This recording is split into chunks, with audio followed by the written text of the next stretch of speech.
Military Inc. Inside Pakistan's military economy. Ayesha Siddiqa. To the hope in my life, Sohail, and the wretched of my land. We shall live to see. So it is writ. We shall live to see. The day that's been promised. The day that's been ordained. The day when mountains of oppression will blow away like wisps of cotton. When the earth will dance beneath the feet of the once enslaved. And heavens'll shake with thunder over the heads of tyrants. And the idols in the house of God will be thrown out. We, the rejects of the earth, will be raised to a place of honor. All crowns'll be tossed in the air. All thrones'll be smashed. And God's word will prevail. He who is both present and absent. He who's beheld and is the beholder. And truth shall ring in every ear. Truth, which is you and I. We, the people, will rule the earth. Which means you, which means I. Faiz Ahmed Faiz. America, January 1979. Contents. Introduction. Defining Milbus. Literature survey. What drives Milbus? Consequences of Milbus. Milbus and Pakistan. Outline of the book. Chapter 1, Milbus, a theoretical concept. Civil, military relations framework. A typology of civil, military relations. The civil, military partnership type. The authoritarian, political, military partnership type. The ruler military type. The arbitrator military type. The parent-guardian military type. The warlord type. Chapter 2, The Pakistan Military, The Development of Pretorianism, 1947-77. The military institution. The military's primary role. The military's secondary role. The military in politics and governance. Initiation to power, 1947-58. The rise to power, 1958-71. Returning to democracy, 1971-7. Chapter 3, Evolution of the Military Class, 1977-2005. 83. The Coercive Military, 1977-88. A Thorny Partnership, 1988-99. Consolidation of Power, 1999-2005. Evolving into a Military Class. Chapter 4, The Structure of Milbus. The Economic Empire. Level 1, The Organization. Level 2, The Subsidiaries. Level 3, The Members. Chapter 5, Milbus. The Formative Years, 1954-77. Setting up the Economic Empire, 1954-69. The Era of Restraint, 1969-77. Chapter 6, Expansion of Milbus, 1977-2005. Re-establishing Financial Autonomy, 1977-88. Civilian, Military Politico-Economic Integration, 1988-99. Consolidating the Economic Interests, 1999-2005. Chapter 7, The New Land Barons. The Military and Land. Urban Land Acquisition. The Sociology of Military Land. Chapter 8, Providing for the Men, Military Welfare. Military Welfare. The Fauci Foundation Model. The AWT Model. Welfare for Individuals. The Political Geography of Military Welfare. Chapter 9, The Cost of Milbus. The Cost of Economic Inefficiency. Army Welfare Trust. A Financial Assessment. Fauci Foundation. Shaheen Foundation. Resource Pilferage. Frontier Works Organization. Economic Opportunity Cost. Chapter 10, Milbus and the Future of Pakistan. Recapping Milbus. Milbus in Pakistan. Milbus and Military Professionalism. The Politics of Pakistan. The Impact of Milbus in the Future. Introduction. The military is one of the vital organs of the state. However, in some countries the military becomes deeply involved in the politics of the state, and dominates all other institutions. Why some militaries become key players in a country's power politics is an issue that has puzzled many. Numerous authors have used various methodologies and paradigms to understand the military's preterianism. Besides looking at the imbalance between military and civilian institutions, or the character of the society, as causes for spurring the armed forces into politics, the existing literature has also analyzed the political economy of the military's influence. Powerful militaries allocate greater resources to the defense budget and force civilian governments to follow suit. However, the defense budget is just one part of the political economy. Commercial or profit-making ventures conducted by the military, with the involvement of armed forces personnel or using the personal economic stakes of members of the defense establishment, constitute a major part of the political economy that has not been analyzed systematically. The present study aims at filling this gap. It looks at the political economy of the business activities or the personal economic stakes of military personnel as a driver of the armed forces' political ambitions. This is a peculiar kind of military capital, which is inherently different from the defense budget, and has been termed here milbus. Milbus refers to military capital that is used for the personal benefit of the military fraternity, one especially the officer cadre, but is neither recorded nor part of the defense budget. In this respect, it is a completely independent genre of capital. Its most significant component is entrepreneurial activities that do not fall under the scope of the normal accountability procedures of the state, and are mainly for the gratification of military personnel and their cronies. It is either controlled by the military, or under its implicit or explicit patronage. It is also important to emphasize that in most cases the rewards are limited to the officer cadre rather than being evenly distributed among the rank and file. The top echelons of the armed forces, who are the main beneficiaries of milbus, justify the economic dividends as welfare provided to the military for their services rendered to the state. Since this military capital is hidden from the public, it is also referred to as the military's internal economy. A study of milbus is important because it causes the officer cadre to be interested in enhancing their influence in the state's decision-making and politics. Its mechanisms and manifestations vary from country to country. In countries such as the United States, the United Kingdom, France, Israel, and South Africa, it operates in partnership with the civilian corporate sector and the government. In other cases such as Iran, Cuba, and China, milbus is manifested through partnership with the dominant ruling party or individual leader, while in Turkey, Indonesia, Pakistan, Myanmar, and Thailand the military is the sole driver of milbus. An inverse partnership exists in these countries between the civilian players and the military because of the armed forces' pervasive control of the state and its politics. This military capital also becomes the major driver for the armed forces' stakes in political control.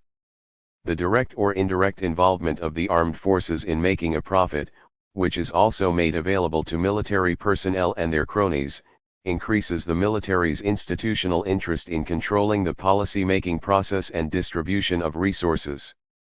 Therefore, milbus in Turkey, Indonesia, Myanmar, and Pakistan is caused by the military's involvement in politics. This phenomenon intensifies the interest of the military in remaining in power or in direct/indirect control of governance. This does not nurture the growth of democracy or rule of law, and makes this kind of milbus the most precarious. The fundamental research question that I believe deserves analysis is whether, when the military echelons indulge in profit-making and use the armed forces as a tool for institutional and personal economic influence, they have an interest in withdrawing to the barracks and allowing democratic institutions to flourish. I have sought to find an answer through a case study on Pakistan, which is a militaristic totalitarian system where an army general is the head of the state, unlike in Turkey and Indonesia. The case of Pakistan provides an opportunity to understand the issues that emerge from the financial autonomy of a politically powerful military. Pakistan's military today runs a huge commercial empire. Although it is not possible to give a definitive value of the military's internal economy because of the lack of transparency, The estimated worth runs into billions of dollars. Moreover, the military's two business groups, the Fauji Foundation and the Army Welfare Trust, are the largest business conglomerates in the country. Besides these, there are multiple channels through which the military acquires opportunities to monopolize national resources. The book puts forward three arguments. First, Milbus is military capital that perpetuates the military's political predatory style. The defining feature of such predatory capital is that it is concealed, not recorded as part of the defense budget, and entails unexplained and questionable transfer of resources from the public to the private sector, especially to individuals or groups of people connected with the armed forces. The value of such capital drawn by the military depends on the extent of its penetration into the economy and its influence over the state and society. Consequently, profit is directly proportional to power. Financial autonomy gives the armed forces a sense of power and confidence of being independent of the incompetent civilians. The military, it must be noted, justifies Milbus as a set of activities for the welfare of military personnel. However, the military alone defines the parameters of this welfare. The link between economic and political gains compounds the predatory intensity of such capital. Second, the military's economic predatoriness increases in totalitarian systems. Motivated by personal gain, the officer cadre of the armed forces seek political and economic relationships which will enable them to increase their economic returns. The armed forces encourage policies and policy-making environments that multiply their economic opportunities. Totalitarian political systems like Pakistan or Myanmar also have pre-capitalist socio-economic structures. As these economies are not sufficiently developed, the militaries become direct partners in economic exploitation, while in developed economies the sale of military equipment and services generates profits primarily for the private sector that invests the capital. The military, of course, is one of the secondary beneficiaries of these investments. The argument that the military are predatory refers to Charles Tilly's concept of the racketeer or predator state which existed in 16th and 17th century Europe. 2 The ruling elites in Europe extracted tribute from their citizens in the name of providing security against threats. The rulers maintained large militaries to invade foreign territories in order to increase their power and expand markets for local entrepreneurs. The military was thus central to the system of resource generation, externally and internally. The money for financing foreign invasions was raised by the monarch from the local feudal lords and other concerned parties such as entrepreneurs. According to economic historian Frederick Lane, these individuals paid a tribute as a price for the financial opportunities created by the military's foreign expeditions. 3. Other commentators like Ashish Nandi also view the state as a criminal enterprise which uses violence against its citizens in the name of national integrity. 4 The common people tolerate the state's authoritarian hand as a price for its maintaining security and cohesion. The price that citizens pay for national security is also a form of tribute. As Lane emphasizes, the state's predatoriness varies with the nature of the regime. A civil or military authoritarian regime is more coercive in doubly extracting resources from its own people. The tribute paid by the citizens for the military services provided by the state increases, especially when the government is controlled by managers who have a monopoly over violence, such as the armed forces. Lane used the concept of tribute to explain the interaction between the state and society in 16th century Europe, when the French and Venetian empires extracted money from the public, and especially those with significant amounts of capital, to build a military machine which, in turn, was used to conquer and create markets abroad. To restate this in domestic political and economic terms, it means that militaries or states can exact a cost from their citizens for providing security and an environment that facilitates the growth of private enterprise. Milbus is part of the tribute that the military extracts for providing services such as national security which are deemed to be public goods. Since the armed forces ensure territorial security, it is necessary to allow all those measures that are meant for the welfare of military personnel. However, at times militaries convince the citizens to bear additional costs for security on the basis of a conceived or real threat to the state. Third, the military's economic predatoriness, especially inside its national boundaries, is both a cause and effect of a feudal authoritarian, and non-democratic, political system. In a similar way to other ruling elites such as the feudal landowners and large entrepreneurs, the military exploits resources for the advantage of its personnel. The exploitation of national resources by the elite is a result of the peculiar nature of the pre-capitalist politico-economic system. The historian Eric Hobsbawm describes this political economy as one where assets are not only accumulated for deriving capital, rather, they are acquired for accumulating power and influence. Consequently, in a feudal setting, land and capital become doubly significant. The acquisition of assets signifies the increase in power of an institution or stakeholder compared with others. The feudal structure thrives on the accumulation and distribution of capital and assets to those in authority, and leads them in turn to compensate their clients in return for their support and greater political power. 5 Hence, the accumulation of capital or assets is not just to gather wealth but to buy additional power.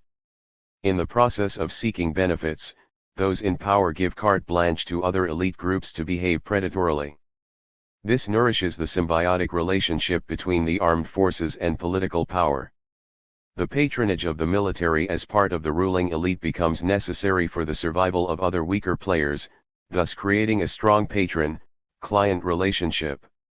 Hence, any calculation of the net worth of milbus in a country must include the value of the resources exploited by the military and its cronies. The nature of military economic predatory activity, and how it can be seen as illegal military capital, are questions we consider later. Defining milbus.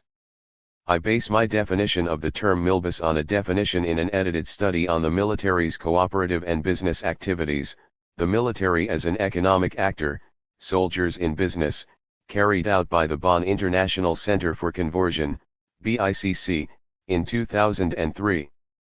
Economic activities falling under the influence of the armed forces, regardless of whether they are controlled by the defense ministries or the various branches of the armed forces or specific units or individual officers. 6. The authors describe military economic activities as operations involving all levels of the armed forces. These range from corporations owned by the military as an institution, to welfare foundations belonging to different services, to enterprises run at the unit level and individual soldiers who use their position for private economic gain. 7. This definition is not, however, entirely appropriate for my purposes here. It is both too narrow and too broad. It includes the defense industry as part of milbus, but the defense industry is excluded from the definition used for this book, since defense industries are subject to government accountability procedures. BICC's definition is also limited by its exclusion of non-institutional benefits obtained by the individual military personnel, and its failure to focus on their lack of accountability. I define milbus as military capital used for the personal benefit of the military fraternity 8, especially the officer cadre, which is not recorded as part of the defense budget or does not follow the normal accountability procedures of the state, making it an independent genre of capital. It is either controlled by the military or under its implicit or explicit patronage. There are three essential elements in the new definition: the purpose of the economic activities, the subject of milbus, and accountability mechanism. Milbus refers to all activities that transfer resources and opportunities from the public and private sectors to an individual or a group within the military, without following the norms of public accountability and for the purposes of personal gratification. The unaccounted transfer of resources can take many forms. State land transferred to military personnel. Resources spent on providing perks and privileges for retired armed forces personnel, such as provision of support staff, membership of exclusive clubs, subsidies on utility bills and travel, and subsidized import of vehicles for personal use by senior officials.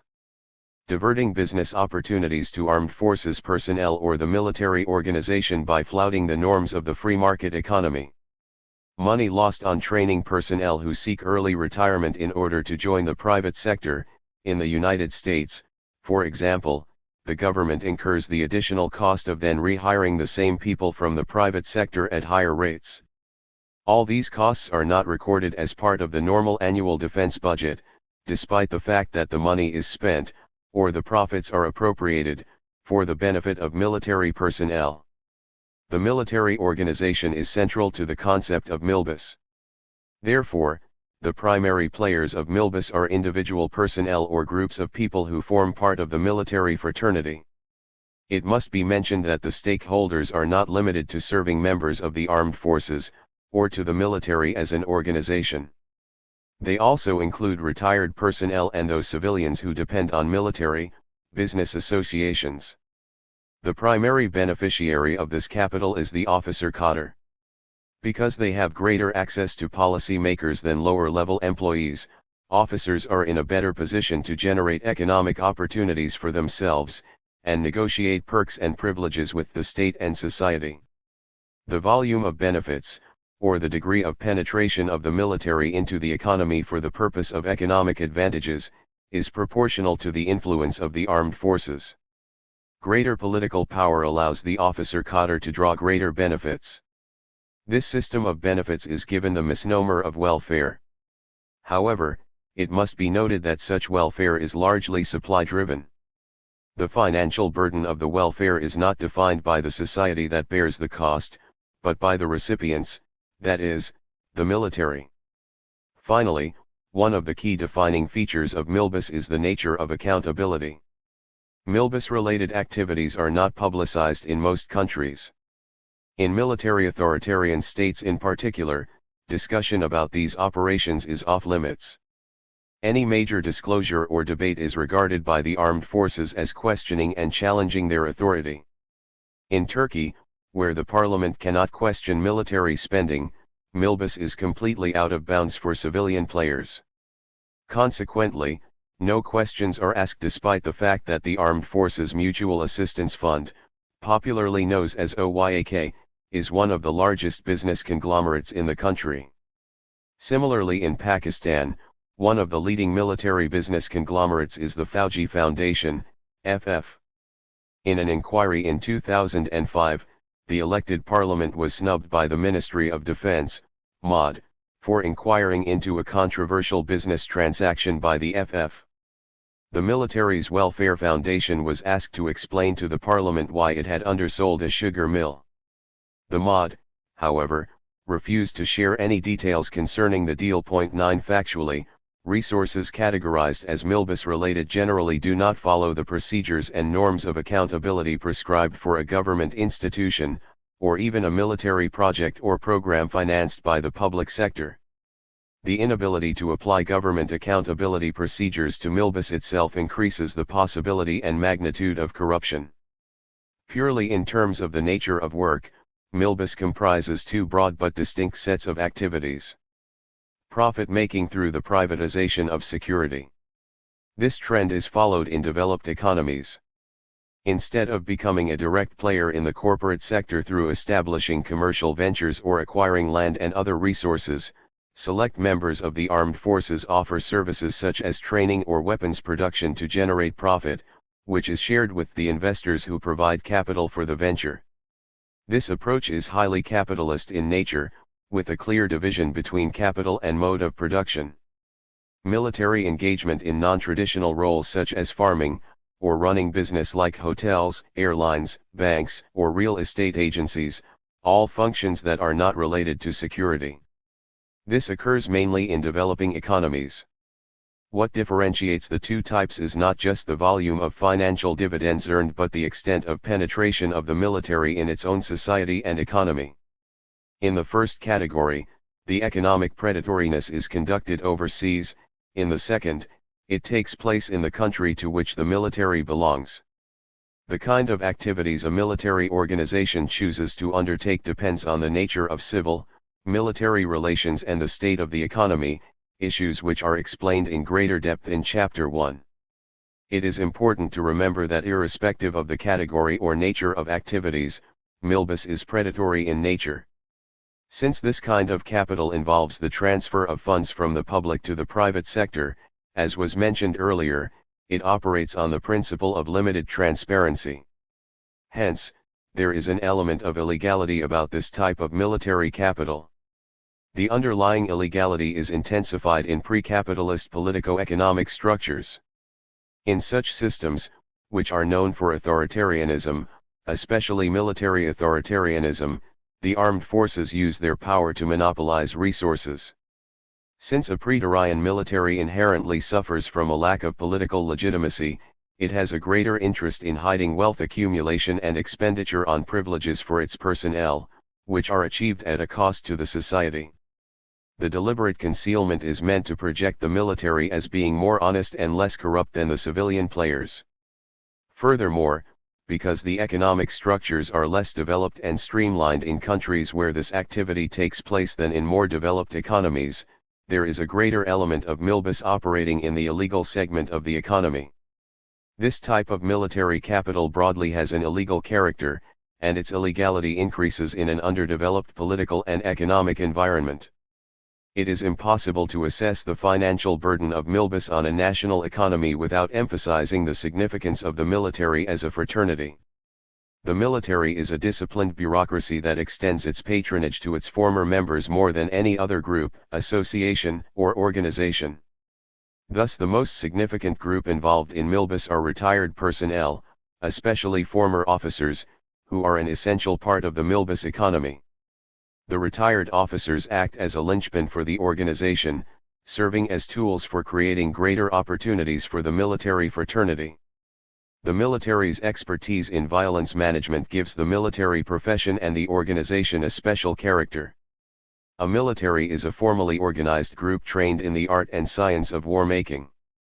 The armed forces as an institution are known for their distinctive organizational ethos, and their members have a strong spirit of camaraderie, which develops during the months and years of working together in an intense environment where people depend on each other for their lives. The allegiance of the retired officers to their organization is relatively greater than could be found in any other organized group, particularly in the civilian sector. Moreover, because retired and serving officers have trained in the same military academies and served in similar command and staff positions, they are part of a well-knit old boys network whose members tend to support each other even after people have left active duty. Seniority is respected, and interests are mutual, so the retired personnel do not feel out of sync when they move to the civilian sector. Even when retired military officers enter politics, the connection with the armed forces remains strong. The fact, as mentioned by political scientist Edward Feit, is that generals turned politicians retain their links with the military. 10 Military politicians depend on the military institution both directly and indirectly, and thus can be considered as part of its network. Senior military officers turned politicians also tend to create their own political parties or provide patronage to political groups. This fact is borne out by several examples in Latin America, Pakistan, Indonesia, and Turkey. Political governments recognize the retired military officers as a crucial link with the organization. The former officers are inducted into political parties, given responsible positions in the cabinet, and used to negotiate with the armed forces. This phenomenon is more acute in politically underdeveloped systems. The patronage provided to the former members by the defense establishment is a two-way traffic. The formal military institution provides the necessary help for retired military personnel to grow financially and socially. In return, the retired personnel, especially the officer class, create through political means greater financial and other opportunities to benefit the organization and other members of its network. Considering the fact that the number of beneficiaries of milbus is relatively large, and the details of them are mostly hidden or not available, it is difficult to carry out an exact assessment of the financial worth of the military's internal economy. Such a calculation is vital to evaluate the monetary burden that milbus places on a nation's economy. Ideally, the cost of milbus should include the net worth of the assets of the military fraternity. However, this level of detailed data cannot possibly be obtained. This inability makes it difficult to conduct a statistical analysis. Given the dearth of complete, transparent, and authentic data, the present study will restrict itself to defining and describing MILBUS, identifying its areas of activity and highlighting its consequences. Literature survey. Interestingly, social science research has not systematically looked at the MILBUS phenomenon despite the availability of rich anecdotal information, although admittedly this information does not allow for statistical analysis. Perhaps the deficiency of organized data has not encouraged economists to analyze the genre of military capital, and nor does the existing literature on civil, military relations and democracy analyze the link between MILBUS and military authoritarianism. Most coverage of the subject comes from those working in the area of security studies or international relations, in a number of countries, but even they have failed to present a cogent and systematic theoretical analysis, although a series of case studies are available, describing the military's business operations or the internal economy in different countries. There are basically 3 book-length studies, of the United States, Canada, and China, along with minor works on Indonesia, Pakistan, post-Soviet Russia, and a cluster of Latin American countries. 11. Caroline Holmqvist and Deborah Avant's studies, which are thematic analyses of the subject, deal with the issue of private security. The 2 authors view the rise of the private security industry as an expression of the systemic shift in the security sector in the developed world. A number of developed countries such as the United States, Canada, France, and the United Kingdom sell military goods and services to security-deficient states in Africa and states carved out of former Yugoslavia. The military-related goods and services are not sold directly by the states but through private companies. This led to the burgeoning of the private security business, which increased the demand for retired military personnel. Incidentally, the increase in the private security business took place at the time of military downsizing in the West, especially after the end of the Cold War. Subcontracting the sale of security-related goods and services allowed Western governments to downsize without entirely losing their security capacity in terms of human resources. The retired military personnel engaged in the private security business had links with the government and could also be depended upon as a reserve for future deployment if the need ever arose. Moreover, downsizing resulted in a reduction in the state's military expenditure. Some non-Western countries such as South Africa have also downsized their defense sector. Holmqvist and Avant evaluate the underlying concept behind private security. These 2 theoretical works came later than empirical studies on the private security industry in the United States and Canada, by P. W. Singer and James Davis respectively. Peter Locke, who has tried to problematize MILBUS in his paper presented at a conference in Indonesia on soldiers in business, expressed his discomfort at including writings on private security for the literature survey of this book. 12 Locke's paper looked at the military's commercial activities using the developmental, predatory, and state-building paradigm. He was of the view that since private security pertains to the sale of military-related goods and services such as training, providing security for VIPs and strategic installations, and in some cases even fighting wars, these roles are different from the commercial activities usually undertaken by the civilian private sector. Locke's argument, however, does not take into account the common denominator between the 2 sets of activities. The military's involvement in both cases is meant to be for the benefit of a select few, and results in costs for the public sector that are usually not included in the defense estimates. See further discussion in Chapter 1. Other works discuss the sale of non-traditional products by the armed forces. The key study here is the BICC's compilation The Military as an Economic Actor, Soldiers in Business. As mentioned earlier, the theoretical framework of the BICC study is limited to describing MILBUS as a budgetary malaise that happens only in developing or economically troubled states. This is only a partial explanation of MILBUS as I define it, a gap that the present study ventures to fill. In addition, there is a monograph by James Mulvinon about the commercial activities of the Chinese armed forces. Analyzing issues of command and control of military-controlled commercial ventures in China and the efficiency of the sector, Mulvinon limited himself to a case study. The book did not evaluate the opportunity costs of MILBUS or look profoundly at the theoretical aspects of military capital. The study discusses corruption in the People's Liberation Army, PLA, as the only major ramification of the military's commercialization. The present study seeks to fill the gaps in the theoretical understanding of MILBIS by analyzing all types of activities, and providing a link between all those functions carried out by the armed forces that have financial implications for individual members of the forces, the organizations as whole, and the economy at large. What drives MILBIS? Militaries engage in civilian profit-making for several reasons, ranging from providing a system of welfare or a social security net for retired and serving armed forces personnel, to contributing to national socio-economic development. Of course, the basic greed of the top echelons of the officer cadre is part of the explanation. Senior generals use their authority to create economic opportunities that will last them post-retirement. However, this kind of military capital cannot simply be explained as an outcome of personal individual greed. The movement from establishing schemes for personal benefits to increasing the power of the organization is neither simple nor linear. In most cases, militaries initially sought financial autonomy to meet the organization's needs, especially personnel costs. It is considered vital to provide for the welfare of armed forces personnel whose typical remuneration, all over the world, is less than the private sector norm.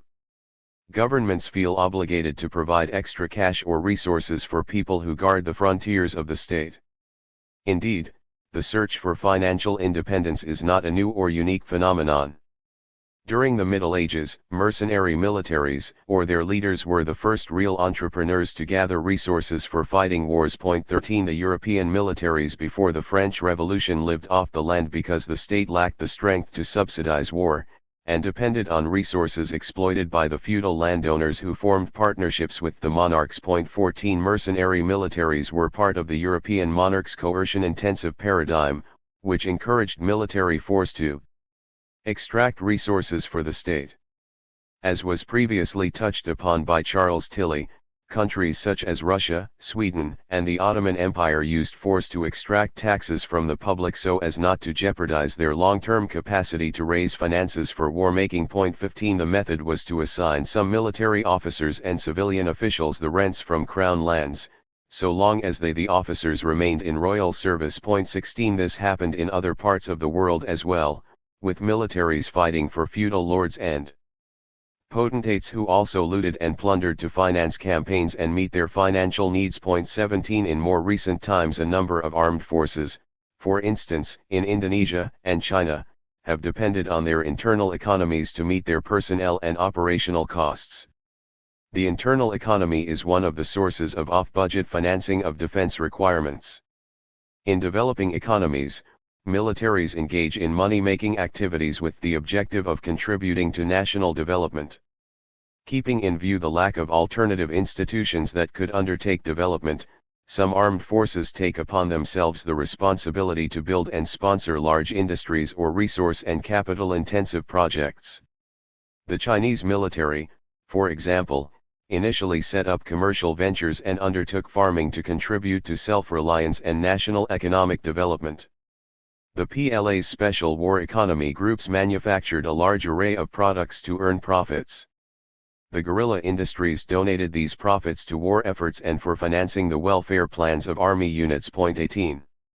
The fact is that most generals view the military's internal economy as an expression of the organization's superior capacity at managing resources, and providing for the overall socio-economic development of the state. The economic ventures, especially commercial activities, render profits because the armed forces are more disciplined, better organized, and less corrupt than the civilian corporate institutions. The military's sense of superiority intensifies in less developed countries which are politically weak and where the civilian institutions do not perform well. Interestingly, the military's comparative superiority is upheld by a number of Western academics. Morris Janowitz, for instance, believes that Third World militaries are crisis organizations capable of meeting diverse challenges. Janowitz recognizes the superior capacity of non-Western armed forces to deliver results. Samuel P. Huntington, Alfred Stepan, and David Marrays also subscribe to the view that Third World militaries act as socio-economic modernizers. 19 Manfred Halpern adds to this view through his research on Middle Eastern militaries. 20 The author has labeled such militaries as a case of progressive militarism. Most of this literature clearly considers the armed forces as products of a specific social milieu. Fragmented or pre-Dorian societies give birth to politically dominant militaries. The present study does not challenge that analysis, as the scope of the study is not a comparative analysis of various institutions of a state, but the study of the impact of the economic interests of the officer cadre in the armed forces, as operationalized through Milbus. The literature on military corporatism and bureaucratic authoritarianism discusses the strong role of the armed forces, particularly in weak states. The military and development literature written mostly during the 1970s and 1980s endorsed the military's multiple roles in developing states. It could be argued, however, that the acceptance of the military's development and modernization roles belongs to the Cold War paradigm, in which the Western approach to Third World militaries was driven by the logic of the military strategic partnership between the North and South. Given the political fragmentation of the developing countries, partly as a result of the communist versus capitalist ideological divide, the military appeared as the only credible institution guaranteeing stability and better governance. The armed forces were seen as instruments of domestic stability and as partners that were depended upon for achieving U.S. security objectives, especially regarding communist powers. Various authors have written about the U.S. security agenda of strengthening the military establishments of developing states. Ayesha Jalil and William Robinson, for instance, argue that the U.S. security agenda determined the significance of authoritarian military regimes in Pakistan and Latin America. 21. The issue, however, is not U.S. interests defining the political agenda of a state. The fact is that territorial or military security is one of the prime products offered by authoritarian or politically underdeveloped states to their citizens. The significance of military security is paramount in security states that are intrinsically insecure. Under the circumstances, the military benefits from its image as a guarantor of national security. This particular role enhances its political influence too. In her study on Myanmar, Mary Callahan discusses the link between the military's role as a provider of security and its socio-political influence. 22 In such politically underdeveloped environments, the militaries further enhance their reputation as the only credible institution on the basis of their superior knowledge of, and exposure to, modern technology and foreign cultures. Huntington's concept of the soldier reformer 23, for instance, is based on the perception of Third World militaries as carriers of Western cultural norms in otherwise underdeveloped societies.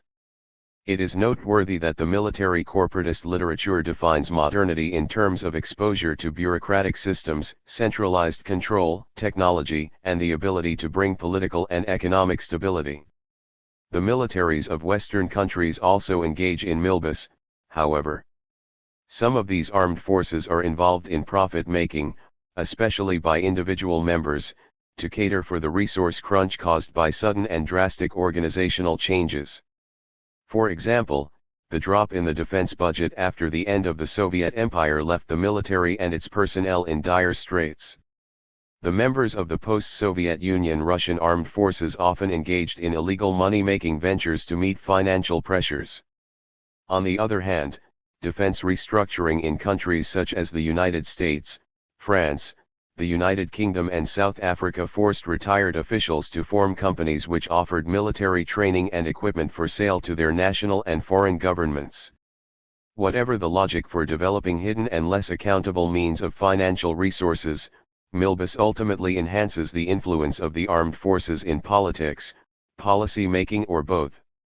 This kind of military capital encourages the officer cadre to perpetuate their organizational influence to reap financial benefits. One of the impacts of the Turkish military's financial autonomy, for instance, is the enhancement of its power. Since the defense establishment is one of the key political and economic players, Turkey's capitalist elite built a partnership with the military to jointly exploit resources. Such a coalition is detrimental to the interests of a restive proletariat.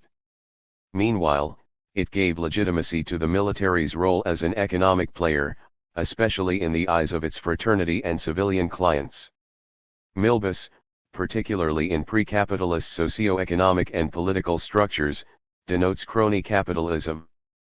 The armed forces use their political power and influence to win allies in civil society and generate benefits for the military fraternity, including their civilian cronies. There is further discussion on this issue in later sections. This military capital is lethal not only because it increases the armed forces' penetration in the economy, but also because of the power it gives the top echelons of the security establishment. The senior generals, both serving and retired, are the primary beneficiaries of the internal economy. The whole economic process of benefits is structured in such a manner that those at top receive the bulk. So Milbus cannot be held as benign financial compensation to the guardians of the state's frontiers. Nonetheless, the military often justifies its intrusion in the economy as part of the overall cost of national security, in which light it is classed as a public good. The cost of Milbus remains excessive in comparison with the services rendered by the armed forces to protect the state and society against external and internal threats. In politically underdeveloped societies in particular, the armed forces project themselves as saviors, protecting the state against corrupt politicians and other exploiters. The building by manipulation of the impression of external and internal threats is central to the structure of the military's economic stakes. The general public is made to believe that the defense budgetary allocation and the internal economy are a small price to pay for guaranteeing security. Threats are often consciously projected to justify spending on the military. The elite groups in the society have their own reasons to turn a blind eye to the military's economic interests. In military-dominated polities, other dominant groups often turn into cronies of the armed forces to establish a mutually beneficial relationship, as is proved by the Indonesian example. The political leadership and the business sector in Indonesia shared resources with the armed forces, which had established stakes in the economy. The political and military leadership allowed Milbus and encouraged each other's financial stakes to facilitate the perpetuation in power of a certain group. Jakarta never seriously attempted to remove the budgetary lacunae that allowed the armed forces to run their internal economy. Since the Indonesian government could not provide sufficient funds to the military for weapons modernization or to meet personnel costs, Jakarta allowed the armed forces to run commercial ventures through which it could fill the resource gap. Over the ensuing years, need was replaced by greed, and the generals built an economic empire in collusion with the top political leaders. Thus, the prominent players had a stake in allowing the military to continue with its profit-making. Consequences of Milbus. Illegal military capital has a far-reaching impact on the economy, society, politics, and military professionalism. To begin with, there are obvious financial costs such as creation of monopolies that cause market distortions. The military fraternity and its civilian clients have an unfair advantage in winning contracts. Second, Milbus often places a burden on the public sector because of the hidden flow of funds from the public to the private sector. Since the military claims that Milbus activities are legitimate private sector ventures, funds are often diverted from the public to this particular private sector, such as the use of military equipment by military-controlled firms, and the acquisition of state land for distribution to individual members of the military fraternity for profit-making. The military establishment, however, refuses to add the cost of its internal economy to the defense budget. Of course, these hidden costs are found primarily in countries where the military has greater political authority. In other ways too, the state wastes resources, as in the money spent on training personnel who leave military service prematurely to get employment in the private sector. Since these trained people resign, the government ends up paying higher amounts for hiring the same services at higher rates from the private sector, so it loses twice over, once on training, and once on rehiring these people. This type of activity takes place in developed countries and those falling into the first type of civil, military relations. The military, of course, is not the driver for privatization of security but a beneficiary. In the United States, for example, there are strong corporate interests that benefit from privatizing security. This movement of military personnel from the public to the private sector is referred to in the literature on private security industry as the gold mining attitude. Point 24. It has dangerous consequences, in that the corporate sector supports policies that would result in higher profits through the privatization of security services.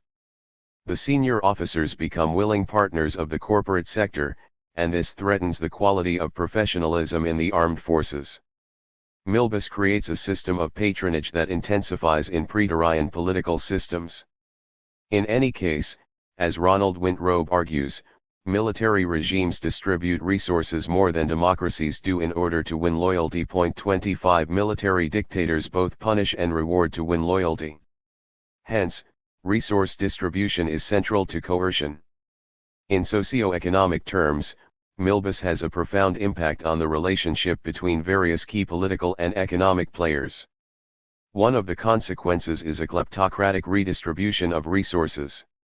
Such a redistributive relationship operates at two levels, within the armed forces, and between the military and its clients. At the first level, economic and other resources are distributed within the military to win loyalty. Higher echelons of the defense management that remain in power or constantly return to power seek additional national resources, and redistribute them to win the appreciation of other significant members of the armed forces. Outside the armed forces, at the second level, the senior military management also distribute resources to win the loyalty of other groups and to divert the attention from the military's financial predatoriness. In Pakistan, for instance, the government encourages other prominent players from the corporate sector, key political leaders, members of the judiciary and journalists to acquire land or build housing schemes. Consequently, it weakens the criticism of the military's land acquisition, especially by those that have benefited from similar activities. In this respect, as mentioned earlier, Milbus is both a source and beneficiary of crony capitalism. Such redistributive processes encourage both authoritarianism and clientship. The internal economy in fact consolidates the military's hegemonic control over the society through direct and indirect means. While direct means of imposing hegemony involve the military dominating key administrative and political positions in the state and society, indirect methods relate to encouraging the perception that the armed forces have the panacea for all ills of the nation. The indirect control is exercised through strategic partnership with other players. It is noteworthy that the military builds partnerships both locally and internationally. A glance at the military's commercial ventures in countries such as Pakistan, Turkey, and Indonesia bears witness to the fact that international business also builds corporate partnership with military-run businesses. Since the military dominates the state and projects itself as the most credible institution, international players find it convenient to operate through the military-run companies. Senior generals often draw on the military's better image than civilian competitors to attract international business. The effort at positive image building of the defense establishment was obvious in the speech delivered by Pakistan's military president, Pervez Musharraf, at the inauguration of a desalination plant for the Defense Housing Authority, DHA, at Karachi. According to him, "Then, we have Army Welfare Trust, we have Fauji Foundation. Yes, they are involved in banking, they're involved in. We've got fertilizers, we are involved even in pharmaceuticals. We are involved in cement plants.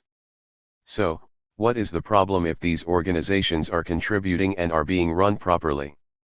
We have the best banks. Our cement plants are doing exceptionally well. Our fertilizer plants are doing exceptionally well. So, why is anyone jealous? Why is anyone jealous if the retired military officials or the civilians with them are doing a good job contributing to the economy of Pakistan and doing well?"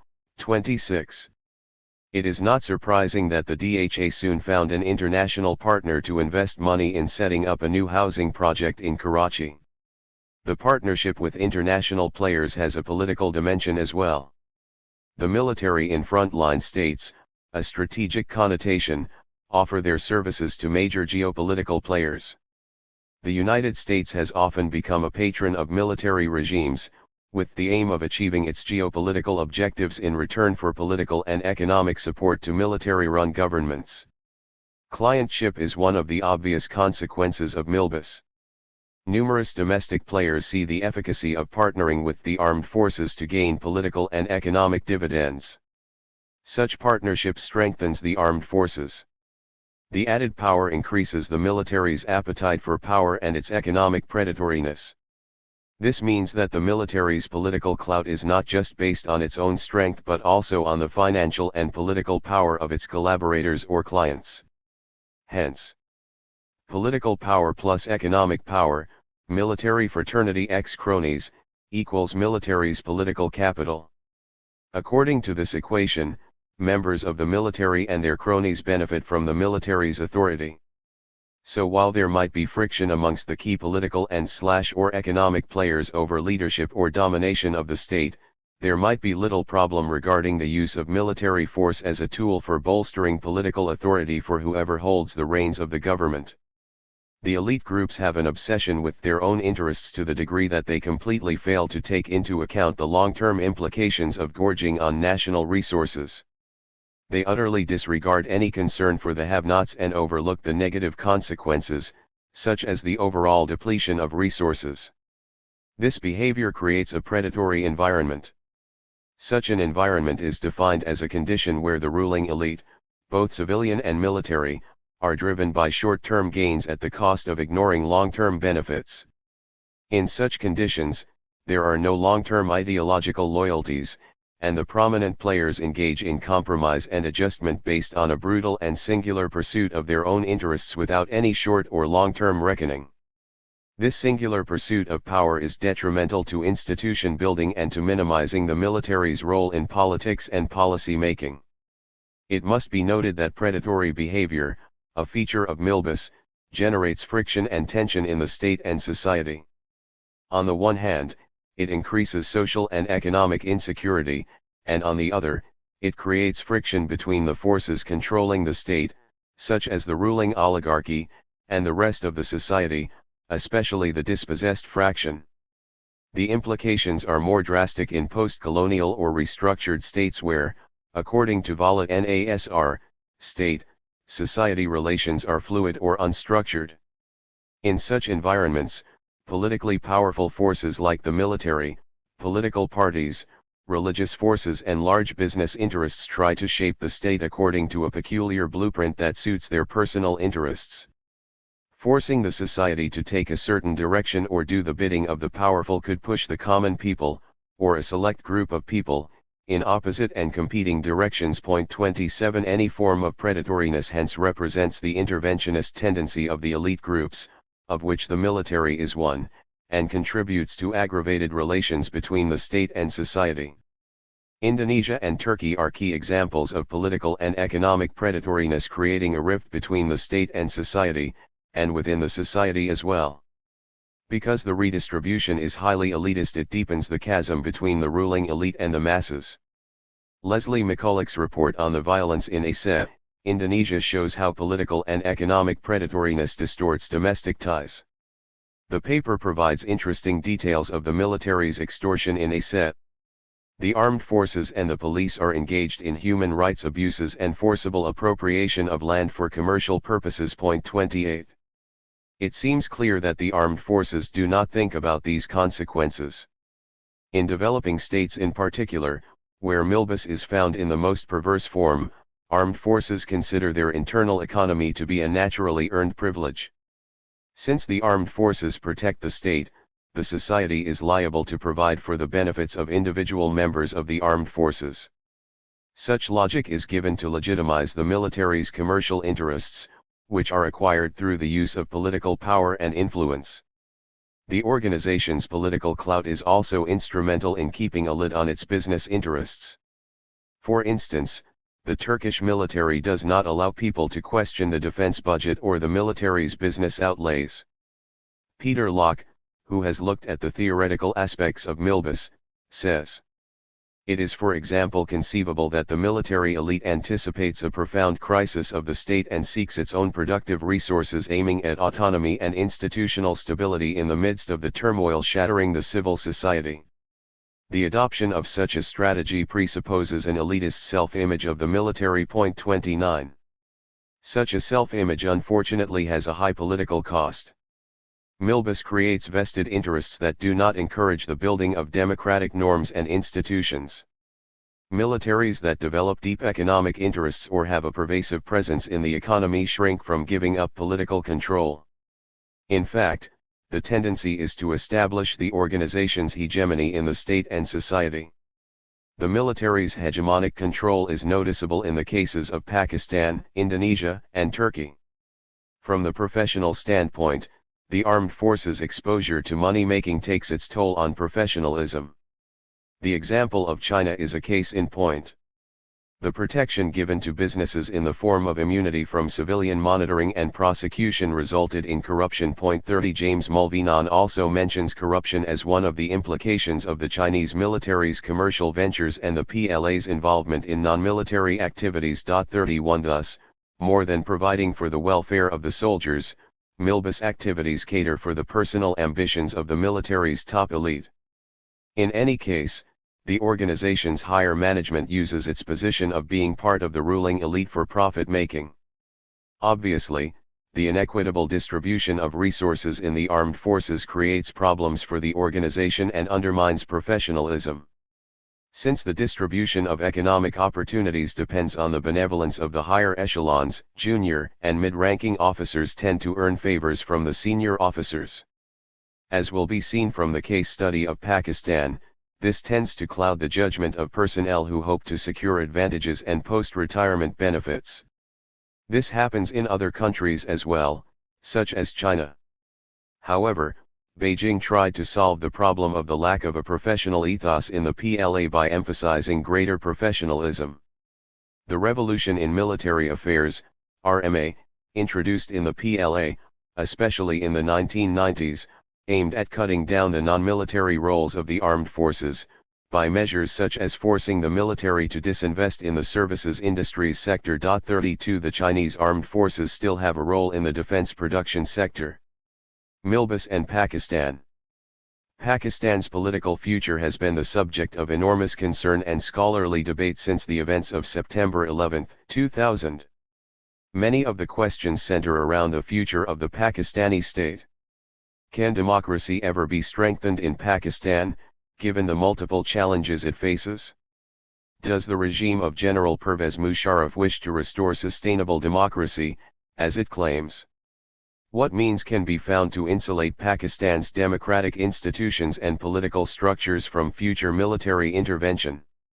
Traditionally, studies on Pakistan's democracy, civil, military relations or politics have addressed these questions by analyzing the comparative strengths and weaknesses of the political forces and the military. Since 9/11, U.S. policymakers' generous statements endorsing Musharraf's apparent efforts to strengthen democracy were just one example of a mindset that views non-Western militaries as relatively more capable than civilian institutions. The fragility of Pakistan's political system, however, cannot be understood without probing into the military's political stakes. The fundamental question here is whether the army will ever withdraw from power. Why would Pakistan's armed forces, or for that matter any military that has developed deep economic stakes, transfer real power to the political class? The country is representative of states where politically powerful militaries exercise control of the state and society through establishing their hegemony. This is done through penetrating the state, the society, and the economy. The penetration into the society and economy establishes the defense establishment's hegemonic control of the state. Financial autonomy, economic penetration and political power are interrelated and are part of a vicious cycle. Today the Pakistan military's internal economy is extensive, and has turned the armed forces into one of the dominant economic players. The most noticeable and popular component of Milbus relates to the business ventures of the four welfare foundations, the Fauji Foundation, FF, Army Welfare Trust, AWT, Shaheen Foundation, SF, and Bharaya Foundation, BF. These foundations are subsidiaries of the defense establishment, employing both military and civilian personnel. The businesses are very diverse in nature, ranging from smaller-scale ventures such as bakeries, farms, schools, and private security firms to corporate enterprises such as commercial banks, insurance companies, radio and television channels, fertilizer, cement, and cereal manufacturing plants, and insurance businesses. This, however, is not the end of the story. At the institutional level, the military is also involved directly through its small and medium-sized enterprises. This is one of the least transparent segments, which makes it difficult to exactly calculate the net worth of the military's internal economy. Operations vary from toll collecting on highways, motorways, to gas stations, shopping malls, and to other similar ventures. Finally, there are a variety of benefits provided to retired personnel in the form of urban and rural land, or employment and business openings. The grant of state land is a case of diverting the country's resources to individuals for profit. The business openings, on the other hand, show how certain individuals make money through using an organization's influence. The connection of these military entrepreneurs with the armed forces opens more doors for them than for private sector rivals. The individual favors also reveal a kleptocratic redistribution which has a financial and opportunity cost. This kind of economic empire cannot be established, and money-making opportunities would not be available, without the political and organizational power of the armed forces. The beginning of Milbus in Pakistan coincided with the military moving into the political front. Although some of the activities, such as granting land to individual officers and soldiers, were inherited from the pre-independence colonial army, the post-1954 growth of the military's internal economy was unprecedented. The indigenous breed of military officers that took over the higher command of the three services of the armed forces around 1951 aimed at consolidating political power through increasing their influence in decision-making and establishing the organization's financial autonomy. The need to bring affluence to individual personnel was done through Milbus, which became a process of granting perks and privileges. This enhanced the organization's ability to manipulate the national resources at a systematic level, and greatly increased the financial and economic power of both the institution and its personnel. The latter was done through establishing business ventures controlled by the armed forces. The rather rapid promotions of junior officers to take command of the military in India and Pakistan had an impact on the overall quality of the military organizations. In Pakistan there was an added factor of lax political control of the organization, which nurtured political ambitions among the top echelons of the army. The Indian political leadership, on the other hand, took measures to establish the dominance of the political class and the civil bureaucracy. 33. In consequence, the Pakistan army pushed itself into direct control of governance through sidelining the weak political class. Martial law was first imposed in 1958. Since then, the military has strengthened its position as a dominant player in power politics. Over the 59 years of the state's history, the army has experienced direct power 4 times, and learned to negotiate authority when not directly in control of the government. Pakistan's political history exhibits a cyclic trend of 7 to 10 years of civilian rule interrupted by almost a decade of military rule. As a result, the political and civil society institutions remain weak. This powerful position also allowed the military to harvest an advantageous position in politics. The organization morphed into a dominant class exerting considerable influence on society, politics, and the economy. The military have their own norms, corporate culture, ethos, rules of business, established economic interests and financial autonomy, and exercise strict control over entry into the organization. While armed forces personnel can seek appointments in civil bureaucracy, no member of any civilian institution can imagine getting a position in the armed forces.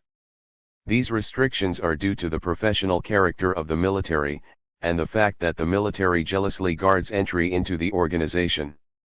After 1977, The armed forces made a concerted effort to establish themselves as an independent professional and social class that had the power to act in its own interest, like any other dominant class in the country. The army, which is the largest service and the most politically influential, forced the civilian regime in 1985 to pass a controversial amendment to the Constitution, which empowered the president to dismiss the parliament. This legal mechanism was a security valve to enable the military to dispense with regimes that questioned its authority or were not trusted by it. Subsequently, the military regime of Pervez Musharraf formed the National Security Council, NSC, in 2004, and this transformed the status of the military from being an instrument of policy to an awesomely powerful organization that could protect its interests as an equal member of the ruling elite. The idea of setting up the NSC had been broached consistently since 1977. Modeled on the Turkish and Chilean NSCs, the newly founded council elevated the armed forces' position from merely a tool of policy making to an equal partner in civil and political society. One of the key arguments of this book is that the economic stakes of the military elite, and their financial autonomy, played a vital role in persuading them to push for an independent status for the organization. The independent economic power not only enhanced the sense of confidence of senior military officers, it also gave them a sense of superiority. Thus, political and economic independence is a lethal combination in an army known for its Bonapartist tendencies. The issue of the linkage between the internal economy of the armed forces and its prominent position in politics in Pakistan remains understudied and largely unresearched. This is true for most countries where the military has a prominent economic role. Such lack of attention does not necessarily signify a lack of interest. There are 4 explanations for the absence of consistent research. First, commentators on Pakistan's economy, politics, and civil-military relations traditionally considered the defense budget as the primary form of military capital. It must be noted that there is, in any case, very little analysis available of the defense economy in Pakistan. Given the general lack of transparency in this particular area, economists or political scientists have rarely analyzed the political economy of national security. Historian Ayesha Jalil has looked at the political economy of the military, but she confined herself to the defense budget. 34 More recently, Hassan Askari Rizvi has discussed Milbus without providing much detail. 35 The omission, however, is primarily because of the absence of data. Second, Milbus grew surreptitiously. Formally established in 1953-4, the military's internal economy did not grow as rapidly or noticeably as the defense budget. It was after the Third Martial Law in 1977 that the military started to work more consistently on expanding its economic interests. This coincided with the efforts to establish the military as an independent entity parallel to all other political and civil society players. Contrary to claims from the armed forces that the NSC is necessary to strengthen democracy, the underlying concept is to establish the military's position as an independent entity that can present and support its interests like other members of the ruling elite. Moreover, as the defense establishment gained experience of governance and political control, it expanded its economic interests as well. Each military regime gave greater advantages to its personnel than its military predecessor, and became more accommodative of the personal interests of its officer cadre. Each military leader, for his own survival and legitimacy, has to reward the senior echelons of the military to ensure their allegiance and establish unity of command in the forces. The progression of providing more and better quality benefits to military personnel is only natural, especially because one of the arguments of the military rulers is that the civilian leadership wants to weaken and destroy the armed forces. Hence, the privileges are meant to mitigate any concerns, if there are any, about the weakening of the military institution. Gaining greater financial autonomy is a symbol of the organization's power. The third explanation for the lack of research pertains to the obscurity of military capital. Since Milbus aims primarily at providing benefits to individuals, especially senior personnel, the armed forces tend to be highly protective of the relevant data. Like the Turkish armed forces, Pakistan's military is extremely protective of its interests and does not encourage any serious debate on the defense budget or milbus. Non-military people are barred from accessing information related to milbus because of the peculiar legal provisions that protect milbus-related information from exposure. The four foundations are registered under laws that categorize them as private sector entities which cannot be examined by government auditors. Such legal provisions hamper the government and the Auditor General's Department from taking any action if and when they find an irregularity in accounts or observe an unauthorized flow of the funds. The fact is that over the 58 years of the country's history, there has been little pressure from the political leadership or the civil society on the military not to expand its economic interests. It is only recently that some members of the political opposition, such as Senator Farhadullah Babar and Sherry Rehman, have begun to question the military's economic empire. The political leadership did not view milbus as threatening, or ignored milbus so as not to displease the generals excessively. The commonly accepted logic is that since milbus is central to the military's interests, it would be unwise to take on the organization. Furthermore, economic incentives were deliberately given to the armed forces to please the generals and buy their sympathy so that they would not disturb the regime's. This behavior did not take account of the fact that greater financial autonomy strengthened the military politically, organizationally, and psychologically. The military has been strengthened politically in comparison with other domestic players because of its financial autonomy. As the military can engage in profit-making ventures, which is not its primary role, it grows confident in raising resources independently for which it would normally look to the government and the private sector. The popular perception in military circles is that the various business projects are more efficiently administrated than most public sector industries, businesses run by civil bureaucrats and even the private sector. Such a notion, however, is unfounded. This book reveals the inefficiency of the military-controlled commercial operations through empirical evidence. There are high financial and opportunity costs in building and sustaining the military's influence in power politics, and these burden the national resources. Referring to the earlier discussion regarding the Pakistani political leadership's negligence of understanding the link between the military's political and economic ambitions, this book argues that the politicians did not proactively discourage the armed forces from establishing their political influence. The military is seen primarily as a political arbitrator that is called upon to negotiate between competing political interests or factions. The political leadership's main problem with the military is not related to the organization's influence or political involvement, but to its dominance of the state. Given the authoritarian behavior of the ruling elite, there is little reservation in using the military's organizational power to further the interests of some members of the ruling elite at the cost of others. Both popularly elected prime ministers like Zulfikar Ali Bhutto, Mian Nawaz Sharif and Benazir Bhutto, and internationally trained technocrat premiers like Moeen Qureshi and Shaukat Aziz, shirked from questioning the perception that a powerful military has a right to snatch a comparatively larger share of resources. These politicians are among many who have never seriously challenged the concept of the use of military force in politics. The question that arises here is, why has no civilian institution ever forcefully challenged the military or its role in governance? There are two explanations for this tacit cooperation. First, there is a symbiotic relationship between military force and political power. The members of other elite groups in the country accommodate the military's interests for mutual benefit. This is a case of collective overplundering, a concept that can be explained better through Mankar Alson's theoretical framework of kleptocratic distribution of resources. 36. According to Alson's concept of roving and stationary bandits, roving bandits enforce a higher cost on the settled community, town or village, they pillage. By engaging in collective overplundering, the roving bandits impose a negative externality on the society, resulting in a depletion of resources. This ultimately reduces the dividends for the bandits as well. The stationary bandits, on the other hand, are rational, since they settle down in a community and agree to willingly protect the society against roving bandits in return for economic gains. The entire paradigm is based on the negotiation of mutual interests.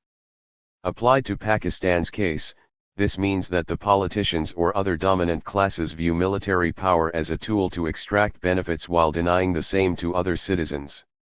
This behavior is reflective of the feudal tendencies of the society, or the ruling elite. The Pakistani military is no exception. Incidentally, it also shares this feudal attitude. Its feudal authoritarian attitude is prominent despite the claims that the military is a modern institution following newer socio-political trends. Second, there is a mutual dependency between the military and other elite groups. The military regimes have been the source of power for most political leaders and some important members of the corporate sector. The country's history shows how a number of politicians or entrepreneurs were produced and propelled into prominence by the military. Hence, the dominant classes including the military are bound in a predatory partnership that has serious consequences. Most obviously, it undermines the interests of the common Pakistani citizen. For instance, land distribution tends to favor the elite at the cost of the landless peasants. Similarly, the distribution of other essential resources also favors the haves rather than the have-nots. The plight of the fishermen in Sindh at the hands of paramilitary forces, and the landless peasants in Okara after 2001, indicate the usurpation of resources by the military. In both cases the military, including the paramilitary, literally fought against the segments of the community involved in order to control resources. Such events indeed create an imbalance in society. In spite of the collective overplundering, the non-military elite has never seriously challenged the military's advantages or influence. With their eyes on getting into power, the majority of politicians in particular never question the perception of a dominant threat that the military present in justifying their presence. The external threat from India is used to justify greater investment in defense rather than socio-economic development, so there is an absence of an active protest against the military's infiltration into the society and economy.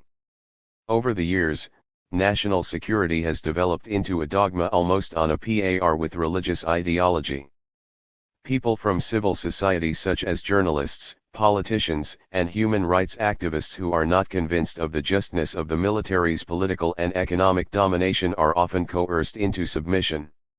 In consequence, there is barely any institutional protest against the armed forces' primacy. The political silence is a cost itself.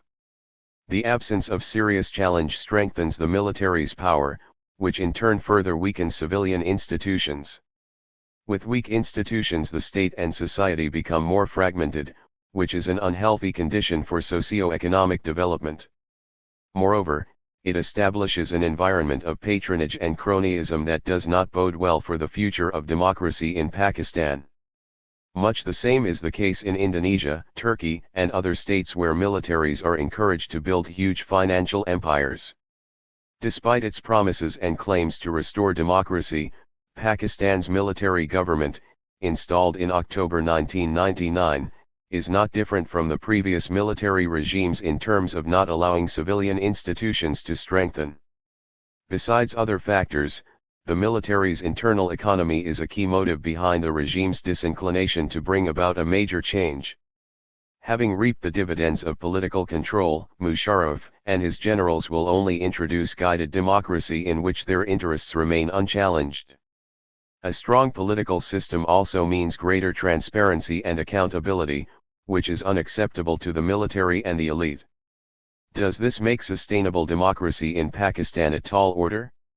Not necessarily, but the recipe for strengthening democracy may be a strong domestic movement backed by external pressure. The various examples from Latin America provide some insight into how the military's influence can be reduced. The Chilean, Honduran, and the Nicaraguan militaries also had large economic empires, but they were pushed back into their barracks. The changes in the Latin and South American political systems, however, are attributable to a combination of domestic struggle supported by exogenous pressure from the United States and the international community. It seems clear that the internal political environment drew the attention of the United States to the need to support dissident groups in Latin and South American countries, in order to bring change in a region considered vital to American interests. The threat of communism played a major role in convincing Washington to facilitate a rearrangement of relationships amongst the players in its neighborhood. Hence, the military in Chile, for instance, had to agree to downgrade the power of the NSC and withdraw numerous political and economic perks. Similarly, in Pakistan's case, the recipe is to encourage a strong mass-based political movement that aims at ending authoritarian rule, including that of the armed forces. The potential role of external players in supporting the domestic political forces will be invaluable. Outline of the book. This study is both exploratory and analytical. It presents some new data regarding Pakistan military's internal economy to explain the behavior of milbus. The unavailability of data was initially a serious issue.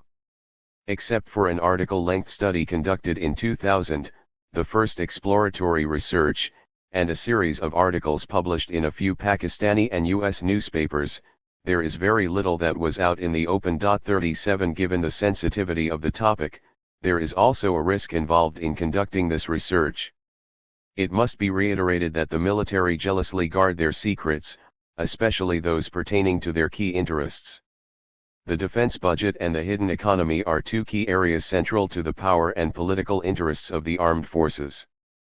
General Musharraf's regime's subtle management of the media has kept journalists away from probing into the military's economic interests. The government uses both rewards and coercion as tools to manage the media. Incidentally, some information was made available as a result of the questions and answers sought by the parliamentary opposition after 2002. As a result of this, it was not possible to produce a perfect data set regarding the actual size of the military's internal economy. Therefore, the study uses a qualitative rather than a quantitative framework.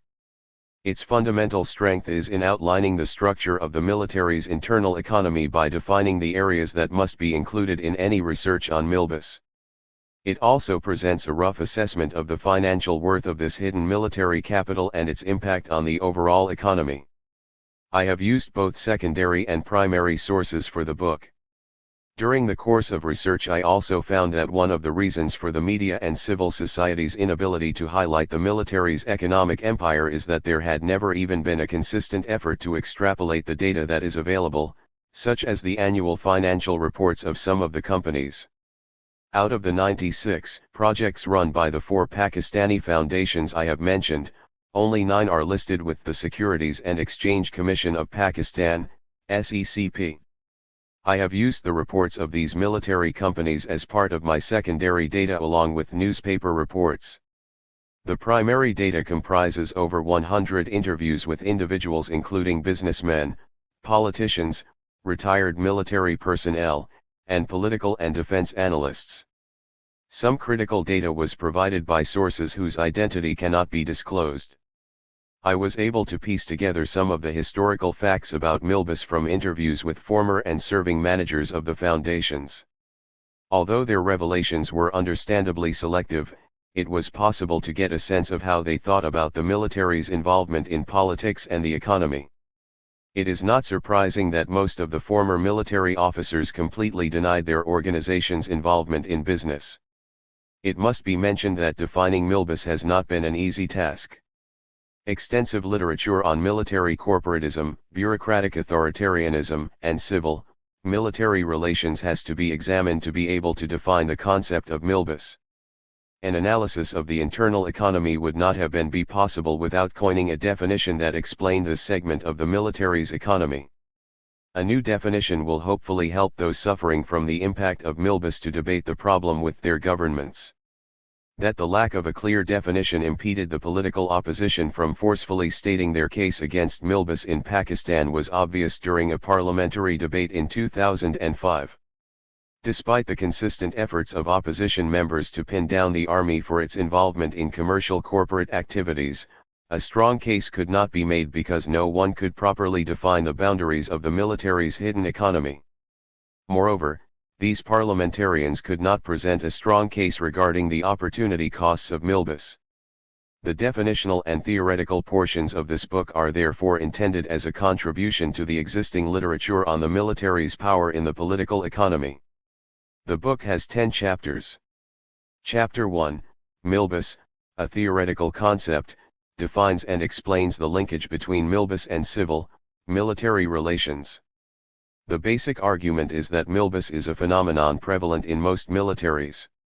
The extent of the military's penetration into economy and society is, however, directly proportional to its political power and its relationship with other societal and political players. The manner in which a military operates depends on the nature of civil, military relations and the strength of the political institutions of the state. This chapter outlines 6 distinct categories of civil, military relations. In all these types, the power of the military to develop and protect its stakes varies with the strength of the state. The first 2 types of civil, military relations are found in states where the political forces are relatively strong. This is followed by 3 distinct classifications of states known for the strength of their military rather than their political forces. Finally, there is a type of military that benefits from the failure of the state. Found mostly in Africa, such militaries partner with warlords to loot and plunder the state's assets. Chapter 2 is the beginning of the case study of Pakistan. Since the political power of the military determines the extent of its economic predatoriness, this chapter is an effort to understand the development of the Pakistan Army's power and its pretorian character. Entitled The Pakistan Military, The Development of Pretorianism, 1947-77, the chapter discusses the gradual strengthening of the armed forces. Besides commenting on the political growth of the armed forces, this chapter includes an explanation of the mandate of the military, its ethnic composition and its organizational structure. Pakistan's military is the most powerful institution in the country. This relatively superior capacity can be attributed to the organization's role as the savior of the state. Such a role was launched soon after the country's independence in 1947. The First War with India set the political course of the country. Allowing the military to initiate a major operation without sufficient civilian control propelled the army into significance. Henceforth, external threat was used as the raison d'être of the armed forces and the source of their power. In fact, external threat was defined to include internal security matters as well. Unchecked by any other institution, the military defined the national interest. The civilian elite of the country also had a role to play in propelling the military to significance. The organization was primarily seen as a political force multiplier for the civil bureaucracy, who did not realize that the military would gain wings of its own. The first martial law of 1958 had aimed at establishing the rule of the civil bureaucracy. Instead, power was hijacked by the ambitious army leadership. There were a number of factors that strengthened the armed forces, the most important being the relationship between the military and the 3 dominant classes identified by Hamza Alavi. This chapter also argues that the armed forces essentially had the character of a military ruler. They did not intend to leave politics. Therefore General Ayub Khan, the first martial law administrator, used the Muslim League and the basic democracy system to establish permanent control. The takeover of General Yahya Khan from General Ayub was not a second military takeover, but a counter-coup that indicated a change in the army and the state's command at the top. The army continued into politics until 1971-2, when it was pushed back as a result of its failure in a war with India. Chapter 3, Evolution of the Military Class, 1977-2005, continues the debate about the enhancement of the military's political power. It also highlights how the growth of the financial interests of the officer cadre of the armed forces enhanced the financial autonomy of the military fraternity, and provided it with the clout to become independent of all other players. Democracy was restored in 1972, but the army ensured that power was transferred to Zulfikar Ali Bhutto, who was closer to the military establishment than his rival, Sheikh Mujibur Rahman from East Pakistan. Bhutto represented the landed feudal class, which is part of the ruling elite of the country. However, the military could not completely control the political system. The 1970s was a decade of populist politics in Pakistan, which brought relative empowerment to the masses. Given the interests of the class he represented and his own power ambitions, Bhutto failed to institutionalize the people's power or strengthen democratic institutions. Instead, as is argued in Chapter 3, the elected prime minister rebuilt the armed forces. Consequently, the army marched right back into the corridors of power in 1977. From this point the army's top leadership struggled to strengthen the military's economic interests and find new ways of institutionalizing the organization's power. General Zia-ul-Haq, the third chief martial law administrator, initiated the debate on establishing the NSC, an institution that would give the armed forces a permanent role in governance.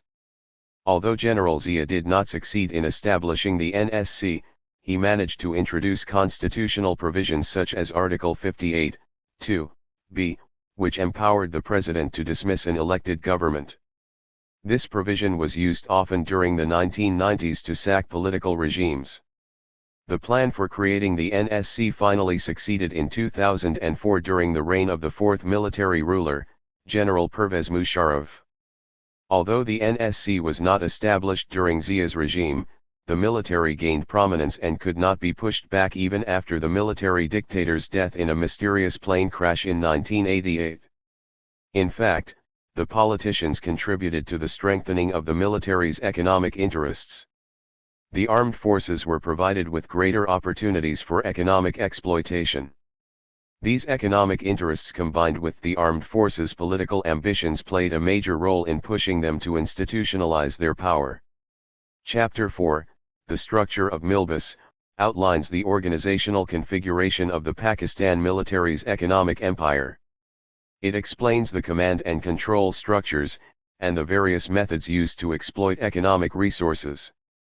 The military's economic empire operates at three distinct levels: through the direct involvement of the organization, economic exploitation through its subsidiary companies, and by granting advantages to individual members of the military fraternity.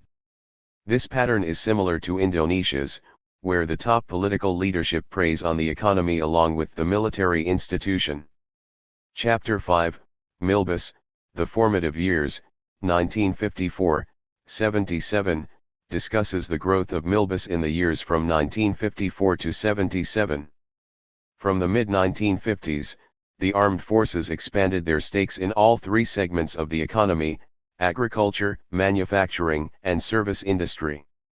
These 23 years have been divided into two phases, 1954 to 69 and 1969 to 77.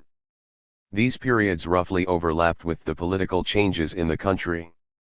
The first 16 years were the formative years during which the armed forces gradually established their foothold in politics and the economy. The second set of 6 years reflects the civilian interlude in the form of democratic rule of Zulfikar Ali Bhutto. This is the only time when Milbus did not grow rapidly, because of the political leaders' plans to check the autonomy of the armed forces. However, Bhutto failed in curbing the military's political or financial autonomy because of his dependence on military force to attain personal political objectives. Chapter 6, Expansion of Milbus, 1977-2005, is about the growth of Milbus from 1977 to 2005. These are the years when the military's internal economy grew phenomenally. After the imposition of the third period of martial law in 1977, the military undertook various projects to support its economic interests, including setting up new institutions such as the SF and BF to further institutionalize its economic exploitation. The military's economic role got a further boost during the 10 years of unstable democracy. From 1988 to 1999, the political governments gave added economic advantages to the armed forces in return for their support. During this period, the military entered uncharted territories such as the finance and banking sector. The last period saw the expansion and consolidation of the military's economic interests. Coinciding with the fourth military takeover in 1999, these years witnessed much greater penetration of the defense establishment into society. Chapter 7, The New Land Barons, discusses the armed forces' urban and rural land acquisitions. Pakistan suffers from the problem of inequitable distribution of resources, especially land. There are a few people with large land holdings, while the 30 million landless peasants struggle for survival and remain in search of land. However, the dominant classes, including the military, have not looked to equalize the situation, but have focused on satisfying their own appetites for land. The British tradition of granting land to the military for certain purposes has been exploited for the benefit of the senior echelons of the officer cadre. The feudal attitude of the state and its military is demonstrated by the pattern of land distribution and monopolization of vital resources such as water. Although ordinary soldiers are awarded land as well as officers, they do not get access to water to develop the agricultural land. This facility is restricted to the senior officers. Such elitist distribution of resources puts the senior officers in the same class as the big civilian feudal landowners. The distribution of urban land also reveals the power of the ruling elite. Instead of solving the problem of the lack of housing, successive governments have opted to award prime urban land to the officer cadre of the armed forces and other elite groups. Pakistan's military, however, do not see their economic advantages as exploitation. The various perks and privileges are justified as welfare activities. Chapter 8, Providing for the Men, Military Welfare, considers the argument of the armed forces. The welfare programs for serving and retired personnel are carried out mainly to make military service attractive for able-bodied citizens. This welfare is driven by its own politics and dimensions. At one level, distribution of welfare funds is driven by the relative influence of the potential beneficiaries. The senior officers tend to get a larger chunk of benefits than the ranks. At another level, there is inequitable distribution of resources because of the skewed recruitment policy, which shows a bias against smaller provinces and certain ethnic minorities. This imbalance contributes to the existing ethnic tensions in the country. Chapter 9, The Cost of Milbus, analyzes the financial cost of the military's internal economy. The data presented in this chapter question the military's assertions about the financial efficiency of its commercial ventures.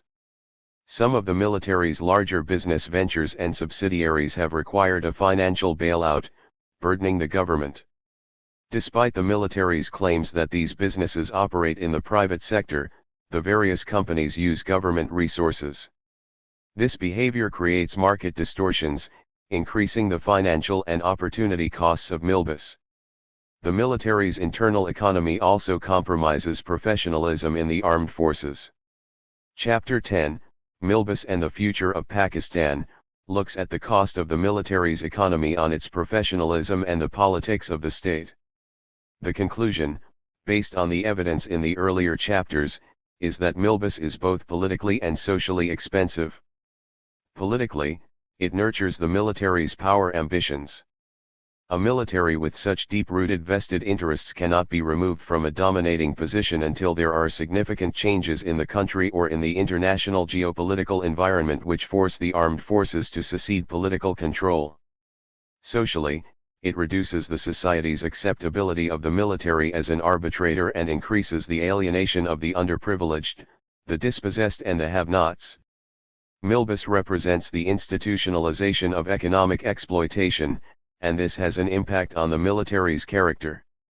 This kind of economy transforms the military into a predatory institution which uses power for the economic advantages of the armed forces, especially the military elite.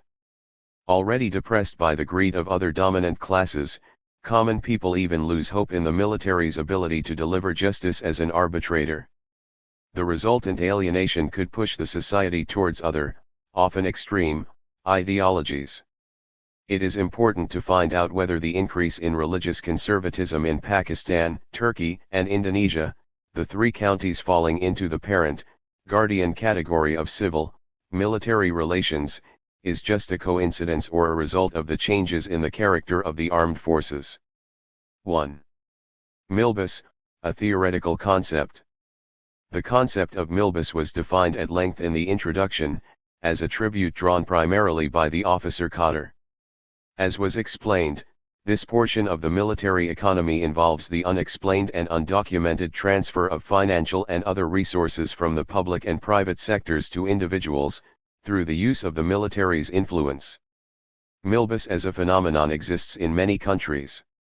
However, the size of the tribute and the consequent level of the military fraternity's penetration into the economy are directly proportional to the military's control of politics and governance, and the nature of civil, military relations in a particular country. This chapter identifies 6 distinct types of civil, military relations, each dependent on the political strength of the state. The theoretical model presented here revolves around the concept of a politically strong state that is known for its stable pluralist tendencies. The military fraternity's ability to penetrate the state and society or establish its hegemony is determined by the strength of the political system. A weak polity is a sure sign of a weakened state, and therefore greater intrusion of the armed forces at all levels of the economy, political and societal system.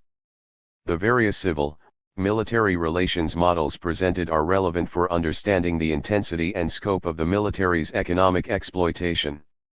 Although all militaries vie for resources, their exploitation will increase according to the extent of their political influence.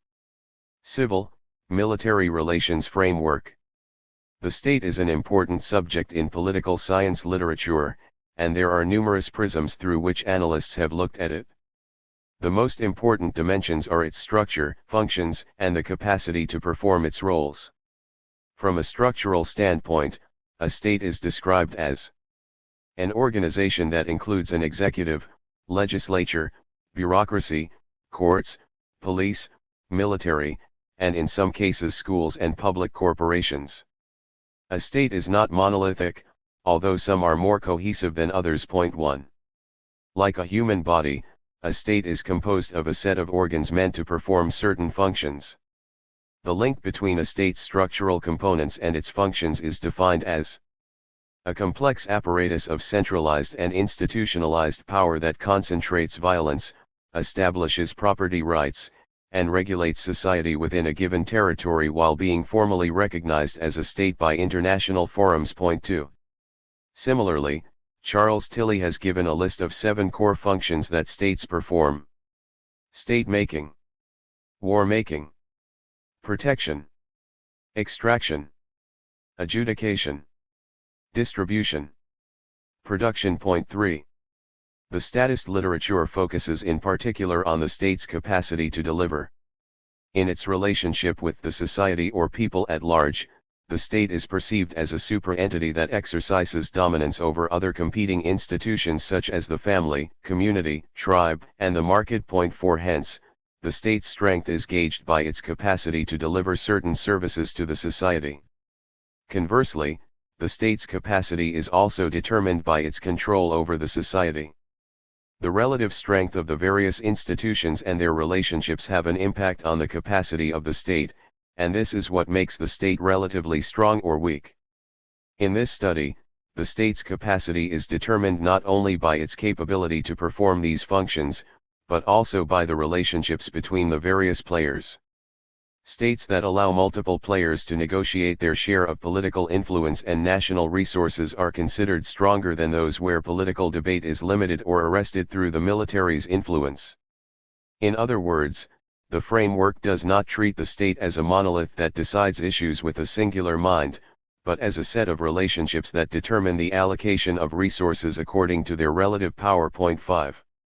In fact, the relative power of the multiple players, their relationship with each other, and their ability to freely negotiate their interests are key features of the politically strong state identified in the theoretical framework presented in this chapter. The relative political power that various players have to compete for resources ultimately shapes the allocative process. The competition also generates tension amongst the various competitors, because of the strife and uncertainty that is characteristic of the struggle accompanying the allocation of resources. Point 6. In a nutshell, the state's capacity is determined by the nature of interaction between the various stakeholders, and the plurality of the political process determines the direction of the allocative process, and the peculiar objective of the state. The purpose of a state is essentially that of an arbiter providing direction to the relationships between the players. Therefore, there are 4 basic dimensions in the study of the state: a. the nature and competing interests of stakeholders, which, b. affects the structure of the state, which, c, in turn determines the capacity of the state, and, d, defines its role. This order could be reversed, creating a cyclical rather than a four-tiered structure. To structure this in reverse, a state's role could conversely have an impact on its capacity, influence its structure and affect the links between the stakeholders. This basically means that the strength of a state, or what distinguishes a strong state from a weak one, is not just its capacity to complete certain tasks, but its ability to regulate relationships that can help it achieve the set of specified objectives. 7 The state thus moves beyond Tilley's conception of a superentity that exercises dominance over other competing institutions such as the family, community, tribe, and the market. 8 It is equally important to look at the power game that is played to control the state. Competition between the various actors and their interests lies at the heart of the state-society relationship. It is this competition that shapes politics. 9 Although there is no perfect formula for all players to get the share they deserve or desire, it is vital to have a political environment that allows the possibility of competition. A pluralist political system provides greater opportunity for the state to co-opt people rather than coerce them to support the official policy perspective. Moreover, the pluralist political structure strengthens the larger civil society to negotiate its rights with the state. Some authors see a state's stability in the context of its ability to dominate civil society. 10 However, in this study, state stability and control, which was the focus of a number of authors on Latin America like Guillermo O'Donnell and Juan Linz 11, is not the key determinant of the strong state.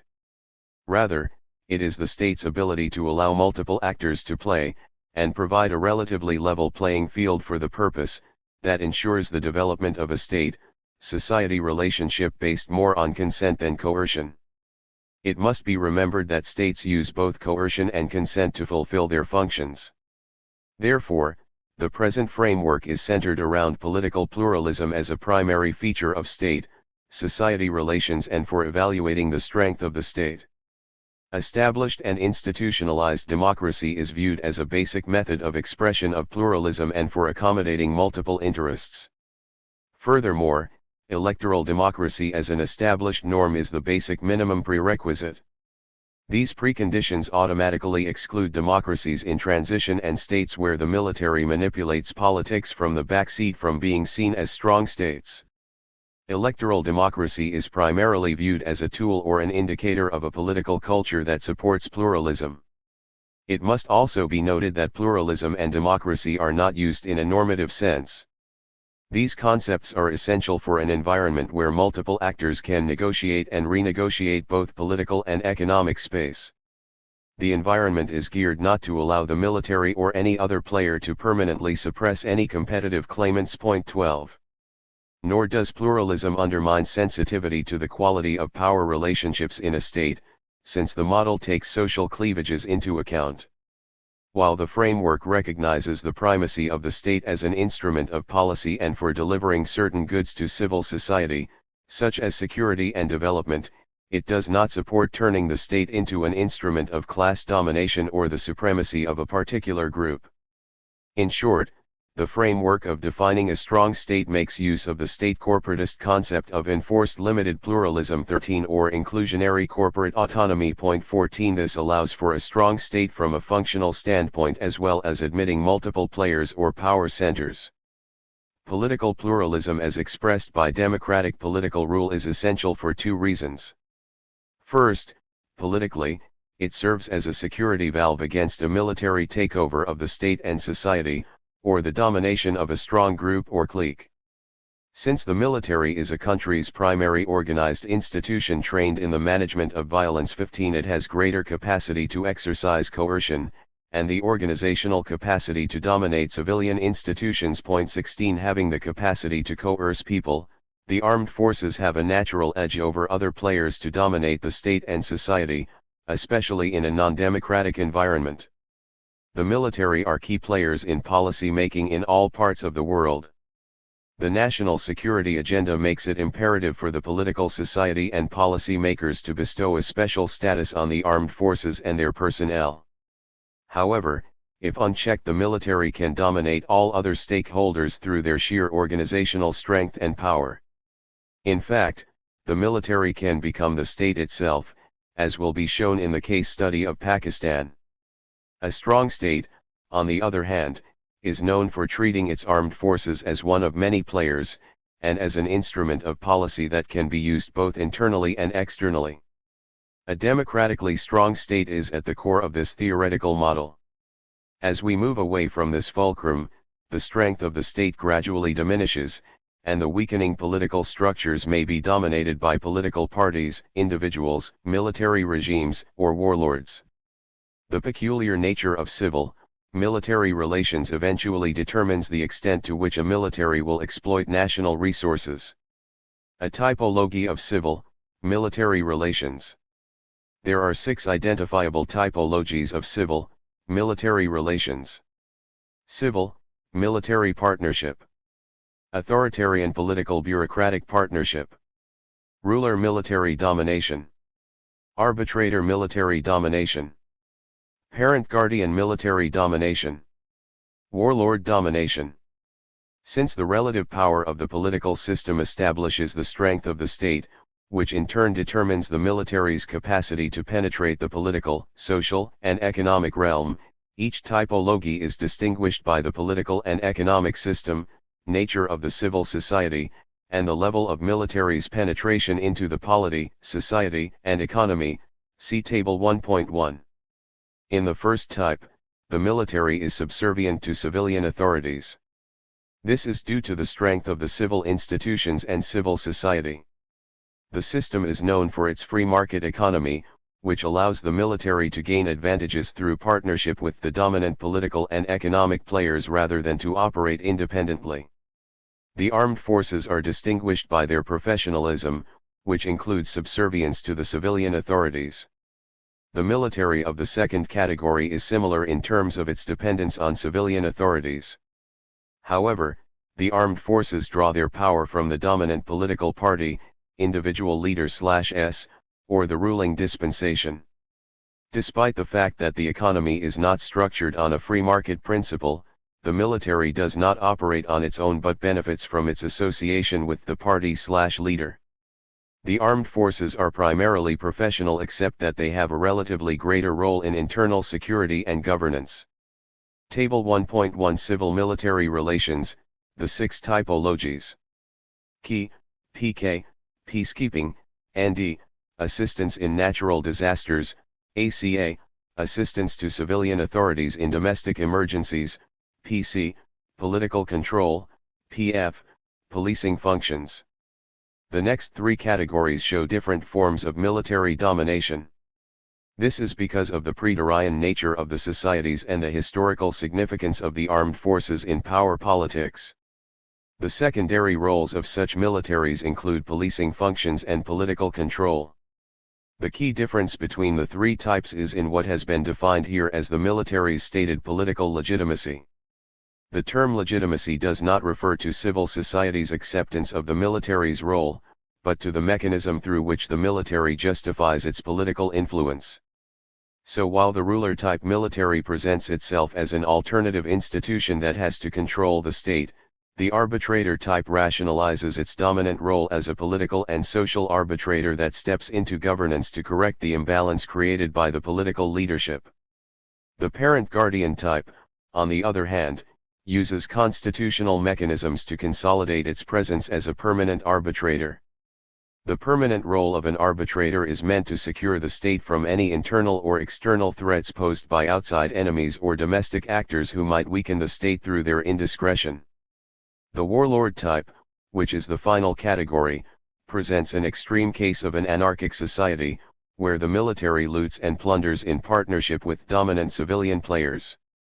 A strong political system or political party control will force the military to take a subservient role.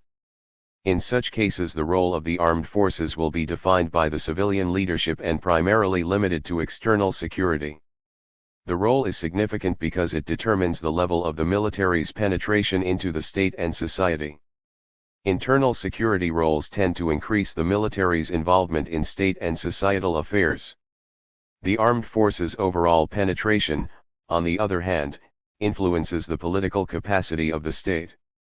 In a nutshell, the typologies summarize all the possible interactions between a state and society and its armed forces. See Table 1.2 for an overview of the comparative types.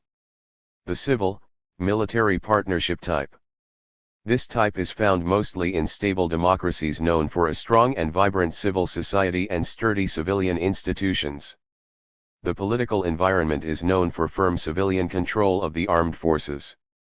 Historically, the militaries are subservient to the civilian government and are considered as one of the many players vying for their share of resources. The militaries customarily do not challenge civilian authority because of their sense of professionalism and restricted scope to do so.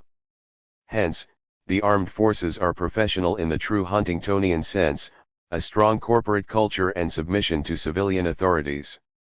This kind of professionalism is inherently different from the new professionalism of pretorian militaries in Latin America, Southeast Asia, and other regions. The primary role of militaries in this category is fighting external threats. The armed forces get involved in internal security duties as well, but that is mainly at the behest of the civilian authorities or under their firm political guidance. The military's sense of professionalism and restriction to an external security role can be attributed to the strong civil society and democratic institutions such as the media, judiciary, human rights organizations, election commissions, political parties and government audit institutions. The media in particular are quite strong, which makes it imperative for the armed forces to operate in their well-defined area of operations. Table 1.2 Types of Civil, Military Relations. Broadly speaking, the political system in the countries that fall in this category can be termed as state corporatist in structure, in which interests are represented through vertical functional organization of officially sanctioned forms of association. 17 The state is capable of imposing its will on society as well as allowing for negotiation between multiple stakeholders for control. Consequently, political agendas emerge through a consensus between the players, with each one being able to negotiate its share without fear of the military's domination. This, however, does not necessarily suggest an ideal form of democracy.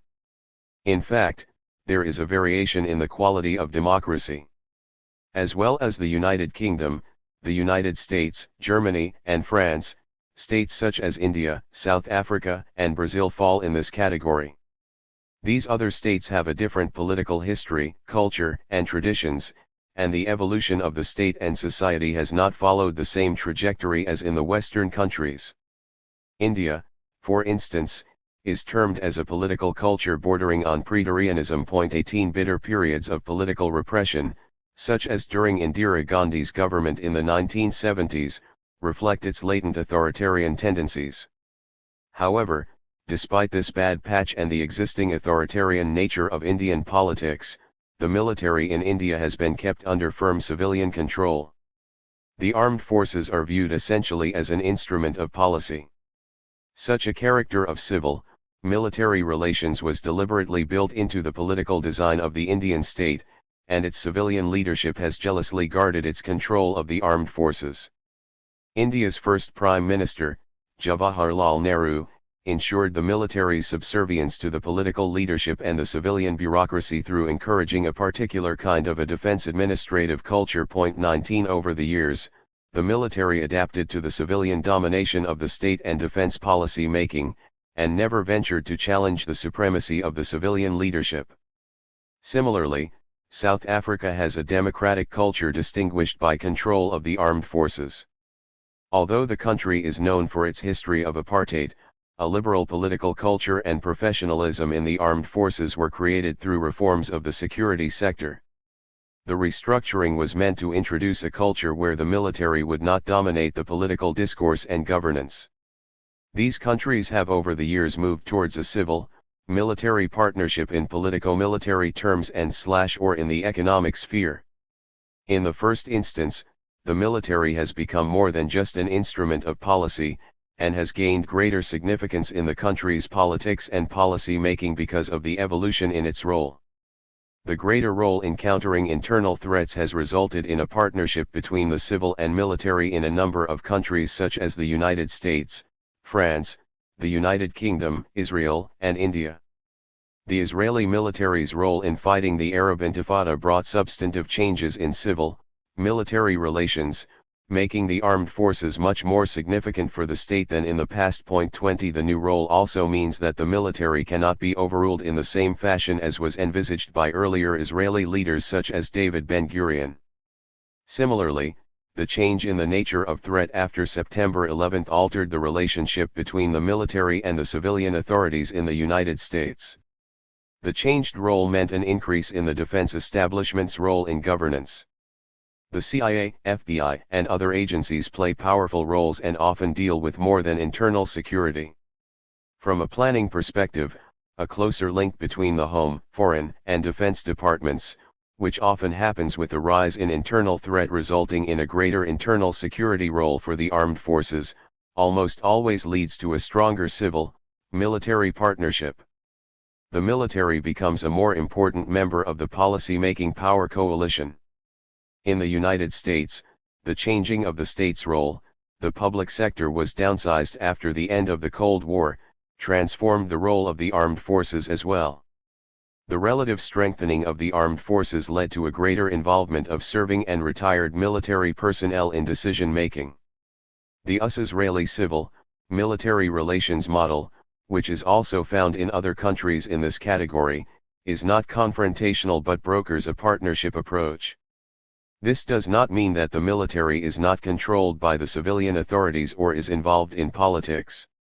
However, the greater role in internal security increases the military's influence in decision-making and governance.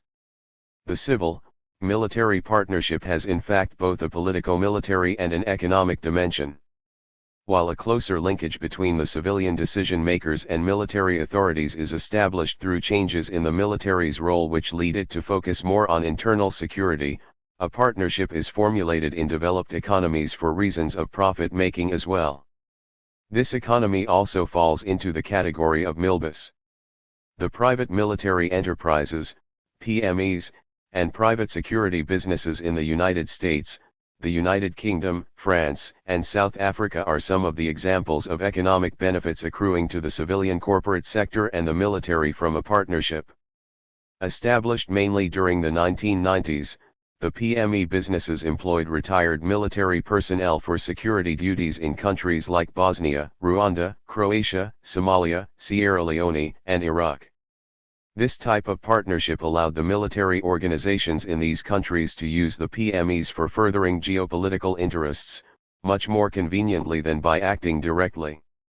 In most cases, the private security contractors can undertake tasks that governments or militaries would not risk for political or other reasons.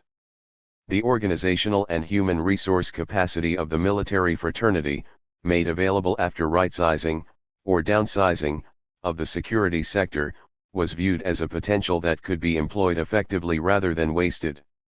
Numerous PMEs such as Halliburton, MPRI, Kellogg, Brown & Root and DynCorp benefited from the ongoing Iraq War. The war created opportunities for a variety of stakeholders from the private sector, political society, and the armed forces. The private sector benefits were clearly financial. The PMEs did not have to invest resources in training people, since retired military personnel brought priceless training with them. The politicians reaped both political and financial dividends.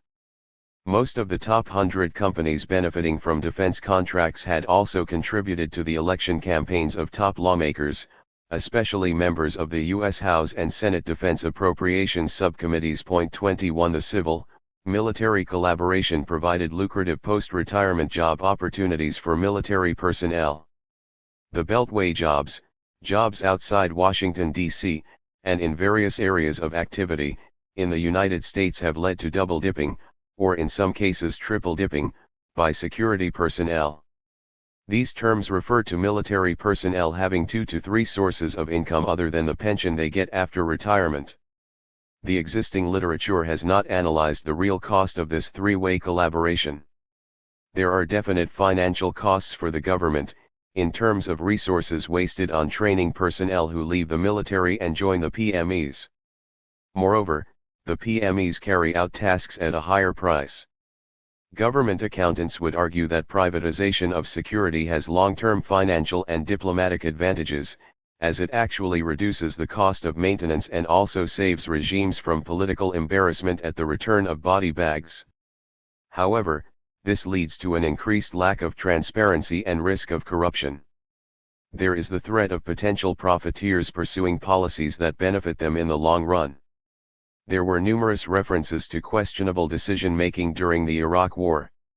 For instance, out of the $4.3 billion worth of contracts won by Halliburton during 2003, only half were based on competitive bidding. 22 According to a 2004 Department of Defense, DoD, report, these were not cases of dollars themselves being routed to the wrong company, but rather of the Pentagon misreporting of where the money went in its procurement database. 23 Another report highlighted the fact that a private contractor, MPRI, wrote the Pentagon rules for contractors on the battlefield and performed intelligence work in the battlefield. MPRI's ability to undertake such tasks raises serious concerns about the standards of management, and the impact of this collaboration on the overall integrity of the government and the defense establishment. 24. The PME business creates an incentive for a more militaristic perspective to policy making, particularly in the upper echelons of the armed forces where the bulk of the economic dividends are concentrated. A militarily aggressive policy, either domestically or geopolitically, will increase the significance of the armed forces, and increase the state's dependence on the institution. The officer cadre in a capitalist economy, unlike in a pre-capitalist politico-economic structure, vies for greater share in capital formation rather than in accumulating assets. This does not make this kind of milbus benign. If it is not controlled and monitored properly, this type of milbus can impact the functioning of the state and the future of democratic institutions. Those benefiting from a partnership would, for instance, propagate a more authoritarian political structure where questionable decisions cannot be challenged by civil society. The threat to democratic and civil society institutions posed by this kind of milbus is comparable to the threat from the military-industrial complex in the United States that President Dwight D. Eisenhower warned his nation against in 1961. In his famous farewell speech to the nation, the U.S. President warned his people against the unwarranted influence of this burgeoning sector. 25. In this typology, it is the existence of democratic norms that stops the military's influence from penetrating all segments of the economy, polity, and society. The authoritarian political-military partnership type. This type is found mostly in communist states or countries with authoritarian political party control. Power is concentrated in a single party, or in an individual or group of people who dominate the political system. Some of the representative cases in this category are China, North Korea, Cuba, Syria, Egypt, Iraq, Russia, Sri Lanka, and post-Islamic Revolution Iran. Contrary to Amos Perlmutter's classification of Cuba as a military regime of the army party type, Cuba has been bracketed here with Syria, Iraq, and Egypt as cases of a political party, military partnership. 26 This is because the military in Cuba is subservient to Fidel Castro and his family. As in a civil, military partnership, the second type represents a military that is basically an instrument of policy used by the key political party or individual leader controlling the state. This is not to suggest that the political structure is similar to the one found in democratic states. The political system is less pluralist, and the civil society is restricted and dominated by the ruling political dispensation. In this type, the military plays a crucial and a far more significant role to enforce the policies of the top leadership. However, the political legitimacy rests primarily with the political party or a charismatic leader. Individual rulers, such as Cuba's Fidel Castro or Egypt's Gamal Abdel Nasser, benefit from keeping the military to play second fiddle to them. Nasser, for instance, created alternative civilian institutions to counter the military, which he otherwise depended upon to ensure his political survival. 27 Conscious of the organizational power of the armed forces, the political parties or individual leaders do not risk giving the military greater authority. The political party is a forum for societal consensus. The strength of the political system lies in the power of the political party or the ruling civilian elite, which does not permit the armed forces to take control. In this respect, the political party or ruling dispensation substitutes for the strong civil society that is found in the first category. The military or paramilitary forces are used as instruments to back the socio-political agenda of the ruling party and ensure the stability of the state. In most cases, the military's significance in policy making is recognized primarily in its role in state formation or securing the integrity of the country. The political-military partnership is based on the symbiotic relationship between the centralized political party and the armed forces. The latter draws strength from the party as well as giving strength to it. This is because, as in China's case, between 1920 and 1980, the revolutionary military that spread out in the regions, operating at a regional level, provided support to the Communist Party. In doing so, however, the armed forces also consolidated their political position in the regions. 28 The Communist Party and the military supported each other and vied for a greater share in a cooperative framework. The military, in a Communist Party system, is viewed as Janus-faced. It is the guarantor of the civilian party regime and protector of party hegemony. 29 This makes a case for cooperation rather than confrontation. The militaries in this category are trained to be professional. The professionalism includes subordination to the civilian authorities. However, it must be noted that most countries in this category have revolutionary-turned-professional armed forces. The one exception is Sri Lanka, where a ceremonial military evolved into an agent of state coercion, exhibiting the pre-Durian tendencies of the ruling ethnic group, the Sinhalese. Over the years, the Sri Lankan military was responsible for killing thousands of Sinhalese and Tamils. It butchered 60,000 youths in the insurrection in the island's south in 1977 alone. 30. Such militaries are generally known for greater involvement in internal security. There is a thin line between the military, paramilitary forces and the police force. Therefore, the militaries of this category act as a tool of coercion for the ruling party. It must be reiterated that the coercion is carried out at the behest of the ruling party/leader. So, while the military has a lot of influence, as in China, Sri Lanka, Syria, and Iraq, the armed forces remain subordinate to the political leaders or parties. Governance in particular remains the forte of the political party or individual leadership. Civil society institutions are relatively weak, except for the key political party or group. The political party/leader acts not only as a forum, but also as a controller of all political discourse. From a Milbus perspective, these militaries have a deep penetration into the economy. The defense establishment's logic for establishing an internal economy is not to accumulate assets but to generate capital for personal and organizational benefit, in partnership with the ruling party. One of the reasons for the military's involvement in the economy directly relates to the origins of the organization. As a result of its involvement in state/nation building, such militaries are expected to play a larger role in governance than the earlier category. The organization's role in socio-economic development allows it a role in the economy. This is certainly true of countries such as China, Syria, Cuba, and Iran. The armed forces are used systematically to help the ruling party govern the state. This includes participating in running the economy. The military is often engaged in profit-making to bridge the financial resource gap in the defense sector.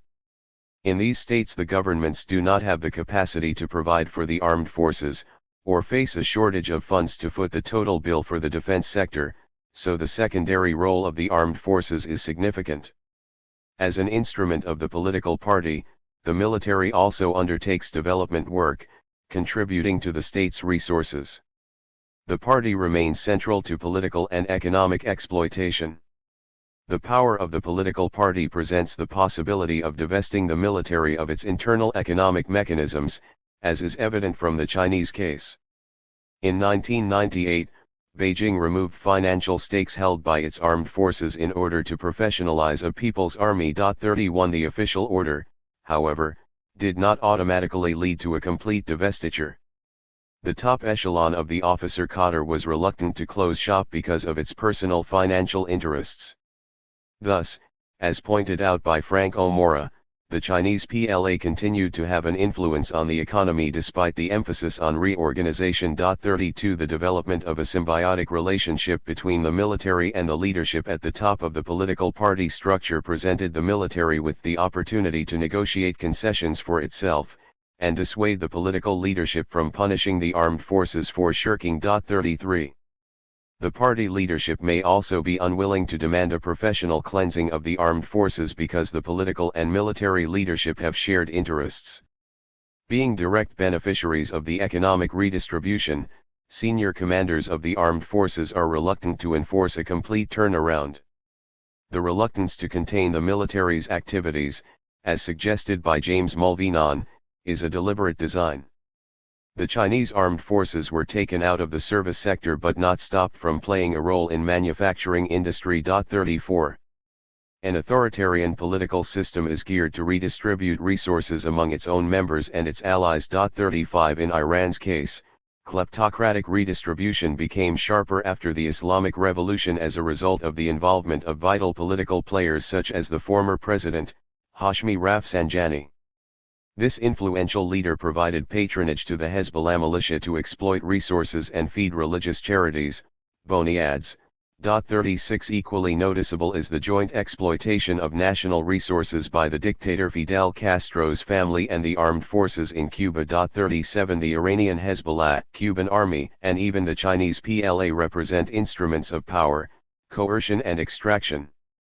There is a symbiotic relationship between authoritarian regimes and auxiliary agencies like the military or paramilitary, which is often used for political suppression, securing continuity of the regime and extracting resources. 38 Some militaries act independently of the political party structure in looting resources. However, these are instances of individual rather than institutional involvement, such as in post-1991 Russia. The restructuring of the Soviet Union and lack of sufficient funds led desperate soldiers to engage in looting and plunder. The financial autonomy of the defense establishment can be minimized through an increase in financing and oversight. The ruler military type. A ruler military refers to the type that considers itself as an alternative to civilian institutions and installs itself in direct power permanently. The defense establishment views itself as key to the security and integrity of the state, state building, and socio-economic development. This self-acquired role allows the armed forces to impose totalitarian control on the state and launch themselves into politics without any promise of a return to democracy. However, because of its totalitarian nature, this type of military is normally challenged by civil society, especially when the armed forces engage in systematic and prolonged human rights violations. The primary difference between this and the other two typologies of military domination is the control of politics. Politically, it is different from the other two types because this type of military tends to acquire long-term and direct political control. The prolonged direct rule exhausts any element of moral legitimacy that the military has, resulting in resistance from civil society. The military's civilian partners can be among those who tend to rebel. The resultant political chaos results in greater human rights violations, and this further increases the chasm between the military and the wider society. This is where this type differs from the other two military types. The arbitrator, for instance, does not remain in direct control for long. The parent guardian creates constitutional provisions for indirect political control. In this respect, the ruler type is totalitarian in character, see Table 1.3. The typology of military rule draws upon Perlmutter's classification of Praetorian militaries into rulers and arbitrators. A ruler military has a propensity to remain in power. The nature of civil, military relations is inherently different from the other two types of military rule because the armed forces in this category are averse to transferring power to the civilian leadership, and fully acquire control of the state and governance. This model includes Latin American states during the 1970s and the 1980s such as Chile, Argentina, Ecuador, Nicaragua, Peru, and Haiti, and others that experienced prolonged military rule. The list also includes modern-day Myanmar, where the military continues to be in direct control. One of the main reasons for prolonged direct rule is the weak nature of civil society.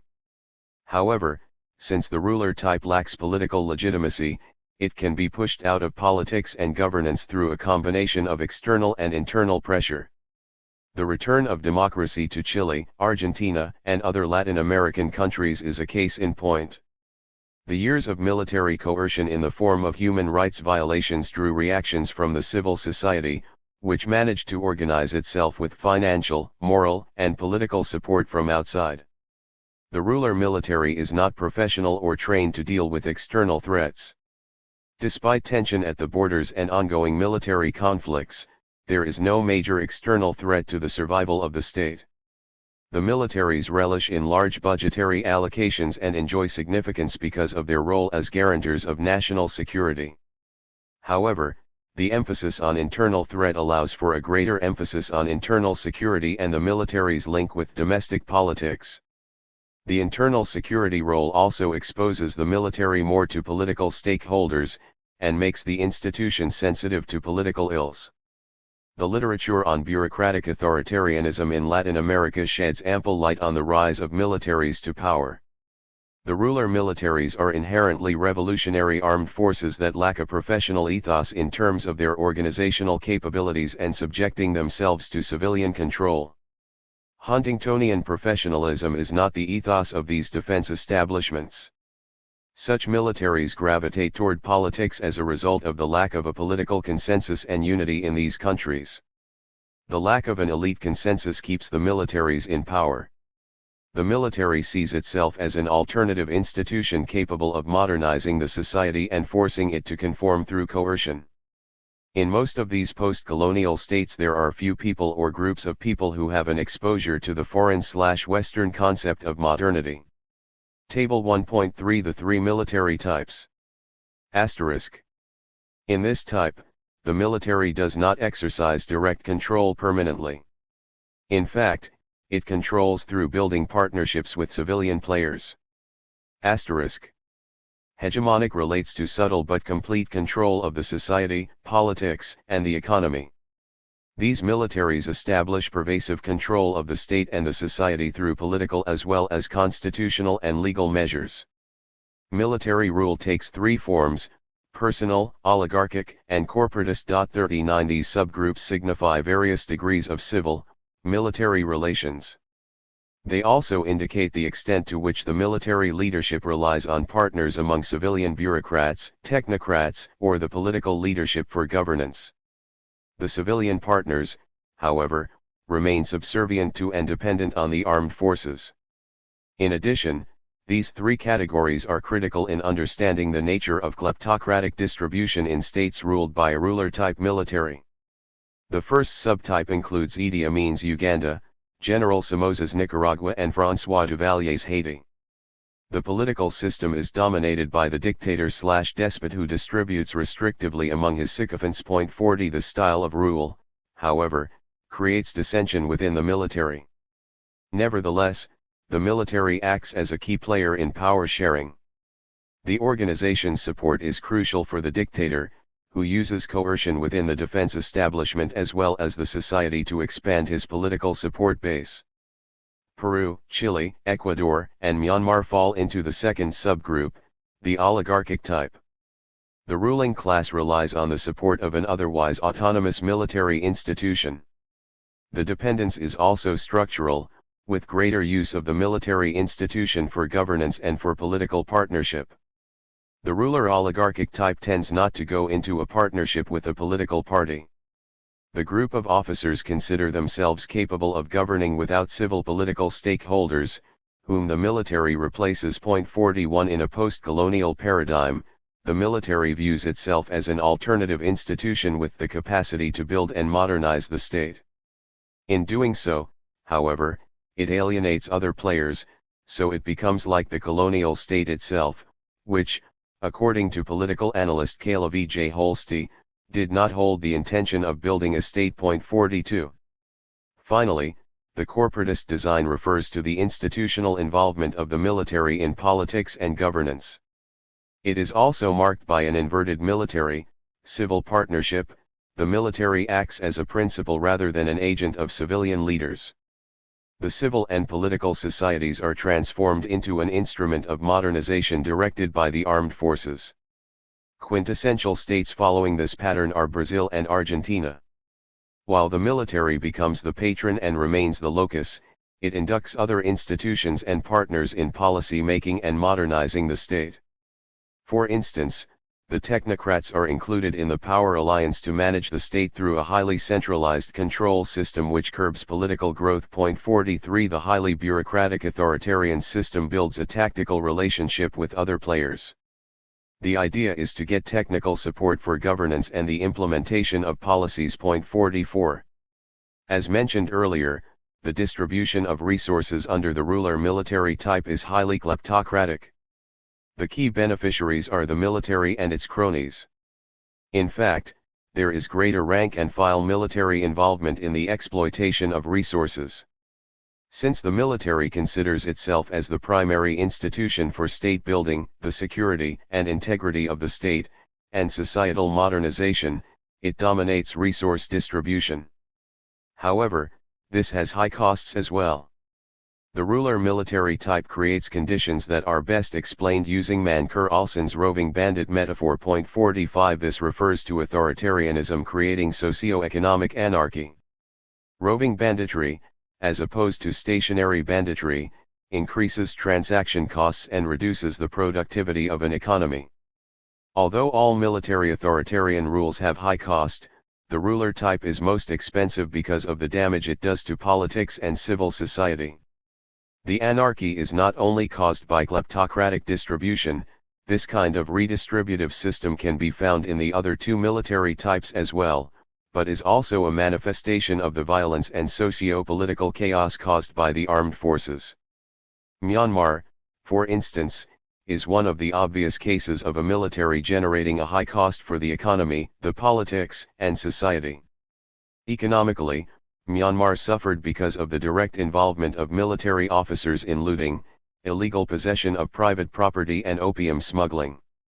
Minimizing or curbing such activities becomes an arduous task mainly because, as Mary Callahan puts it, states that pursue coercion-intensive, military solutions to internal security and political crisis will likely see their military take on a range of functions: law enforcement, economic regulation, tax collection, census taking, magazine publishing, political party registration, food aid distribution, and so on, that have little to do with traditional defense responsibilities. 46. Such unfortunate conditions create economic anarchy and transform the socio-political and socio-economic environment into an unfriendly atmosphere for the general public. In Myanmar's case, the military's totalitarian behavior even forced capable people into exile. Some of the larger economic costs of kleptocratic redistribution come from the creation of unhealthy monopolies. Personalized and oligarchic rules in particular tend to breed monopolies. The ruler military tends to distribute resources to the armed forces and its cronies. The number of beneficiaries increases with the subtype. The corporate model, for instance, redistributes comparatively more because of its alignment with other groups. Brazil is a key example of the distribution of resources to the military and a group of technocrats and businessmen who were put in charge of economic planning. 47. Contrary to the view that militaries in developing states are modernizers. 48. The benefits of the military's involvement in politics and the economy are much lower than the costs. Studying the impact of military rule in Latin America, Jerry Weaver goes a long way to challenge the notion that military rule benefits the middle class. 49. The arbitrator military type. This military type, which is derived from Perlmutter's classification, is known for acquiring direct political control periodically but shirks from prolonging its rule. Hence, this type has a propensity to return to barracks soon after it appears to have solved the problem it came to fix by taking control of the government. The arbitrator type has a proclivity to act as a backseat driver. It tends to remain in the backseat until it is forced by circumstances to intervene directly. The decision to intervene, however, is based on the organization's own assessment of the situation. Arbitrator militaries view themselves essentially as a balancer of power between the various competing political forces. They draw the moral legitimacy to intervene from their self-acquired role of providing stability and bringing progress to the nation. Suspicious of the capacity of political players to protect the state, internally and externally, such militaries acquire a watchdog role to stop the corruption of civilian actors. 50 In doing so, they also create the logic for their periodic intervention. The military's role as an arbitrator is also a result of the peculiar nature of the society. In a pretorian society, where politics is formless and ridden with factionalism, the military get an opportunity to step in occasionally as a substitute for social forces that do not exist. 51 Some examples in this category are Indonesia, pre-1966, Pakistan, pre-1977, Turkey, pre-1961, South Korea, Thailand, Cambodia, Vietnam and Bangladesh. Why does the military not prolong its rule? Is the temporary intervention an indicator of the strength of the civil society?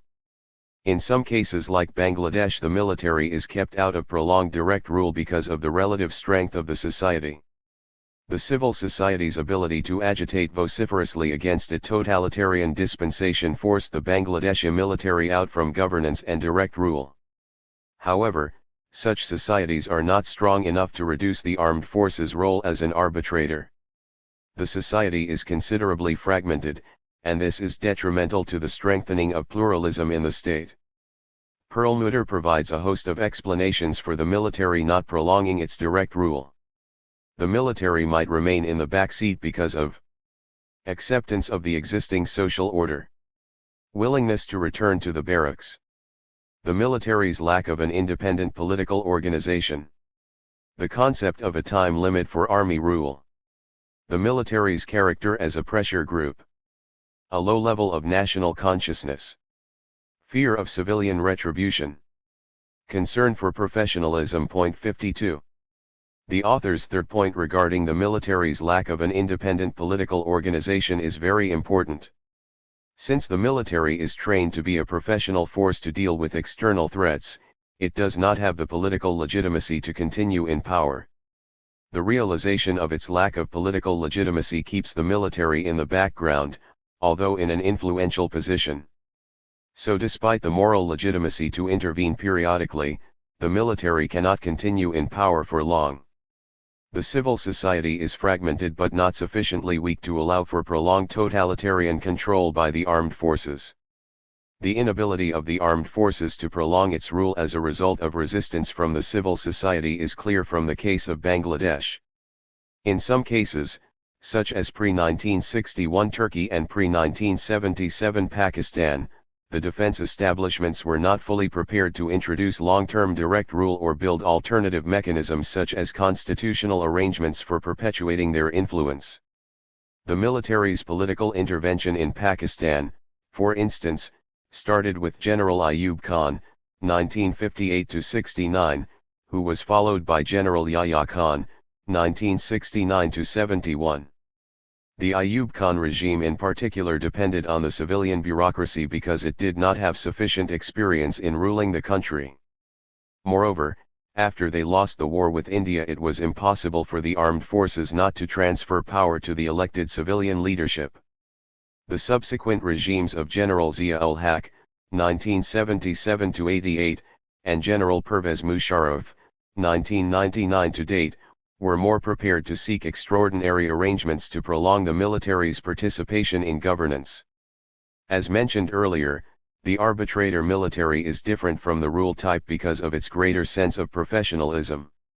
The tendency is to keep the rank and file out of politics and economic management. There are, however, two types of militaries that fall in this category. One is represented by the Indonesian military, and has greater rank and file involvement in governance and economic management. The other, exemplified by Turkey, Pakistan, and Bangladesh, seeks political partnership for enhancing its influence. In the second case in particular, the armed forces use internal and external threats as the main reason for perpetuating their role in governance. In Kemalist Turkey, Ataturk legitimized the military's role in governance as a defender and protector of the constitution and the national integrity from the threat from outside, as well as the hazard of corrupt civilian rule. Hence, the military was also the guarantor of good governance and honest civilian rule. 53. In most cases in this category, professionalism refers to a new professionalism in which the role of the armed forces extends beyond fighting wars. This means a greater role in internal security and governance. 54. Thus, the armed forces in all these countries are involved with issues of political instability, meeting challenges to national ideology, or countering various sources of internal and external violence. The military regards itself as the guardian and guarantor of national security, extending beyond the simple definition of territorial security. According to Perlmutter's definition, this type of military seeks civilian partners to whom it hands over power from time to time. The military merely projects itself as an arbitrator. This means returning to barracks as soon as the problem is solved. The officer cadre claims to aim to transfer power to an acceptable civilian regime at the earliest opportunity to give semblance of democracy, but the military always operates as a behind-the-scenes pressure group which establishes partnerships with political parties and other groups or associations. 55. This is another case of an inverted principle, agent relationship in which the military is generally in the driving seat. The military seeks out partners among civilians such as bureaucrats, technocrats, businessmen and religious and ethnic groups, so both parties can perpetuate the existing power relationship to their mutual benefit. The military seeks civilian partners for both political and economic benefit. Indonesia is a typical example of an arbitrator military. The civilian and military leadership have an almost equal share in Milbas. Starting with Sukarno, and under Suharto and all subsequent political leaders, the military was granted a share in exploiting the national resources. The armed forces were in fact partners with the civilian leaders from the beginning of the Indonesian state, as a result of the military's role in fighting the Dutch forces during the War of Independence in 1945 to 9.56. The tension between the revolutionary political setup, the Partai Komunis Indonesia, PKI, and the armed forces of the Republic of Indonesia, Angkatan Bersenjata Republik Indonesia, ABRI, compounded with the problem of weak democratic institutions, resulted in the military's repeated political intervention. The political anarchy established the military's non-military role, which was officially endorsed through three fundamental documents: the 1945 Constitution, the Pancasila, the state ideology, and the Sabta Marga, the Code of Honor of the ABRI, which requires the army to defend the Pancasila. 57. Such legal provisions enhance the military's role in politics and the economy. The military's involvement in socio-economic and political governance has a high cost, however, especially in terms of its professionalism. The expansion of the military's role in the economy deepens its influence in politics. As a result, the armed forces begin to face problems in the performance of their core function of territorial security. The challenges the military faces as a result of the fusion of external and internal security roles were sharpened in the case of Indonesia, where the military predominantly played an internal security function. The fundamental question is whether a political system that engenders the military's financial autonomy can strengthen the civil society to reduce the military's influence. Will an arbitrator military that has built economic interests remain an arbitrator forever, taking over the reins of government only at times of perceived crisis? The military's role can only be limited to arbitration in cases such as Bangladesh, where the government has systematically encouraged the armed forces to look at other options for their financial survival. One of the reasons for the Bangladeshi military's abstinence from taking over direct control lies in the source of the armed forces' financial autonomy. Dhaka's military depends on UN peacekeeping missions to earn financial benefits, and as a result it has remained out of power since 1991. The Bangladeshi armed forces depend on their good relations with the civilian government to seek greater opportunities of involvement in the peacekeeping missions. The Bangladeshi military's commercial ventures are also dependent on the earnings from the peacekeeping missions. Over the years, Dhaka's armed forces have built stakes in the hotel industry, in textile and jute manufacturing, and in education. Bangladesh's civil society is, perhaps naively, not alarmed by such developments. The political analysts see the commercial ventures as a tradition passed on by the pre-1971 Pakistan Army. Furthermore, it is believed that the military would not risk losing its profit-making opportunities through the UN missions. 58 There is very little thought given to the possibility that the military might not be offered opportunities by the United Nations, in which case it might be forced to look at other options to gain financial advantage. Despite their involvement in the UN peacekeeping missions, the militaries of Pakistan, Turkey, and Indonesia engage in profit-making ventures. Their economic exploitation is a result of their political power. These three militaries have in fact been politically powerful since the early days of independence of their states, as a result of their involvement in politics. The financial autonomy of these armed forces is dependent on their political autonomy, and their political influence is likely to grow undeterred, or at least not be minimized, unless their authority is seriously challenged both internally and externally. In analyzing military intervention, Perlmutter did not look at the armed forces' influence on the political economy, especially the financial interests of the officer cadre. Once a military is allowed to shirk, it tends to expand its role in politics and the economy. The term shirk is drawn from Peter Fever's work on civil, military relations in the United States, and refers to the military's refusal to obey the commands of civilian policy makers. 59 Weak political forces, unable to play the strong principle, find it increasingly difficult to avoid conceding greater political and economic space to the armed forces. The Pakistani, Turkish, and Indonesian militaries, for example, gradually build political power to support their economic interests. Each successive military dictator learns from his predecessors how to maximize political influence to gain greater economic dividends. The militaries then find constitutional ways of perpetuating their control of the state and society. It is for this reason that these three cases have been put into a separate category, which is discussed in the next subsection. The parent-guardian military type. As mentioned earlier, the three countries that qualify for this category are Pakistan, Turkey, and Indonesia. These armed forces are known for institutionalizing their political power through constitutional/legal provisions.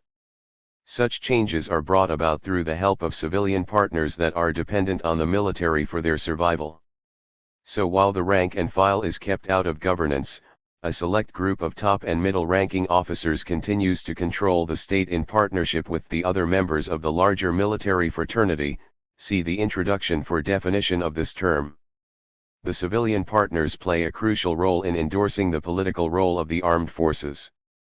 This can be done through simple parliamentary approval, as in the case of Indonesia, or through constitutional changes such as the establishment of a National Security Council, NSC, as in Turkey and Pakistan.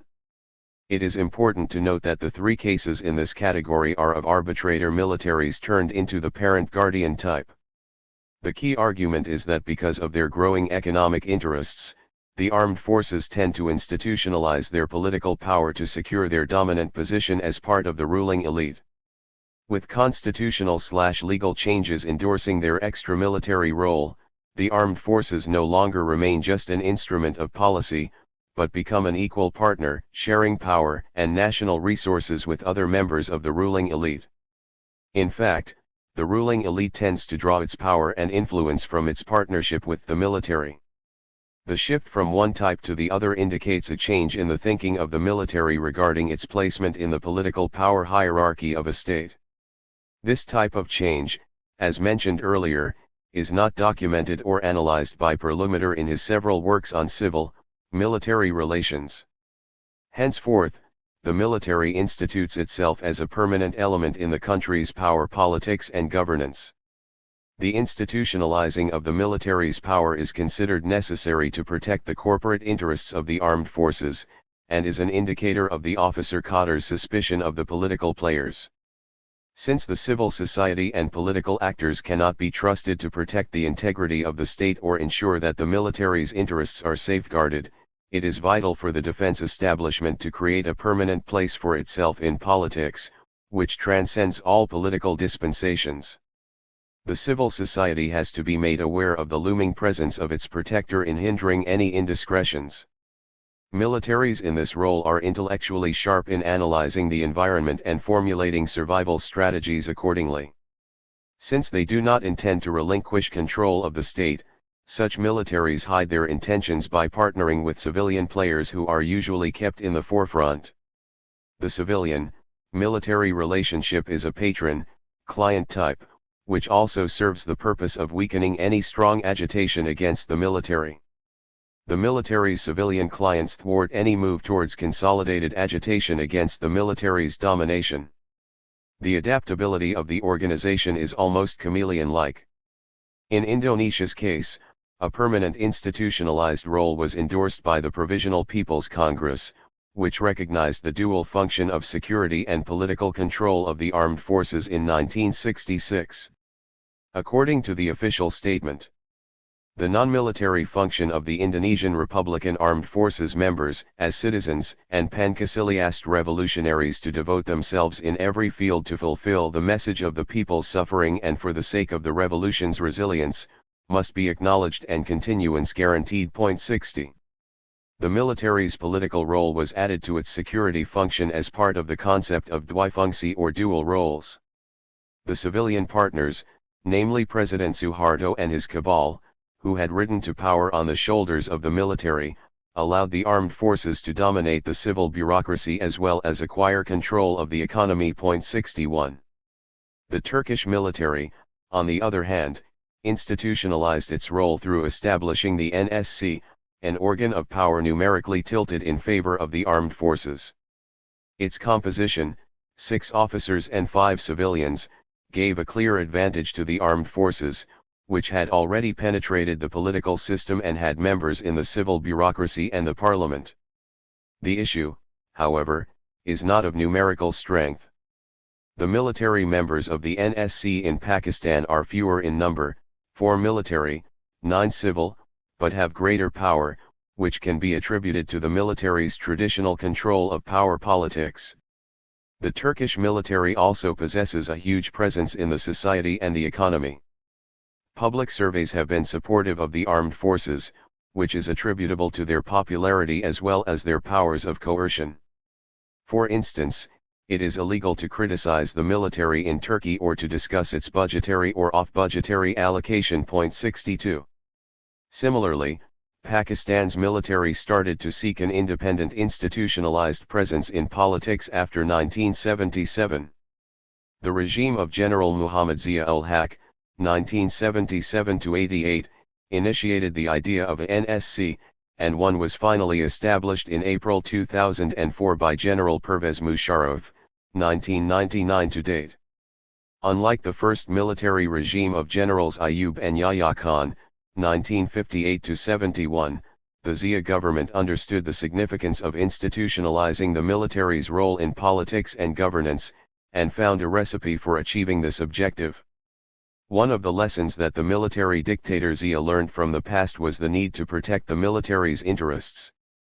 Despite rebuilding the military after an embarrassing defeat in a war with India, the civilian regime of Zulfikar Ali Bhutto had relegated the armed forces to a subordinate position. The problem of the reduction of the military's power could only be tackled through institutionalizing the military's role in governance. Having evolved from an arbitrator type, the parent-guardian military contains some of the characteristics of the former type, such as building partnership with technocrats, civil bureaucrats, businessmen, and selected political players. These civilian partners render support to the military establishment, and in turn depend on it for their political survival and economic benefits. A military-sponsored system of patronage is one of the features of the armed forces' institutional political power. An institution such as the NSC indicates the military's permanent position in the country's power politics. A realization of this power forces some civilian players to support the military, and vice versa. The transformation of the military from an arbiter to a parent guardian is a gradual process, which is attributable to the prolongation of a combination of the military's political and economic interests. The military justifies the institutionalizing of its power as a prerequisite for strengthening democracy. The inclusion of senior generals in decision-making at the highest level of the government is meant to serve as a firewall against any irresponsible behavior by the civilian leadership. In fact, the civilians, civil bureaucracy, political leadership, or the indigenous bourgeoisie, misread the military's withdrawal to the barracks as the organization's willingness to transfer power. The civilians also misjudge the military's appetite for power, because they do not understand the connection between the armed forces' financial and political autonomy. It is generally believed that if they offer the military economic advantages, it can be bribed into a compliant partnership in which the generals allow a particular political dispensation to rule. It is often not realized that it is hazardous to bribe soldiers with greater economic, political, and social advantages, exposing them to the vulnerabilities of the political leadership, as has happened in Pakistan's case. Exposed to the failings of the political class, soldiers tend to become insecure about their benefits, leisure, and income, all of which they associate with the survival of the state, hence the need for the military's intervention. 63 This perpetuates the military's interest in institutionalizing its control of the state and decision-making. The parent-guardian military is central to the process of redistribution of national resources. When the military is one of the dominant economic players, it tends to distribute resources among the members of its own fraternity. The military aims at institutionalizing both its political and economic control.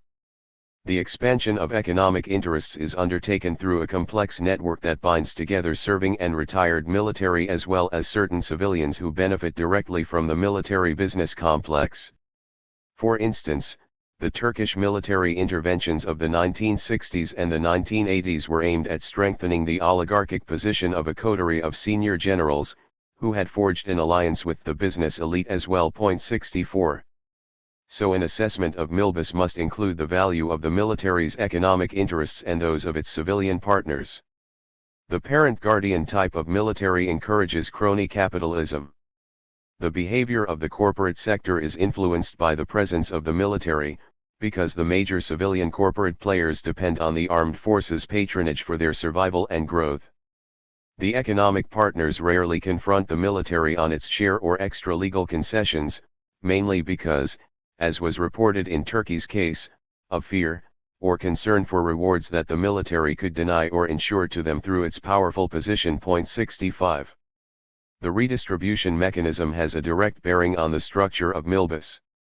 The military's internal economy is operated through the organization, its subsidiaries, and individual members. These are not different levels but three interconnected strands which support each other. The influence of the institution is used to build channels of opportunity for its members to explore and monopolize resources. This is different from establishing monopolies, as ruler militaries often tend to do. 66 Although Milbus could result in creating monopolies in some areas, the tendency is to monopolize resources along with other partners. Under a parent-guardian type of structure, individual members and subsidiary organizations play as crucial a role as the institution itself. Individuals work as drivers of the internal economy. While they benefit from the organization's influence, the individuals also work as a source for creating opportunities for the organization. Thus, an assessment of the net value of Milbus needs to include benefits distributed at all three levels: institutional, subsidiaries and individuals. The net value of the internal economy is better hidden in this typology than in the two previous categories, mainly because of the limited involvement of the rank and file in economic ventures. The military institution acts as a patron that provides opportunities and financial capital to its members. The dividends of Milbus are highly concentrated at the top. Although some benefits are distributed to the soldiers, the bulk of the dividends are creamed off by the officer cadre. The peculiar structure of power and resource distribution can be found in all the three countries listed in this category. The combined political and economic influence of the armed forces has a huge socio-political and economic cost. However, the military's influence cannot be reduced because of the fragmentation of civil society, especially the weak political parties. A major change can only be made possible through mass mobilization combined with pressure from outside the country. The warlord type. Finally, the warlord type refers to a political system where the nation-state is on the verge of disintegration or has failed. The collapse of the state gives rise to the power of individual leaders or groups that use military force for political and economic exploitation. A number of African states like Ethiopia, Zaire, Mozambique, Liberia, Sierra Leone, Somalia, and Rwanda, and Afghanistan are representative of this typology. Such states represent a breakdown of centralized political control and are unable to deliver services to their people. Thus, the standards of service delivery and governance are extremely poor. The political system is highly clientist, in which the political, ethnic, or group leaders offer patronage to groups of people, as in the feudal system prevalent in 16th and 17th century Europe. Prominent political leaders depend on ethnic and clan politics for winning popularity and controlling national resources. 67 The warlords provide patronage to the group of people who submit to their authority. In a conflict between warlords, as happened in Ethiopia and Afghanistan, the warring parties try to deny basic services such as food and shelter to the rival warlord and the population aligned with him. The warlord's power is dependent on military force, which might be either local or bought in from outside. The use of private military contractors hired from the West by some African warlords is an example of dependence on externally acquired military force. The inability to reach an elite consensus makes warlordism a preferred method of exploitation. Sierra Leone is cited as an example of the deliberate destruction of the state by its leaders, who later turned themselves into warlords. 68 In such cases the power of the warlord determines the extent of the exploitation of resources. The warlords are driven by ethnic or religious rivalry, and aim at both capturing resources for themselves and their clients, and denying them to the rival group/s. There is, in fact, no concept of a unitary consolidated state interest. In cases such as Afghanistan, Ethiopia, and Sierra Leone, the state is in fact unable to raise funds for its civil and military bureaucracy. Under these circumstances, the warlord plays a key role in projecting military power and using his military force to generate resources for those under his patronage. The lack of resources does not allow the emergence of professional militaries, for the state to ensure the military's allegiance, or for military professionalism. The underpaid military is tempted to engage in looting resources personally or forming smaller associations to do so. Ruling regimes often hire gunpowder from outside, as well for their own protection against rival groups or to exploit natural resources such as diamond and gold mines. Regimes tend to develop a dependency on foreign state and non-state allies, resulting in the crowding out of state institutions. 69 The military and ex-combatants are tools for exploiting economic resources, as are hired armed men from other countries. The might of the warlord rests on mustering the military strength to create a monopoly over plunder in a specific area. The tools and forces of war are an essential component of the fragmented exploitation of resources. Militaries are instrumental in assisting the warlords in robbing the state of its resources. At times armed forces could take direct control, but instead they engage in a joint plundering of the state in partnership with a political leader who has the charisma and power to muster public support and following. The militaries are ragtag, revolutionary and non-professional. These are combatants on the loose or under the command of a warlord, who engage in looting for survival. While the warlord-type militaries and their personnel plunder the state for their gains, other armed forces use institutional methods to get a greater share of national resources. The militaries all over the world are one of the many institutions of a state vying for influence and a share of national resources. While some militaries are instruments of the state or the ruling dispensation, others dominate the state to a degree where the organization becomes synonymous with the state. Such differences in a country's political and military structure must be analyzed to understand the fundamental nature of political and economic exploitation. What the armed forces get in terms of national resources is directly proportional to the political influence they exercise. The civil, military relations in a particular state are therefore central to the larger issue of understanding the depth of a military's internal economy. The greater the defense establishment's influence, the lesser the transparency of its resources and the more ability it has to exploit resources compared with other players. It is important to understand the connection between civil, military relations and milbus, or the link between the military's political influence and its ability to exploit resources for the personal gratification of the officer cadre. The fundamental argument presented in this chapter is that despite the fact that all militaries tend to engage in profit-making ventures, the nature of the economic exploitation is related to the nature of the political system and environment. In states where the military is subservient to the political players, whether these are the civilian authority at large, a political party or an influential leader, the exploitation inside the state and the military's penetration into the society and economy is comparatively less deep and controllable. A pluralist political system tends to treat the armed forces as one of the important institutions vying for political control or share of resources. Moreover, in such a system the military is primarily an instrument of policy, used strategically by other dominant actors to draw political and economic dividends. The pluralist tone of the political system, however, begins to fade in systems where the military become influential. Furthermore, as militaries establish political influence, they tend to penetrate the economy in a much more intense manner. The militaries then transform themselves into patrons responsible for, or playing a dominant role in, the distribution of resources. Although in the three military domination models of politics the armed forces take over governance or political control to ensure national integrity, their economic activities are not altruistic. The economic role is an outgrowth of their political influence. In fact, the picture of the military's political power is incomplete without an analysis of its ability to exploit resources. The generals tend to use the logic for the dominant role of the military as a guardian of the state to draw benefits for its members. Thus, there is an economic logic for the continued political power of the defense establishment. The civilian authorities or political players tend to give less credence to the military's internal economy, as will be observed later through the case study on Pakistan.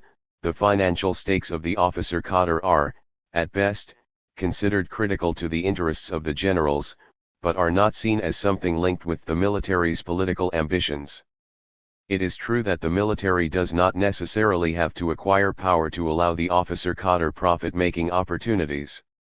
However, the prolongation of the military's power, or the deepening of its influence in decision-making and governance, is bound to expose the officer cadre to the economic benefits of perpetuating its political influence. Therefore, the more the military's influence in politics, the greater are the economic advantages that accrue to the senior officers, and these in turn increase their interest in perpetuating the military's influence and political control. The 6 civil, military relations typologies are also representative of different levels of economic exploitation by the armed forces. The first 2 types refer to cases where the military is used by other dominant players to gain economic advantages. In such cases, the military is instrumental in economic exploitation, but as a secondary player and not as a primary actor. In the later types, however, the military is a primary beneficiary. Furthermore, the armed forces play the role of a patron, providing political and economic benefits to their civilian clients or partners. It has been argued that the military's financial and political autonomy are interconnected. While the organization's political influence may vary according to the nature of the political system, the military's financial autonomy plays a critical role in enhancing its desire to influence politics and policy making. From the standpoint of milbus, it is important to understand the relationship between the political and financial autonomy of the armed forces. It must be understood that even in pluralist political environments the military will lobby for a greater share of resources by influencing policy making. Since the military is one of the key players vying for a greater share, it is bound to lobby for greater opportunities, as has happened in the United States, Israel, and other more politically developed states. In less pluralist political settings such as Pakistan, the case of which will be discussed at length in this study, the military's financial autonomy will increase an interest in strengthening and institutionalizing the organization's dominant position in power politics. The institutionalizing of the military's power does not bode well for the future of democracy in a country. Unless there are significant external or internal pressures that force the military to surrender its power, the military will continue to dominate the state. 2. The Pakistan military, the development of Pretorianism, 1947–77. The story of Milbus in a certain state is primarily about its military's penetration of the national economy, which is directly proportional to the organization's political influence. As was argued in the previous chapter, the power of the defense establishment intensifies with the organization's financial autonomy, and especially its capacity to exploit national resources. This chapter examines the history of the Pakistan military's political influence from 1947 to 1977. The historical background focuses on how the military gradually acquired political ambitions and grew in power. This period was marked by the gradual build-up of the army's political clout, which is fundamentally different from the ensuing years during which the military developed into an independent class. I argue that during these 30 years Pakistan's military showed the tendencies of a ruler-type military, which aims to control the state and its governance, especially after it took over the reins of government in 1958. Although democracy was seemingly restored in 1962, the action and policies of the first military dictator, General Ayub Khan, proved to weaken civilian institutions. He imposed the army's hegemony through his personal control of the state and its politics. Ayub Khan's personal rule was interrupted in 1969 with General Yahya Khan's takeover. This change did not indicate any break in army rule, rather it was a coup within a coup. The actual change, though temporary, came in 1972 after democracy was restored in the wake of the army defeat in a war against India. The loss of the Eastern Wing and the surrender of 90,000 soldiers was a major shock which forced the military to the background for a few years, at least until the second military takeover in 1977. One of the reasons for the prolonged military control relates to the weakness of the political parties. The impotency of the political leadership and the civil bureaucracy can be attributed to their attitude and composition. As a part of the dominant classes in the country, the civil bureaucracy and the political elite have always viewed the armed forces as an essential tool for furthering their political objectives. This use and abuse of the military created a unique political niche for it. The acceptance of the military as a political arbiter, compounded with its prominent role as the guardian of the country's security, sovereignty, and ideology, added to its significance compared with other domestic players. The analysis draws upon Hamza Alavi's thesis about Pakistan as an overdeveloped state in which the military remains central to the interests and politics of the dominant classes. Alavi, a prominent political scientist following the Marxian school of thought, wrote about the socio-political dominance of the ruling classes and the power of the state's civil and military bureaucracy compared with the political parties. The combination of factors such as the military's dominance and the weakness of political forces nurtured Pretorianism in the country. Amos Perlmutter, an expert on civil, military relations, defines a modern Pretorian state as one that favors the development of military as the core group and encourages the growth of its expectations as a ruling class. Constitutional changes are effected and sustained by the military, which plays a dominant role in all political institutions. 1. The military institution. The Pakistan military is the most politically influential institution in the country. Some view it as the largest political party. However, the military's constitutional mandate as laid down in Article 245 of the 1973 Constitution is limited to securing the frontiers against external threat, and assisting in national emergencies or natural disasters on the request of civilian authorities. The role given to the armed forces in this particular constitution was similar to the one laid down in the earlier constitutions of 1956 and 1962. The military in Pakistan is a voluntary service comprising 650,000 personnel. The army is the largest service, with 550,000 personnel, and politically the most potent as well. This is followed by the Pakistan Air Force, PAF, with 45,000 personnel, and the Pakistan Navy, PN, with a 25,000 workforce. The bulk of the military personnel come from the province of Punjab. The organization is known for its ethnic homogeneity. Approximately 75% of the army is drawn from 3 districts of Punjab, the area known as the Salt Range, to another 20% are from 3 to 4 districts in the Northwest Frontier Province, NWFP. The other 2 provinces, Baluchistan and Sindh, together have about a 5% share of personnel. The number of ethnic Baluch, which is not more than a couple of hundred, is even less than the number of ethnic Sindhis in the armed forces. This ethnic composition plays a major role in the country's politics, since it dovetails into the tense relationship between various ethnic communities and center-province relations. The military's homogeneity contributes to its corporate ethos, and provides the essential bonding, especially among the officers, that gives the organization the appearance of a monolithic force. The military's recruitment pattern follows the British tradition of procuring personnel from certain key areas. The British military, as Tan Tai Yong argues, created the myth of the martial race with reference to the Punjabis, as part of their drive to restructure the armed forces. After the mutiny of Bengal Army in 1857, the pattern of recruitment brought greater number of Punjabis into military service. 3 The Punjabis were more willing to fight for the British in return for material rewards and greater employment opportunities. The recruiting manuals closely identified these martial races, down to the relevant subcastes and places from which they were to be found. 4 As a result, the percentage of Punjabis in the military rose from 32.7% in 1858 to 53.7% in 1910.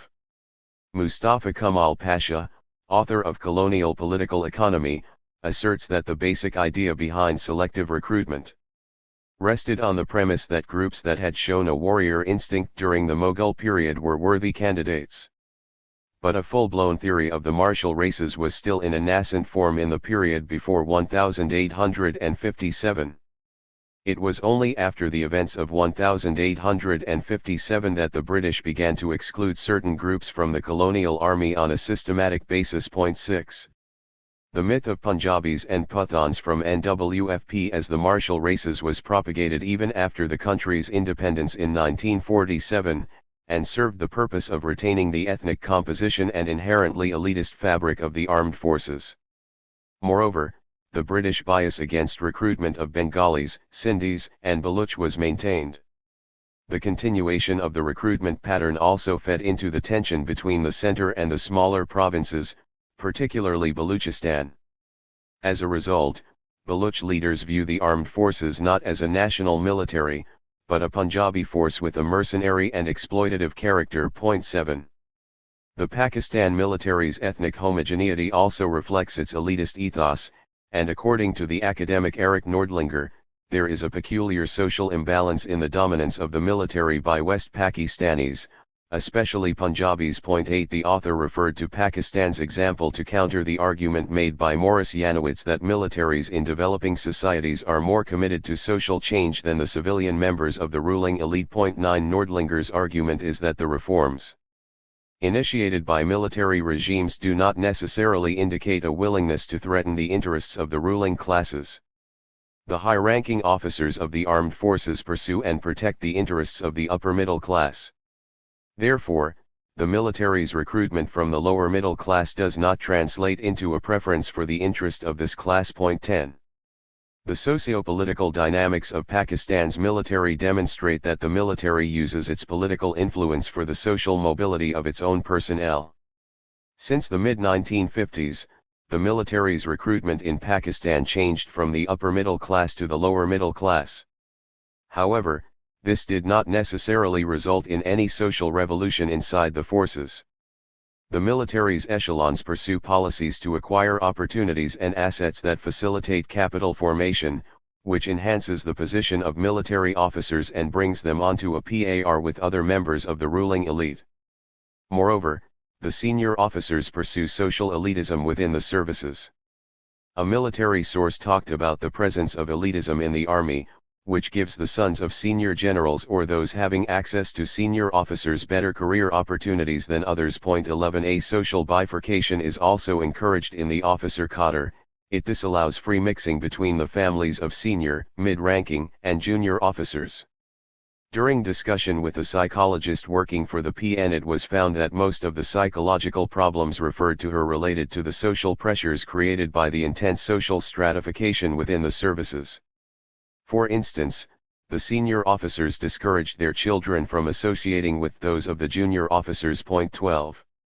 The social stratification also has another dimension, the difference in the significance of the three services of the armed forces.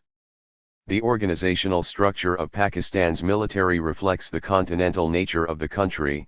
The army has greater numbers of personnel and more overall institutional power than the other two services. The PAF and PN are much smaller than the army, and their significance in national security plans depends on the extent to which the army's leadership see the smaller services contributing to the larger services' warfighting plans. The three main services are hierarchically organized, and the principal staff officers and area commanders, all 3-star, are extremely influential in internal management and overall decision-making. However, the chiefs of the services, 4-star, are the ultimate authority. The army chief, as head of the largest service, is considered most powerful. The service's intelligence unit, military intelligence, MI, has greater strategic power than its counterparts in the PAF and PN. The term strategic refers to MI's ability to gather intelligence about politicians or other civil society actors. Even the working of inter-services intelligence, ISI, are for all practical purposes controlled by the Army Chief, despite its being an inter-services agency whose head is answerable only to the Prime Minister. The control of intelligence agencies bolsters the power of the Army Chief. The head of the Army enjoys even more power than the chairman of the Joint Chief of Staff's Committee, JCSC, an organization raised in 1976-7 for joint planning and control of the armed forces. Supposedly, the chairman of the JCSC has greater significance because of his mandate for joint planning. However, the military organizational restructuring carried out in 1976 did not give the Joint Staff's Headquarters, JSHQ, any control of the personnel and operational planning of the three services. 13 As a result, the three service chiefs operate more like the pre-1976 commanders-in-chiefs of their services, with complete operational authority. The JCSC serves as a forum for joint discussion among the senior personnel of the three services, and as a post office to communicate decisions regarding allocation of resources or other administrative matters. 14 The Army, however, seems to have monopolized this institution as well. The chairman of the JCSC is no longer appointed on a rotational basis but is drawn from the Army, excluding the PAF and the PN. However, over the years the sense of power enjoyed by the Army has permeated the other services and lower ranks as well. While the officer cadre is conscious of the military's role as guardian of the country's sovereignty and a force that keeps the country together, the junior officers and the ranks have increasingly become conscious of the political impregnability of the armed forces. The organization considers itself the sole judge of national interests. Civilians are frowned upon as incompetent, insincere, corrupt, and driven by greed. The military is hierarchically organized, with maximum authority vested in the service chiefs. This power of the chiefs echoes the organization's traditions and norms prior to the 1970s, when the title Commander-in-Chief for each service was replaced with the term Chief of Staff. The defense restructuring implemented by Zulfikar Ali Bhutto after 1973 aimed at reducing the influence of the Army Chief and bringing the military under greater control of the civilian government. These objectives were to be achieved through strengthening the Ministry of Defense, MOD. Henceforth, the three services were to be placed under the administrative control of the MOD, which was headed by a minister answerable to the Cabinet Committee for Defense, DCC, of the Parliament. However, this provision remains true only in letter and not in deed. According to the former Army Chief, General Jahangir Karamat, the organization does not like or permit subcultures. It frowns at outspokenness and lack of discipline. You have to accept this when you join. It rewards you if you stay in line. 15. Therefore, the Army stringently protects its hierarchically organized institutional structure for discipline and to maintain its internal organizational power.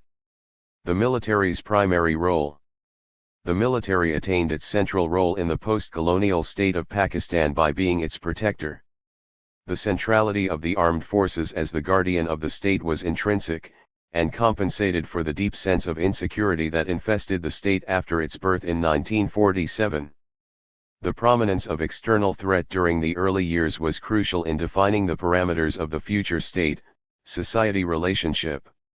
As in Argentina, where the military-controlled state defined the boundaries of the state-society linkage through propagating the national security paradigm. 16. Pakistan's military intervened to protect the state, which had created as a homeland for the Muslims of the Indian subcontinent. Hence, protecting the state from external and internal threat was essential. Achieving material development and modernization, and ensuring territorial cohesion, were paramount, and so these were defining parameters used for negotiating the relationships between the various players. Stephen P. Cohen's analysis succinctly defines the Pakistan Army's multidimensional role. There are armies that guard their nation's borders, there are those that are concerned with protecting their own position in society, and there are those that defend a cause or an idea. The Pakistan Army does all three. 17. The military acquired these multiple roles soon after the country's independence in 1947, as a result of the First War with India. The country's policy-making elite tends to define threats to national security mainly in terms of the perceived peril from New Delhi.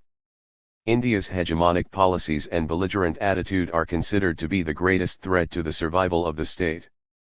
Over the past 50 years and more, the dominant school of thought that has influenced policy making believes that the Indian leadership has never been comfortable with an independent homeland for the Muslims, and would not lose any opportunity to destroy or invade Pakistan.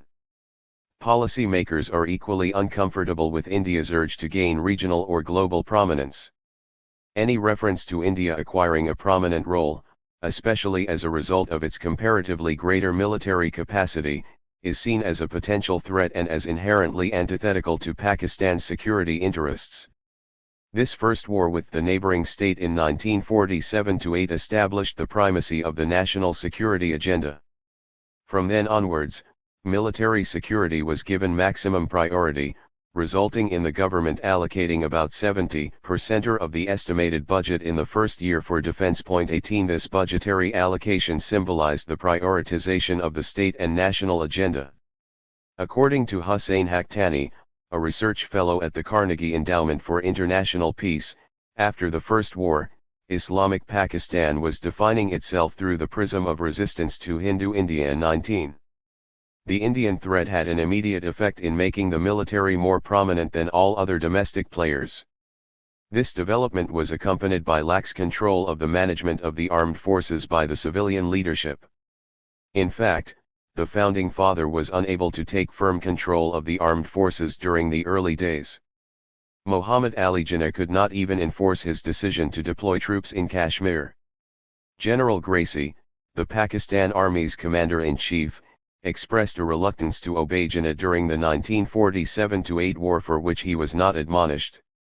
However, a prominent Pakistani historian, Ayesha Jalal, claims that the military did not resist its orders, but Jinnah was convinced to change his earlier decision to deploy troops in Kashmir by General Auchinleck, the Joint Commander-in-Chief for India and Pakistan. 20 In contrast, Cohen holds the founding father responsible for lax control over the army by leaving ultimate strategic military decision-making to General Gracie. 21 In any case, the war opened a Pandora's box by defining Pakistan as a state that viewed its existence from the perspective of its hostile relations with India. Brig. Ret. Ar. Siddiqa is of the view that the use of tribals that had gone into Kashmir to take control of the Kashmir Valley led to the war, thus sealing the fate of Kashmir and turning Pakistan into a military-dominated state. 22. Since this first military conflict, Pakistan has fought 2.5 further wars with India over the unsettled dispute about Kashmir. The military establishment and the policy-making elite view the issue as critical for Pakistan's security. In the words of Pakistan's President and Army Chief, General Pervez Musharraf, Kashmir runs in our Pakistanis' blood. 23. However, the issue is part of a larger perception of India as being inherently hostile to Pakistan.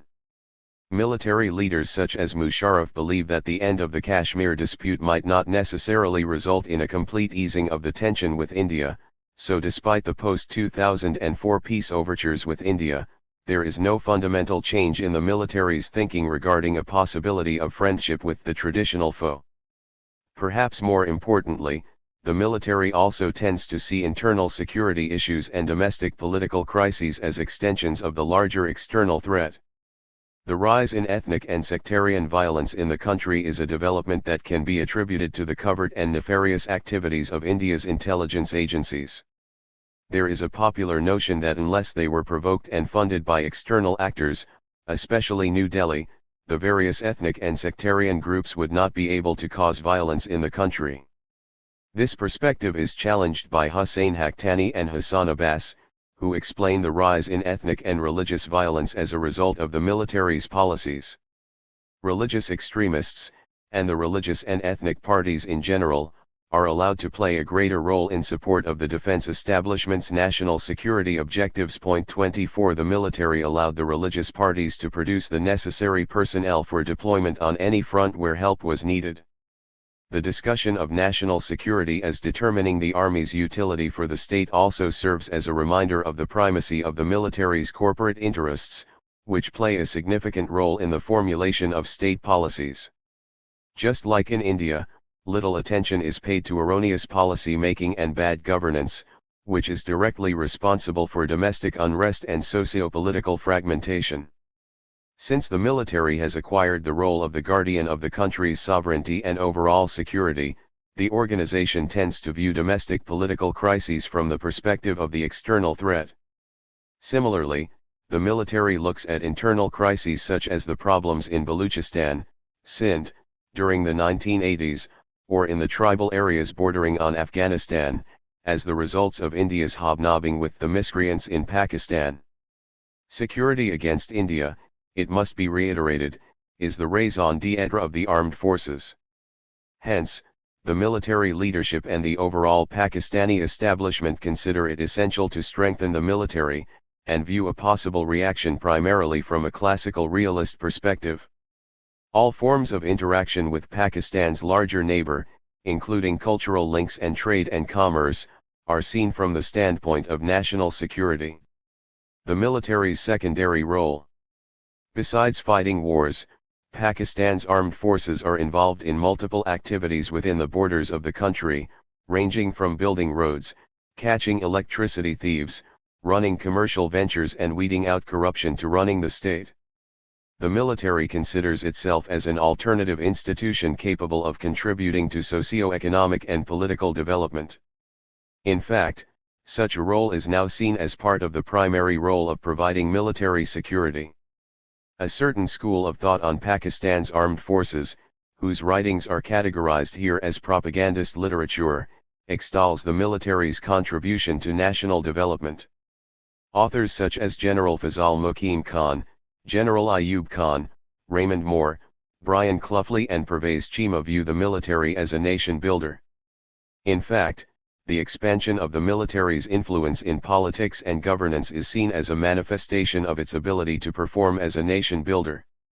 It is claimed that the military is sucked into governance and politics because it is the most modern and capable institution. 25 Its role in politics, however, is acquired grudgingly because of the incompetence of the political leadership. The military, according to Muqim Khan, essentially, is a reluctant intruder that is above politics and parties. The performance of its officers and Jawans and the basis of its traditions spring from their readiness to serve the state and the nation in the best way they can do it. The army has acquired a unique spirit and sense of purpose and has proved itself Pakistan's greatest stabilizing force. 26. The military's organizational discipline versus the inefficacy of political institutions is one of the major justifications for the Army's political intervention. 27. The military's positive role in non-Western countries is a favorite theme of a number of other prominent Western academics, such as Samuel P. Huntington. According to his standpoint, such militaries are generally better placed to undertake nation-building than the ill-groomed politicians. Chima goes even further in subscribing to the military's perception that the lack of literacy causes weakness of democracy.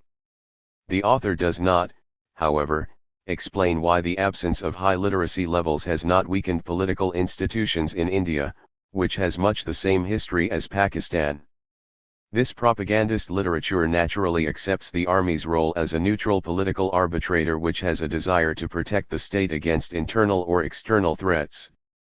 Therefore, authors such as Cluffley are dismissive of all Pakistani prime ministers from Zulfikar Ali Bhutto, 1971-7, to Muhammad Khan Juniho, 1983-5.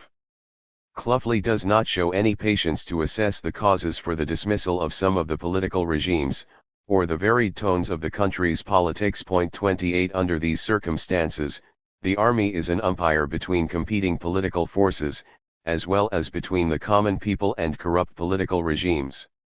Such a view is shared by the military's officer cadre as well. Military personnel mock civilians for their inability to perform functions meant to be carried out by civilian institutions, which the political governments then invite the armed forces to carry out, such as weeding out ghost schools. 29. And cleaning up water channels. However, such secondary roles are performed by militaries all over the world without their considering themselves superior to civilians. The military in politics and governance. Not everyone endorses this view, however. Some analysts of Pakistan's politics do not believe that the military's role in politics and governance is a natural extension of its greater organizational capacity, or the result of the weakness of the country's political leadership. A second category of works, defined here as the counterplottist literature, examines the military's multiple roles critically. 30. Authors such as Ayesha Jalal, Saeed Shafkat, Hussain Haqqani, and Hassan Abbas find the army to be extremely manipulative. The general essence of their argument is that the military deliberately acquired its multiple roles and weakened the state and its political system for its own interests. Jalal, for instance, looks at the military's political influence as a corollary of its alignment with foreign powers such as the United Kingdom and the United States. These two states were drawn towards the Pakistan Army because of their larger strategic objectives. The alignment was mutually beneficial for these powers and Pakistan's military, which eagerly and independently sought a strategic linkage with them in order to outmaneuver its domestic competitors. The military's political influence is a direct result of its rentier character. This means that the military sought material and general support and approval from its strategic allies in return for fulfilling their security objectives. The silence of external powers regarding military takeovers, and the foreign aid received by military governments for weapons modernization, strengthened both the civil and military bureaucracy in contrast to political institutions. Jalal believes that the foreign assistance helped alleviate the weakness of the bureaucracy which the military suffered from in 1947.31. Saeed Shafkat also subscribes to Jalal's views. 32 He is of the notion that the tacit support from Washington ultimately translated into the military's political strength. The support was primarily in the shape of military strategic alignment and weapons transfer, which bolstered the image of the armed forces compared with civil society and civilian institutions. The urge for weapons acquisition developed Islamabad's dependency on the United States. The military weapons transfers and cooperation in the security sector are the key aspects of the bilateral linkage. The acquisition of quality weapons from Washington significantly strengthened the military to stand up to the perceived threat of an Indian military onslaught. Relations with China fall in the same category. The relations with the United States, in particular, are extremely important politically. Many in Pakistan believe that the armed forces conspire with the United States to gain strength compared with civilian institutions and other domestic players. However, a former U.S. diplomat, Dennis Cox, does not subscribe to the counterplottist theory, and sees the help provided to military regimes as an accident of history, or an evidence of the better capacity of army regimes in Pakistan. 33 However, the fact remains that successive U.S. administrations have closely cooperated with military regimes in Pakistan and other countries without any qualms, with the aim of fulfilling U.S. strategic objectives.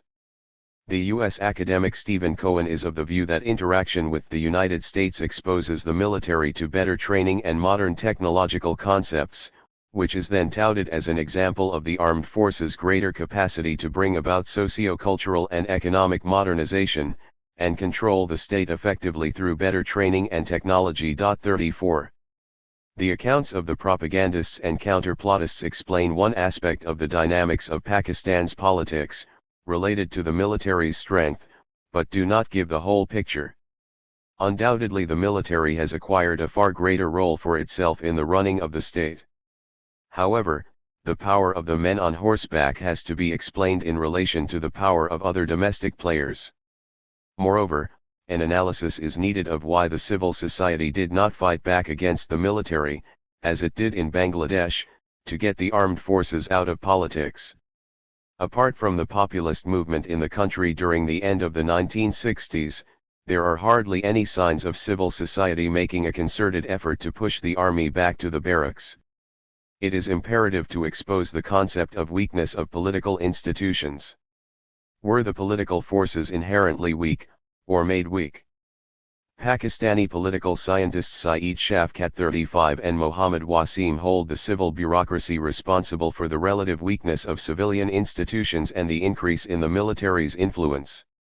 The military rode into prominence on the shoulders of the civil bureaucracy. The first military coup in 1958 was a result of a political alignment between the civil and military bureaucracy. In any case, before the coup the real power lay with the executive, which was identified with the higher bureaucracy. 36 The coup itself was a consequence of the battle between political forces and the civil bureaucracy. In the post-colonial state of Pakistan, the executive or the bureaucracy can be understood as a group of bearers of office authority that reduces the political parties to the role of mere brokers, who manipulate public relations in their favor and thus function as a legitimacy factor. 37 The power equation between the executive and the legislative during the early days of the country's independence was inherited from the British. The colonial power controlled India through strengthening the state bureaucracy. 38 This pattern persisted in the ensuing years, and the civil-military bureaucracy developed an interest in controlling the state and its politics. The weakness of the political forces is a sign of fragmentation and factionalism among civil society and the political class. 39 The deep divisions between the political leadership indicate a structural flaw in the segmented character of Pakistani society, which will be explained further. 40 According to political analyst Edward Fite, such societies approach a pre-Dorian syndrome characterized by, in Banfield's term, amoral familism. 41 This concept refers to a system in which each group focuses on maximizing its own interests and forms temporary coalitions to further its interests. Such an approach is antithetical to institution building.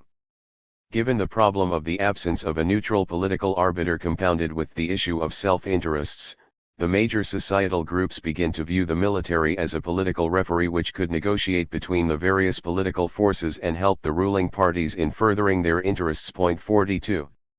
Such collusion between various power groups in Pakistan is explained by Hamza Ulavi, who describes the weakness of Pakistan's political institutions as the crisis of an overdeveloped state.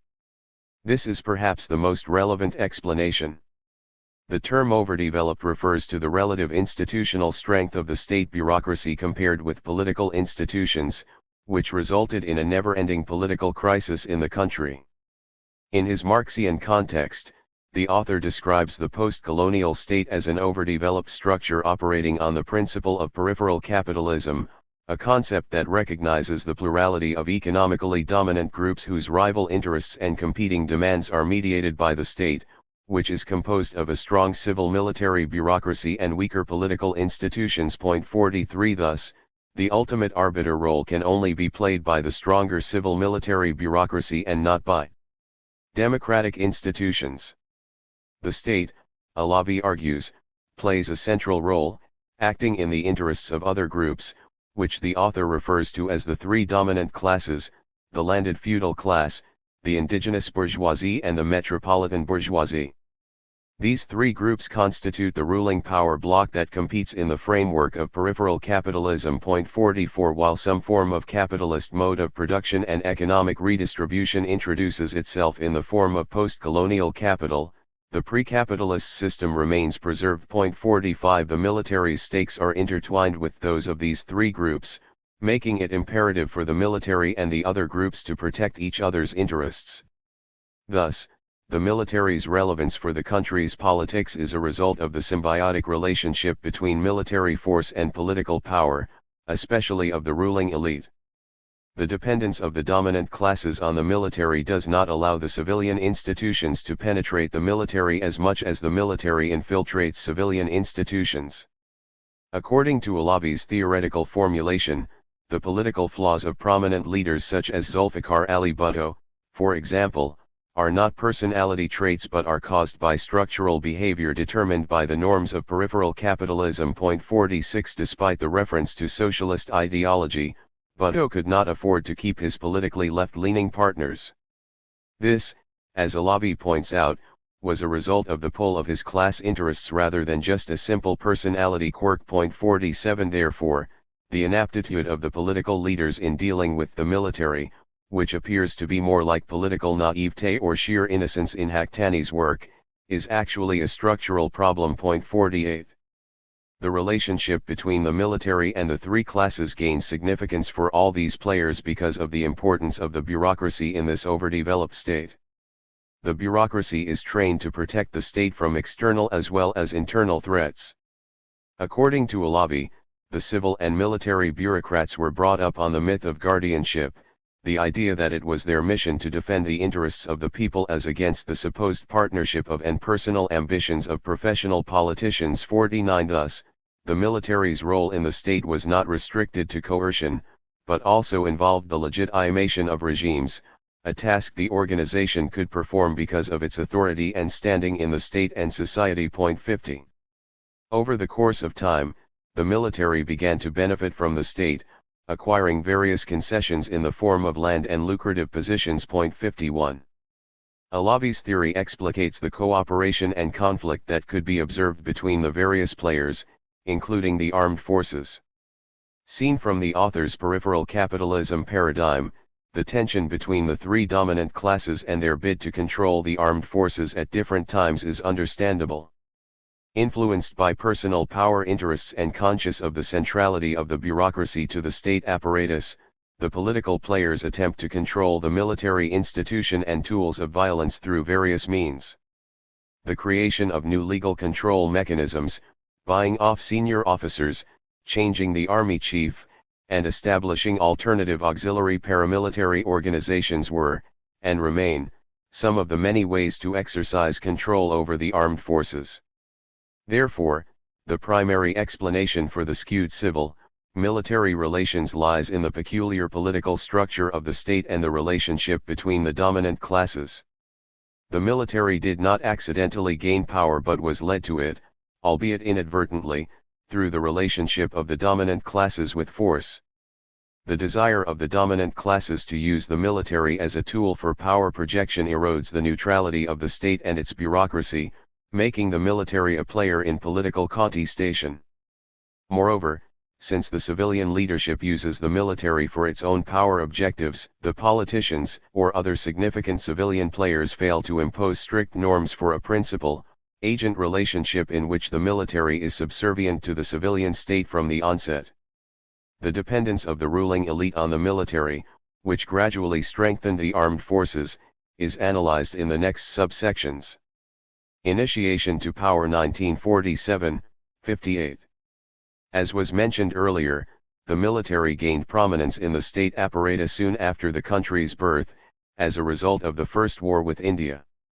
After the death of the founding father, Jinnah, in 1948, Pakistani politics was riddled with the problem of factionalism.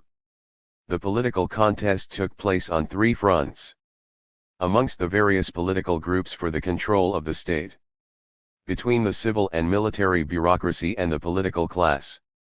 Between the military and other dominant civilian actors. The political leadership used authoritarian tactics and a divide-and-rule policy to establish their political strength. For instance, Liaquat Ali Khan, the country's first prime minister, manipulated politicians in the Punjab in his interest. However, when confronted with the situation of losing control of the largest province to a prominent leader of the Muslim League in the Punjab, Mumtaz Daltana, Liaquat Ali Khan connived with the Governor-General to dissolve the assembly and bring the province under the direct control of the central government. This situation continued for 2 years, until the elections in March 1951.52. The friction between various factions, the urban and rural elements within the main political party, the Muslim League, and the tension between the center and the feed-rating units made it difficult for the country to acquire a constitution. The first constitution was promulgated in 1956, 9 years after the country's creation. The factionalism inside the political parties also divided party politics along regional lines. 53 While the Awami League concentrated its efforts in East Pakistan, the Muslim League dominated the politics in the western wing of the country. Such political factionalism led to frequent dismissal of governments. From 1947 to 1958 Pakistan had 7 prime ministers and 8 cabinets. 54 Furthermore, the extravagant and vice-regal behavior of the political elite set it apart from the common people. The issue was not just the use of colonial practices by the political leadership, such as keeping military secretaries and aides de camp, but their inaccessibility to the general public. 55 This behavior undermined the image of the politicians. Other domestic forces, such as the civil bureaucracy, viewed the political chaos as advantageous to their wresting control of the state. The civil bureaucracy was as powerful as in India. The main difference, however, between the two civil bureaucracies was in their approach to military power and political control.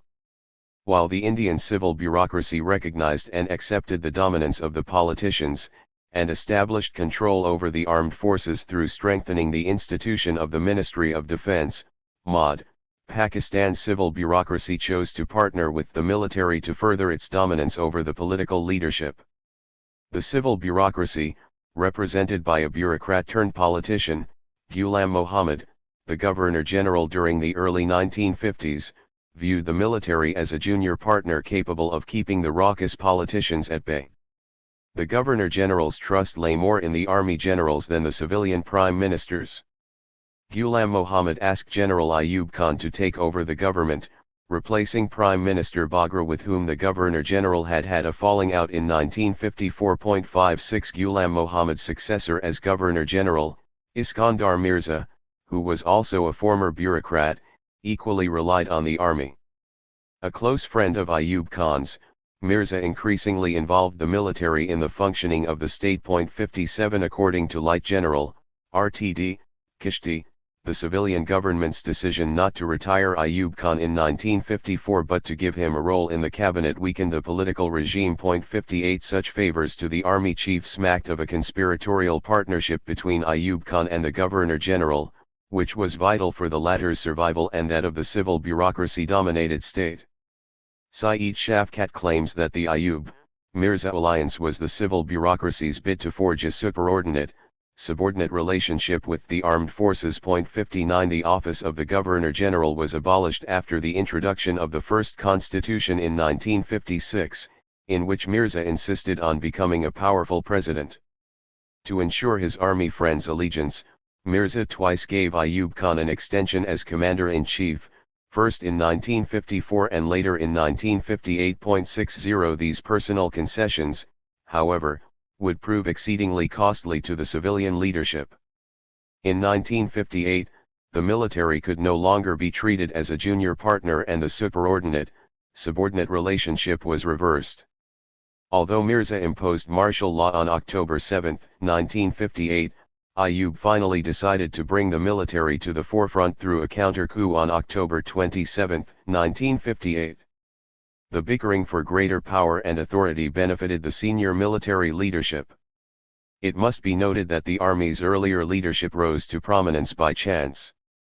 Neither Ayub Khan nor General Yahya, the second commander-in-chief, was selected to the top rank for his impeccable career record. While Ayub Khan made it to the top by sheer luck, Yahya Khan was deliberately propped up as Ayub Khan's faithful ally in the army. 61 Later commanders questioned the ascendancy of both these senior commanders, and doubted their professional competence. 62 These men were opportunists set to enhance their personal power. Some of these officers began to draw personal economic benefits as well, such as acquiring large chunks of evacuee property previously owned by civilians, and abandoned by Hindu migrants, in the military cantonments. 63 Here, the military circumvented the state's right to claim possession of these properties. To make itself more relevant for the state, the military strengthened itself institutionally through enhancing its control over defense and foreign policy making. The political leadership was far too fragmented to establish control over the military and issues of national security. The senior generals, especially Ayub Khan, who was the first army chief, insisted that defense matters were the military's forte. According to Hamida Kuro's biographical account of her father, Muhammad Ayub Kuro, who was a Muslim League leader in Sindh, Ayub Khan was adamant about monopolizing all matters pertaining to the armed forces. For instance, the general was not happy with the Prime Minister, Sir Faraz Khan Noon's decision to authorize the civilian Minister of Industries and Supplies to procure military equipment. Ayub Khan also wanted the Prime Minister to endorse his third extension as the army chief. 64 The political conflict between the political and military leadership finally ended in the first takeover by the army in 1958. It was necessary for the military to establish domination over defense and foreign policy issues because the defense budget was a major share of the national expenditure, and swallowed about 68% of the central government's revenues. 65 Development expenditure and center-province relations were held hostage to the perceived Indian threat. The central government had to control the provinces to exercise control over the distribution of resources and provide for a stronger military institution. The armed forces also found other ways of strengthening their institution, such as building an alignment with the United States. To assuage their fear of their larger neighbor, India, the civil and military leadership sought links with greater military powers. Starting from the early days after independence with Jinnah, 66 leaders sought the United States as a patron of choice that could provide the military with the necessary technology and diplomatic support to keep India at bay. 67 Reportedly, the Army's commander-in-chief, Ayub Khan, visited the United States on his own initiative and without prior approval from the cabinet to seek military and economic assistance. 68 Later, Ayub Khan's decision to join the Central Treaty Organization, CENTO, benefited the army tremendously. Washington, on the other hand, found Pakistan's army a willing partner in pursuing U.S. military strategic objectives regarding the Communist Soviet Union. The financial and military aid received from the United States improved personnel training and technology in the armed forces. The technological and larger military cooperation, according to Cohen, impacted on the armed forces' organizational structure and identity. 69 A better organizational capacity improved their leadership confidence with other players, and gave the military an image of being a more efficient organization. This approach reveals the Western bias of equating technological prowess with modernization. It is noteworthy that the political leadership did not try to create an alternative national agenda besides military security. Therefore, since the creation of the country, it has projected the image of an insecure homeland state for Muslims which can only be protected through greater military security. This approach grew more popular in the ensuing years, resulting in the further strengthening of the armed forces. The rise to power, 1958 to 71. The years from 1958 to 1971 saw a crucial transformation in civil-military relations, during which the army established itself as the key political force. During this period the military appeared more of a ruler type which aimed at taking control of the state permanently.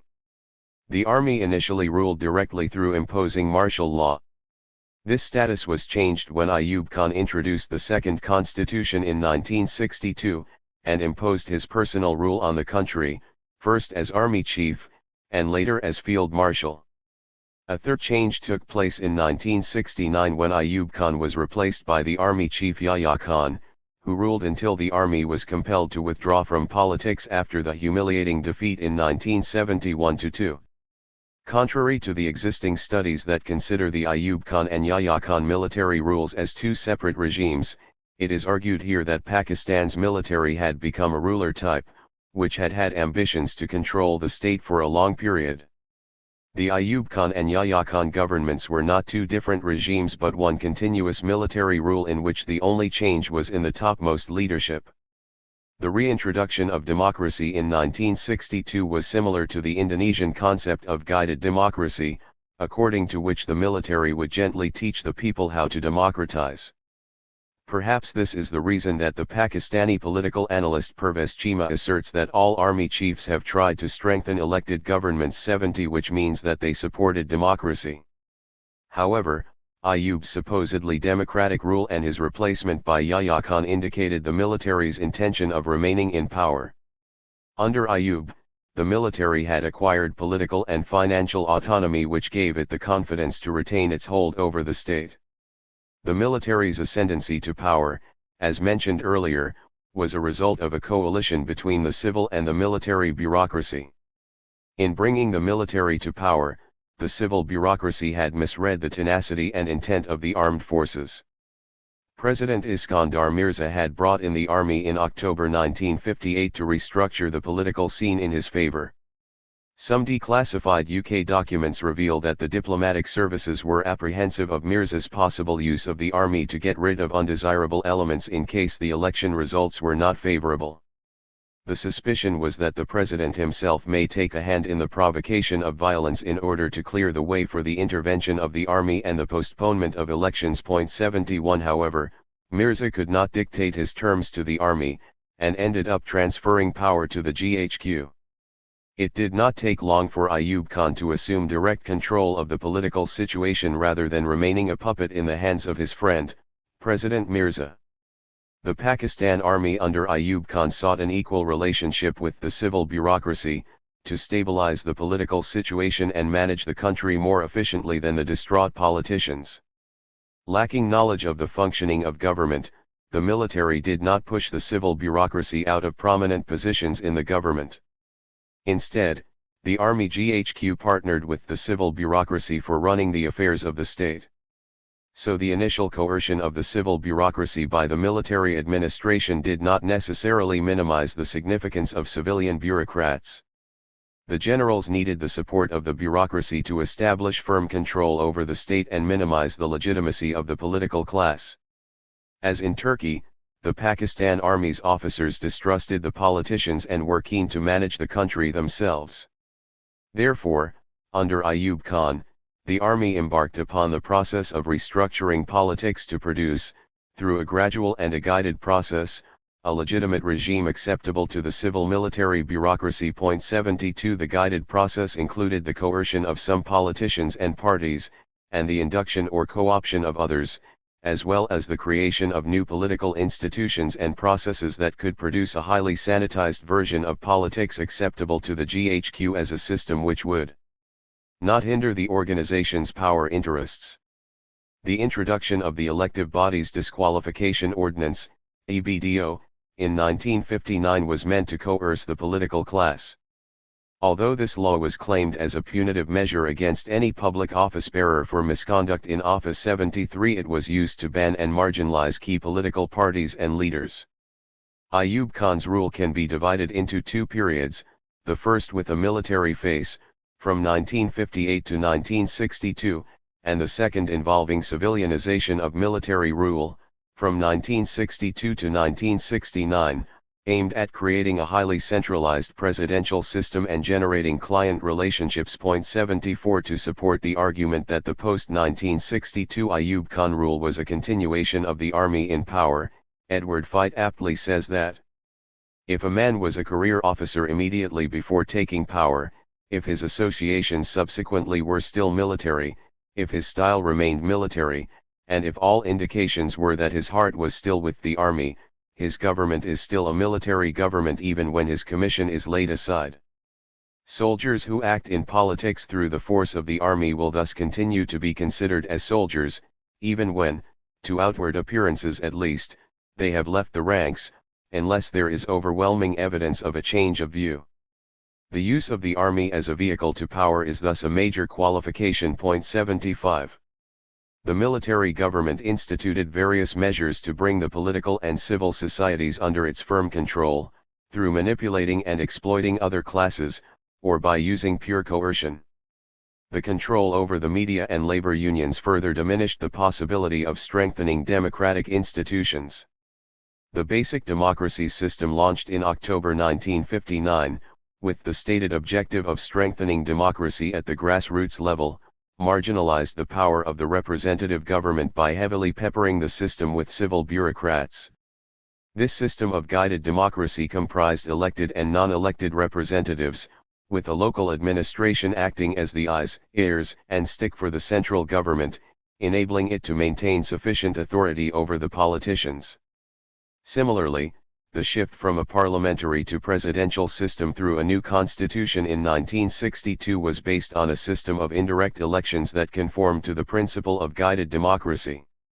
Intriguingly, this concept was being tried out by another general-turned-politician elsewhere, President Sukarno of Indonesia. The Indonesian president abandoned the system of parliamentary democracy in 1957, and replaced it with guided democracy in which the polity and economy would develop under his tutelage and that of his cabal. Point 76. The presidential elections held in 1965 enforced a presidential system of government that was dominated by an army general, Ayub Khan, who also became the indirectly elected president.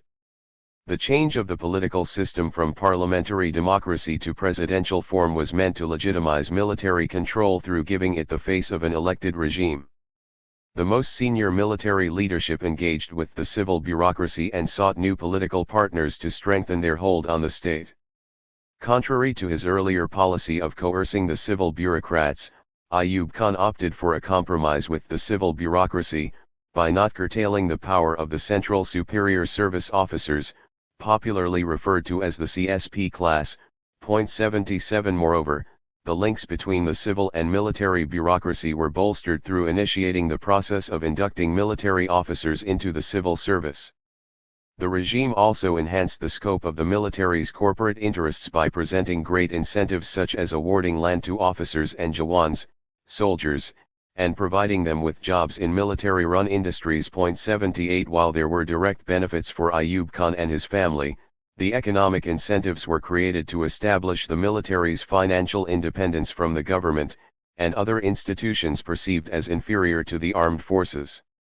Ayub Khan's takeover was not hugely resisted, because of the weakness of the political forces to muster support amongst the masses and to start popular political agitation.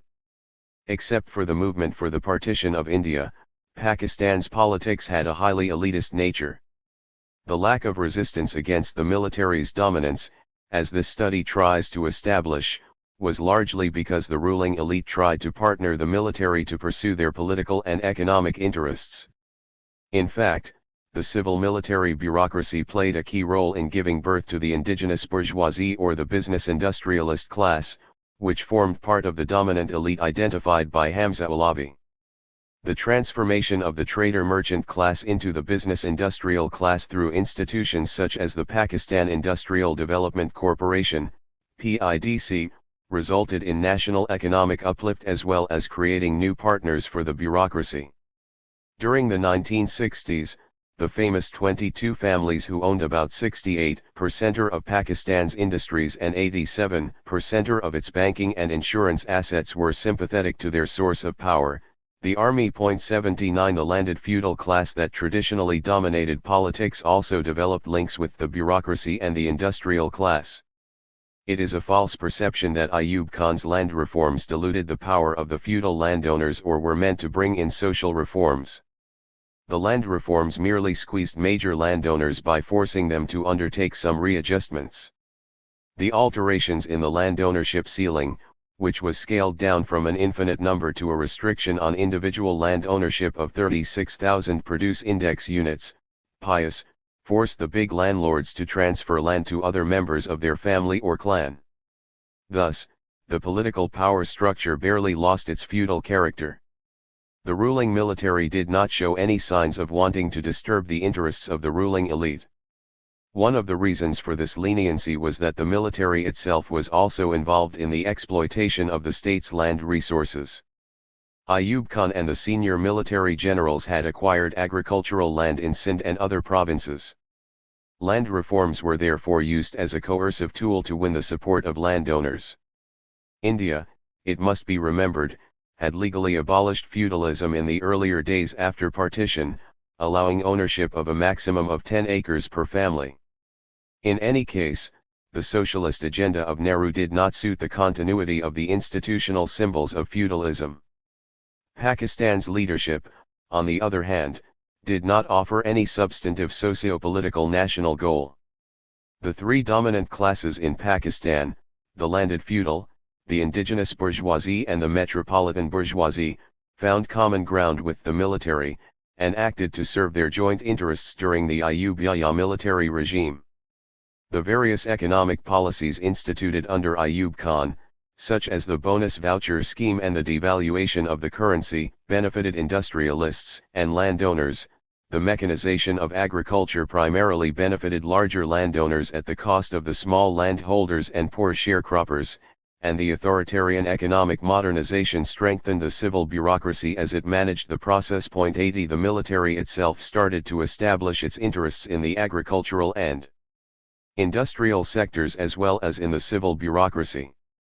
None of the ruling classes showed any interest in eliminating peripheral capitalism or changing the feudal nature of politics, nor did they stop using the military as an instrument of personal power. While the politicians were annoyed with Ayub Khan's manipulation of power to become the president and change the political system from parliamentary democracy to a presidential form of government in 1962, no efforts were made to improve the understanding of what had led to this, or to prevent politicians from using military or authoritarian tactics as part of the political discourse. The mistake that the politicians continue to make is not to recognize the fact that they were equally as responsible as the army for bringing the military party into politics. The ultimate effort is to control the armed forces or enter into an equal relationship, with the objective of taking complete control of the defense establishment at some opportune time. Zulfikar Ali Bhutto broke ranks with Ayub Khan in 1966, despite the fact that his career had been shaped and he mentored by the military dictator, and created the country's first popular party, the Pakistan People's Party, PPP. Bhutto's populist politics utilized mass protest as a tool to exhibit his force. Using popular slogans like roti, kapra, and makhan, bread, clothing, and shelter, the PPP tuned into the discontent of the growing number of working-class people disenchanted with the elitist politics and policies of the Ayub regime. Meanwhile, resistance grew in the eastern wing of the country, where people were discontented with the policies of the military regime as well as with the dominance of the western wing. The Bengali leader, Sheikh Mujib Rahman, protested against the Punjabi domination and demanded greater political autonomy. The military government, however, chose to react through the use of force rather than with conciliatory measures. 81. The political unrest in the country was the military's first brush with populist politics. In addition to the socio-political instability caused by street agitation, the picture challenged Ayub's image as a leader in control of the nation's destiny. The worsening conditions convinced the army of the need for a change of face. However, they did not visualize immediately handing over power to a civilian leader. The replacement of Ayub Khan with Yahya Khan was the army's response to the political conditions, and a bid to safeguard the institution's relatively superior image. The economic and political crisis created by Ayub Khan's policies challenged the military's image as an apolitical and neutral institution. Ayoub's replacement in 1969 did not bring about any change in policy or a reduction in the army's pursuit of its institutional self-interests. Yahya Khan brought in more of his uniformed colleagues to run the show. The new general failed to even review his coercive political management and machinations. Yahya held elections in 1970 with the hope of bringing in a civilian regime that would be acceptable to the GHQ. According to Haqqani, the army would have preferred to see a coalition of Muslim League and religious parties in power. 82 However, the elections did not produce this result. The two parties that came to the fore were the Awami National Party in East Pakistan and the Pakistan People's Party in the Western Wing, led by the popular political agitator Sheikh Mujibur Rahman and Zulfikar Ali Bhutto respectively. The results of these elections showed the clear political divide between the two wings, which expressed the ethnic tension between East and West Pakistan. The Awami League bagged 288 of 300 seats in the East Pakistan legislature, and 167 of 300 seats in the National Assembly. The total number of seats for East Pakistan in the National Assembly was 169. This gave it a clear majority to form the government at the center. Its closest rival was Bhutto's PPP, which secured a total of 85 seats in Punjab and Sindh. The number of seats in West Pakistan was Punjab 85, Sindh 28, NWFP 19, Baluchistan 5, and Tribal 7, making 144 in total. 83 However, as was explained by a prominent political commentator on Pakistan, Lawrence Ziring, the Bengalis were not only distant from the Pakistan heartland, they were also somewhat far removed from the urgencies that influenced the leaders and people of West Pakistan. 84. Returning to democracy, 1971-7. The 1970 election results were not honored by the military regime or the political elite of the Western Wing. Their attitude and the hostile reaction of Bengali leaders led to a stalemate which intensified further into a political crisis. These 7 years heralded a transformation in the political environment, but one which was based on tragedy resulting from the political intolerance and short-sightedness of the leadership. Despite the majority won by Rahman's Awami League in the elections, the West Pakistani establishment, which included the military and other dominant classes, was uncomfortable with the idea of transferring power to the Bengalis, whom they considered ethnically inferior. In his book about the 1971 debacle, an army officer turned intellectual, Siddiqa Salik, quoted another Pakistan army officer as saying, "Don't worry, we will not allow these black bastards to rule over us." 85 Such derogatory remarks expressed the ethnic bias and exclusivity of the army, the majority of the Punjabi population and the West Pakistani leadership. The army leadership had to make a difficult choice between Rahman and Bhutto, which resulted in delaying the transfer of power to either of the two leaders after announcement of the election results. Eager to get into power, Bhutto played upon the military's attitudinal bias against the Bengali leadership. The PPP leaders' defiant attitude caused the postponement of the National Assembly, which was to be held in Dhaka in March 1971. 86 He threatened all politicians with dire consequences if they attended the session.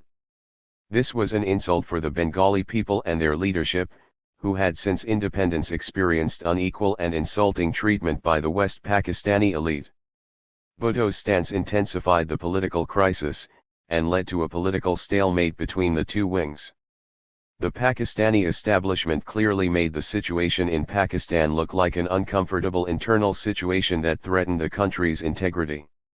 Islamabad saw the unrest in East Pakistan as part of a larger Indian conspiracy to undo Pakistan. The army launched a military operation, Searchlight, against the Bengali resistance on March 15, 1971, in which the army cracked down on all dissent in the Eastern Wing. 87 Human rights atrocities in the Eastern Wing increased to such an extent that these became noticeable to the foreign diplomats stationed in Dhaka and elsewhere in the region. The various U.S. government departments/agencies in Washington warned the Nixon administration of the selective genocide and killing of Awami League supporters, Hindus, and university students. 88 The famous blood telegram sent by the U.S. Consul General in Dhaka, Archer Blood, strongly dissented from the policies of the U.S. government of supporting a military regime that indulged in serious human rights atrocities. 89. The Army GHQ in Rawalpindi depended on U.S. support to secure its position domestically. Ayub Khan had lobbied to forge a military strategic alignment with the United States to allow the institutional strengthening of the armed forces. Pakistan received major military assistance from the United States during the period from 1958 to 1971. The alignment was built around U.S. interests in fighting the Communist Soviet Union.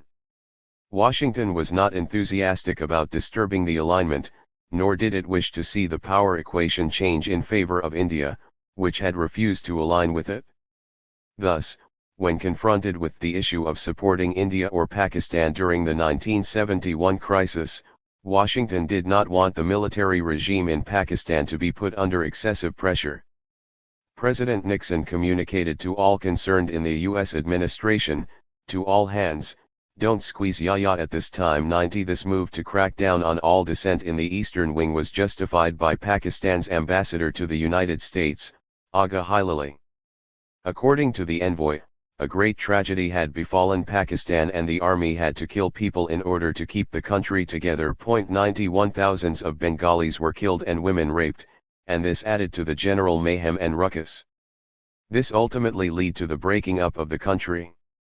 The PPP leader seemed to ignore these atrocities when he defended Pakistan after an Indian attack on the Eastern Wing later in the year. Bhutto's impassioned speech to the UN Security Council on December 15, 1971, in which he lambasted India and the rest of the world, tore up his notes, and stormed out of the meeting declaring that "I will not be party to legalizing aggression." 92 won him accolades as a nationalist leader and sympathy from the armed forces. Earlier, in November 1971, Bhutto had been sent by General Yahya as the government's envoy to China to seek Beijing's help in the war against India. 93. On December 16, 1971, Pakistan's military commander in East Pakistan surrendered to Indian forces, and a new state of Bangladesh was carved out of Pakistan. This led to a crisis of legitimacy which made it imperative for the army to withdraw from politics. Thus, as Saeed Shafkat states, it was not Bhutto's election victory but the tragic conditions caused by the defeat in war, that facilitated the transfer of power from the army to him. 94. The army was left only with the option of partnering with Bhutto, who, according to Haqqani, was seen as reasonably sympathetic to the military's pro-Islam and anti-India agenda. 95. These two issues were central to the military's conception of its role. Besides, Bhutto had supporters inside the army as a result of his interaction with it during his tenure as Ayub Khan's foreign minister. In the absence of a constitution, the 1962 constitution had been abrogated by Yahya. Bhutto assumed power in December 1971 as the president and chief martial law administrator. Bhutto's entry to the corridors of power did not bring about a qualitative difference in the country's political environment, despite the fact that he offered a relatively revolutionary agenda. His slogan of Islamic socialism, followed by his policy of nationalizing industries and strategic sectors such as education, was seemingly aimed at empowering the masses and curbing the clout of the industrial and business elite in the country. Bhutto's mass populism did encourage a shift towards the psychological political empowerment of the masses. However, he was unable to sustain the change despite having risen to power on the shoulders of popular slogans. The socio-political environment remained authoritarian. Bhutto's arrival did not herald a change in the predominantly feudal tone of the country's political structure. Bhutto's rule, it must be reiterated, is one of the examples of coalition building between the military and the landed feudal class. Sir Maurice James, the British High Commissioner to Pakistan in the mid-1960s, aptly described Bhutto as a Lucifer, a flawed angel. 96. Indeed, Bhutto was a democrat and an authoritarian at the same time. The inherent contradictions in Bhutto's personality were mirrored in his politics. He was a truly charismatic leader who failed to strengthen democracy, empower the masses or reduce the significance of the armed forces. Like a Machiavellian prince, Bhutto tried to maximize power through adopting a dual approach of propagating populist measures and coercing other players. The land reforms and nationalization of private business and industry aimed at cutting down the power of other classes and Bhutto's own feudal class rather than transferring the control of land and other resources from the ruling elite to the masses. In fact, his land reforms were as meaningless as those of Ayub Khan, because they were aimed at pressurizing his political opponents rather than bringing about any substantive change. Bhutto destroyed his chance for strengthening civilian institutions when he mistreated the socio-political ideologues in his party, cracked down on his critics, and sacked the Marxist elements within the PPP. Towards the end of his regime, he had almost completely revised his political agenda by giving a greater number of party tickets to the landed gentry for the 1977 elections than the 1970 elections. 97 Shafkat attempts to defend Bhutto's policies rather feebly by suggesting that the intent behind the leader's authoritarianism was the search for stability, while others describe his errors as emerging from the flawed structure of the state and the influence of Ayub Khan's earlier policies. 98 It was inevitable that Bhutto would make these errors because of the larger systemic problems. 99 He was, after all, a member of the ruling class, and ultimately a hostage of his class and its interests. Given the pre-capitalist structure of the political economy, the landed feudal and other dominant classes would not have benefited from a metamorphosis of the socio-political and socio-economic environment that empowered the masses or strengthened democratic institutions. The PPP leader eventually struck deals with the civil-military bureaucracy to keep firm control over power. While he strengthened the civil bureaucracy by turning bureaucrats into managers of public sector industries and businesses, he pursued policies that equally bolstered the military's significance. From the standpoint of Bhutto's relationship with the military, he made the blunder of miscalculating the resilience of the armed forces in thwarting the strategic changes he had brought about in their management. Initially, he seemed to have taken a major step forward in changing the command and control structure of the organization. For example, he created the Joint Chiefs of Staff Committee, which was made responsible for joint planning, strengthened the MOD by bringing the three services under the MOD's administrative control, granted the Prime Minister the position of the Supreme Commander of the Armed Forces, replaced the designation of Commander-in-Chief by that of Chief of Staff, and made all the service chiefs equal in stature. Furthermore, the 1973 Constitution promulgated during Bhutto's rule declared the abrogation of the Constitution to be an act of treason punishable by death. Bhutto attempted to control Milbus by stopping the growth of the military's commercial ventures, which curtailed its financial autonomy. However, these measures were reduced to nothing by the lack of change in the overall tenor of policy making. He erred by viewing the military as a junior power that could be controlled and utilized for promoting his interests, and so he allowed the army to regroup. The military capitalized on Bhutto's dependence on military force for building his personal political power. It emerged from the ashes of 1971 sufficiently strengthened to prepare for another takeover in 1977. Bhutto basically made the mistake of not restructuring the priorities of the state and failing to alter the nature of his own politics. In the first instance, his security and foreign policies remained geared to the classical realist paradigm. This paradigm naturally strengthens the significance of the military. He shared the military's hawkishness on India and national security. He made every effort to fulfill the armed forces' weapons modernization plans despite the fact that the country was socially and financially recuperating from the effects of its war with India. He was also responsible for starting the nuclear weapons program, a capability he considered necessary to counter India's hegemonic designs, even if it meant eating grass. 100. There were two reasons for his military strategic realism. First, Bhutto was well versed in the discourse of state power. He valued power, and as a man with a larger vision, he could appreciate military prowess. Second, the strengthening of the military was aimed at giving confidence to the generals regarding Bhutto's political leanings.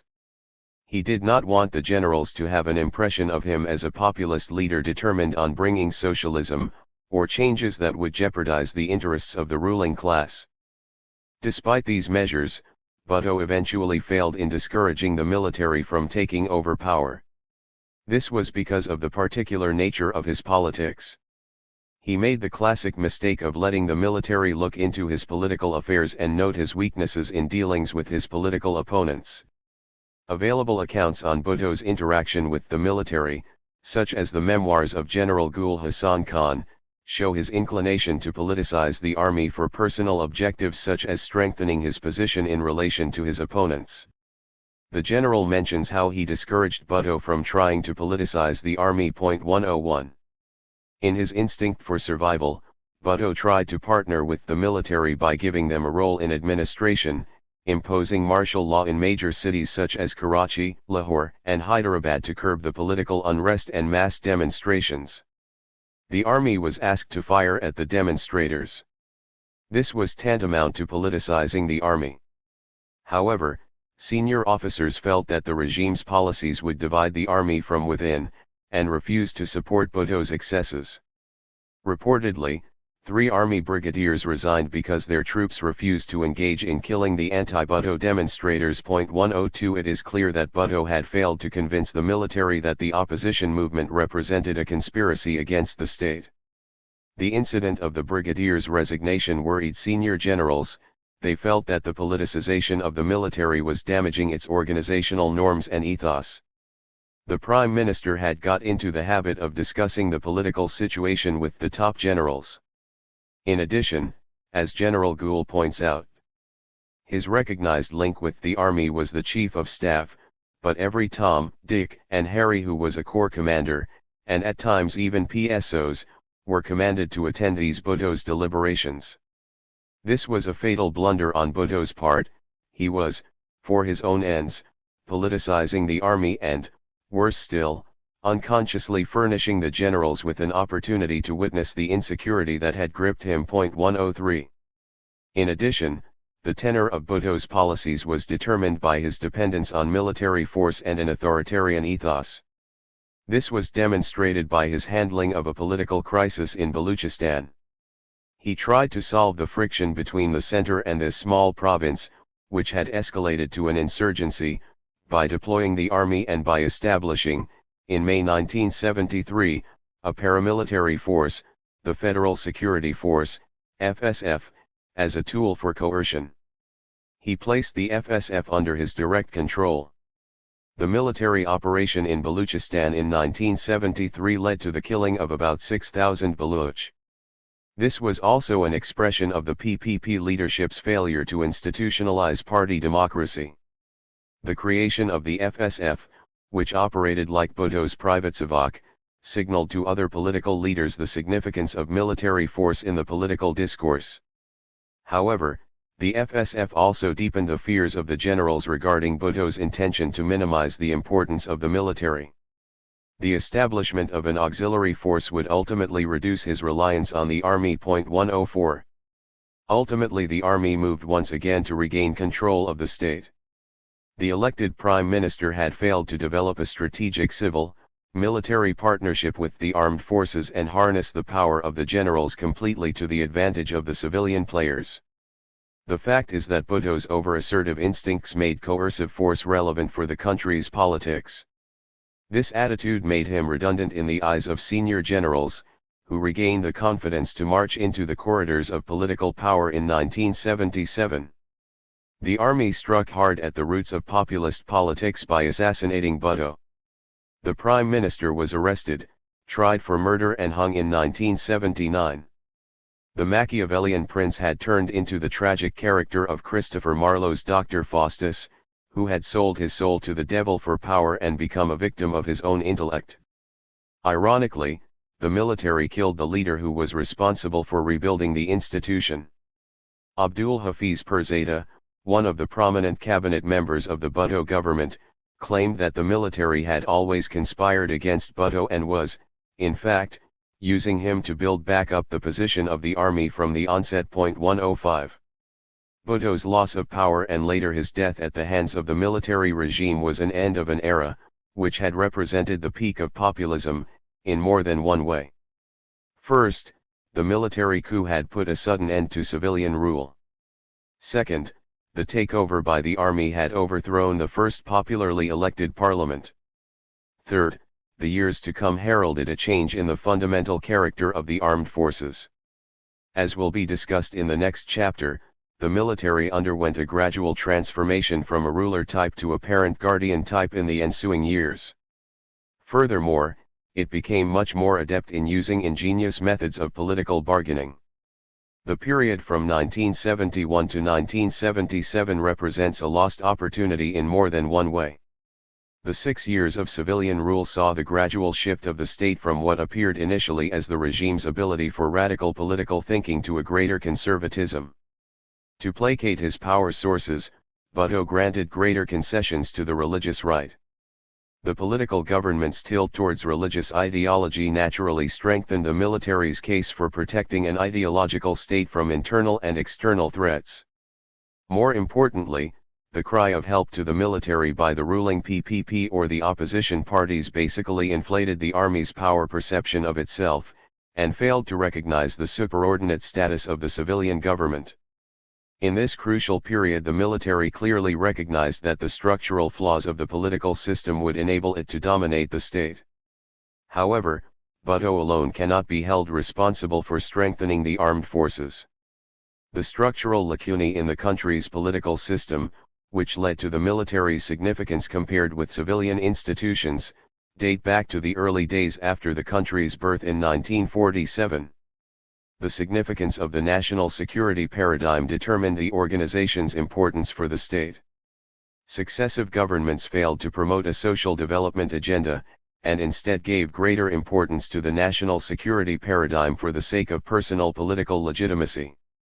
The authoritarian nature of politics compelled the civilian leadership to partner with the military, and to propel the armed forces to greater significance than all other institutions of the state. In addition, the lax control by a weak political leadership provided the generals with the confidence to assert that the military was a core group responsible for the security and functioning of the state. Hence, the seeds of Pretorianism were sown from the onset. 3. Evolution of the military class, 1977 to 2005. The military staged a comeback to politics in 1977 with the intention of institutionalizing its control of the state and relationship with civil society. The populist movement towards the end of the 1960s had seriously threatened the supremacy of the military and its control of the state. The civil society was not weak to the degree that the military could impose its rule permanently. Although the three dominant classes, which Alavi discusses and which have been mentioned in the previous chapter, were authoritarian and used force for their advantage, these classes would not allow the military to play a role beyond that of an arbiter. The political crisis made the military conscious of street power and the resilience of the political players. Bhutto's years in politics had made the generals aware of the possibility of outside intrusion in their organization, which to their minds had to be protected against all meddling. Hence, the defense establishment could not completely rely on the civilian players as dependable junior partners that would continue to accept the military's domination endlessly. The generals would have to coerce the civil society into sufficient submission, or negotiate with members of the three dominant classes. The period under study in this section can be divided into three phases: 1977 to 88, 1988 to 99, and 1999 to 2005. During the first 10 years the military engaged in coercion and human rights violations. However, this technique challenged its legitimacy as an arbiter. From then onwards, the military changed its approach and negotiated a partnership with select members of the dominant classes through the use of subtle coercion and bribery. While coercion took place during the last phase as well, the last 7 years are more noticeable for the consolidation of the military's power. The GHQ sought legal and constitutional provisions to establish its position in the power equation. The legal framework allowed the armed forces a permanent place in power politics as an equal member that was not dependent on the civilian authorities for the protection of its core interests. This is what was referred to in Chapter 1 as the parent-guardian military type. Under this arrangement, the armed forces no longer remained an instrument of policy but acted as an equal partner in decision-making. Furthermore, they could determine the security and internal stability of the state without constantly remaining in the political forefront. The military fraternity had developed sufficient economic stakes to not want a permanent exit from power. These interests, in fact, demanded that the class protect them through legal institutional mechanisms, even at the cost of democratic norms and practices. It is clear that the process of institutionalization, as has been argued in here, could not have taken place without a commonality of interests with the dominant classes. Owing to the pre-capitalist or authoritarian character of the country's socio-political system, the military was bound to enhance its power and authority unabated. The coercive military, 1977–88. The second phase of army rule in the country was known for its oppression and human rights violations. General Muhammad Zia-ul-Haq, the army chief, took over the reins of government by overthrowing a popular prime minister, Zulfikar Ali Bhutto, who had been accused of excesses against his political rivals and rigging the 1977 elections. The religious right and the opposition parties took to the streets in protest at Bhutto's actions, and asked the army to intervene. The political opposition tactfully mixed ideology with mass politics to obtain the desired result. The urban poor proved to be the political capital used by the opposition to get a favorable result. The Pakistan National Alliance, PNA, dominated by the religious parties, motivated the urban poor, the proletariat and the orthodox segments of society, including those in the armed forces, by its call for the imposition of Nizam-e-Mustafa, the system of Sharia law. The movement had the desired effect because the call for Sharia law started adversely affecting the soldiers, who, by tradition, were religious-minded. Some of the military commanders expressed apprehensions that a prolonged exposure of troops to public agitation might erode their military discipline. One further encouragement was provided by some politicians opposed to Bhutto, who wanted the military to intervene. But the opposition movement did not completely erode Bhutto's mass appeal. By 1977, Bhutto's PPP had the status of a secular national party that reached out to most parts of the country. Zia-ul-Haq basically used four options to neutralize the popularity of the PPP. The first methodology involved coercion of civil society institutions. The regime's coercive measures included killing an elected prime minister through a sham legal trial, imposing media censorship, suspending fundamental rights granted by the constitution that Bhutto had introduced in 1973, banning labor and student unions, cracking down on all public protest. Bhutto was rearrested in September 1977 on a charge of the murder of one of his political opponents, Ahmed Rasa Kashuri. The Supreme Court was arm-twisted into giving him the death sentence, and the deposed prime minister was hanged by the army in April 1979. The death of Bhutto was a signal to the public regarding the regime's zero tolerance to opposition. It indicated its absolute control over all national matters. The killing of the elected prime minister was one of the draconian measures that altered the relationship between the military and the political leadership forever. Although he had strengthened the armed forces, an act that should have made him a hero in the eyes of the military, Bhutto was ultimately punished for breaking the most sacrosanct norm by dishonoring the army chief, who is considered as the ultimate authority in the military circles. He had publicly humiliated Zia. According to the U.S. ambassador, Hummel, Zia had little choice but to hang the prime minister, because, as the ambassador suggested, if I had been in Zia's shoes I would not have wanted a live Bhutto in some prison from which he could escape at any time or be sprung. 3. Not satisfied with the prime minister's assassination, the military regime undertook other coercive measures to wipe out any speck of populism in the country, acting against both political leaders and their vote bank.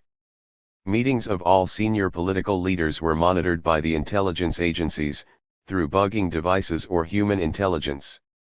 Reportedly, major political leaders of the PNA and the Movement for Restoration of Democracy, MRD, which was a coalition of political parties opposed to military rule, were wired to the intelligence agencies. 4. The Zia regime also banned all major sources of public protest, including the student and labor unions. According to a prominent Pakistani journalist, Mujahid Hussain, who later under Musharraf's regime morphed into the military's client. Zia followed the Turkish model for banning student unions. The military dictator actually visited Turkey in 1984 with a bunch of education sector administrators to learn how Ankara had dealt with politically orchestrated campus violence. 5 The regime also followed the Turkish model in dealing with labor unions. The PPP and its support base, consisting mostly of the urban and rural poor, primarily the proletariat, had to be marginalized and forced into submission to make way for the interests of the military and other classes. The media was dealt with even more harshly. The military government amended Section 499 of the Pakistan Penal Code with the objective of prosecuting newspaper editors for publishing stories against the interest of the regime. 6 Zia's rule was exceptionally bad for its treatment of the media. For instance, in 1978, for the first time in the country's history, journalists were whipped under sentences passed by military courts. 7. Second, the GHQ co-opted the religious right and used religious ideology to muster support among the general public. The alliance with the religious parties and propagation of Islamic culture were meant to establish the military's hegemony over the civil society. 8 The creation of the office of Nazim-e Salat, controller of prayers, and the introduction of Sharia law and Islamic banking in the mid-1980s were some of the tools used to fight the secular image of Bhutto's party. These measures gave the military dictator a symbolic legitimacy. 9 The state propaganda also condemned Bhutto for his drinking. Thus, it claimed the army had taken control of governance to clean the state of the debauched leadership that had been taking the society away from its Islamic norms. Pushing the society towards social conservatism required the military to cozy up to the religious right and the socially and politically conservative elements. It must be noted that the Pakistan of the 1960s and the 1970s was socially comparatively liberal. The relationship between the armed forces and the religious right eventually converged as a result of the war in Afghanistan. The religious parties were encouraged to open madrasas, informal religious schools, and recruit common people to fight in Afghanistan against the invading Soviet forces. A relationship also developed with the urban-based trader-merchant class, which was socially conservative. 10. The linkage between the military and the religious right also brought socio-political legitimacy to the military. Like the Turkish armed forces, Pakistan's military entered into a collusive arrangement with the integrated economic elite to perpetuate a super-strong executive in the tradition of Ottoman monarchic office and favor quasi-fascist groups, religious groups that ensured that no liberalizing challenge could emerge with sufficient power to threaten their military and other groups' role as self-appointed and sole guardians of the organic nation. 11. However, the partnership with the religious parties had a sociological cost for the military, as it stimulated a religious ethos in the armed forces.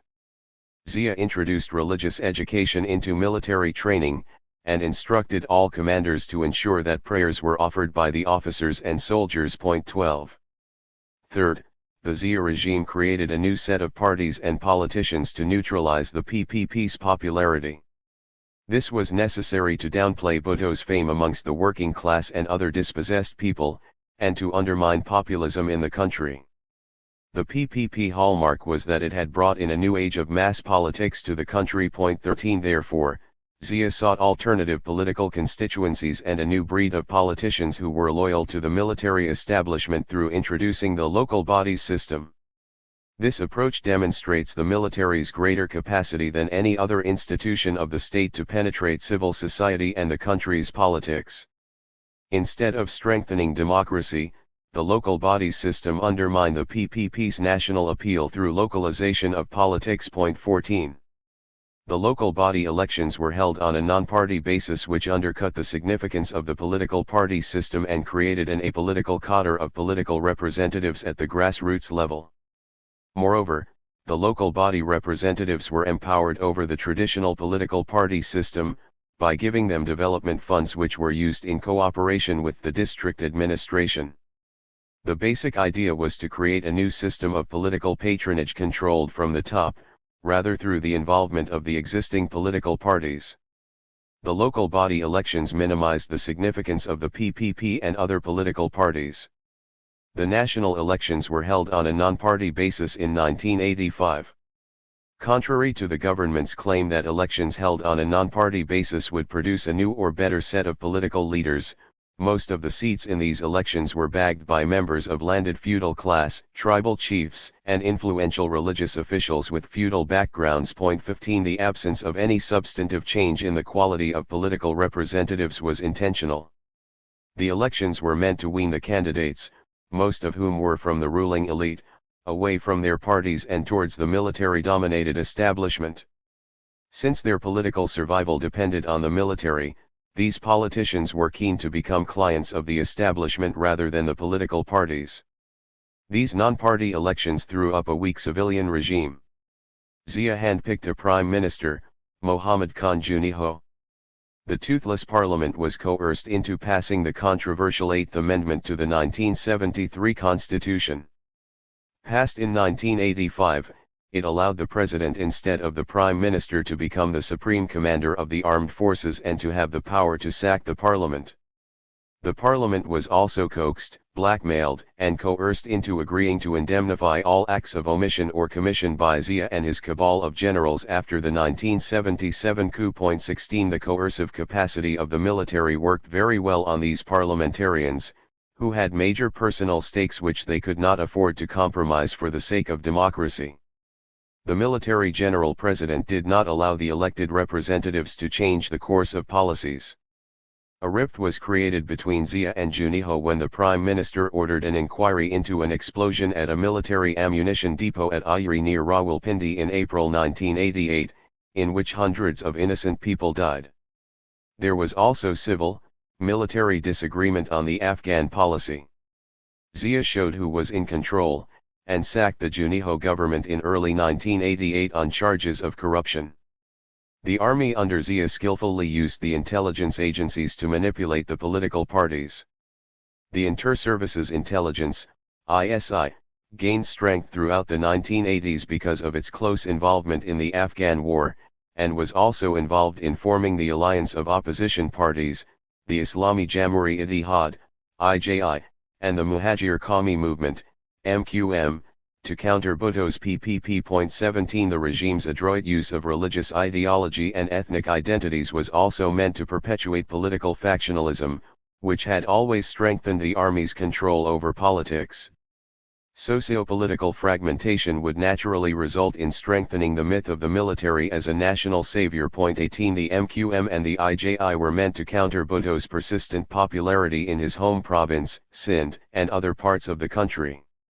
The MQM has been accused of perpetrating violence in the urban centers of Sindh. 19.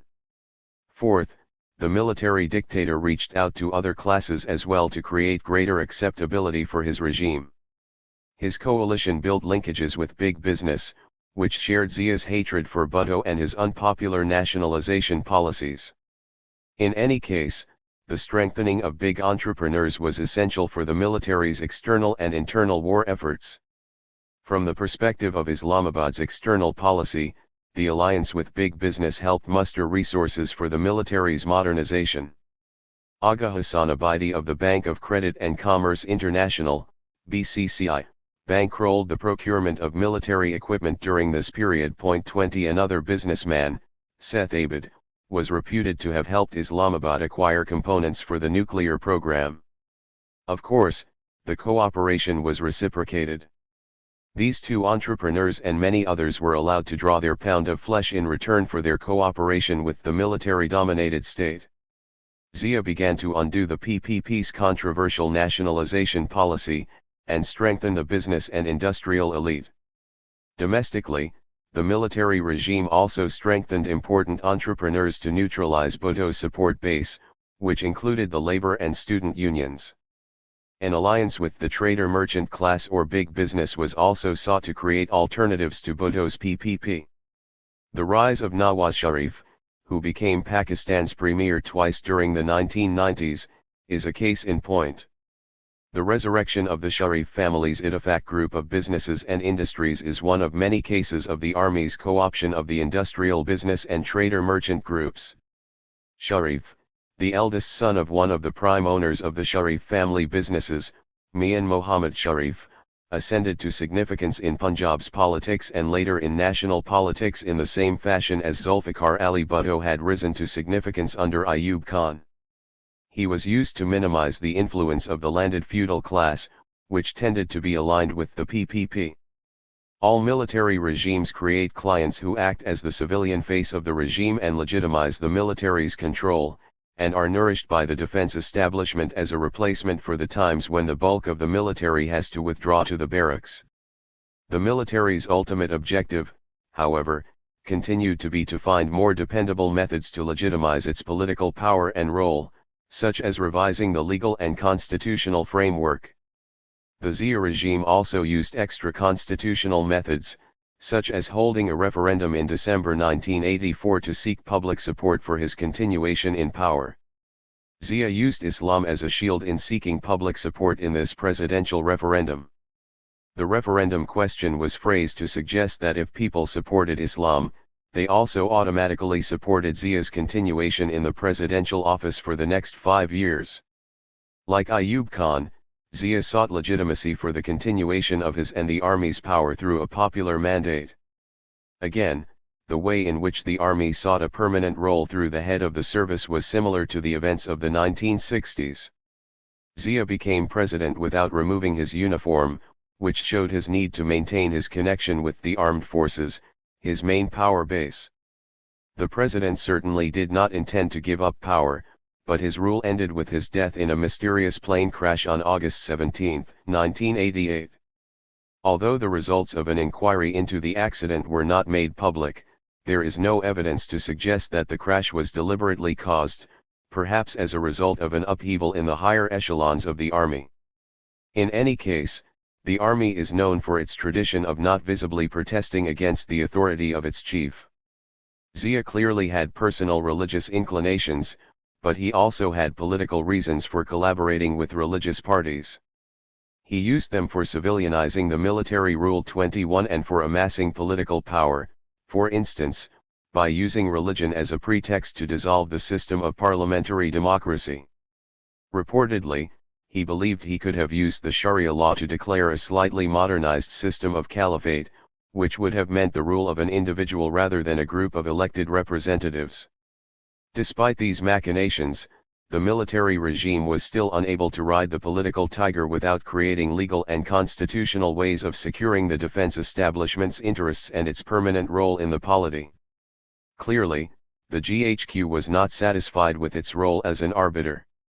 Although the client politicians and other co-opted civil society actors provided an alternative to the PPP, the fact was that the civilian players formed an alternative source of power, which ultimately had greater legitimacy than the armed forces. The army was not certain about the extent to which it could depend on the civilian players to secure its interests. The safeguards for the armed forces were instituted in the form of the Eighth Amendment to the 1973 Constitution. This empowered the president to sack a government, become the supreme commander of the armed forces, and appoint the heads of the three services and the chairman of the JCSC. Article 58, 2b, which empowered the president to dismiss a government, was the most controversial provision, but it was effective in protecting the military's interests. According to this amendment, the President shall dissolve the National Assembly if so advised by the Prime Minister, and the National Assembly shall, unless sooner dissolved, stand dissolved at the expiration of 48 hours after the Prime Minister has so advised. 2. Notwithstanding anything contained in Clause 2 of Article 48, the President may also dissolve the National Assembly at his discretion, where, in his opinion, a situation has arisen in which the government of the Federation cannot be carried on in accordance with the provisions of the Constitution, and an appeal to the electorate is necessary. Point 22. Over the ensuing years, the law has been invoked 5 times to remove successive elected administrations on charges of corruption. However, this has never been done on the advice of the Prime Minister. The elected Premier represented the alternative power center, which had to be kept in check through empowering the President. Zia shrewdly manipulated the parliament of his hand-picked Prime Minister, Mohammad Khan Juniho, to pass this controversial amendment which ensured the permanent weakening of democratic institutions. Such legal provisions no longer required the armed forces to stage a coup to come to the political forefront. The senior generals could simply prevail upon the president, if the office-bearer was not a military official, to remove an elected government. 4 governments were removed during the 1990s despite the fact that the army chief was no longer in the seat of power. The further strengthening of the military's role was carried out through the introduction of the revival of the Constitution Order, RCO, that created the National Security Council, NCS.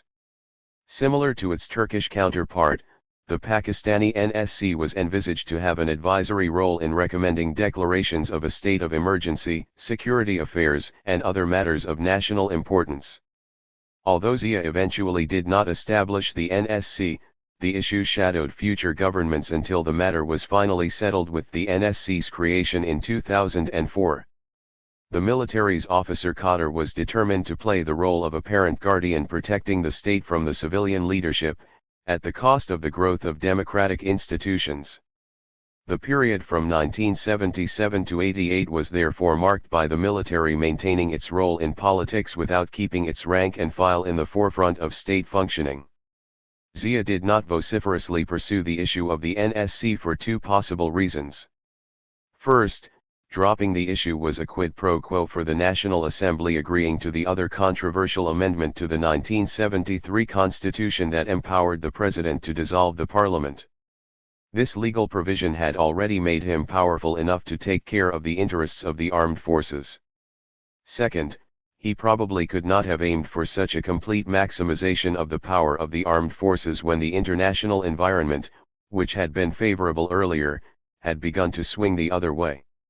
With the signing of the Geneva Accords in April 1988, which facilitated the withdrawal of Soviet troops from Afghanistan, Pakistan's significance as a front-line state diminished. As a result, its military did not remain vital to U.S. interests. The United States' urgent move to bail out of Afghanistan without a prolonged security commitment in the region initiated a dialogue between Washington and the civilian regime in Pakistan. The Junejo government keenly cooperated with the United States to facilitate the withdrawal of the Soviet troops from Afghanistan. Islamabad's signing of the Geneva Accords did not endear the Pakistani Prime Minister to his military.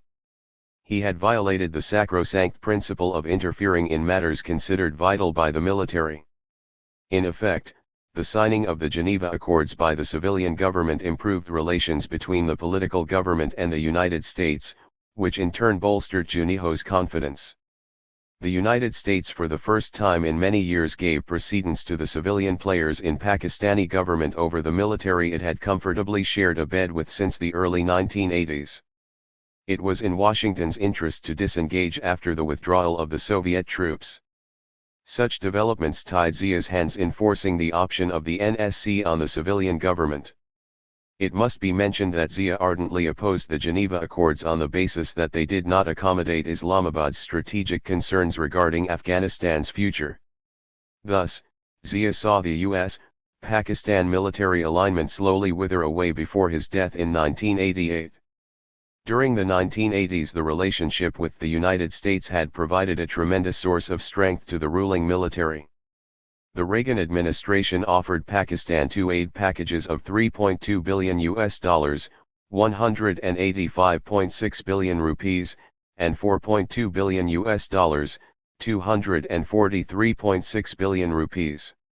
Islamabad was also provided with state-of-the-art F-16 fighter aircraft, and there was also talk of giving Pakistan the extremely high-tech Airborne Early Warning Aircraft System, AWACS. Although this technology was not provided, the overall military technological and financial cooperation improved the Pakistan military's standing in the region and at home. Considering the cooperation between the two countries during most of the 1980s, the popular myth of Pakistan being run with the help of America, Army, and Allah deepened considerably. This relationship was established primarily after Ronald Reagan's election victory in 1980 augmented the military's image as a national savior and Pakistan's primary institution. The Soviet invasion of Afghanistan in December 1979 suddenly made Zia, who had earlier been a pariah, into a favorite of the United States and the Western world. Before the early 1980s, bilateral relations between the two countries were at their lowest ebb because of various contentious issues between the two states. It was Moscow's invasion of Afghanistan that saved the day for Pakistan's military dictator.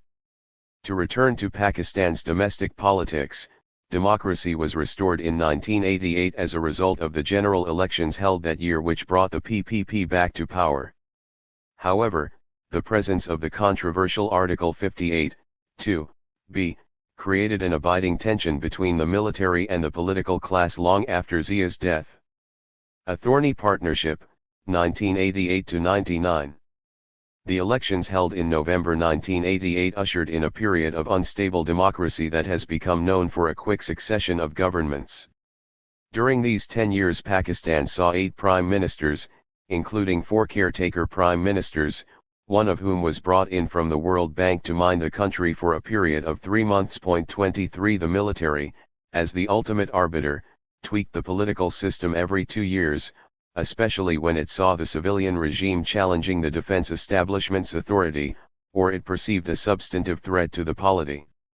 For instance, the army was accused of forcing the dismissal of Benazir Bhutto's and Nawaz Sharif's first governments for challenging the military's authority. Benazir Bhutto was quite helpless against the army's conspiracy to overthrow her government in 1990.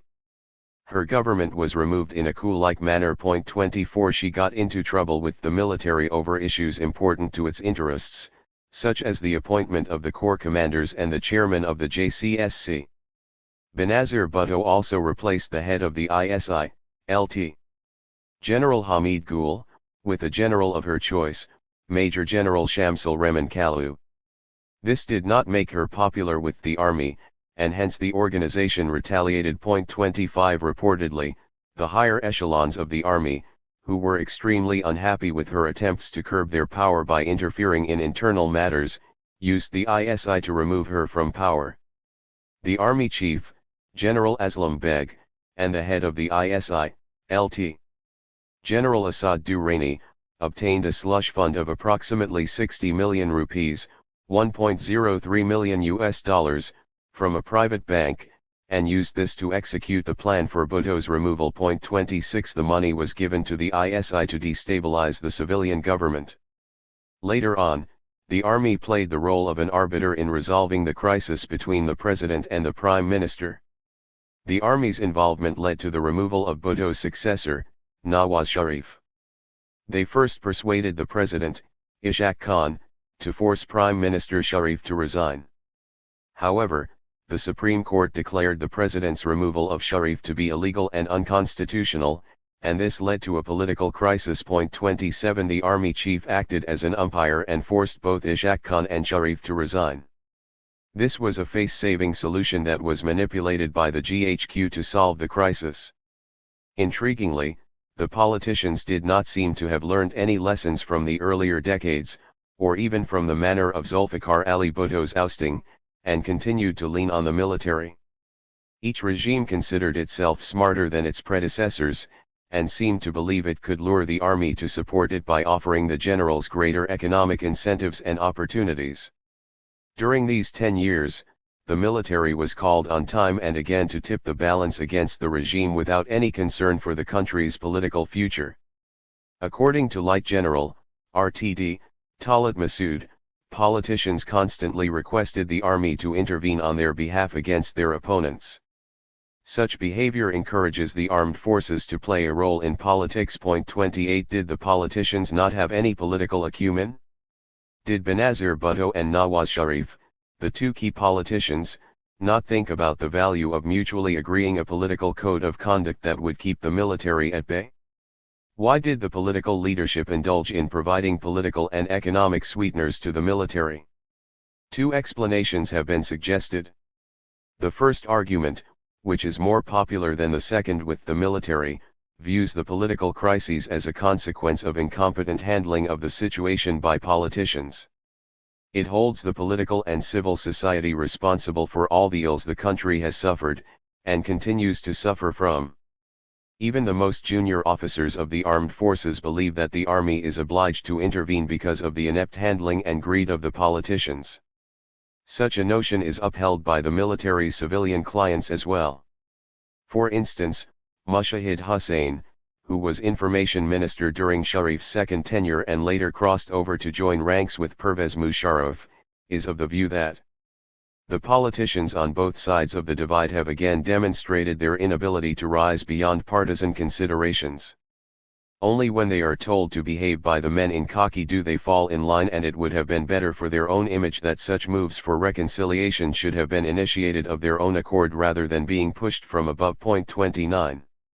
Although it could be argued that Hussein's statement indicates his political metamorphosis after 1999, when he was intimidated by the Musharraf government into abandoning Sharif, his argument is considered an adequate commentary on the quality of the country's politicians. The military bureaucrats are of the view that politicians are inherently inept because of their lack of grooming in governance and managing the state. The former head of Musharraf's National Reconstruction Bureau, NRB, Light General, RTD, Tanveer Naqvi, elaborates this point. During my association with NRB, I met as many people and institutions as possible to learn from best practices, including the German Foundation. They told me that these foundations, belonging to political parties, have institutionalized training and education of parliament and parliamentarians. Every German member of parliament goes through a training course. I come back to that probably the cause of it all is the fact that those who want to be and ought to be in control are not necessarily equipped to be in control, and therefore they are unable to assert themselves morally and intellectually to acquire control. The more we invest into that training of MPs in direct proportion will be our pace for civilian supremacy and oversight of armed forces. 30.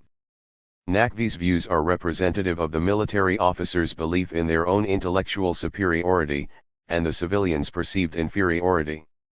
The Director General of Inter-Services Public Relations, ISPR, in the early days of Musharraf regime, Major General Rashid Qureshi, for instance, is of the view that the average military officer is better qualified and more intelligent than an average civil bureaucrat, and definitely more effective than a politician. 31. Given the inability of politicians to discipline the armed forces, military officers have come to believe that their organizational training and discipline make them more capable of running the affairs of the state. This notion is also accepted by the civilian beneficiaries of the military regime. For instance, one of the female parliamentarians nominated to the National Assembly on special seats for women, created by changes brought in by Musharraf, Danya Aziz, expressed her reservations about the politicians' ability to reduce the military's political influence.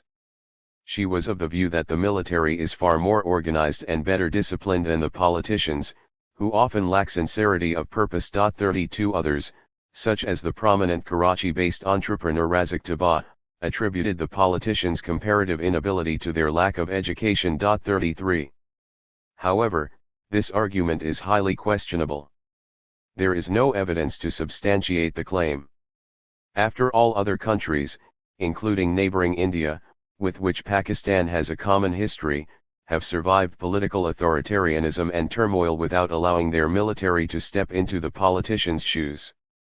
Despite the fact that the Indian Army is involved in internal conflict, often in a coercive mode, and the military leadership complains about the civilian authority, the country's political and military leadership ensure that the military is subservient to civilian control.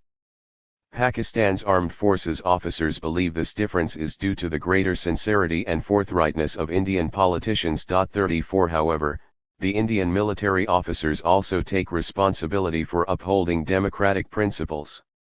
For instance, the Indian Army Chief, General Sam Manekshaw, refused to assist the Prime Minister, Indira Gandhi, during the imposition of a state of emergency in the country during the early 1970s. Another example from India relates to the issue of army chiefs granting greater power to the army deployed in Kashmir. The senior commanders rejected a suggestion by an army officer that this be done out of a concern to keep the armed forces apolitical. 35.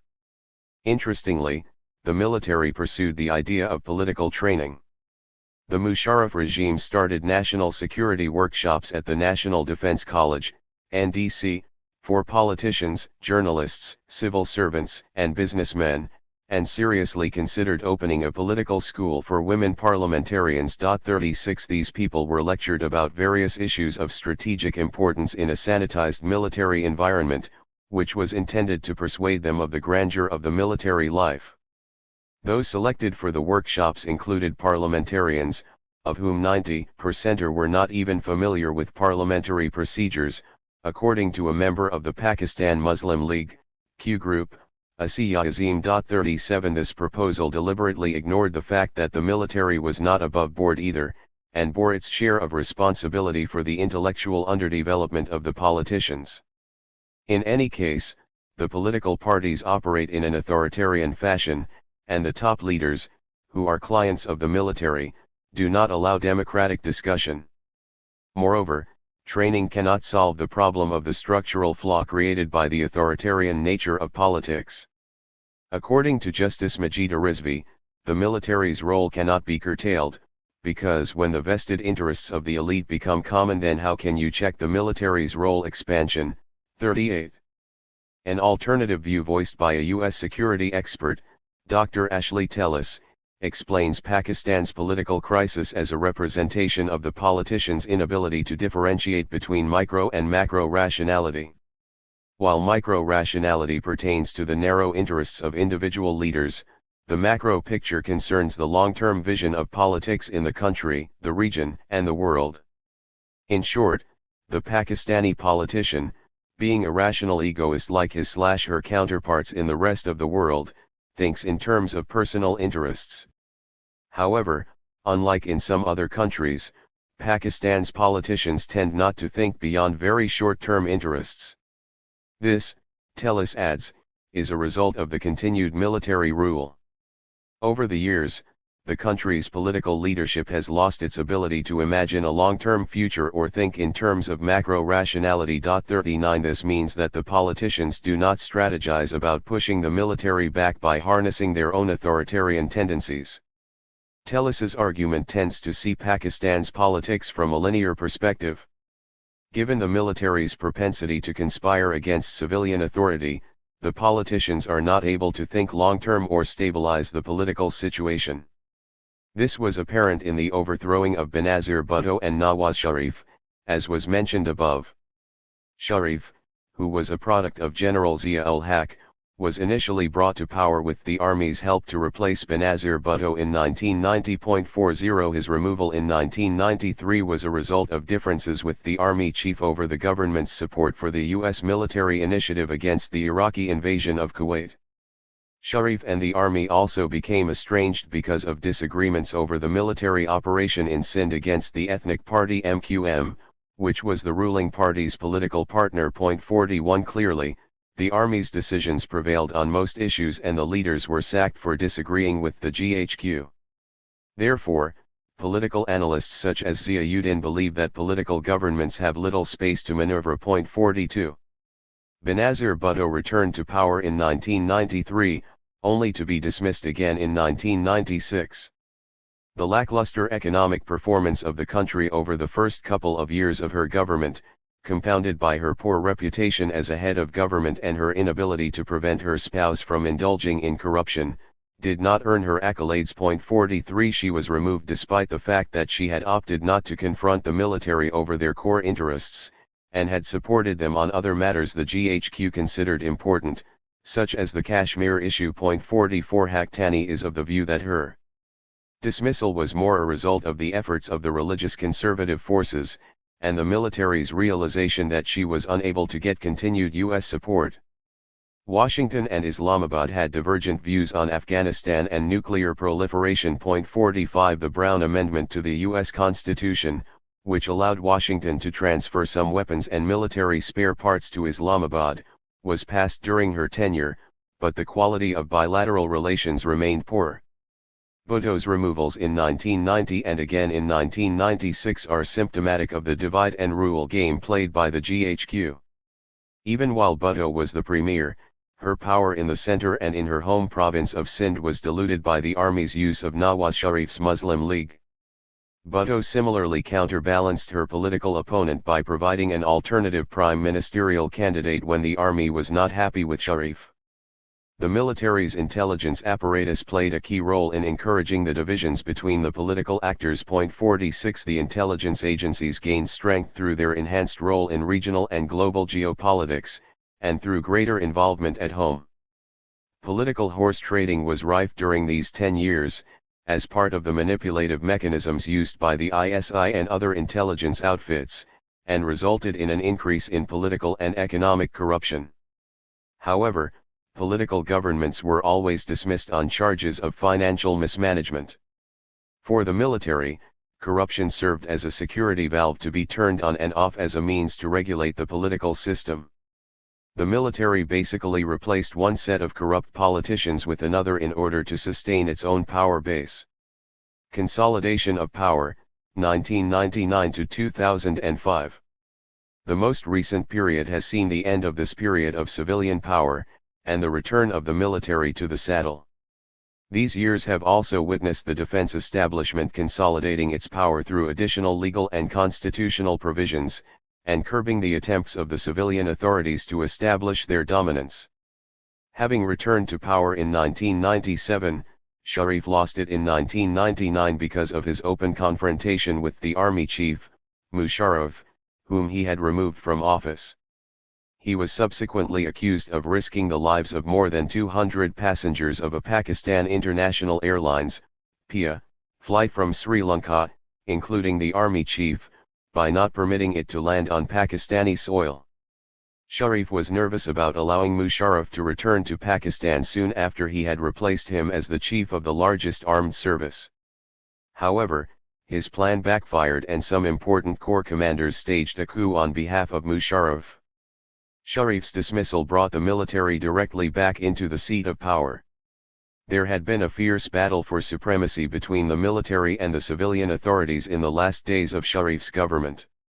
The Prime Minister had gained confidence through getting a two-thirds majority in the 1996 elections, and this had helped him to remove Article 58, 2b, from the 1973 Constitution. He also became confident of his ability to reduce the army's power after he forced Musharraf's predecessor, General Jahangir Karamat, to resign, replacing him with Musharraf. Sharif was unhappy about a statement Karamat had made regarding the need for a NSC which would give a permanent role to the armed forces in political decision-making. Although Sharif later claimed that he appointed Musharraf because he thought unfair the military's policy of considering only the top 3 or 4 officers for appointment as Service Chief 47, the fact was that he was sure of Musharraf's loyalty, as was claimed by other senior commanders at the time. 48. Nawaz Sharif opted to give Musharraf, as Army Chief, dual charge of the Army and the JCSC. In April 2000, Admiral Faisal Bakari, who was the naval chief and the commander in line through seniority for appointment as chairman of the JCSC, resigned as a result. However, Sharif obviously miscalculated his own ability to manipulate the military. He also erred engaging the tenacity of the military institution in defending its political autonomy. By 1999 it was in the process of morphing into an independent class. See more discussion on this in the next section. When Musharraf proved beyond his control, Sharif replaced him with General Ziauddin Butt. Although Butt was a senior general, he was not from the fighting forces, and because of this his appointment undermined the army's normal appointment process. One of the causes of the rift between Sharif and Musharraf, and the reasons for the army's support of him, was that the army chief appeared to have thwarted the prime minister's efforts at negotiating peace with the traditional arch-rival, India, without bringing the military on board. The government arranged a welcome ceremony at the border for the Indian Prime Minister, Atal Bihari Vajpayee, who had come to sign the famous Lahore Declaration. In this both countries agreed to start a composite dialogue to ensure the resolution of all outstanding disputes, and expand contacts in other areas such as trade and tourism. Musharraf expressed his resentment of the peace process by refusing to attend the welcome ceremony. Further embarrassment was caused to the political government in Islamabad when conflict surfaced after Vajpayee's visit to Pakistan. In 1999, a restricted group of senior army generals launched a military operation against India at Musharraf's behest, which later came to be known as the Kargil crisis. There is still no definitive and acceptable explanation from the Pakistani side of why Musharraf embarked on a warpath at a time when peace was being negotiated via the Lahore Declaration, but it is undoubtedly true that the Kargil crisis demonstrated the underlying tension between the civilian and military authorities in the country. Bakari, the former naval chief, believes that Musharraf decided to remove Sharif because of the threat that the Prime Minister would institute an inquiry into the Kargil issue. 49 This would clearly have undermined the power of the army chief. The military moved to assume direct control on October 12, 1999. Obviously, this gave it greater power to implement regulations, such as a replacement for Article 58, 2b, to remove the civilian leaders of central and provincial governments. The Corps commander's bid to protect Musharraf was not just about defending an individual, it was a matter of upholding the perceived sanctity of the institution. Sharif could not be allowed to replace the senior-most general, who was from the fighting forces, with another general who was not. However, Bakari's account of Sharif's removal is only part of the explanation and not the whole. The government's talks with India are part of the larger picture regarding the competing powers of the political forces and the military. Three interconnected issues basically indicated the relative strengthening of the political forces under Sharif, the forced resignation of the two service chiefs, the reversal of the controversial constitutional amendment, and the peace talks at almost the same time. This progressive strengthening of the civilian prime minister suggested that he might eventually have acquired the confidence to publicly question the army chief's judgment regarding the Kargil operation. An inquiry into this controversial military action would have been unprecedented in Pakistan's history. Moreover, it would have symbolized the final victory of the civilian forces over the military. The army would not allow its authority to be questioned. The resignation of Karamat, in particular, had created consternation amongst the officer cadre, who saw the move as an insult to the armed forces. Similarly, the peace talks with India, particularly the agreement to hold a composite dialogue that would include the Kashmir dispute but not focus on the issue, seemed to challenge the military's raison d'être. Removing Sharif was therefore also an expression of the military restoring its monopoly over critical foreign and defense policy issues. Interestingly, in 2004 the Musharraf government started a composite dialogue with New Delhi. However, the difference between the Sharif and the Musharraf peace initiatives lay in the fact that the army chief was able to persuade the armed forces that the peace overtures were part of his strategy to secure the country's larger interests. The country needed economic and political stability, and this was what he was trying to bring about through the peace talks. Also, the dialogue with India was presented as a new method to ensure the resolution of the Kashmir dispute. The army, as the guarantor of the country's sovereignty and national honor, was presented as the best judge and moderator of the peace overtures. On a separate note, it must be pointed out that skeptics question the credibility of Musharraf's peace overtures. They argue that he started the dialogue out of consideration for the wider political environment, which did not support conflict on the Indian subcontinent, and to improve the country's economic conditions. 50 The dialogue has led to no substantive change in Islamabad's overall policy towards India. It continues to peg new initiatives, such as trade and greater people-to-people contact between the two countries, on the resolution of the Kashmir issue. So while the army does not want an escalation of tension or the eruption of a war with India, it does not intend to let go of the issue when this would reduce the military's significance and alter its image as the nation's guardian, especially when there is no indication from India that it is willing to resolve the issue by agreeing to any minor or major territorial changes. Even if the dispute is resolved, the development might not necessarily result in a substantive improvement in relations. The bilateral mistrust is far too deep to allow for friendly relations between the two neighbors. Unlike his predecessors, Musharraf did not declare himself as Chief Martial Law Administrator, he took the more neutral title of Chief Executive. However, the imposition of military rule in 1999 was indeed a coup. The style of it shows the military's acumen in adapting itself and its tactics to internal and external environmental trends. Instead of making itself unpopular through a crudely overt method of declaring martial law, the Army High Command chose to penetrate the political system and the society in a more subtle manner. The regime was also far more tactful in intimidating the media than the Zia government. It clearly wanted to avoid acquiring the reputation of its military predecessor. Under Musharraf, the media is considered to be freer than even during the previous civilian government. However, in spite of this, the regime is known for expressing displeasure about news reports that create a negative image for it, and journalists are targeted selectively, resulting in the harassment and disappearance of approximately 48 journalists to date under his rule. 51 7 journalists were killed after being involved in reporting domestic conflict in the NWFP and Baluchistan in 2006. According to investigations conducted by the Committee to Protect Journalists, CPJ, the bullets found near the bodies were identified as types frequently used by the intelligence agencies. 52. While building its relatively positive image, the military embarked upon rebuilding the political system through creating alternative constituencies and seeking out a new set of politicians who would do the GHQ's bidding. This process used techniques such as the localization of politics, which was carried out by the previous military regimes. The Musharraf regime renamed it devolution of democracy. As a result, local governments were elected both directly and indirectly in the country's 96 districts, 307 tahsils and 30 city-town councils, and 6,022 union councils. The local government elections, held on a non-party basis, brought to the fore new faces in politics. This does not necessarily denote a break from the control of the dominant classes, as these new representatives owe their allegiance to the central government, especially the Musharraf regime that created them, rather than political parties.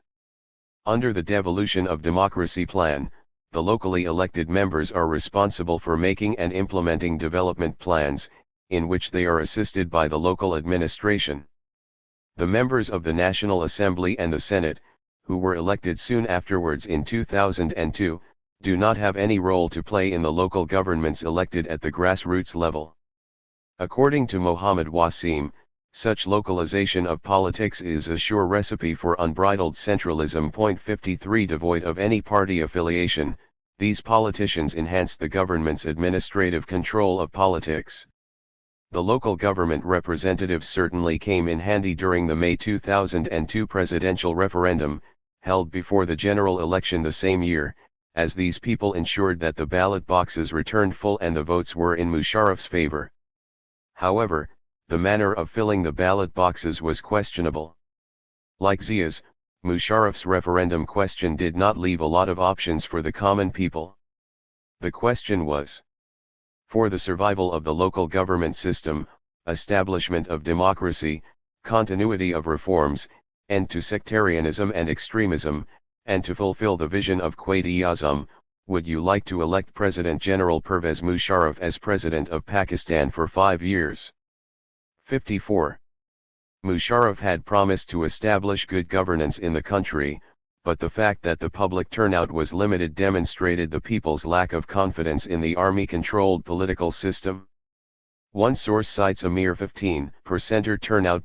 55 The opposition parties claimed the turnout to be a mere 5%. 56 However, the government claimed it was 70%, of which 98% voted in the president's favor. 57 Clearly Musharraf did not intend to leave power or transfer authority completely to the politicians.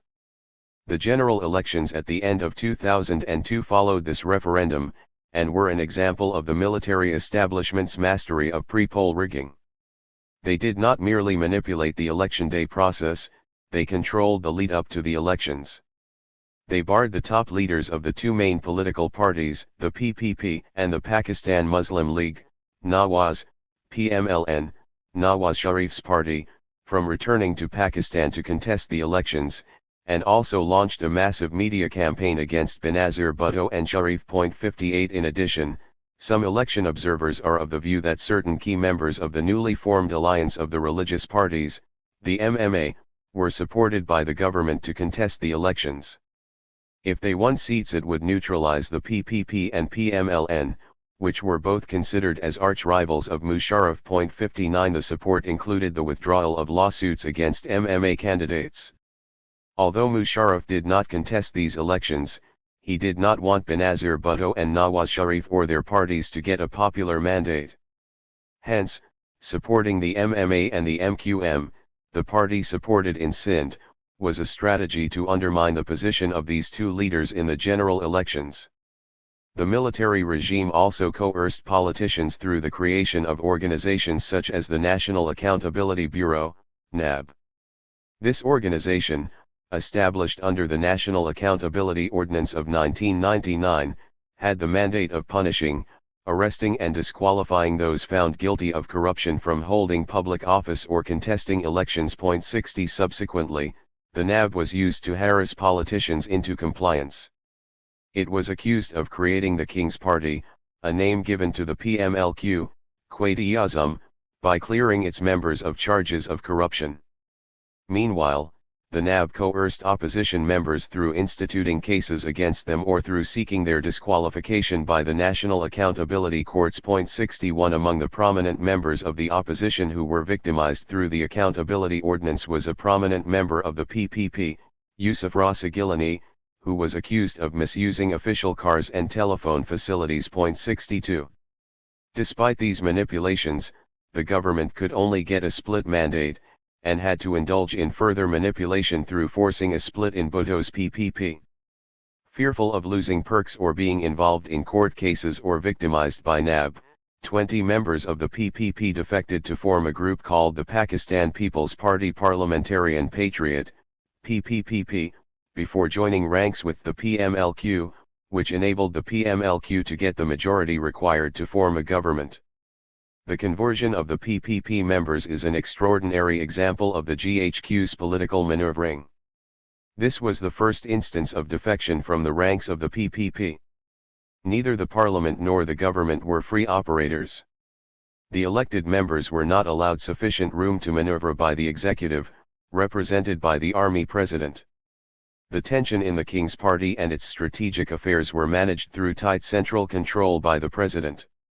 Like any civilian authoritarian leader or feudal lord, Musharraf played a direct hand in settling differences between the PMLQ leaders and their allies such as the MQM.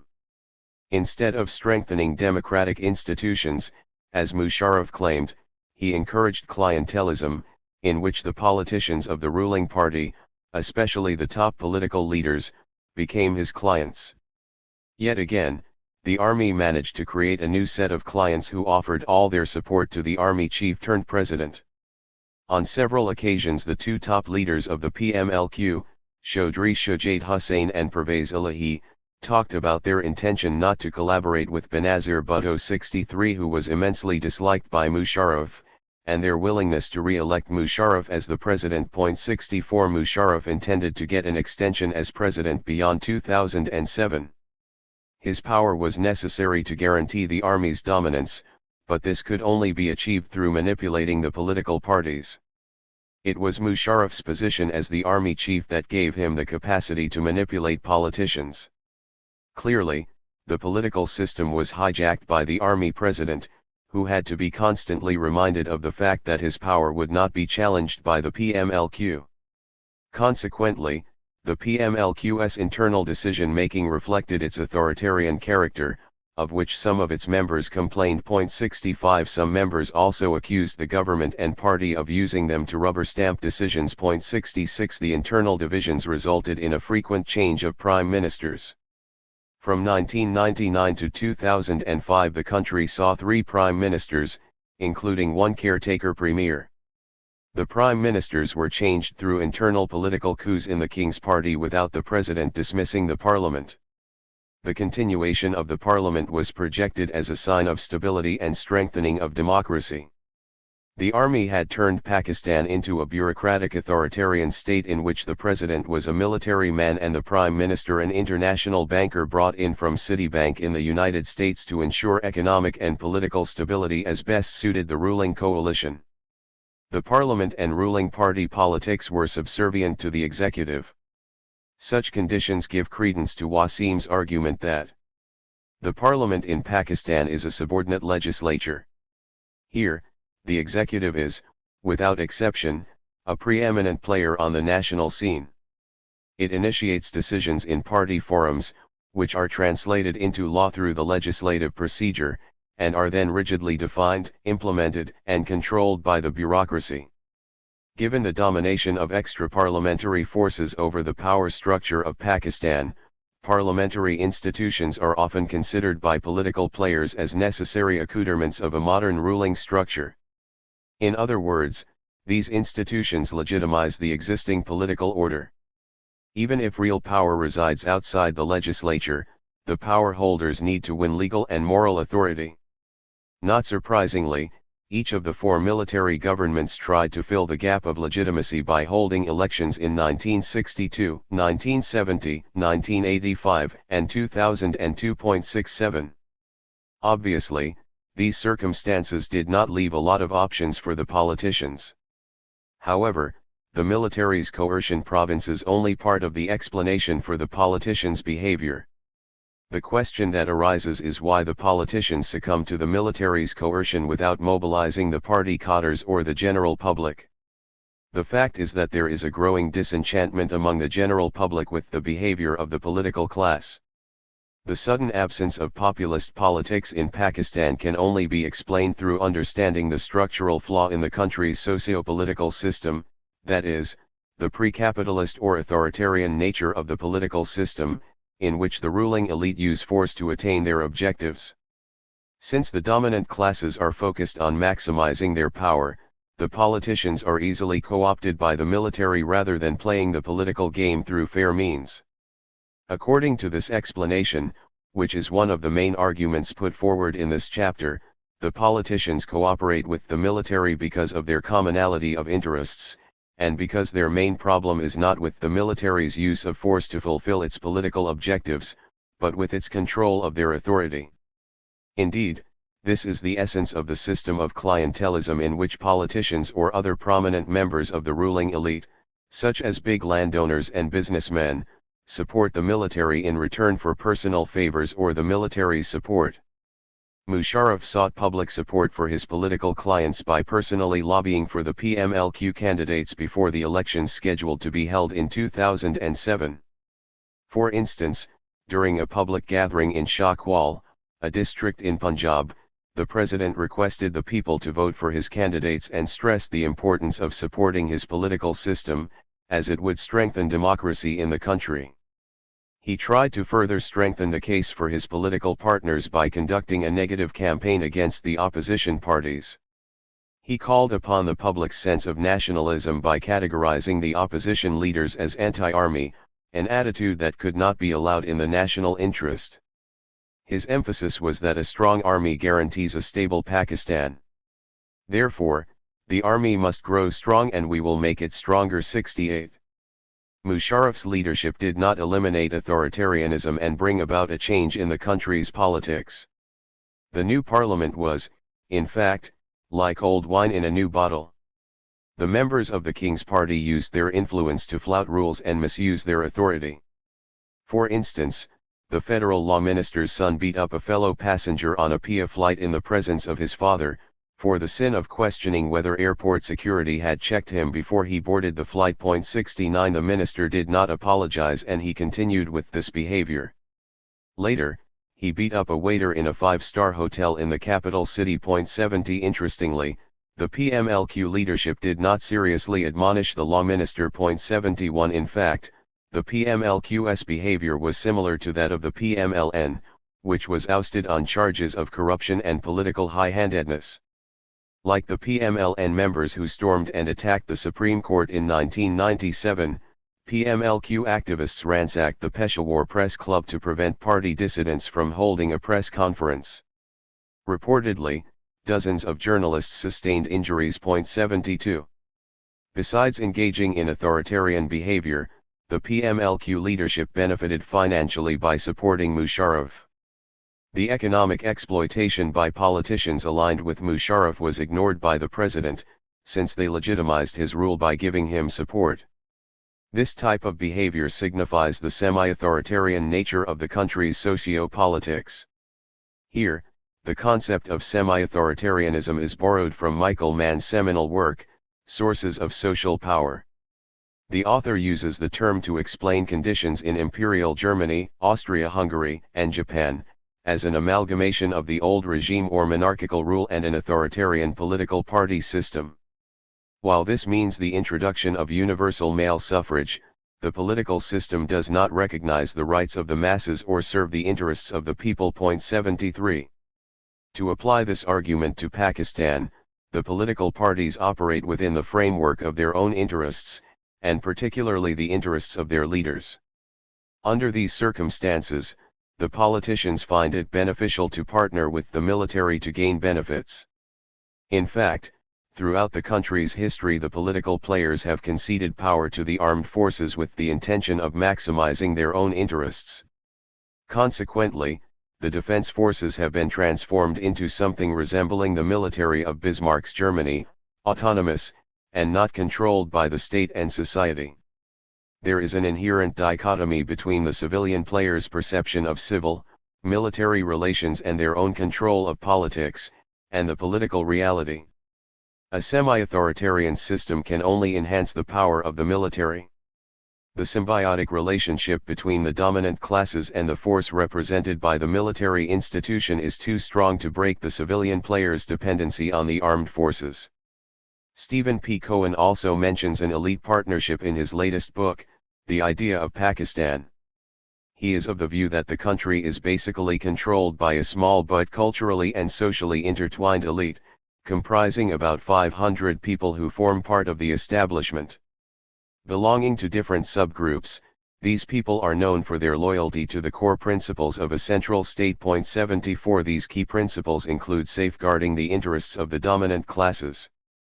The continuous role of the military as an arbiter is both a cause and effect of the lopsided behavior of the dominant classes, especially the political leadership. The very fact that the prominent politicians continue to use the military as a political balancer of power, and refuse to negotiate their power or power interests through democratic means, allows the armed forces to play a dominant role. It is important to note that the prominent politicians such as Bhutto, Sharif, and others prefer to use the military as an umpire rather than concede space to each other. Each of these leaders has been known for fermenting trouble and unleashing reprisals against the other, through targeting their party faithful or close relatives, and attacking each other's personal interests. While Bhutto unleashed a vendetta against Sharif by floating rumors about his corruption and instituting court cases, the latter paid in the same coin. Bhutto's husband, Asif Zardari, was kept in prison under corruption charges for most of Sharif's 2 tenures as prime minister. Instead of strengthening the democratic process inside her PPP, Bhutto is known for an authoritarian control of her party and politics, a behavior that won her unfavorable comments from the national press. Najam Sethi, a prominent journalist, berated Bhutto as an arrogant, reckless, capricious, and corrupt ruler who surrounded herself with sycophants, lackeys and flunkies and squandered away a second opportunity to serve the people of Pakistan. 75. At this point it is appropriate to mention Bhutto's guilty participation in the political crisis between President Ishaq Khan and Prime Minister Sharif. Smelling the tension between the president and the prime minister, she turned the heat up by threatening to march on the capital, Islamabad. Allegedly sensing the rising political tension, the army chief, Wahid Khakar, jumped into the fray. While assuring the concerned players of his reluctance to interfere directly, he convinced Sharif to resign. The prime minister agreed to a conditional surrender combined with Ishaq Khan's resignation. Khakar finally intervened indirectly and sent both Sharif and Khan home. 76. Sharif's behavior was no different. The leader's party goons attacked the Supreme Court during a hearing on a case against the government. Reports indicate the involvement of senior party members including the Punjab Chief Minister and Prime Minister's brother, Shahbaz Sharif. 77. The experience was traumatizing for the highest court of law, for which it was the first experience of blatant coercion. The courts had been manipulated in the past, and were known for cowering before military governments, but this was the first time that force had been used in a brutal and obvious manner. Nawaz Sharif also passed a new accountability law in May 1997 to target political opponents. This was in addition to the Anti-Terrorism Act passed in August of the same year, authorizing law enforcement agencies to conduct searches and arrest suspects without warrants. Other self-strengthening measures included the 14th Amendment to the 1973 Constitution to curb dissent inside the party. The party leader was given the power to throw out a member from both the party and parliament for floor crossing. 78 More than curbing corruption, this measure aimed at boosting the party leader's capacity at arm twisting. From the perspective that sees political instability as a cause of the military's domination, the power of the GHQ, as has been discussed at length earlier, established a pattern of instability in which the army co-opted members of the political class to enhance its hold over the country's polity. In fact, the military's continued interference in politics established a moral familism. 79 A behavior in which various political actors partnered with the military, though temporarily, to maximize their interests against those of their competitors. This behavior, including that described earlier, can be termed as elite predatoriness, in which the dominant classes are driven by their short-term objectives without taking into consideration the long-term costs of their actions. The military is repeatedly sucked into politics by the political leadership to balance one political player against the other, but without taking into consideration the negative implications of involving the armed forces in managing the state. The preoccupation of the dominant classes with their short-term gains, in contrast to a macro-rationality, for both military and civilian actors, transforms the character of the state. Not only does such behavior weaken the democracy, the state, and the political system turns predatory. The institutionalizing of military power thus adds to the state's predatory character. This particular transformation of the state weakens the prospects of political pluralism. The resultant conditions are counter to the interests of the common people. It is noteworthy that the political elite are not the only force partnering with the military for short-term gains. Other actors, such as members of the corporate sector and the media in Pakistan, also cohabit with the armed forces to gain certain advantages. Interestingly, the military in Turkey, where the political conditions are almost synonymous with Pakistan's, also thrashed out a partnership with the corporate sector. The socio-economic and socio-political order after the military takeover in Turkey in 1980 reflected a Faustian bargain between the new capitalists and the military. The emergent capitalist class accepted the military's influence because it was convinced of, or was willing to accept, the military as the only credible force that could fill the organizational space vacated by the collapse of the civil service and elected officialdom. A partnership with the armed forces was seen as the only guarantee of a sound future. 80. In Pakistan's case, traditionally the big entrepreneurs have benefited from a coalition with the military. It is worth remembering that the entrepreneurial class owes its existence to the Ayyub and Zia regimes. While Ayyub helped the establishment of big business, Zia was responsible for empowering the big business houses through reversing Zulfikar Ali Bhutto's nationalization policy. Subsequently, some of the large business houses entered into a coalition with the civilian governments, and later with the Musharraf regime, to benefit from the state's capacity to reward them. The liberalization policy that resulted in the privatization of public sector financial and industrial units benefited a number of businesses, including the military-controlled companies. The military regime favored its cronies as much as the civilian governments, and so exacerbated the problem of crony capitalism, a problem that is deeply rooted in the country's political system. According to a Pakistani columnist, Shakir Hussain, the cardinal rule of business everywhere is survival of the fittest, while in Pakistan it is survival of the fattest, and most connected. 81 Connections are crucial in monopolizing resources along with other members of the ruling classes. One of the manifestations of monopolization of resources was the generous loans granted to big entrepreneurs and feudal landlords. Since the banking sector is regulated by the state, successive governments have facilitated the granting of huge loans to their cronies, or turned a blind eye to loan defaulters. The long list of major financial loan defaulters first compiled by the caretaker government of Prime Minister Moeen Qureshi in 1993 was an example of how the politicians and big business used political influence to their advantage. It named people who owed the state amounts over 1 million rupees, $US $17,250. The civilian prime ministers also squandered state resources. For instance, both Bhutto and Sharif awarded land worth $166.6 million US dollars, 9.7 billion rupees, to friends and cronies. 82 In August 1993, Qureshi promulgated an ordinance creating a committee to overlook the distribution of state land, which had until then been subject to the discretion of the head of the government.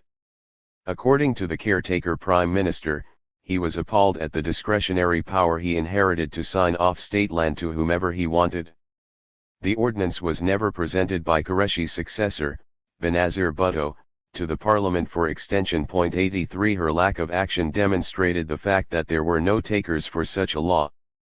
Both the civilian and military leadership were beneficiaries of arbitrary norms of land distribution, or other advantages provided by the state. Shahidur Rahman's book Who Owns Pakistan? Is an eye-opener in bringing to light details of how various business groups benefited from the privatization policy. In most cases, it reports, huge public sector companies were sold to large private entrepreneurs without transferring their financial liabilities. The buyers were only handed the assets and the business. 84 The author is of the opinion that privatization in Pakistan is the classical example of corrupt politicians and ever-corrupt bureaucrats working in concert to turn a lemon into an orange. 85 The financial mismanagement is not restricted to civilian players. The military business complex drew its own benefits, as is fully explained elsewhere in this book. In fact, the Army Welfare Trust, a subsidiary of the Army, was one of the major loan defaulters. This looting and pillage of national resources by the ruling elite did not stop despite the claims made by successive military regimes that they were cleaning up the political and economic systems and establishing good governance. Pakistan's history bears witness to the fact that despite their being in control of the state for long years, the country's armed forces did not manage to bring about substantive and structural change. In fact, FITE believes that during the military's rule few elite interests are actually threatened for the sake of the social and political balance. 86 The military has a tendency to feed itself and the interests of other key groups, whose cooperation is sought for the purpose of political legitimacy. Despite its image as an umpire, the military suffers from a lack of legitimacy in the long term. The generals attempt to plug this hole through bolstering the interests of other groups and creating new players, evolving into a military class. One of the main arguments presented in this chapter is that the military evolved into an independent class that ensured its share in the state and its decision-making through creating institutional processes. This development was first ensured by establishing the military's hegemony over the state and its political system. Like Ayub Khan and the Zia regimes, the Musharraf regime also embarked upon sustaining military rule through appointing the army chief as the country's president. That control was ensured through the presidential referendum that has already been discussed. Musharraf also took two specific measures to institutionalize the military's control of politics: first, the restoration of Article 58, 2b, and second, establishment of the NSC. The process of institutionalizing power indicates a fundamental change in the character of the armed forces. While acknowledging the relative resilience of the political forces in contesting for their share of power, the military also ensured that it became an equal partner in decision-making to guarantee the stability of the central state. Since the experience of the Ayub, Yahya, and Zia regimes had taught the generals that they could not completely suppress the civilian forces, and that the international environment would not allow a complete battering of democratic forces either, the GHQ tried to find other ways to become a partner in state power. The army had to set up political fire breaks such as the restoration of the controversial clause that would allow the president to dismiss the parliament, and setting up an institutional mechanism to keep the political players in check. The military no longer remained an arbiter that would return to barracks after restoring some level of stability to the political system. It had by this time turned into the parent-guardian type, which ensured its control of the state and society through institutional methods such as the NSC. The NSC Act passed in April 2004 gave the military a permanent role in decision-making and governance.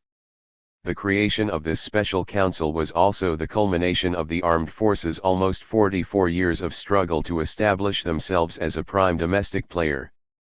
The Act established the NSC as a consultative body headed by the President, with the role of deliberating on strategic issues ranging from national security and sovereignty to crisis management.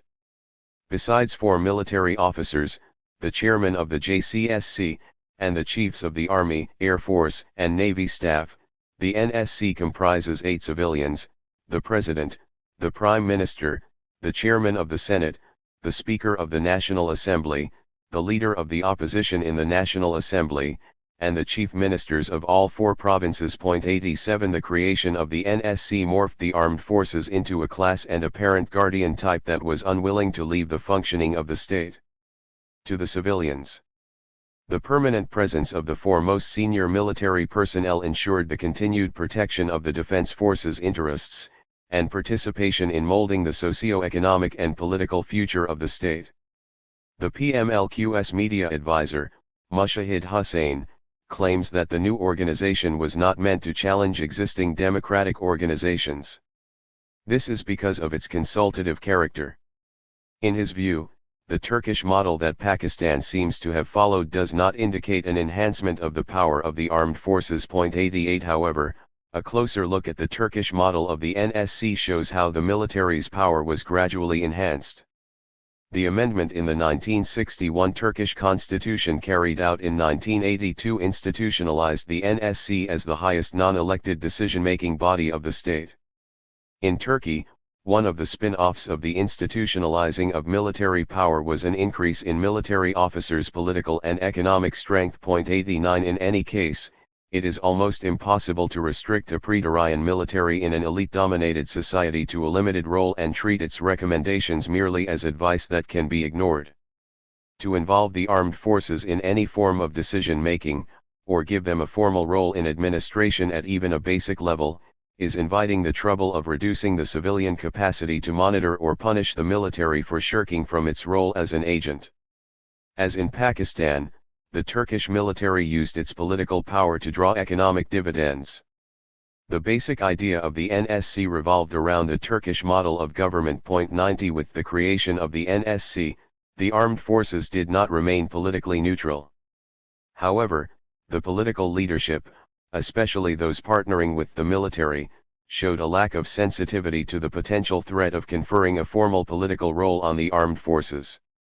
Even the coalition of religious parties, the MMA, which had initially resisted the idea, ultimately caved in and accepted the NSC. In any case, the religious parties were opposed to General President Pervez Musharraf wearing the 2 hats of head of state and head of the army at the same time, rather than to the general concept of military participation in politics. The religious right did not have a major issue with accepting the army's permanent role in politics. The MMA dropped its opposition to the NSC concept after Musharraf promised to give up the office of the army chief by December 2004. The president later reneged on this commitment. Musharraf's views were that he could not shed his responsibilities as army chief because of the global and domestic geopolitical environment. Pakistan's role in the war against terrorism, and the threat posed by terrorism, made it imperative for him to consolidate his political and organizational strength. Contrary to Musharraf's claim that the NSC was necessary to strengthen democracy and to stop the irresponsible behavior of politicians, it was formed to protect the military's interests and to enhance the organization's position as the guardian of the state. By 2004/05, the military had established political and economic interests which had to be safeguarded by institutionalizing its power. Like other dominant classes in the country, the armed forces were instituted as a separate entity with a firm control over entry into the organization. The military is a separate class that cuts across all other classes.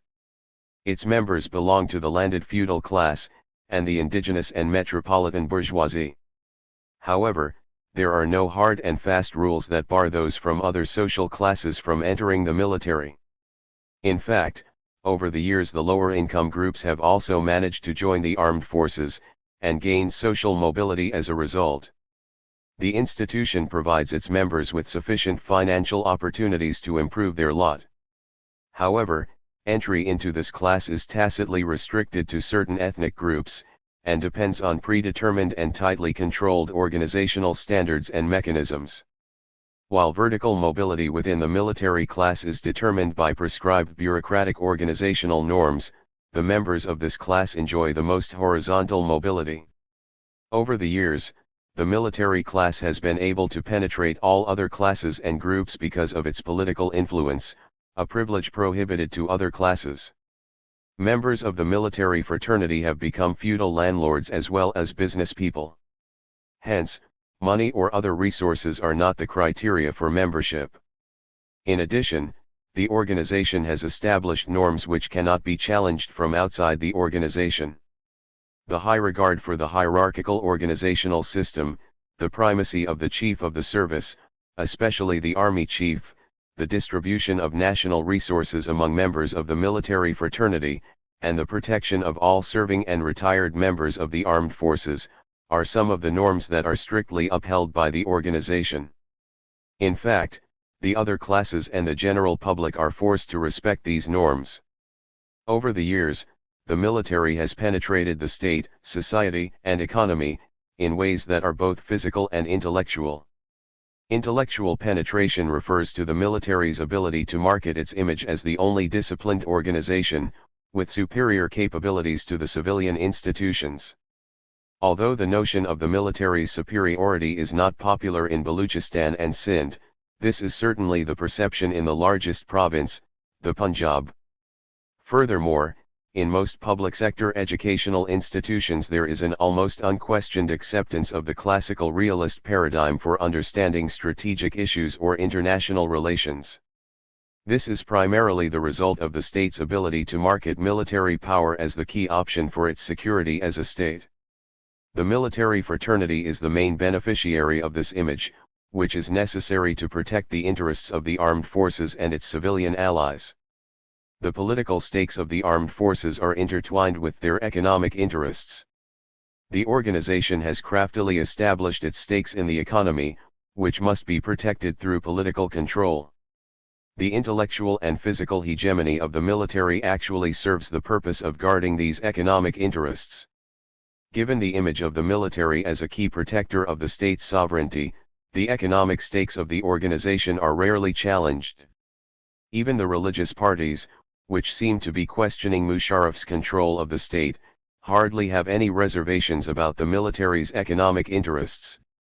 The leader of Jamaat-e-Islami, Qazi Hussain Ahmed, when asked about the corporate ventures of the armed forces, saw these activities as a contribution to national socio-economic development. 91 Maulana Fazl Uraman, leader of another religious party, Jamiatul Ulama, was a little more critical of the military's economic interests, and confessed that politicians had slipped up in not checking the defense establishment's financial autonomy. 92 However, he was not forceful in his condemnation of Milbus, nor did he offer any concrete plan to discourage the growth of the military's internal economy. The views of Qazi Hussain Ahmed quoted earlier show his inability, and that of many other political leaders, to understand the link between the military's political stakes and its economic interests. This negligence can be attributed to the ideological partnership between the religious right and the armed forces. However, the other political parties can equally be accused of ignoring the intricate linkage between the military's political power and its economic strength. After all, it took the PPP and the PMLN quite a few years to understand the linkage. Benazir Bhutto and Nawaz Sharif, who were both responsible for strengthening the military's economic interests, finally recognized the negative consequences of encouraging the military's internal economy. In issuing a jointly agreed Charter of Democracy, COD, in May 2006, both leaders agreed to reduce the economic power of the armed forces. The military's internal economy, or MILBUS, is a serious issue because it indicates the organization's financial autonomy, and this in turn bolsters the military's political influence. The fact that the military fraternity can raise resources and generate profit independently reduces its psychological dependence on civilian governments and institutions.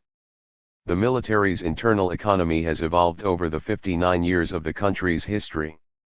Its economic empire was initially established in 1954, a date that also represents its initiation into political power. Its major expansion, as will be demonstrated in the following chapters, took place after the second military takeover in 1977, after which it grew unimpeded as a result of the systematic and institutional growth of military influence in politics, economy, and society. The military's commercial stakes grew in new spheres of business, including the finance and banking sectors and many other areas. These changes increased the military's share of private sector assets and made the organization into one of the dominant economic players in the country. The economic operations began to be conducted more vociferously at three levels. Through direct organizational involvement. Through subsidiaries. Through individual members of the fraternity. The financial rewards and opportunities for expansion were also clearly distributed amongst the military's cronies from other dominant classes. The Pakistan military's economic empire grew like Turkey's. It is noteworthy that officers of the Turkish armed forces are typically given executive positions in large corporations on their retirement from active service. An Army Mutual Assistance Association, AMA, was also established in 1961 to provide financial benefits to retired officers. However, the dividends increased after General Sunai's election to the presidency in 1966.93. In both the Turkish and Pakistani cases, the power of the military's corporate interests led to greater stakes in political control, and vice versa. In Pakistan's case, the growth of the military's economic empire was proportional to the increase in the organization's political power. The most noticeable increase in the size of the military's internal economy, and the organization's penetration into society and the economy, obviously took place during the 1990s and after, when the GHQ sought legal and constitutional arrangements to institutionalize its role in decision-making and the country's power politics. By the start of the 21st century, the military fraternity had penetrated all levels of the society and economy. Members of the military fraternity, both serving and retired personnel, were found in all major institutions, including parliament and the civil bureaucracy. There were over 1,000 serving and retired officers working at various middle and senior management levels. Moreover, a number of retired personnel were made heads of major public sector universities and inducted into think tanks. The Musharraf regime is known for providing greater opportunities to the military fraternity through inducting serving and retired members of the armed forces into significant public sector positions. There has also been an increase in the military's involvement in urban and rural real estate, and this can be considered as one of the primary sources of economic activity in the country, especially after September 11. It is even more important that the GHQ has become extremely protective of its commercial interests. The retired members of the armed forces and the defense establishment joined hands in discouraging any criticism of their economic stakes. The protection of the military's position as a dominant economic actor is a corollary of the organization's evolution into an independent class that protects its interests zealously. The military fraternity is a separate group that has the political clout to establish its stakes in the control of the state and its resources. Moreover, it has institutionalized its power and risen from being a tool of policy implementation to an independent actor and a shareholder in power, along with the other dominant classes. As has been discussed in this chapter, the redistribution of resources and opportunities was not limited to the military, but included the military's clients as well. The political players in Pakistan, and other dominant classes or groups such as the civil bureaucracy and the entrepreneurial class, are bound in partnership with the military fraternity. Although the cooperation is for mutual benefit of all the concerned players, it particularly strengthens the hands of the military. This is detrimental to the strengthening of democracy in the country. The political players, in particular, are forced out of power at the behest of the military any time the organization feels threatened by them. Unfortunately, the political leadership continues to negotiate with the senior generals, and as a result is enveloped in the GHQ's divide and rule policy. It is not realized, however, that the civil-military relations imbalance is a structural problem caused by a lack of understanding of the intricate relationship between the military's economic and political interests. Furthermore, as it has been argued in this section of the book, it was not so much the lack of realization that has prevented politicians from understanding the dynamics of military power, but the flaw in the character of the socio-political system and the particular nature and interplay of the dominant classes. Since the country's socio-political system is predominantly authoritarian and has a pre-capitalist structure, the ruling classes are not averse to using military force to further their personal political and economic interests. The elite therefore continue to strengthen the armed forces, and contributed to the evolution of the military fraternity into a class. 4. The structure of Milbus. The military in Pakistan is a formidable political player with greater influence than any other actor. The organization's political control, which was discussed in the 2 previous chapters, is also a manifestation of its financial autonomy. Over the years, the military has built an economic empire that strengthens it institutionally. Pakistan's Milbus has a highly complex structure, which will be explained in this chapter. The economic empire. Pakistan military's internal economy has a fairly decentralized structure, operating at 3 levels and in 3 segments of the economy: agriculture, manufacturing, and the service sector. See Table 4.1. Although the critics of the military's economic role focus their attention on its 4 subsidiaries, the Fauji Foundation, FF, Army Welfare Trust, AWT, Shaheen Foundation, SF, and Baraya Foundation, BF, the economic empire extends beyond these 4 organizations, as is obvious from Table 4.1. Because of the lack of transparency, a large part of the military's internal economy remains invisible. The hidden portion comprises commercial ventures carried out directly by different segments of the military organization, and economic benefits provided to individual members of the military fraternity. A glance at Figure 4.1 will show that Pakistan's Milbus is a complex network in which various channels generate economic opportunities. As the main controlling authority for the defense establishment is the Ministry of Defense, MOD, it is at the apex of the economic network. The MOD controls the 4 main planks of Milbus: the Service Headquarters, the Department of Military Land and Cantonment, MLC, the FF, and the Rangers, a paramilitary force. The MLC is responsible for acquiring land for further allocation to the Service Headquarters, which is then distributed. Table 4.1. The Pakistan military's control of the economy among individual members. The MLC also controls the FF. The chairman of the FF is the Secretary of Defense. The MLC also comes under the MOD. Institution. Subsidiaries. Individual. Agriculture. Manufacturing. Service sector. Figure 4.1. Milbus, the structure.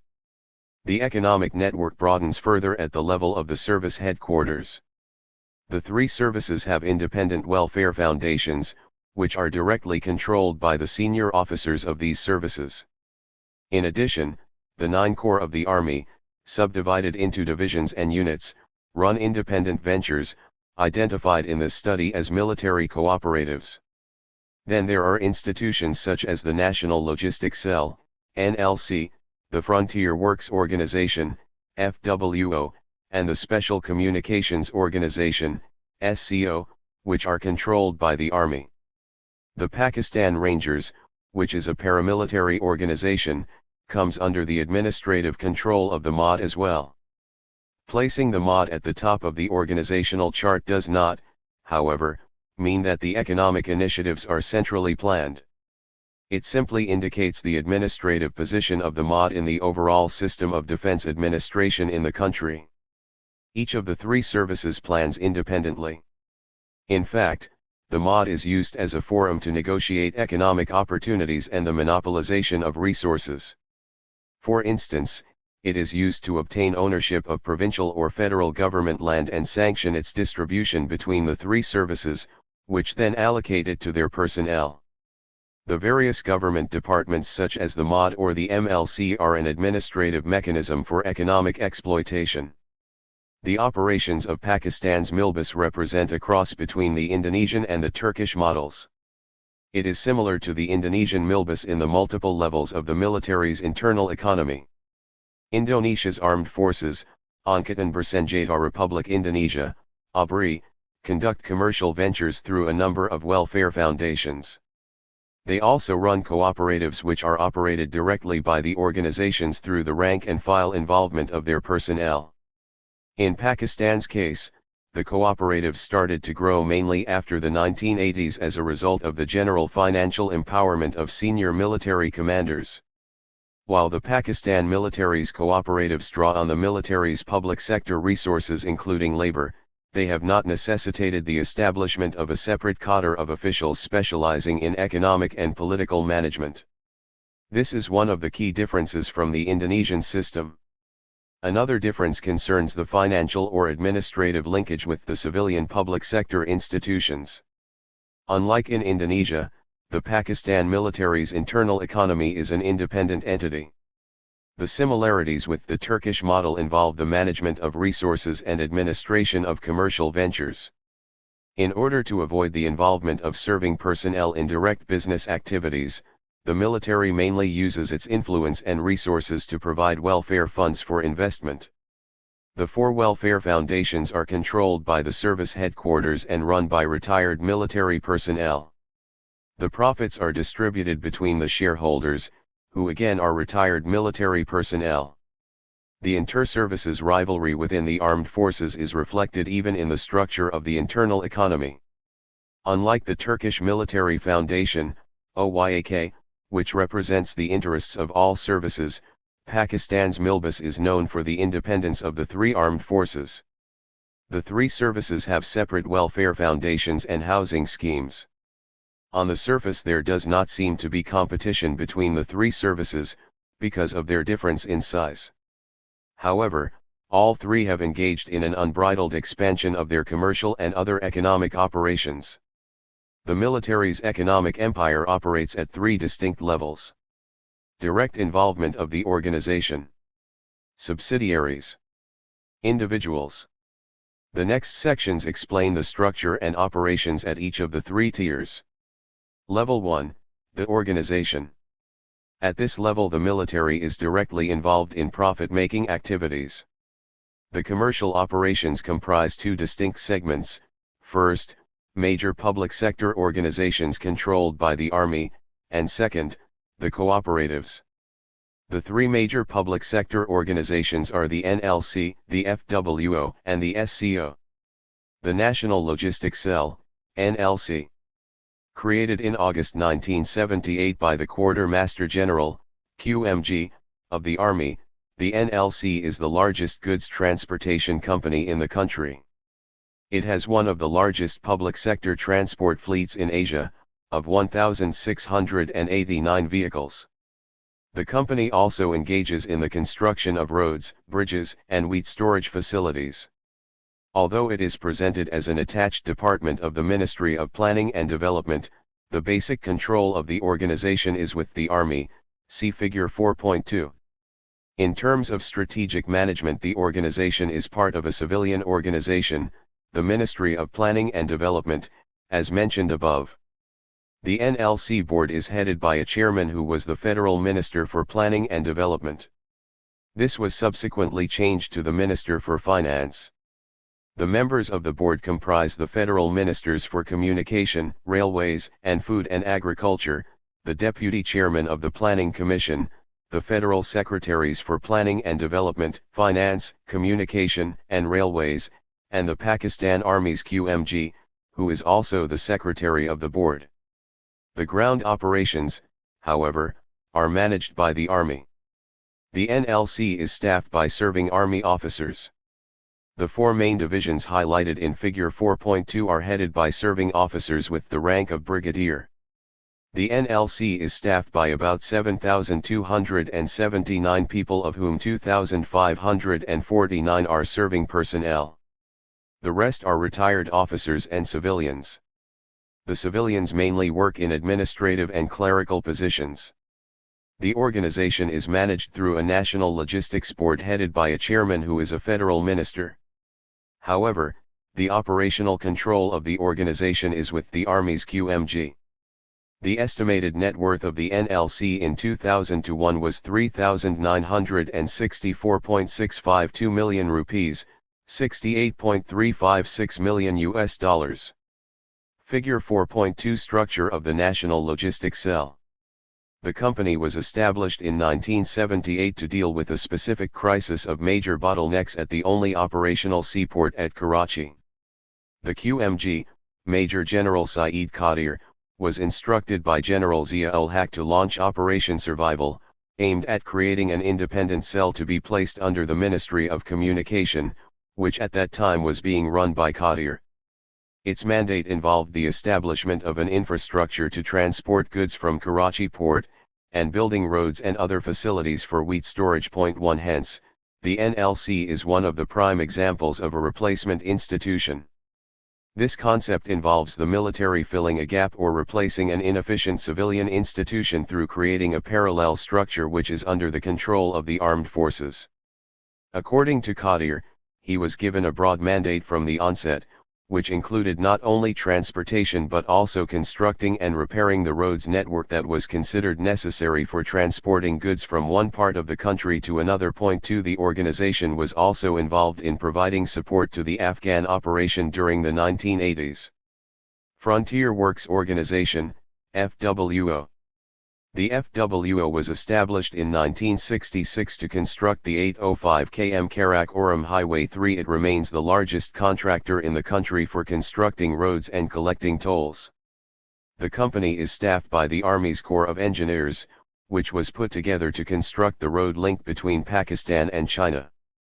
Although it is staffed by Army personnel, the organization was initially put under the control of the Ministry of Communication. However, it was later brought under the administrative control of the MOD. Even after the completion of the Karakoram Highway, the organization was not disbanded. It was seen as a reserve force that could be utilized during a future conflict or cater for any unforeseen emergency, but in fact it is engaged in commercial ventures. Currently, all the government's major road construction projects are undertaken by the FWO. In addition, the organization manages toll collection on all major and minor road networks in the country, a job that was once given to private contractors. Since the mid-1990s, the FWO has grown as one of the primary contractors for public sector road construction. After 1999, the FWO established another sub-organization, LAFCO, which is a joint undertaking with other private sector contractors. Special Communication Organization, SCO. The SCO was originally established in 1976 to handle a project to establish a telecommunications network in Azad Jammu Kashmir and northern areas, for it is an army establishment jointly controlled by the Signals Directorate of the Service and the Ministry of Information Technology. The organization was revitalized towards the end of the 1990s and given the task of expanding the telecommunications network in the areas mentioned. The cooperatives. The ventures referred to here as cooperatives are small and medium-sized profit-making activities carried out by the various military commands. The businesses are diverse in nature, and vary from bakeries and cinemas to gas stations and commercial plazas and markets. This category also includes money-making activities such as imposing tolls on national highways and selling sand along the seashore, and contracts for fishing in the coastal areas. The control of these profit-making ventures is fairly decentralized. They can be run by Army units, divisions, or the Corps headquarters, and use lower-ranking personnel as free labor. The sizes of the ventures also vary, from small operations like bakeries and poultry farms, to large ones such as gas stations and highway toll collection organizations. In 2004, the Ministry of Defense provided a partial list of about 50 such commercial projects, which allegedly made about 0.134 million rupees, $2.3 million US, in the financial year 2003/04.5. However, there was no detail available regarding the legal position of these projects or the way they were being managed. Level 2, the subsidiaries. The most transparent segment of Milbus is the military's four subsidiaries, the FF, AWT, SF, and BF. Although senior generals ignore or refute any suggestion that these subsidiaries represent the military's involvement in commercial ventures, their claim is not supported by the structure of command and control of these organizations. All subsidiaries are controlled at the top by senior generals or members of the MOD. Furthermore, as can be seen from Figure 4.3, the foundations have the status of subsidiaries of their respective parent services. This sign for one of the colleges of Baria Foundation in Bahawalpur claims it to be a subsidiary of the Pakistan Navy. The four foundations run about 100 independent projects, which include heavy manufacturing industries such as cement, fertilizer, and cereal production. In addition, some of the foundations are involved in the insurance business, information technology, banking, and education. In recognition of the fact that the armed forces have a better reputation than a number of civilian institutions, the link with the parent services is advertised to attract business. This is certainly true in the real estate business, where the value of property tends to appreciate in areas controlled by the armed forces or their subsidiaries. The military organization is central to the Milbus network, as is obvious from Figure 4.4. The influence of the defense establishment plays a key role in obtaining public sector business contracts and securing industrial or financial inputs at subsidized rates. These concessions put the foundations ahead of their private sector competitors. Figure 4.3. The sign of Baria Foundation College, Bahawalpur, marks it as a subsidiary of the Pakistan Navy. It must be reiterated that the welfare foundations flaunt their connection with the armed forces. This is obvious from the fact that the four foundations use the insignia of their parent services. The issue of the use of insignias was in fact challenged in the Supreme Court in a public interest case by a lawyer, Wahab al-Kari, in 1990.6. In Kari's view, the foundations were in contravention of the Companies Ordinance of 1984 and the Trademark Act of 1940, which forbid any private venture or party to use the name of the state or the armed forces or the founder of the country. He pleaded with the court to ban all the commercial activities of the military, because in his view such tasks diverted the armed forces from their core activity of defending the country's frontiers. The case he brought concerned a specific allegation of corruption in a commercial operation involving the Navy's BF. The BF not only blatantly denied the charges, but also denied using any of its links with the Navy for commercial benefits. Despite the fact that the case was dismissed on technical grounds, it did raise the issue of how these foundations exploit their deep connection with the armed services for profit maximization. Regarding the link between the foundations and the services, there are numerous cases in which the businesses have unlawfully used the military's resources. The fact that the higher management of the three services and the foundations is the same makes the transfer of resources possible. Figure 4.4. The military's institutional linkage with Milbus. The Fauji Foundation, FF. The Fauji Foundation, Fauji means soldier, was established in 1954 under the Charitable Endowments Act 1890, for the welfare of ex-servicemen. It was the first organization of its kind in Pakistan, meant to cater for the welfare of military personnel from all the three services. As in the Turkish model, the military sought initial funding for this institution, the 18 million rupees, US $300,000, capital investment was money provided by the Royal British Military in 1947 as Pakistan's share of the post-war services reconstruction fund for reinvestment purposes. The fund was established by the British to provide financial help and welfare benefits for British war veterans. 7. The money was used to set up some industrial units in the western wing of the country. Today the FF is one of the largest business conglomerates in the country, see Table 4.2.8.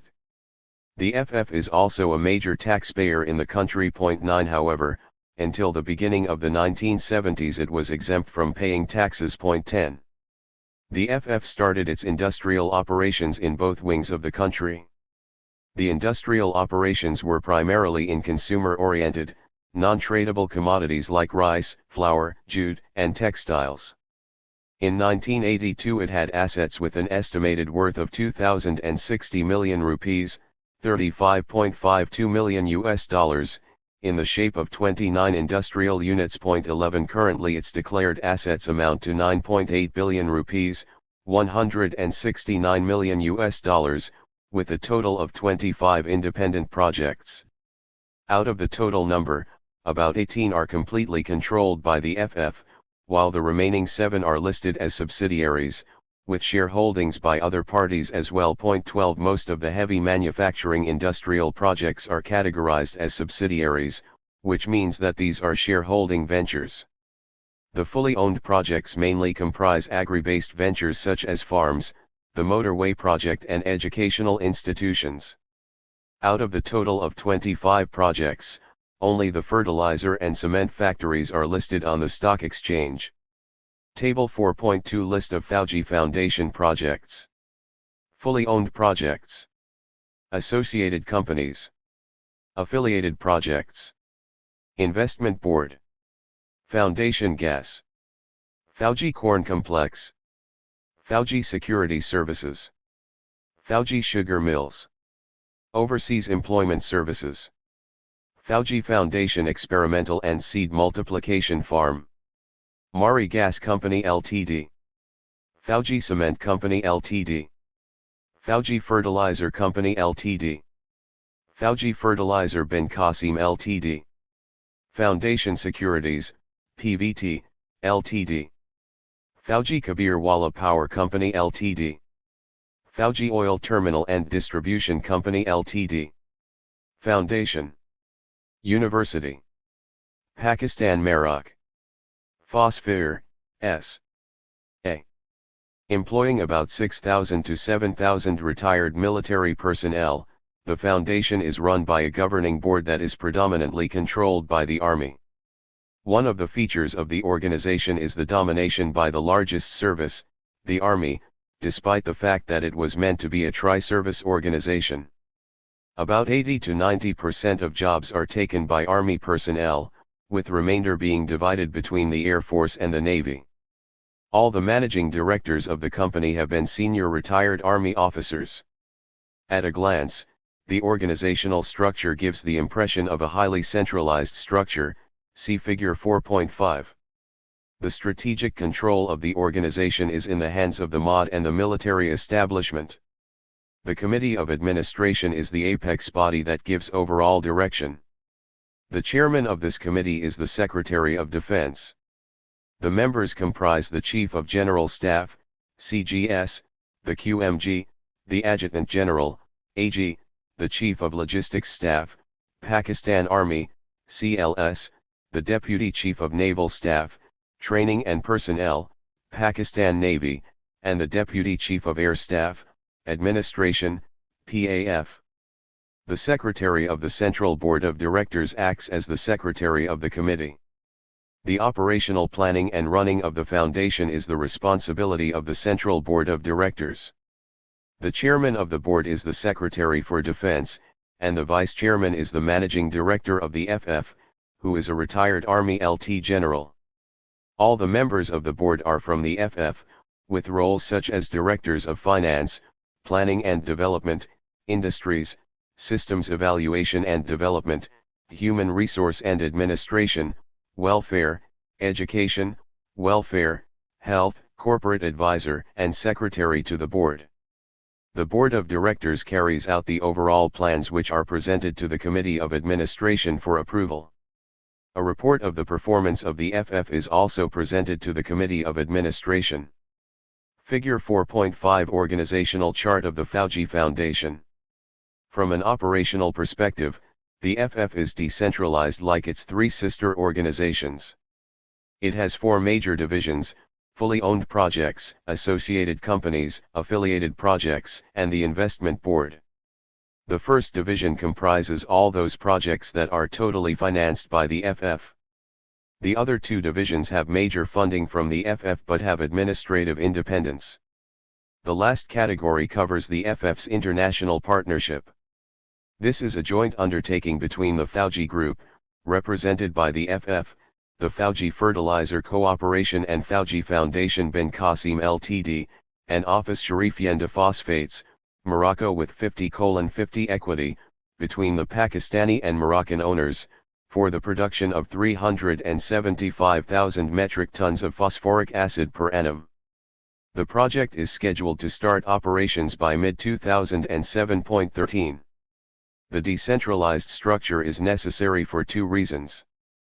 First, the FF cannot have total control over projects that are not fully funded by it.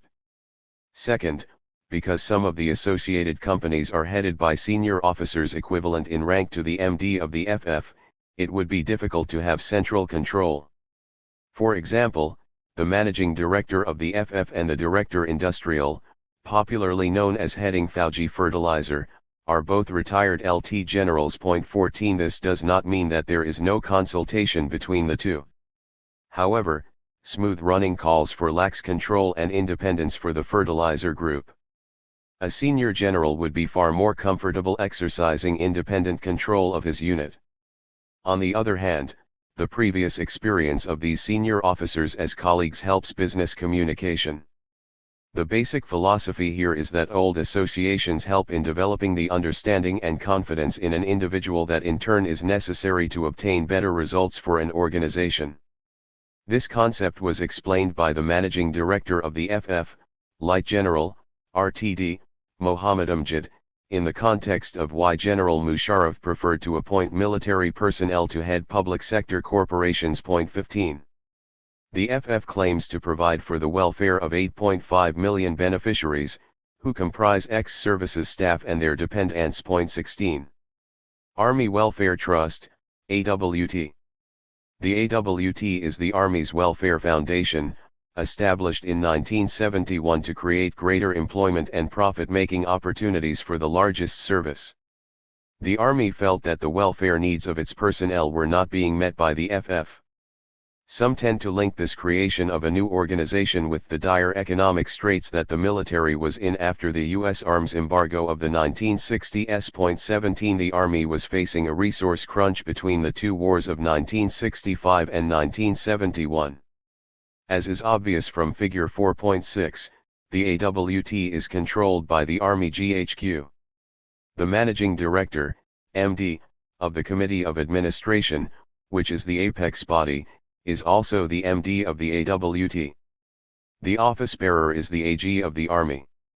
However, because of the AG's busy schedule, he appoints an acting MD. The members of the committee include the CGS, QMG, CLS, and the MD of the AWT. The acting MD does not, however, participate in the meetings of the committee as a full member. The committee supervises the work of the board of directors, which is also chaired by the AG. The vice chairman is the MD of the AWT, who works with the help of 7 directors. The trust was opened with an initial endowment of 700,000 rupees, $12,100 under the Societies Registration Act 1860, with the specific purpose of generating funds for orphans, widows of martyrs, disabled soldiers, and providing for the rehabilitation of ex-servicemen. Currently the AWT runs 41 independent projects, of which it has shareholdings in about 13 are, while the rest are completely owned. See Table 4.3. Of these projects, only the 5 in the financial sector, such as the bank, leasing, and insurance companies, are listed with the stock exchange. The group boasts of having total assets worth 50 billion rupees, $862.1 million. It provides employment to about 5,000 ex-services staff. Figure 4.6 Organizational chart of the Army Welfare Trust. The AWT was raised with a totally different method of providing for welfare. Unlike the FF, which created projects for welfare, the AWT aimed at generating profit for distribution among its shareholders. This was done through investing welfare funds in industrial and other profit-making ventures. The money is borrowed from the benevolent fund account maintained in the GHQ. This account, in turn, is formed by compulsory deductions from the pay of Army personnel for welfare purposes. The AWT was also set apart from the FF because it did not pay taxes on its industrial and other projects until 1993, because of its identity as a welfare institution. Taxes at concessionary rates were, however, levied in 1992-3. Interestingly, there was no uniform tax rate applied on the organizations. The AWT and FF pay tax at roughly 20% on their profits, while the SF and BF are charged a higher rate of 30%. Sources attribute this to the greater political influence of the Army. 18. Shaheen Foundation, SF. The Pakistan Air Force followed the larger service in opening its own welfare foundation in 1977, again under the Charitable Endowments Act 1890, with seed money of 5 million rupees, $86,000. Like the AWT, the SF is controlled by the PAF, see figure 4.7. At the top is the Committee of Administration headed by the Chief of the Air Staff. While the Vice Chairman is the Deputy Chief of Air Staff, Operations, its members include the Deputy Chiefs of Air Staff, Administration, Personnel, Training, and Engineering, the Director General of the Air Force Strategic Command, the Inspector General of the PAF, and the MD of the SF. The committee supervises the work of the Board of Directors, which is headed by the MD of the SF, who is a retired Air Vice Marshal. The board, which makes and implements business plans, comprises the Deputy MD, Director Admin, Human Resource and Welfare, Director Finance, and Executive Director Shaheen Projects, which are listed in Table 4.4. Other than the MD and the Deputy MD, the members are civilians. Table 4.3 List of AWT projects. Askari Stud Farms, 2 farms. Army Welfare Shops, 4 shops. Askari Farms, 2 farms. Army Welfare Commercial Project. Askari Welfare Rice Mill. Askari Commercial Bank. Askari Welfare Sugar Mill. Askari Leasing Ltd. Askari Fish Farm. Askari General Insurance Company. Askari Cement, 2 plants. Askari Welfare Saving Scheme. Askari Welfare Pharmaceutical Project. Askari Associate Ltd. Magnesite Refineries Limited. Askari Information Service. Army Welfare Shoe Project. Askari Guards Ltd. Army Welfare Woolen Mill. Askari Power Ltd. Army Welfare Hosiery Unit. Askari Commercial Enterprises. Travel Agencies, 3 different agencies. Askari Aviation. AWT Commercial Plazas, 3 buildings. Askari Housing Scheme, at 6 different locations. These farms cover 16,000 acres of government land for which it receives no revenue. The idea was to create greater opportunities for welfare, especially when the top management was not happy with its meager share in the tri-service FF. The PAF's share in welfare and rehabilitation opportunities and the management of the FF is not more than 5%. Currently, the SF employs about 200 retired personnel, the bulk of whom were technicians/airmen rather than officers. Commensurate with the service's comparative size and influence, the SF is not a large organization. It runs about 14 independent projects, none of which are listed on the stock exchange, see Table 4.4. The SF claims to have a worth of more than 2 billion rupees, $34.4 million, 19 with an estimated annual turnover of 600 million rupees, $10.3 million, 20. Its project sizes are relatively small, with the biggest being the airline, and the real estate that it owns in 3 major cities. Most of its expansion took place during the 1990s. The projects depend primarily on the resources of the Air Force and the service's ability to generate business for the SF. Most of the projects, as is obvious from Table 4.4, are related to the airline industry, cargo, or otherwise depend on orders from the PAF. There are, however, rare cases like insurance where there is no commonality or shared experience. Assessing the SF is highly problematic because of the lack of transparency. None of its companies are listed with the stock exchange and data is not available through any other source. Figure 4.7 Organizational Chart of the Shaheen Foundation. Baraya Foundation, BF. Not to be left behind in the race, the Navy established its own welfare foundation in January 1982. Registered under the Charitable Endowments Act 1890, the BF was opened using the service's own welfare funds, which amounted to 3 million rupees, $52,000. Like its sister foundations, the BF is controlled by an armed force, in this case the Navy, see Figure 4.8. Table 4.4 List of SF projects. Shaheen Air International 21. Shaheen Complex, 2 projects. Shaheen Air Cargo. Shaheen Pay TV. Shaheen Airport Services. FM 100, Radio Channel.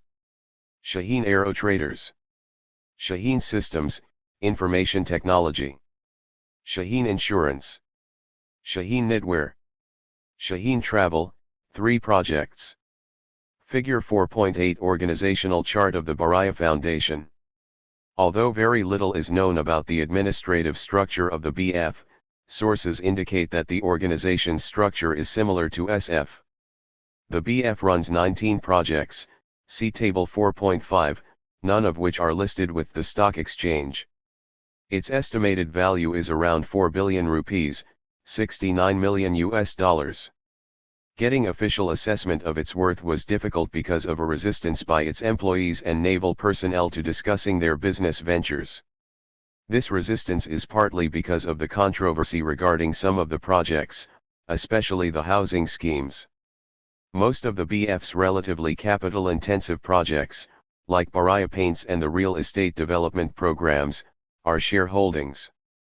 These projects have raised a lot of questions because of the involvement of controversial characters and news of financial mismanagement. Level 3, the members. Any discussion of Milbus would be incomplete without mention of one of its integral components, which is also the most difficult to quantify. The benefits provided to individual personnel are part of the internal economy because significant benefits are provided to serving and retired members of the armed forces as part of the military's system of patronage. Individual members of the military fraternity, especially retired officers, receive financial dividends because of the strong client-patron relationship, in which the military organization is central to the distribution of rewards or profit-making opportunities. In such cases the economic or political exploitation is not necessarily institutional, but individuals can use their connection with the regime or the powerful institutions to create personal wealth. Therefore, the informal monopolization of resources by individuals has been included in the discussion on Milbus. This informal pattern of exploitation is also visible in other countries, such as Cuba, China, and Syria. 22 According to political analyst Frank O'Mora, senior military officers use their positions in a non-democratic system to generate benefits for themselves. 23 The evidence from Pakistan suggests that this linkage is more than cursory because it tends to use structured institutional support to gain personal benefits. It is, as mentioned earlier, extremely difficult to put a value to this segment of the economy. Nevertheless, the picture of Milbus would be incomplete without mentioning this category, which is related to the benefits provided to personnel. Table 4.5 List of BF projects. Fala Trading Agency. Baraya University. Baraya Construction. Baraya Shipping. Baraya Travel and Recruiting Agency. Baraya Coastal Services. Baraya Paints. Baraya Security and System Services. Baraya Deep Sea Fishing. Baraya Catering and Decoration Services. Baraya Complexes. Baraya Farming. Baraya Town and Housing Schemes. Baraya Holding. 3 projects. Baraya Harbor Services. Baraya Dredging. Baraya Shipbreaking, Baraya Bakery, Baraya Diving and Salvage International. The advantages can be divided into two, the visible and the non-visible. The core visible perk is the urban and rural real estate provided to retired and serving officers and officials of the armed forces. See Chapter 7 for a detailed discussion. While it is comparatively easy to put a value to the land, it is more difficult to quantify the subsidies provided to the senior officers for developing the land and building the various housing schemes. The land is acquired by individuals through laws and rules made at the institutional level for the greater benefit of individuals. Other benefits include jobs, especially after retirement. The Musharraf regime, for instance, has provided about 4,000 to 5,000 jobs to military officers and officials in various departments and ministries of the government.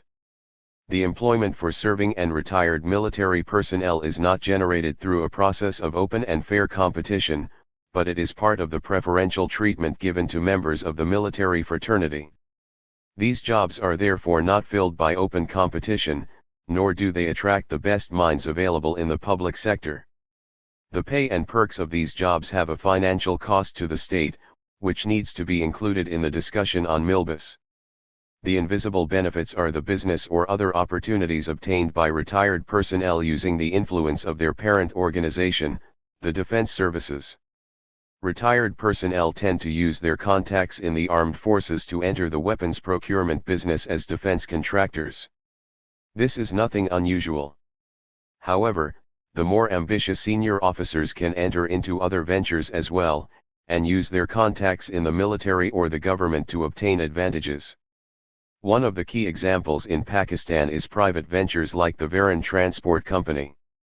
Owned by the daughter of the former head of the main intelligence agency, ISI, Light General, RTD, Hamid Gul, the company is a clear example of how a military-oriented patronage system benefits its clients. Varan was given preferential access to bus routes between the twin cities of Islamabad and Rawalpindi, and as is discussed in Chapter 6, the company's management and drivers behaved with impunity. Since the debate started in Pakistan regarding the military's involvement in the economy, there has appeared to be a lack of clarity over constitutes Milbus. Most of the debate revolves around the four welfare foundations, which do operate a large array of commercial activities. However, there is a lot that is visible to the common people, but not documented as part of Milbus. Under the circumstances, I believed it important to identify the structure of this economy and describe each of its essential components. The military's internal economy comprises three distinct levels, as has been discussed in this chapter. While the subsidiaries of the welfare foundations are the easiest to quantify, the value of the other two levels needs serious quantification and systematic calculation. The purpose of this section of the book was to provide a qualitative framework that basically described each segment of the military economy. 5. Milbus, the formative years, 1954 to 77. Milbus in Pakistan dates back to 1954, when the first welfare foundation was established. The senior generals of the army had sufficient political and administrative autonomy to take the decision to invest welfare funds in starting commercial ventures. The beginning of these activities also marked the military's intention to carve out a greater niche for itself than protection of the frontiers of the state. The numerous industries that were set up in both wings of the country added to the military's credibility of being able to contribute towards the nation's socio-economic development. In this respect, the large industrial projects were highly symbolic. Not only a sign of the military's contribution to national development, these factories signified the organization's power. Unlike the development sector, the armed forces had the resources to establish large industrial and business projects, and this enabled it to transform its activities from individual industrial and business projects to the Milbus Empire.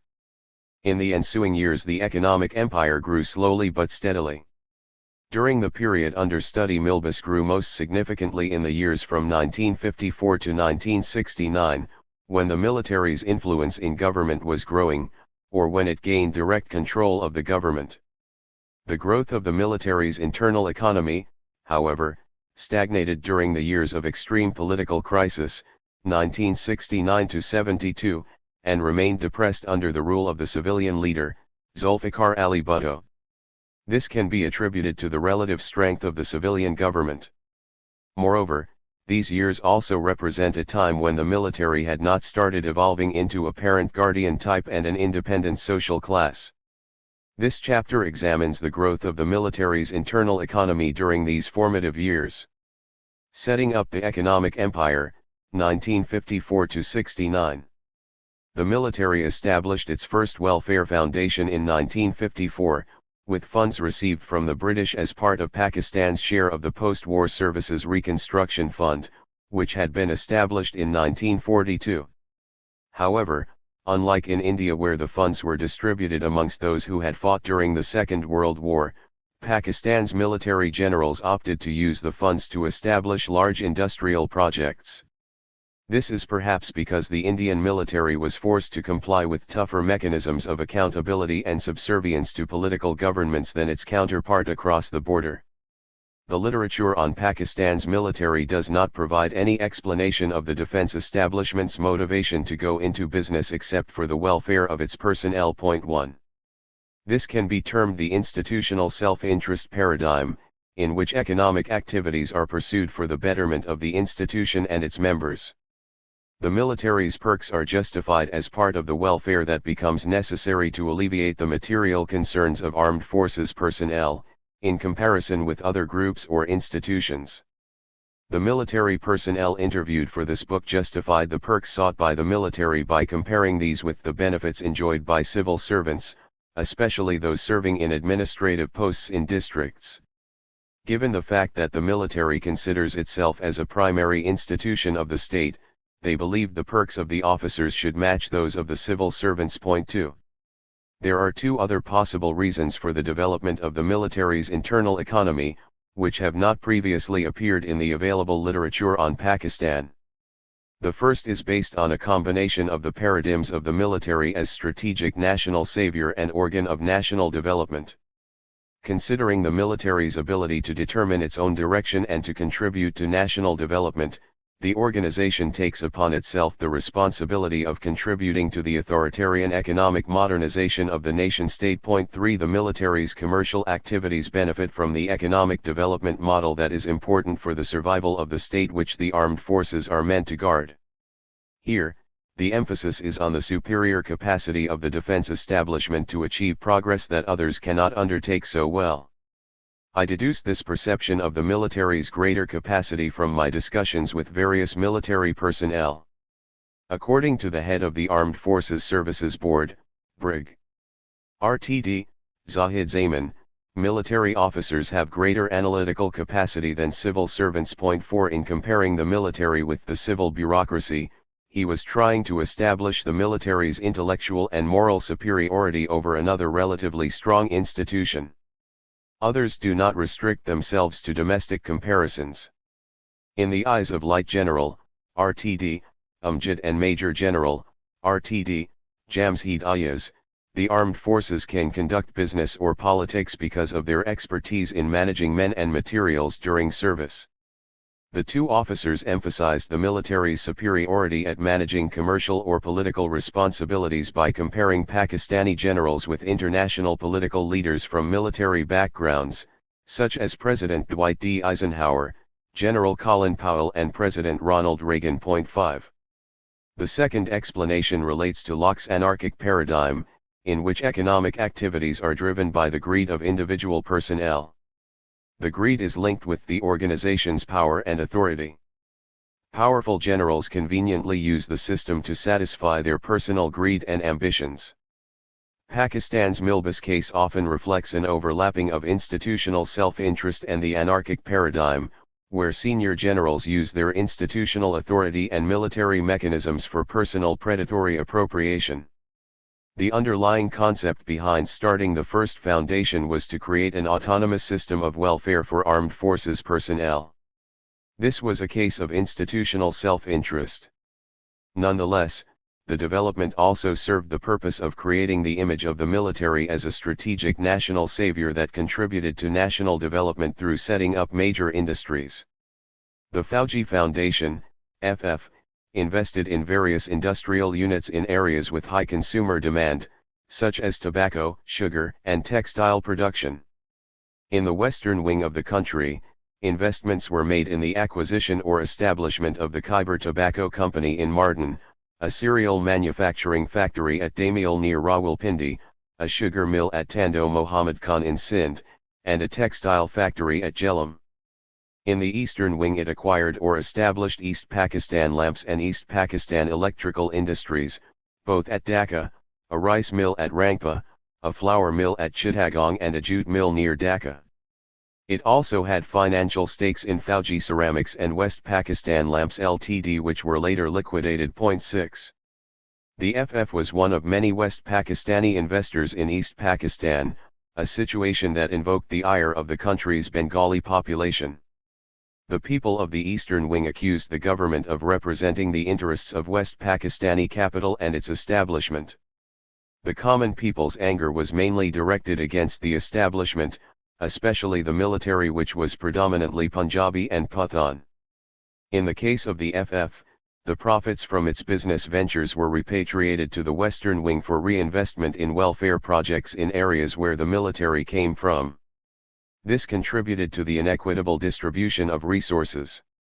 There are no records available regarding the performance of these companies, or details of returns on investment, except for a commentary by Raymond Moore, according to whom these factories were well managed and were profit-making units. However, the financial viability of at least some of the units was debatable.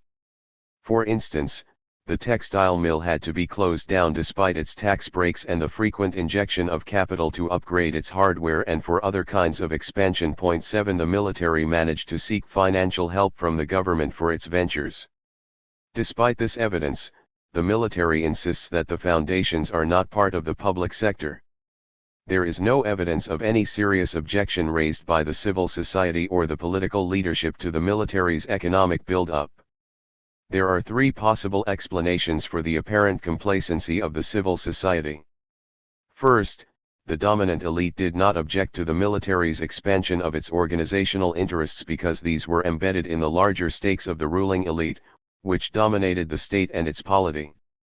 According to Alavi, the post-colonial state of Pakistan mediated between the competing interests for the three propertied classes, namely the metropolitan bourgeoisie, the indigenous bourgeoisie and the landed classes, while at the same time acting on behalf of them all to preserve the social order in which their interests are embedded, namely the institution of private property and the capitalist mode as the dominant mode of production. 8. The state's bureaucracy, especially the military, was in any case responsible for bolstering the economic power of the dominant classes and building the major entrepreneurs in the country.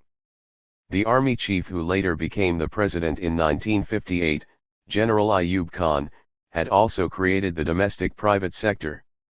The government's financial and institutional assistance was instrumental in building up the large industrial and business houses in the country. The Pakistan Industrial Development Corporation, PIDC, and other institutional mechanisms were used to provide financial loans and other incentives to potential entrepreneurs. 9. Ayub Khan, who had taken control of the reins of the government, was keen on economic growth and establishing import substitution industries. Developing military industries was part of the authoritarian economic development paradigm he used for the socio-economic development of the state, which benefited both the military and civilian private sectors. As military dictator he was instrumental in building the famous 22 families, who owned about 68% of the industries and 87% of the banking and insurance assets. As a result they were sympathetic to their source of power, the army. 10 The private entrepreneurs and other dominant classes, who were clients of the military, hardly objected to tax breaks given to the FF-operated businesses, because the private industrial sector also received incentives during this period. Second, the private entrepreneurs did not complain because the military presented its industrial and business projects as a contribution to national socio-economic development.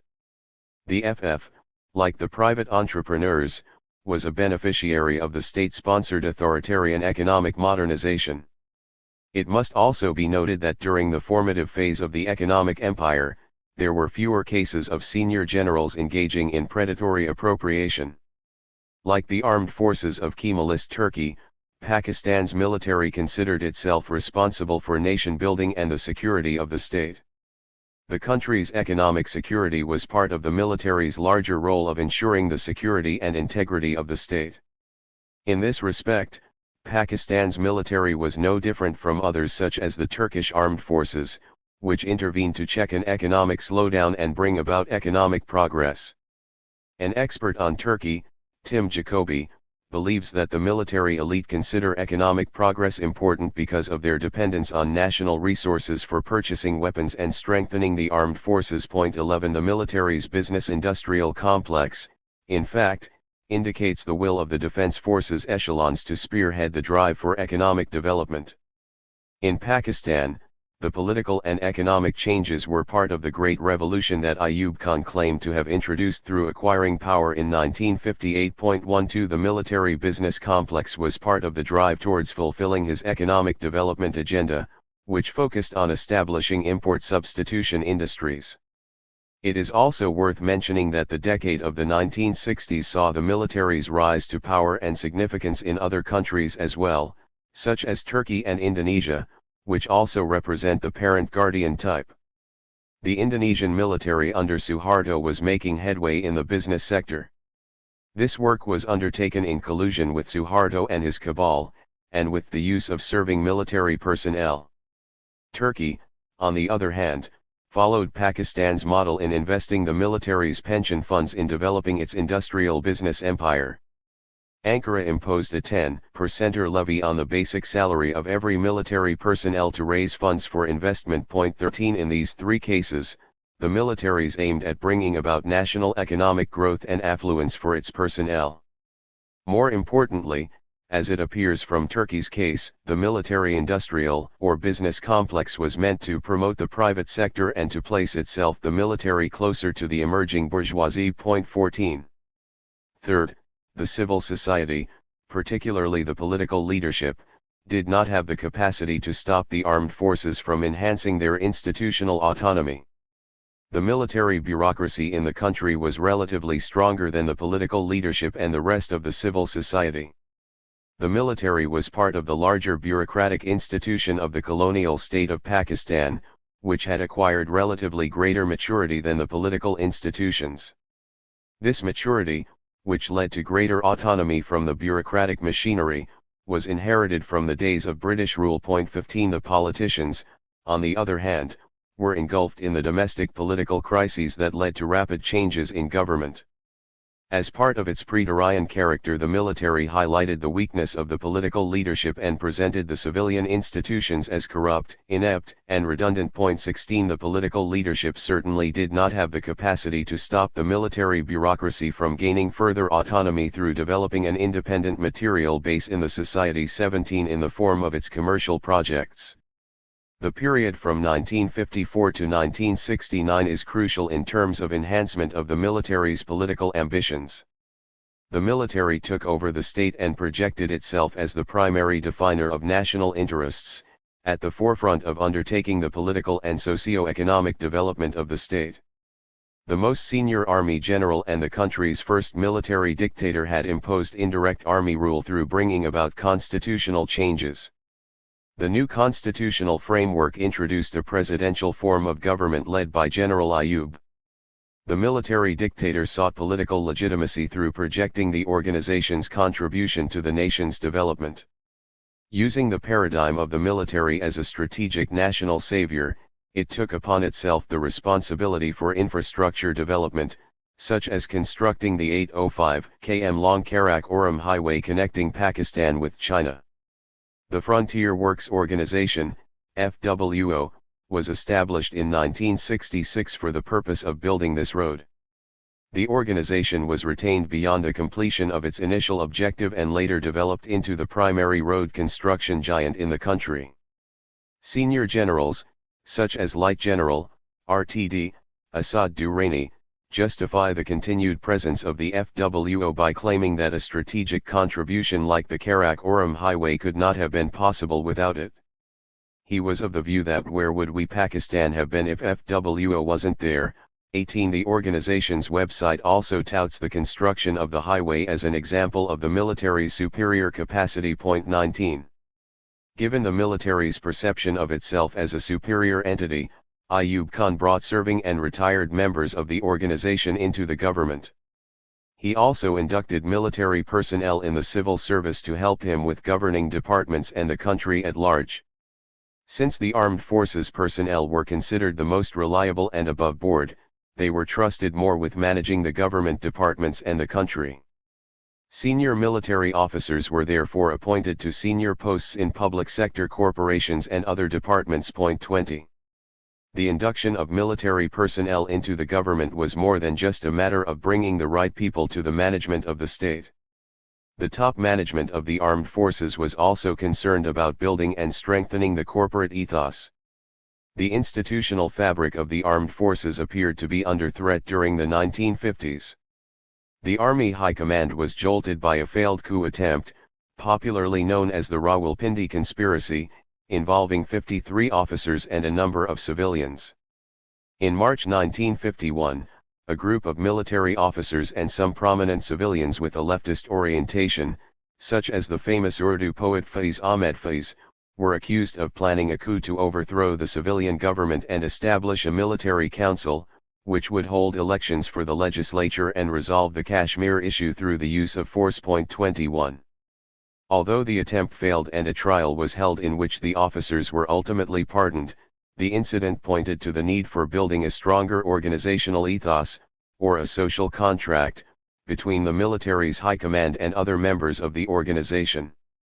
The junior and mid-ranking officers were assured of rights over national resources, or were taken care of during and after service in return for their duty to the nation and loyalty to senior officers. Such a contract would work as the additional glue that bound the officers together.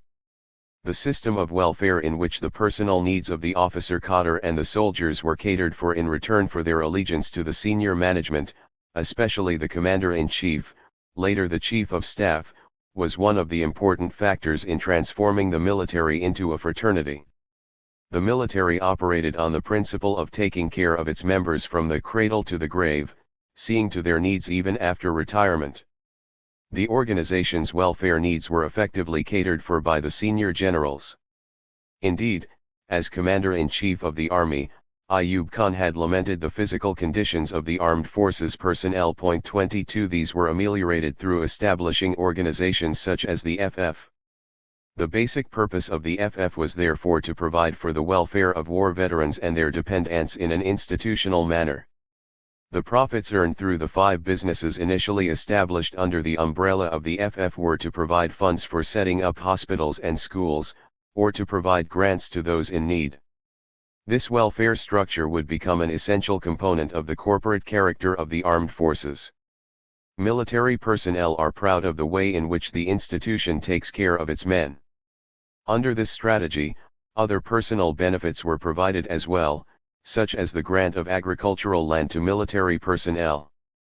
Although agricultural land was also awarded in Punjab, it is the land grant in Sindh started under Ayub Khan that is remembered as the hallmark of the land redistribution policy. This is because after 1947 the most significant amount of land reclaimed for agriculture, through building reservoirs and canals, was in Sindh. The military was given 10% of the approximately 9 million acres of land reclaimed through the construction of the Kotri, Guddu, and Ghulam Mohammed dams in Sindh. The government also gave land to some senior civil bureaucrats, who were the military regime's partners. According to Hassan Askari Rizvi's study, approximately 300,000 acres were given to military officers in Sindh during Ayub's rule. 23 However, another report indicates the total allocation in Sindh to be over 1 million acres, most of which was given during Ayub's regime. 24 In addition, there were compensation schemes for those personnel who had lost their land as a result of water logging. They were given replacement land in the interior of Sindh. 25 The practice of giving land to the military was justified as a continuation of an age-old British tradition to allocate reclaimed land to loyal military personnel. Most of the economic dividends were institutional, as is obvious from the earlier discussion. However, as the army increased its control of the state, there was a commensurate increase in the benefits that senior generals mustered for themselves and their families. Ayub Khan, for instance, became notorious for providing favors and advantages to his son, Gohar Ayub, who had started in business and acquired substantial industrial holdings after resigning his commission from the army. 26 The son's financial stakes brought disrepute to the father. Such personal advantages depended on the influence of the military both politically and institutionally. This was a case of senior officers using the organization's influence for predatory economic advantage. The era of restraint, 1969–77. The growth of the military's internal economy started to slow down after the end of Ayub Khan's rule in 1969. There was no substantial increase in the military's business-industrial complex during the 3 years of General Yahya Khan's rule. The slowing down of Milbus was not because of any change in the mindset of the armed forces high command regarding perks and privileges for the military fraternity. In fact, like Ayub, Yahya Khan brought in more of his uniformed colleagues to run the show. The change was rather a result of the acute political crisis that engulfed the country. The Second Welfare Foundation, the Army Welfare Trust, AWT, was established on October 27, 1971, about 2 months before the war with India. This was purely an army organization controlled by the GHQ, established with the purpose of providing for the welfare of retired army personnel and their dependents. See organizational details in Chapter 4. It was considered imperative to build a second organization dedicated entirely to the army, as it was claimed the FF could not cater for the welfare needs of the army. 27 This logic is questionable given the fact that the FF was already dominated by the army. The AWT was structured in a different way from the FF. Unlike the Tri-Service Welfare Foundation, the newly established AWT had greater financial dependence on its parent service. The GHQ provided investment to the AWT for its business projects, the returns of which were to be given to retired army personnel and their dependents. Moreover, the Army High Command could also ask for financial help from the AWT, supposedly for its other welfare projects as and when required. See details in Chapter 8. No other enterprise other than the AWT was established at this time. As mentioned earlier, the lack of activity was a result of the domestic political conditions. Yahya Khan had overthrown Ayub Khan's semi-military government. Although most of the existing literature on Pakistan's politics categorizes the political change as a coup, the change is more correctly described as a successful counter-coup, in which the army's high command decided to sack a senior army general. Yahya Khan, as the new army chief, had greater power over the officer cadre than Ayub Khan, who had moved himself up the organizational ladder by self-promotion to the rank of a field marshal, a move that distanced him from the actual control of the service. In any case, his economic policies, which had brought temporary economic relief to the country, had become diluted during the political crisis.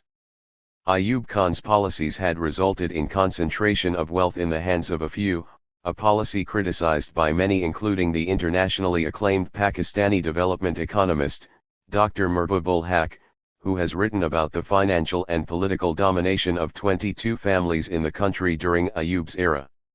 Such a concentration of wealth increased frustration among the common people. In addition, Ayub's political system of basic democracies added to the aggravation of the small landholders, peasants, the working class and other groups who did not view the regime or its political methodology as catering to the needs of poor people. 28 The government's most favored basic democracy system strengthened the bureaucratic state instead of empowering the people, and the new constitution introduced in 1962, which marginalized non-state-sponsored political parties and groups, further eroded people's confidence in the government. Furthermore, legal provisions such as the Universities Ordinance and the Press and Publications Ordinance drove a wedge between the regime and the affected communities such as students and journalists. In consequence, there were mass protests in both wings of the country against the military's political and social coercion. In the Western Wing, the public frustration was channeled by Bhutto in gathering support for his semi-socialist agenda and for his new political party, the Pakistan's People's Party, PPP, which was formed in September 1967. The problem in the Eastern Wing, however, was much more acute. The inequitable distribution of resources was more pronounced in East Pakistan, where the general public were inherently hostile to the idea of their subordination to the Punjabi-dominated establishment in the Western Wing of the country. Furthermore, the ethnic differences between the two wings were embedded in the politics of the state. Over the years, the differences culminated in the formulation of a six-point agenda by the Awami National Party of the Eastern Wing, demanding greater autonomy for the feed rating units. Ayub Khan's government not only resisted these demands but implicated and later imprisoned the Bengali leader, Mujibur Rahman, in December 1967 in the famous Agrutla conspiracy. He was accused of conspiring with the Indian government for the creation of an independent state.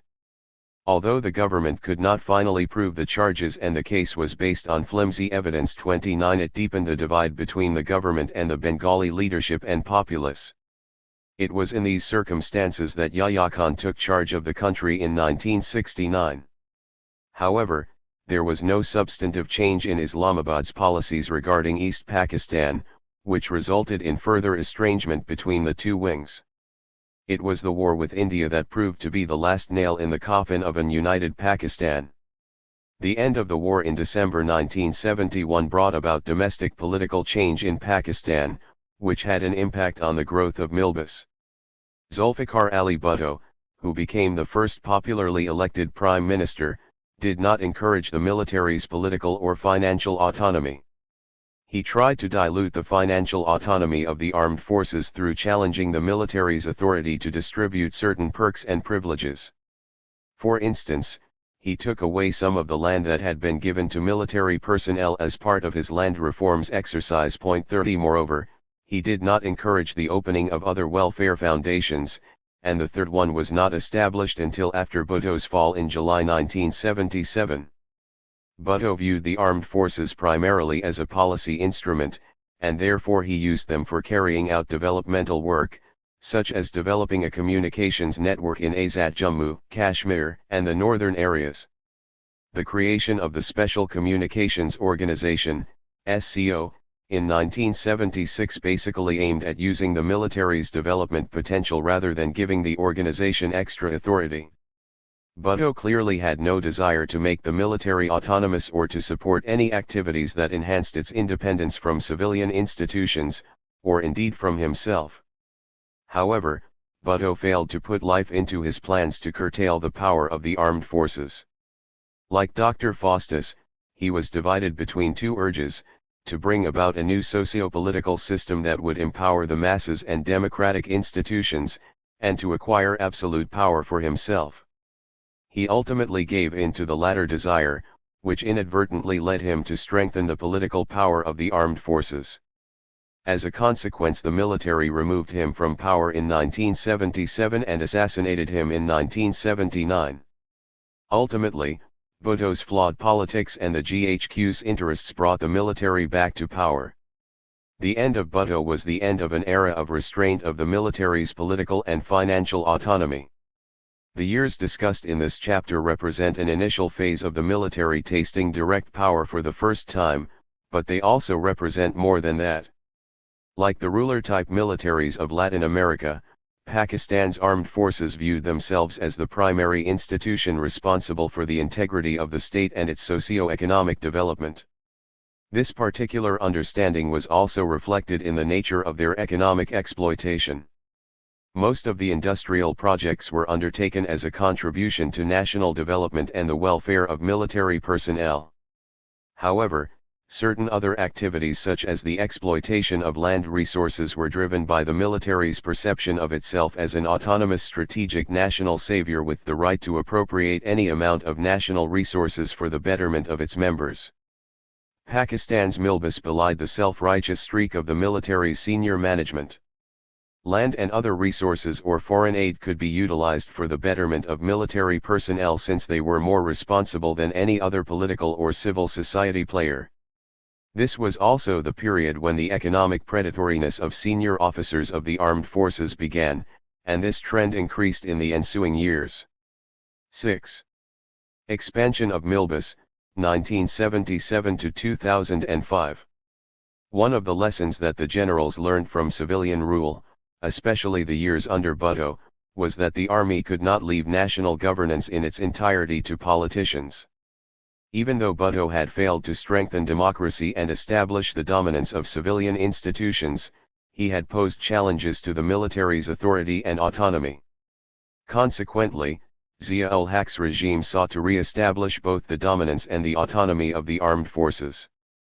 During the years under study, the senior generals acquired the political power that allowed them to engage in predatory financial acquisition. The economic power, in turn, is what deepened their appetite for political power. The growth of Milbus during the period under study marks the GHQ's efforts to re-establish the military's financial autonomy, and also shows how senior generals used their greater power to manipulate resources for their personal advantage. Milbus emerged as a parallel economy that transformed the armed forces into a dominant economic actor. The enhancement of the military's financial autonomy was not a coincidence. It was an outcome of the Army's efforts during this period to carve out a permanent role for the organization in managing the state. The various legal and constitutional provisions introduced during 10 years of Zia-ul-Haq's rule and consolidated by the Musharraf regime transformed the military from a tool for policy implementation to an equal partner in policy making. The political governments had their own ulterior motives in turning a blind eye to the defense forces' growing economic power. The political autonomy, combined with the economic independence that was sought through enhancing the military's capacity for financial exploitation, turned the military fraternity into an independent class. This chapter analyzes the growth of Milbus and its contribution to strengthening the senior echelons of the military, and bolstering their intention to remain powerful. Re-establishing financial autonomy, 1977 to 88. These 10 years cover the period of Zia-ul-Haq's rule, which ended in August 1988 with his death in a mysterious plane crash. The military dictator brought the army back to power. The military's expansion in the economic sphere was a corollary of the organization's political control. This was the period when a number of new provisions were introduced to expand the military's share in the economy. These included steps to benefit both the military organizationally and individual officers. During these years there was major infrastructural and sectoral expansion of Milbus. While the various welfare foundations started new industrial projects, they also expanded into new areas of business activity, what is referred to here as sectoral expansion. The growth of the military's economic interests coincided with the organization's return to power. The dominance of the state provided the GHQ with an opportunity to exploit resources and enhance the military's financial autonomy. The link between political control and economic exploitation by the military can be observed in other places as well, such as Turkey and Central America.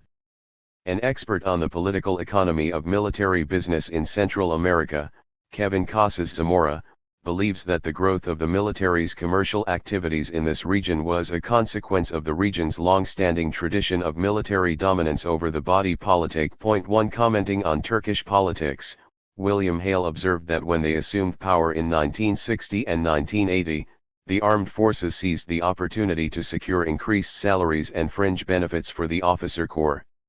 However, he ruled out any suggestion that the military's political intervention was caused by the organization's financial stakes. According to Hale, the historical record indicates that corporate interests' commercial stakes have almost certainly been less important than other political and social concerns. 2 However, Hale's analysis did not take into account the linkage between the Turkish military's financial autonomy and its political power. The financial and political autonomy of the armed forces are interrelated in a vicious circle, as will be demonstrated in this chapter. While political power is a prerequisite for the military's exploitation of national resources, the armed forces' financial autonomy deepens its interest in retaining control of the state. This observation can be applied to Pakistan, where political power determined the intensification of the corporate interests of the officer cadre, as demonstrated in their financial perks and privileges. Pakistan's military disagrees with this analysis. Most of the 40 senior Pakistani military officers interviewed for the present study, some of whom had served or were serving in responsible civilian positions in the Musharraf regime, denied that economic interests had caused the military to intervene, or had any link with its political power. They believed that the armed forces took control of the state to save it from irresponsible politicians, and that the economic activities were not at all linked to the organization's political strength. There were, in fact, no politics behind the commercial ventures, which were purely to provide for the welfare of military personnel and add to the economic well-being of the nation. For example, the governor of the Punjab, Light General, RTD, Khalid Maqbool's response to a question about the politics of the military's economy was, "Have we the military deprived anyone of economic resources? Why should there be any objection to these commercial ventures when all that the military is doing is adding to the overall advantage of the country?" 3. Interestingly, the institutional memory of the armed forces that Admiral Saeed Mohammad Khan Fort talked about does not include any analysis of the larger impact of the military's internal economy. The Admiral's mention of institutional memory refers to the professional norms and ethos of the armed forces and its internal cohesion. There are dissenting views about the benign nature of Milbus, and not all military officers agree that the commercial ventures of the armed forces serve the purpose of welfare. Col. RTD, Bakshir Khan, who manages one of the Defense Housing Authority, DHA, clubs in Karachi, protested against the notion that the commercial ventures provided welfare for the soldiers. He was of the view that the military's internal economy served the interests of senior generals, and the soldiers barely got anything. He emphasized the fact that all policies made at the GHQ are not good for all ranks and the commercial ventures basically represent the greed of senior officers. 5. Under Zia, Milbus, which had taken a backseat under Bhutto, started expanding again with greater vigor. The economic activities were commensurate with the army coming back to power in full force. Zia sought legitimacy by partnering with the religious elite, the landed feudal class and the business elite. He reversed Bhutto's policy of nationalization of key sectors such as business, industry, and education. The privatization policy was meant to strengthen private entrepreneurs and overall economic conditions in the country. The military regime's attitude to politics and civil society was like that of any bureaucratic authoritarian regime, which abandons democratic norms and principles to promote an authoritarian political system that will, it is believed, facilitate more effective performance by the role incumbents. 6. The military was one of the beneficiaries of Zia's drive for economic growth. He took measures to establish the military's financial autonomy, and made himself popular among his main constituency, the armed forces, by empowering the senior commanders. He was conscious of the importance of keeping his generals happy and satisfied. He allowed his corps commanders to operate secret regimental funds. These were special secret funds at the disposal of commanders, who had complete control over the flow of resources from and to this special budget. The regimental fund is like a black hole, where resources are sucked in with little accountability. The funds drew upon two sources of input: transfer from the defense budget to be used for classified projects, and money earned through opening smaller ventures, which are categorized in this study as cooperatives. There is no accountability for these funds, nor are there proper checks and balances to ensure that they are used for operational purposes or welfare needs, and not for the personal benefit of the commander or other senior officers. Sources talked about senior commanders using these funds for renovating their accommodation, and on projects meant for the comfort of their own families rather than betterment of the soldiers. The individual powers of the senior commanders were further dispersed at the divisional and unit level. The divisional and unit commanders were also allowed to start small business ventures and retain funds under the budgetary heading of welfare. The cooperatives were part of the larger policy of giving financial autonomy to the armed forces. The sacking of Prime Minister Mohammad Khan Juniho's regime in early 1988 was partly because of Zia's discomfort with the political leader questioning the perks of senior officers. Although he was a premier handpicked by the military dictator, Juniho had publicly announced his intention to put generals in smaller and locally made Suzuki cars rather than the imported cars they normally used. In addition, his order to hold an inquiry into the Ayuri camp disaster invoked the wrath of Zia, who sacked his government on charges of corruption. The dismissal of Juniho's government and that of subsequent regimes indicates a dichotomy in the military's approach to corruption. According to the editor of the English-language newspaper Daily Times, Najam Sethi, the military bends the rules and make their own rules so that no one can call it corruption. When politicians do the same, it is called corruption. 7. In the case of the management of regimental funds, the senior generals do not consider that they are mishandled. The special financial power of individual commanders could not be questioned by the government's prescribed mechanism of accountability. The Army's top leadership has repeatedly defended its right not to be questioned by Parliament or the public regarding its working or how it spends its funds. In fact, officers get extremely annoyed at any suggestion that the armed forces lack accountability. They consider them to be cleaner than the public or private sector. The military not only considers itself above board, it also attaches high value to its own standards. For instance, the head of the Institute of Regional Studies, Major General, RTD, Jamshid Ayaz Khan, is of the view that the military's system of accountability is foolproof. 8. The general's claim is not supported by some senior members of the government's primary audit agency, the Department of the Auditor General of Pakistan. According to one officer of the department, the regimental funds are not auditable and the method of feeding these funds is very shady. 9. As was mentioned earlier, the Zia regime was interested in empowering the military institution, and as a result it engaged in promoting within the military institution the sense of being an independent class with an unique political capacity, which was therefore justified in gaining greater perks and privileges. Light General, RTD, Faiz Ali Kashti categorized the commercial ventures, and the system of perks and privileges, as a case of favoritism and nepotism. 10 Efforts were made to develop infrastructures primarily for the benefit of the military fraternity, such as a separate schooling system for the children of armed forces personnel.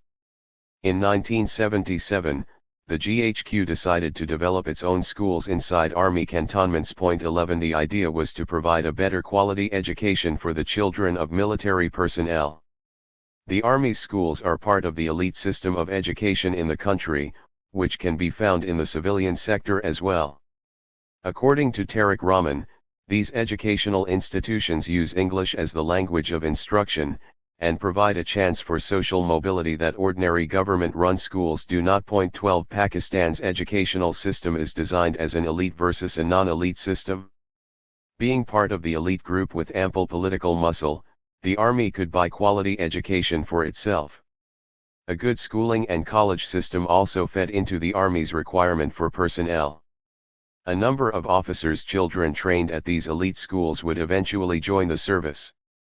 Entry to the Army-run schools was restricted to children of Army officers. Although there was no legal bar on the entry of the children of junior commissioned officers, JCOs, and non-commissioned officers, NCOs, to these schools, it is mainly the children of senior officers who attend them. In some cases, the social class differentiation between the officer corps and the soldiers is prominent. For instance, the Pakistan Navy, PN, has different schools for the children of sailors. This internal social differentiation inadvertently apes the stratification found in other classes as well. However, the educational facilities are presented by military officers as an example of what their spokesman, Major General Shaukat Sultan, described as the military's capacity to run institutions and systems more efficiently. 13. The argument about the military's greater efficiency was also used for establishing other organizations, such as the National Logistics Cell, NLC. This organization was created in 1978 to deal with the cargo handling crisis at Pakistan's only seaport, in Karachi. According to a letter issued by the Office of the Chief Martial Law Administrator, that is, Zia-ul-Haq, there was a threat of a crisis because of a shortage in the supply of essential goods. The scare was that inefficient management at the seaport had increased the time taken to dock and unload cargo and other ships to such a degree that there could be a serious shortage of wheat in the country. The poor management at the Karachi port cost the government $14.3 million in demurrage to foreign shippers. 14. The response of Light General, RTD, Saeed Qadir, who was then the Quartermaster General, QMG, was to establish an independent setup that could be run through the army with the minimum of involvement of civilians, which, it was argued, would minimize corruption and inefficiencies. The NLC is now involved in multiple activities such as transportation and the construction of roads and bridges. The management claimed to have improved conditions tremendously at the Karachi port. This assertion is borne out by the data given in Table 6.1. NLC's higher share of cargo transport shows the role that the organization played in the transportation of goods. However, others contest the NLC's claims. In fact, officers of the Railways Department complained about the NLC hijacking their business. 15. They were of the view that the military's transport company used its influence to secure a major chunk of the transport business. It is apparent from Table 6.1 that the railways share did reduce dramatically after 1997-8. The military regime built and strengthened its own organization instead of revitalizing the Pakistan Railways, which had, until the creation of the Military Transport Company, been the main cargo transporter in the country.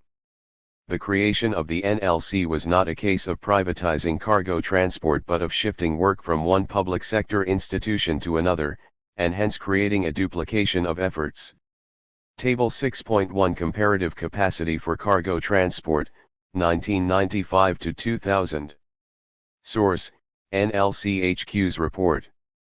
The company also built wheat storage centers, a task that was part of its original mandate. Its stated profit from 1991 to 1999 to 2000 was approximately 954.9 million rupees, $16.46 million. 16. One former army chief, Mirza Aslam Beg, claimed that these profits are evidence of the NLC sufficiency. The general was of the view that the NLC and the FWO are not part of the military, but because they are manned by military personnel and do not have a civilian character, they are far more productive than private sector organizations. 17. However, the NLC's supposed profitability is not necessarily a result of greater efficiency, it is linked with its ability to capitalize on its association with the army to get government contracts and to push out its private sector competitors. The NLC enjoys greater advantage in securing contracts than any other private or public sector transport company. Its connection with the army has cushioned it from overall competition in the market. For instance, the land provided for its sites in various parts of the country is state land, a facility that gives it a major advantage over private sector organizations. NLC vehicles also do not face the checks and controls that an ordinary transportation company is likely to encounter at the hands of customs, police, and other authorities. The private sector transporters have to carry the cost of corruption by these officials, and the NLC does not. Under Zia, the defense forces also began to expand their financial power for the benefit of their members, especially the senior echelons. It must be reiterated that the military's economic empire underwent a vertical and horizontal expansion commensurate with its political power. This expansion manifested itself in three forms. First, the regime granted greater benefits to individual members of the fraternity, rewarding them with rural and urban land. Second, as mentioned earlier, numerous cooperative ventures were started to establish the military's financial independence. Third, the subsidiaries were allowed to expand their business operations at the risk of penetrating most segments of the economy and the society. The establishment of two other welfare foundations, one by the Pakistan Air Force, PAF, the Shaheen Foundation, SF, and the other by the PN, the Baraya Foundation, BF, represented part of the horizontal expansion. The SF was created in 1977.18. It was established on the same principles as the AWT, that is, using pension funds for investment in business and industrial projects. Apparently, the PAF's High Command wanted to create greater welfare opportunities for its members. The service had a small share of the welfare resources and jobs in the FF, and its 5% share in FF projects was not considered sufficient to accommodate ex-PAF personnel or provide welfare facilities. However, the expansion replicated the inter-services rivalry that could be observed in the distribution of the defense budget between the three services, and in arms procurement, see Figure 6.1. The PAF's example was soon followed by the PN, which lost no time in establishing the BF in January 1982.19. There was no justification for the Navy's independent setup other than inter-services competition. There had not been any major personnel layoffs after 1971 war to precipitate this development. The service's personnel were limited in number in any case. It was the least significant of the three armed services in the national military strategic plans. The country's defense plans do consider a potential naval blockade of the main seaport at Karachi, as happened during the 1971 war, but the plans remain oriented towards fighting a land battle rather than a long drawn-out skirmish where sea power would make a difference. 20. The former naval chief, Admiral Tariq Kamal Khan, claimed he opposed the idea of establishing the foundation, and wanted to close it down during his tenure as the service chief, 1983-6, because the senior officers of the PN spent about 40% of their time during meetings of the principal staff officers, PSOs, on discussing the foundation. However, he could not do so because of the hue and cry raised at such a suggestion. 21. The senior commanders obviously did not want to surrender an opportunity for economic empowerment. The BF used the same management concept as the AWT and the SF. It used welfare resources for investment in business and industrial projects, rather than opening hospitals, schools, and the like. Like those of the other foundations, BF's ventures were run by retired military personnel. This peculiar staff induction principle did not make these institutions private sector operations, as is claimed by most armed forces personnel. In most cases, appointments to the welfare foundations were made when officers reached the tail end of their careers in the military, making the jobs an extension of their careers rather than employment in the private sector. In any case, as was pointed out by Light General, RTD, Talat Masood, Zia used the top positions in the foundations to reward officers for their exceptional obedience to him, or to sideline those who posed a potential threat to him or to his system. 22. Figure 6.1 Division of the Defense Budget. Source, Siddiqa, 2001, p. 83. The system of appointments in the foundations, and in other public sector organizations and government departments, especially at senior positions, was subject to the pleasure of the service chiefs. Employment in the foundations was part of the system of reward or punishment that the senior management of the armed forces as principal conferred on their clients, almost like a monarch or a feudal lord, to nurture a sense of comradeship and enforce greater obedience. Zia, being a pragmatic man, was driven by his sense of personal survival, and this depended on strengthening the corporate ethos of his institution. Hence, despite his reputation of being religious-minded, the general did not discourage corruption or activities that gave the officer cadre opportunities to gain financial advantage, since this ensured their support. There were no visible checks on serving or retired senior officers. The horizontal expansion of the military's economy took the form of an increase in business operations. The bigger foundations such as the FF and AWT moved into fertilizer production, which is a consumer-oriented industry with high demand. The Fauji Fertilizer Company Ltd, FFC, was incorporated in May 1978.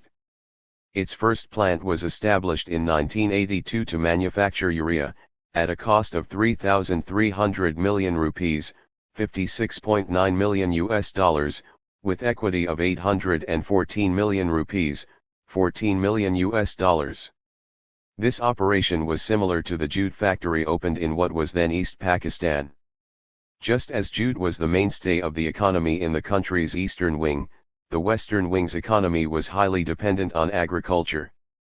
In the mid-1980s, FF also entered strategic sectors such as oil and gas by establishing the Mari Gas Company Ltd, MGCL. The FF purchased 40% of the stakes of the Pakistan Vak Petroleum project, which made it the biggest stakeholder in the company. The other shareholders are the Government of Pakistan, 20%, Oil and Gas Cooperation Ltd, 20%, and the general public, 20%. Point 23. The fully paid up capital is 367.50 million rupees, $6.34 million US dollars. The FF's 40% shareholding gives it both profit and management rights over the company, and it appointed a retired LT General as a director. The company claims to have an authorized capital of 2,500 million rupees, $43.1 million US dollars, and contributed to providing jobs in Dharki, Sindh, where it operates the country's second largest oil field. Point 24. The claim regarding jobs for local people is, however, contested by people in Dharki. Reportedly, the local population protested in 1984 that the company showed a bias in not providing jobs to the residents. The tension between the people and the company's management escalated into a conflict, leading to an unfortunate incident in which the protesters were fired on, and one woman lost her life. Point 25. The people still complain about not getting jobs in the company, which exploits local resources. The story is a reminder of a similar situation which prevailed in Kinshasa, Congo around 1890, where the king's agents established a system of administration that was chiefly occupied with the extraction of revenue from the vast territory, especially areas where ivory was found. Point 26. The AWT also expanded into other agri-based industries such as the sugar industry. In 1984 the foundation opened a sugar mill in Budin, Sindh, and rice, ginning and oil mills, a fish farm and a bicycle manufacturing plant in Lahore, as well as a hosiery factory in Rawalpindi. According to Light General Rizvi, who was the first head of AWT, the capital for these ventures was found by borrowing from public sector banks. Point 27. The intention was to make profits from industries in high demand sectors. Point 28. All these projects were eventually closed because they were not found to be profitable. This could be the result of inept management rather than the lack of demand for products produced. See Chapter 9 on the efficiency of the AWT. Besides its industrial operations, the AWT also acquired land and established 5 farms in Sindh and Punjab, totaling about 18,000 acres. According to Light General, RTD, Moinuddin Haider, the Army's Welfare Foundation was also given enemy land recovered after the 1965 war. Point 29.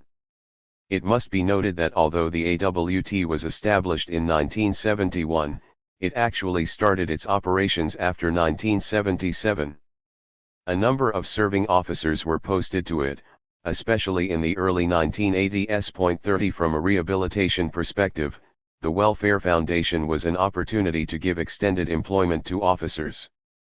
For example, starting from 1984, Major General Rizvi was posted to the AWT for a period of 10 years, along with some other officers. 31. These posts retained their status as serving officers. These officers clearly were those not considered suitable for further promotion in the army, but the postings gave them a chance to draw an income and to retain and perpetuate their formal links with the army.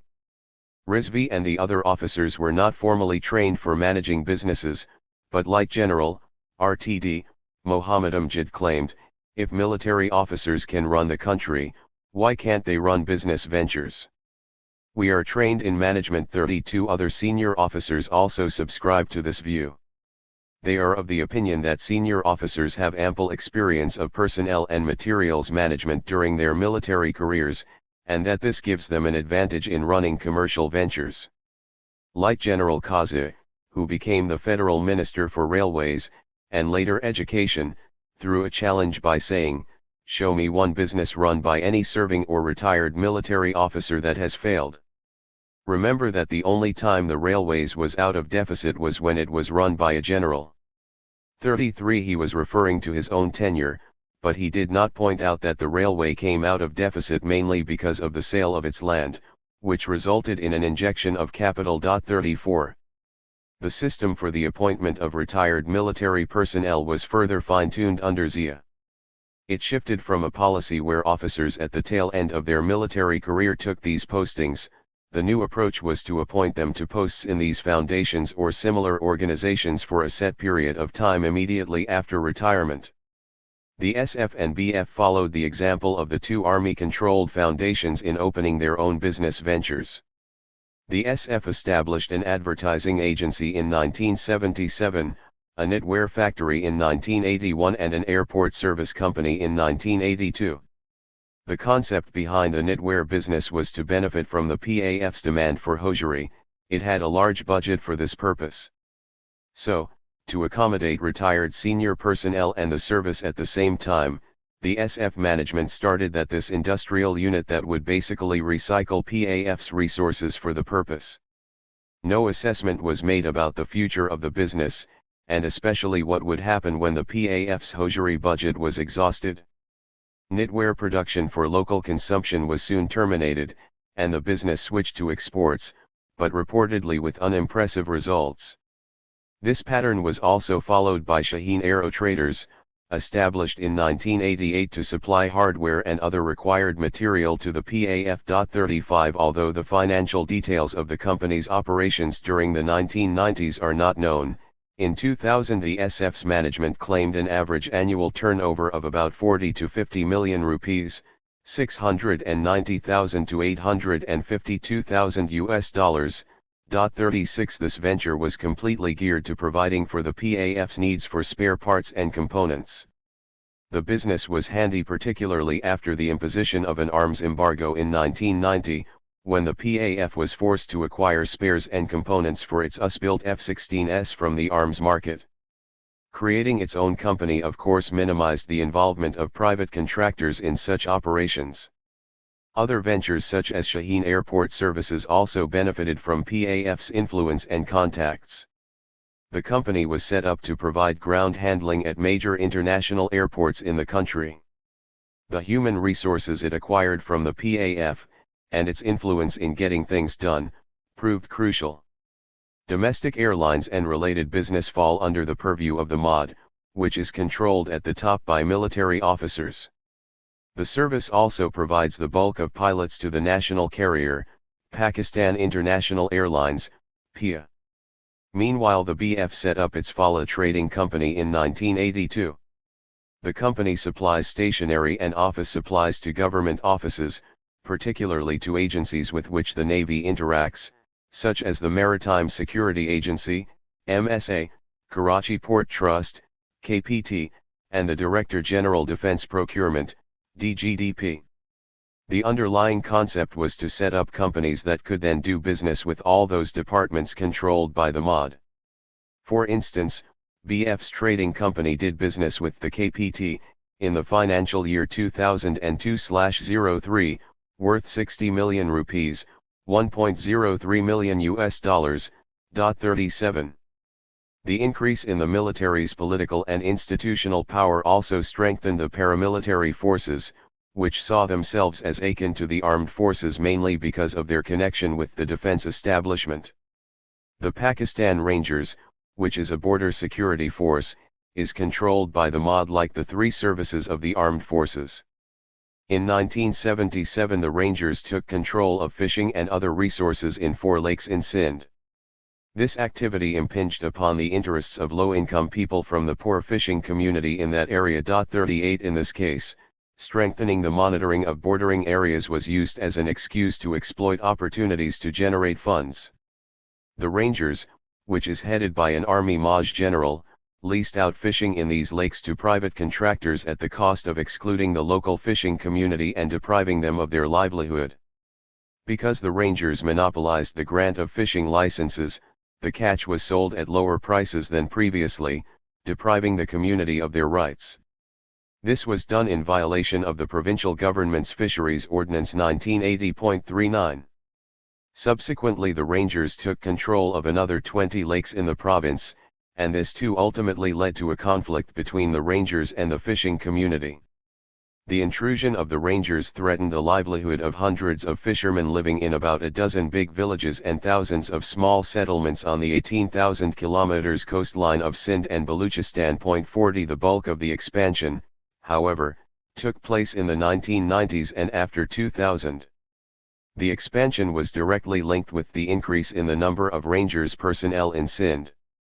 By 2005 there were 11,000 Rangers in the province. 41 There was hardly any intervention from the provincial government because it did not dare stand up to the military. In fact, the federal government, which was called upon for help by the fishing community, took a position in favor of the Rangers. The political opposition in the National Assembly was denied the right to discuss the matter in Parliament. 42. The Zia regime will also be remembered for granting greater perks and privileges to individual officers. Unlike Ayub Khan's regime, which created institutional mechanisms for granting benefits to the military personnel, Zia was far more generous in arbitrarily providing economic benefits to his officer cadre. The difference can be attributed to the fact that the Ayub regime marked the beginning of the military's entry into the corridors of power, and it was too early for the top generals to think of establishing the military as an independent class. Politically, as was shown in Chapter 3, Zia created legal provisions such as Article 58, 2b, an amendment to the 1973 Constitution, to institutionalize the military's power. Similarly, he made provisions in the economic sphere to benefit this, his main constituency. Zia spread the net of benefits to include middle-ranking officers. The process of institutionalizing benefits to military personnel represents a vertical expansion of the military's economic empire. One of the examples is housing for military officers. A scheme was initiated during this period under which the three services took the responsibility of providing houses to their personnel after they retired. Nominal deductions from the pay of all officers were made during service, in return for a house or an apartment which was handed over before or after retirement. The deduction varies from 200 rupees to 1,000 rupees, $3 to $16 per month. 43 In the Army, officers could join the scheme after 10 years of service, with the deductions being made during the remainder of their service. Later, under General Musharraf, the facility was made mandatory for all officers. This facility, it was hoped, would help individuals to focus more on professional activities. It was part of the social contract between the top management and the officer cadre. Since military personnel, especially those in the army, are displaced often and have to survive in rigorous conditions, providing housing would ensure that the officers had greater peace of mind.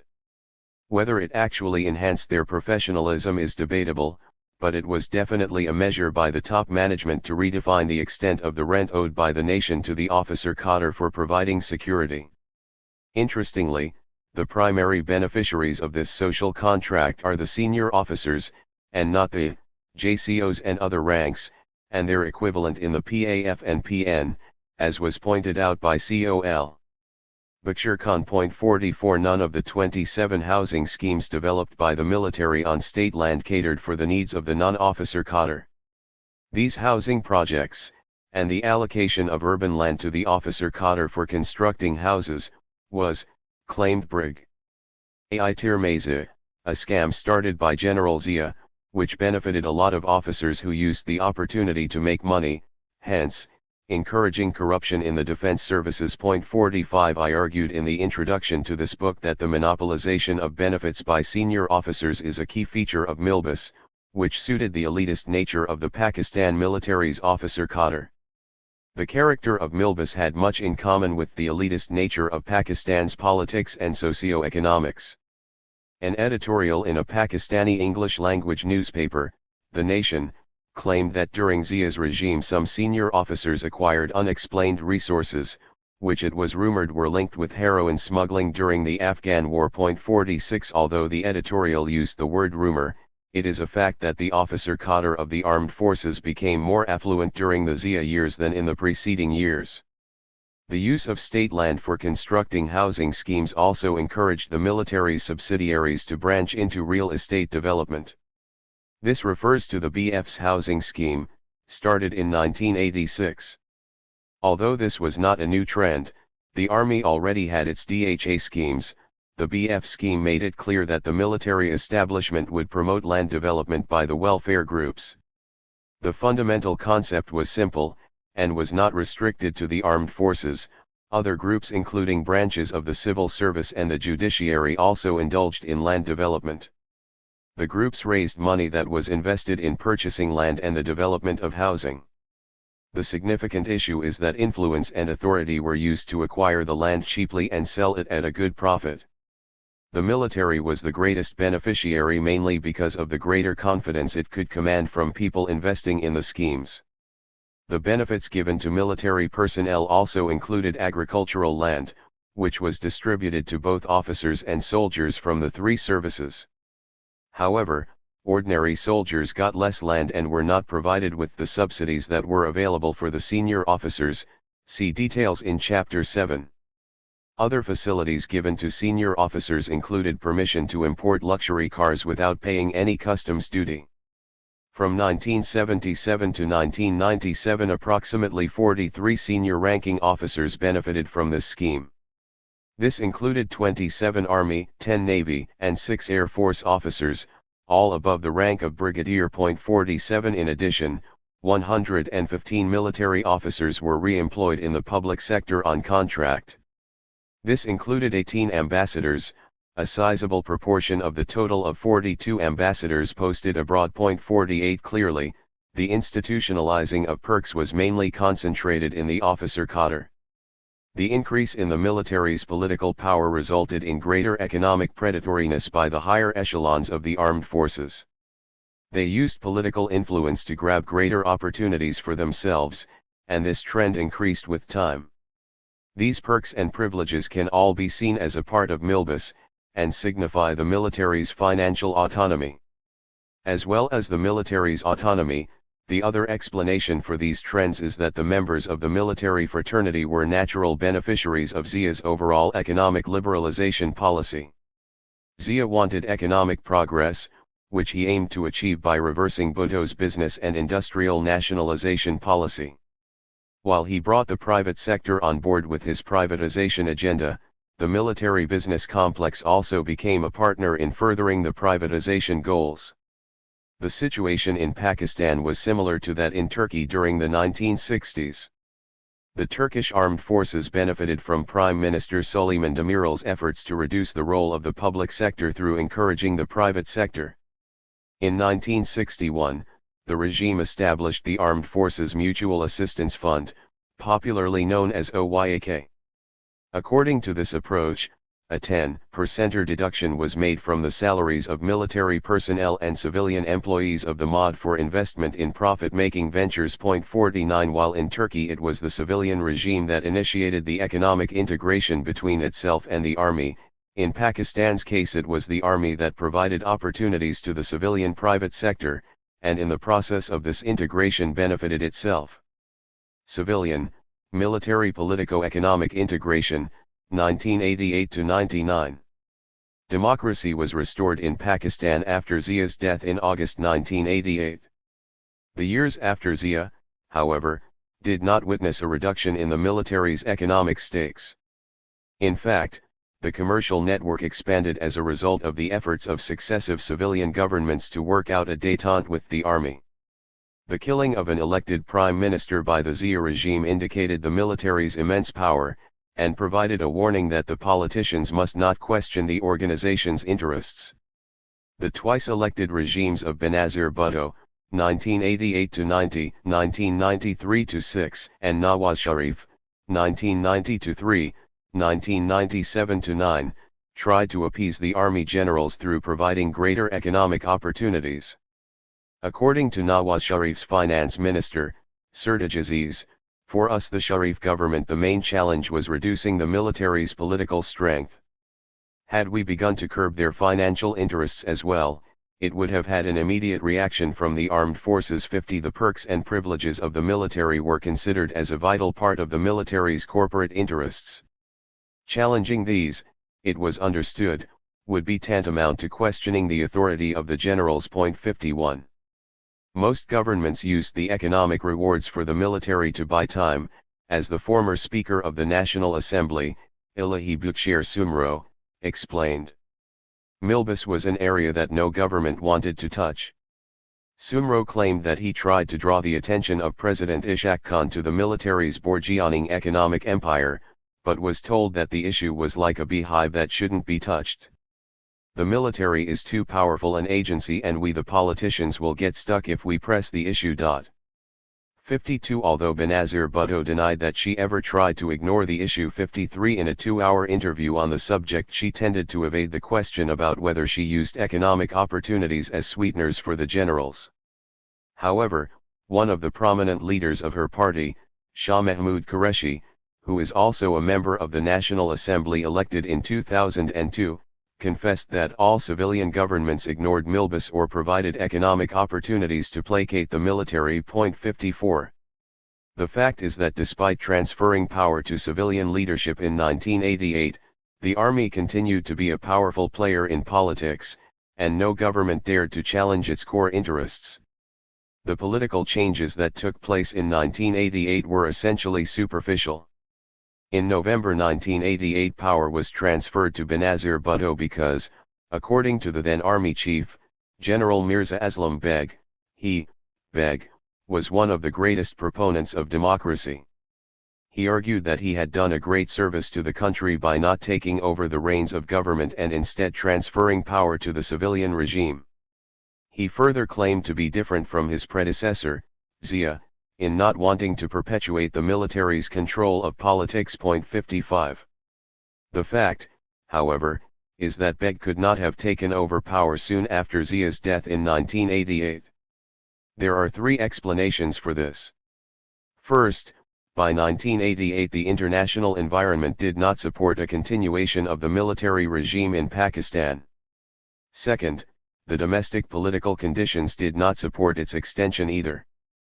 Third, as was explained by the former naval chief, Faisal Bakari, Beg did not have ownership of the army despite being the service chief. 56 By this, Bakari means an army chief's confidence that he can carry the entire service with him, should he for instance carry out a coup.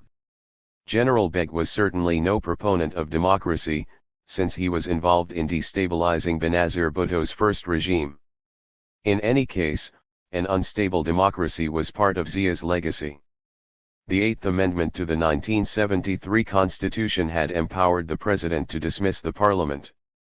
This power was used repeatedly during the 1990s to sack governments. The average time served by each regime was about 2 years, during which the political leadership tried a number of ways to manipulate and influence the armed forces. Providing incentives for military business was seen as one of the methods for a regime to keep the military on its side. The private sector appeared equally lax in challenging the military's entry into business, for 2 reasons. First, the private entrepreneurs were used to the nature of the country's political economy, which was semi-authoritarian and where benefits could be gained through aligning with powerful groups including the armed forces. In fact, the military along with the civilian leaders exacerbated the problem of crony capitalism, in which big private sector groups benefit as a result of their loyalty to those who control the national resources. Economic progress is achieved not through adhering to democratic principles or the concept of a free market economy, but through a concentration of wealth and opportunities in the hands of a few. One result is that the value of material assets is not disclosed. According to a news report published in The Nation in 2000, Pakistan's underground or black economy was calculated at 3 times the size of the official economy. Including income from the black economy would have boosted per capita income from $480 to $1,700, 27,840 rupees to 98,600 rupees. 57 This was also admitted by the Interior Minister, Light General, RTD, Moinuddin Haider, according to whom the country was losing 100 billion rupees, $1.72 billion per year as a result of smuggling. 58 The black economy is part of the overall economic structure, which protects the interests of a select group of people. The military, which has always claimed to curb corruption, ultimately failed to do so because of its efforts to build partnerships with politicians and select civil society groups. Second, private entrepreneurs have always depended on the government for profit-making opportunities, which discourages them from questioning any source of authority in the country. Given the fact that the military represents one of the most politically powerful elements in the country, and has returned to the seat of power on a regular basis, it is not logical for private entrepreneurs to challenge the organization's interests. In this semi-authoritarian environment, the private sector resorts to a Machiavellian technique for survival, cooperating with those in authority where it is necessary, and deviating from the rules to compensate for the fact that they are not playing on a level field, without overtly complaining about the lack of fairness of the system. The director of the Crescent Group of Industries, Tariq Shafi, pointed out that the military considers the private sector to be crooked 59 but does not seem to appreciate that it does not help by ensuring fairness. For instance, as another prominent entrepreneur, Razak Tabah, pointed out, the FF fertilizer plants get natural gas at concessionary rates. He added that the military foundations get more government support, which helps them get things done faster than the private sector. 60 This is not a random complaint of a hard-done-by businessman, but a fact backed by evidence.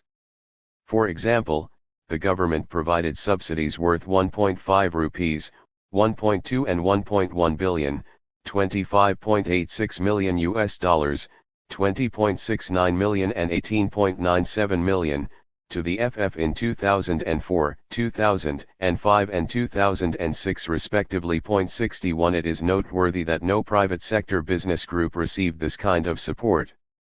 As a result of all this, Milbus grew exponentially during the period from 1988 to 1999. However, it grew more horizontally than vertically, because the vertical expansion had already taken place in the preceding period. Benefits were provided for individual members of the armed forces in the form of new housing schemes, and these were expanded to medium-sized towns, such as in Jhelum in Punjab. The civilian regimes also provided greater business opportunities to the military's public sector organizations such as the NLC and FWO. The Sharif government was known for giving major road construction contracts to both these military companies. According to Sharif's Commerce Minister, Ishaq Dar, projects were given to the military companies to make use of their idle capacity. 62 Others believe that the Punjab Chief Minister, Shahbaz Sharif, was taking a pragmatic approach to utilizing an efficient organization to improve the road infrastructure in his province and in the provincial capital. 63 The younger Sharif brother was known as a good manager who wanted to put things in order. The Highways Department was rife with corruption and malpractice, and Sharif did not want to waste resources in his development program. Interestingly, Sharif did not try to prop up the civilian institutions to make them perform the task better, but the civilian government did make extra efforts to strengthen the military companies. For instance, in 1999 the NLC was given a contract to carry out toll collection and maintenance on the N5 or Grand Trunk Road, in an effort to increase the company's revenue, which had decreased because of a cut in its budget by the government. It faced a deficit of 4 billion rupees, 69 million US dollars, for the financial year 1999/2000, and this work was given it to enable it to meet its obligations. 64 NLC's sister concern, the FWO, was given the management of one of the main highways from Sukkur, Sindh Province, to Lahore, Punjab Province. The FWO was authorized to raise money by charging private sector companies for installing billboards along the highway. 65. As these cases demonstrate, the government was a party to allowing the two military companies to monopolize road transport and construction. As Admiral Faisal Bakari said, this destroyed the construction giants like MacDonald Leighton Costain, Gammons, and others. 66 More importantly, the civilian government allowed the military-controlled companies to replace public sector departments. This is perhaps what made a prominent Pakistani analyst, Hassan Askari Rizvi, claim that in Pakistan the military is the state. 67. Shahbaz Sharif's attitude to the NLC and FWO was reflective of a state of surrender by the civilian governments, in viewing the military as an alternative institution better poised to carry out development programs. This passing the buck from civil to military bodies for development work was done in the belief that the military could perform better than the civilians. It is even more intriguing that the political leadership did not raise any voice against the conduct of Milbus. This was because, as one of the top leaders of the PPP, Nisar Kuro, explained, military companies competed with others in the private sector and got the contracts on merit. 68. However, it is not clear whether he genuinely believed this, or was simply trying to divert attention from Benazir Bhutto and her alleged involvement with the SF. The Prime Minister was accused of being involved with the SF's radio and television channel project. 69.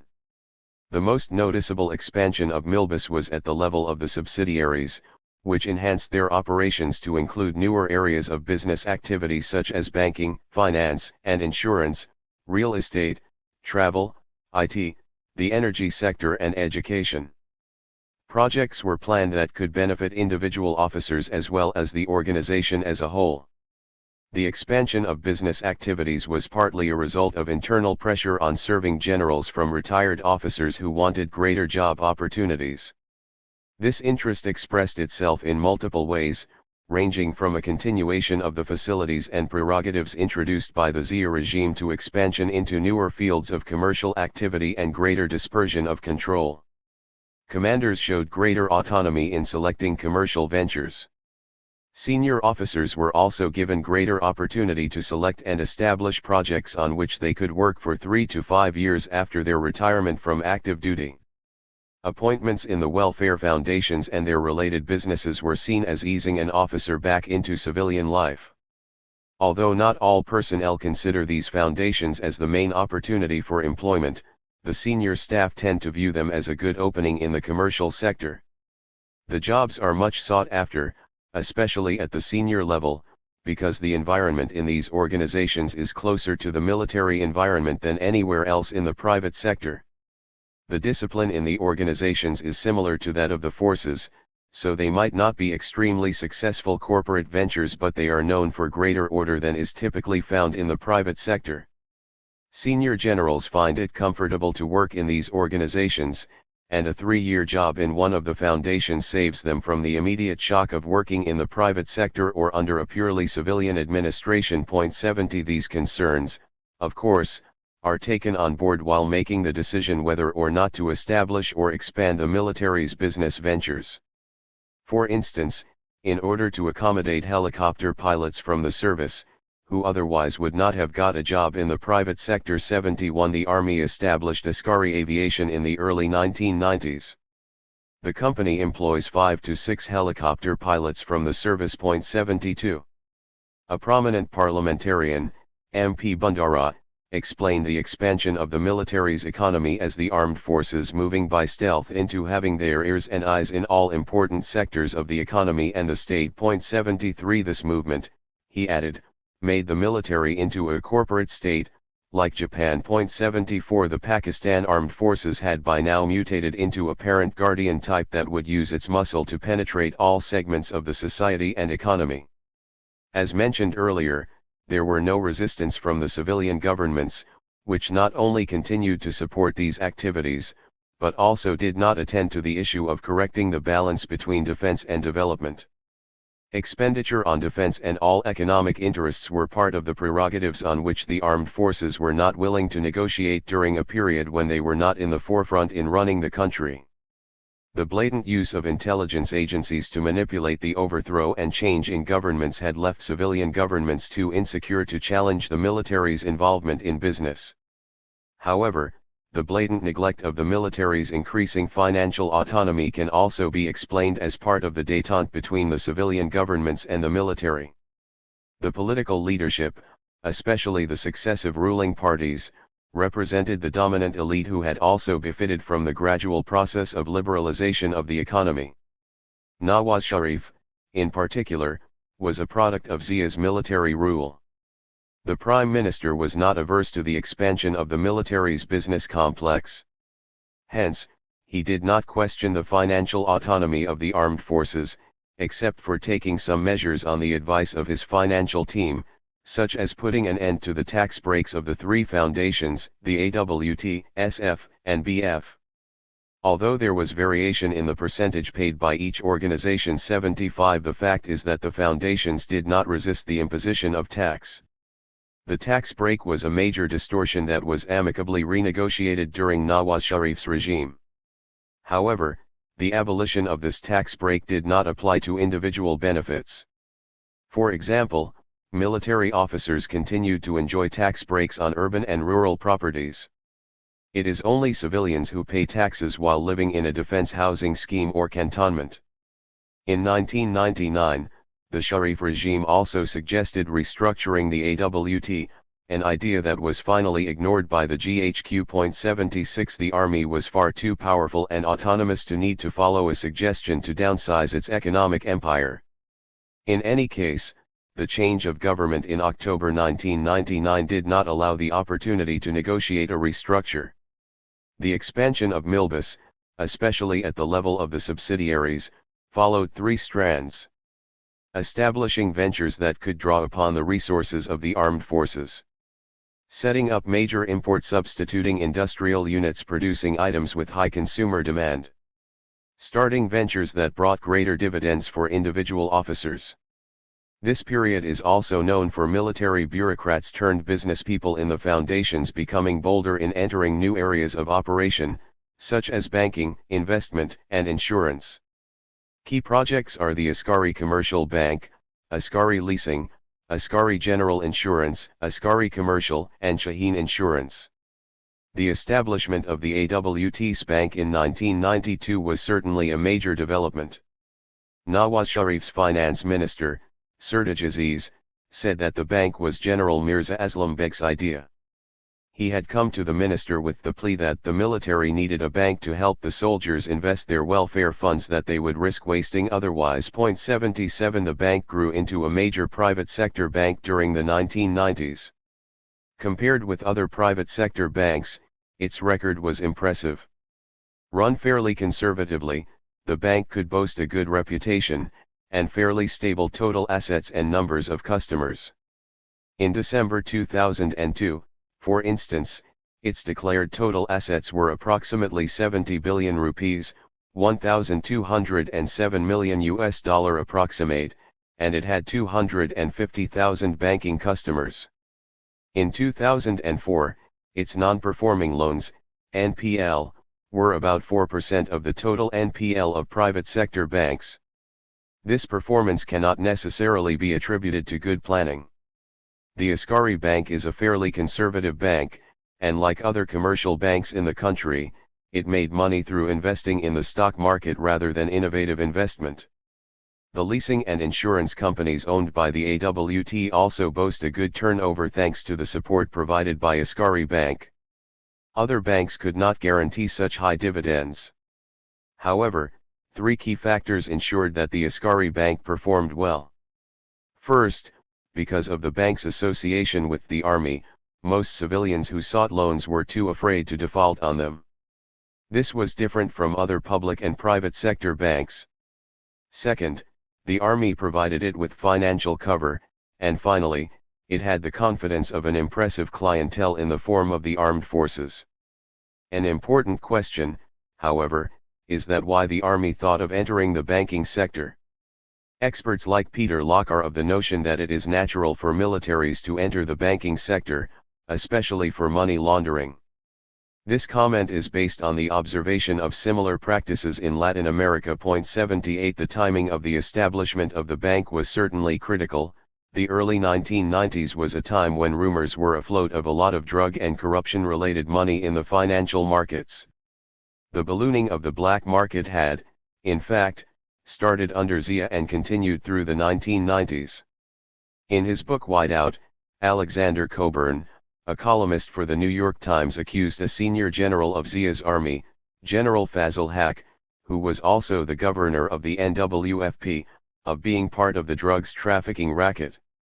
According to the author, opium trucked from Afghanistan into Pakistan was sold to Fazil Haq for further refinement into heroin. 79 Another story appeared in 1997 about the arrest of a PAF officer in New York on charges of heroin smuggling. The story indicated that the officer and his accomplices had used a PAF transport aircraft 80. It is not known whether those involved in such activities used institutional sources for moving black funds to and from Pakistan. What is certain, however, is that the Askari Bank signified the army's financial autonomy, as in other countries such as Thailand where a powerful military operates a bank as well. The Askari Bank has been a source of support for other businesses, especially in the finance sector, including SF's insurance business. This company was founded in 1995 in partnership with a South African insurance company, Hollard Insurance Ltd. A partnership deal was finally worked out in 1997, with Hollard owning 30% of the shares in the operation. The South African company was, however, disappointed by the results. Its management considered corruption a big problem which dampened the prospects of the business. It is believed that financial mismanagement is a big problem in realizing the country's huge potential in the insurance field. 81 It is interesting to note that the deal was brokered by an acting Air Force officer who later, after retirement, got a job in the company. The South Africans asserted that the deal was negotiated on one-to-one basis with the officer involved. 82. One of the ventures that benefited retired personnel, especially the lower ranks, was private security. The FF, AWT, and Baraya all established private security companies which provided jobs to thousands of retired personnel. Their main competition was a multinational, Brinks, a US-based company which finally sold its business interests and left the country after September 11. Considering the potential of private security, other retired personnel also got involved in this business through using their armed forces and international contacts. For instance, Securities and Management Services, SMS, a company owned and run by an ex-army officer, became a prominent stakeholder in the private security business. The increase in domestic insecurity during the 1990s gave a boost to the private security companies. General Zia's generous policy of providing free access into Pakistan for Afghan refugees had a negative impact on Pakistan's economy and ecology. 83 The rise in crime and proliferation of small arms and light weapons, which is referred to as a rise in the gun culture in the country, was a fallout of the Afghan war. The welfare foundations were good at using the contacts and resources of their parent services to attract business. These companies also had another advantage: access to trained personnel.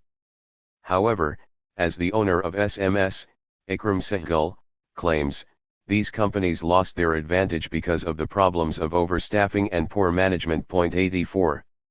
The AWT started smaller ventures as well, such as the Blue Lagoon restaurant and a marriage hall. Although the two projects were open to the civilians, they mainly catered to the military fraternity.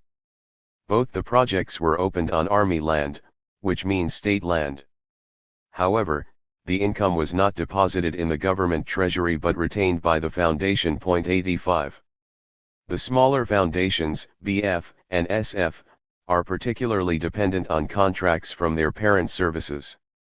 Most of the BF's ventures, for instance, were established around 1995 and were linked with activities conducted around the port area, starting with ship breaking and dredging and moving on to providing harbor services. These were operations that its personnel could undertake as a direct result of their association with the Navy.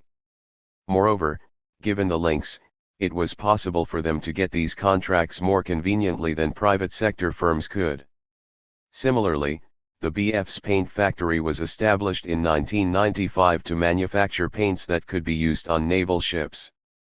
It must be noted that this was a period when the PN had signed two major contracts to build submarines and mine hunters for France.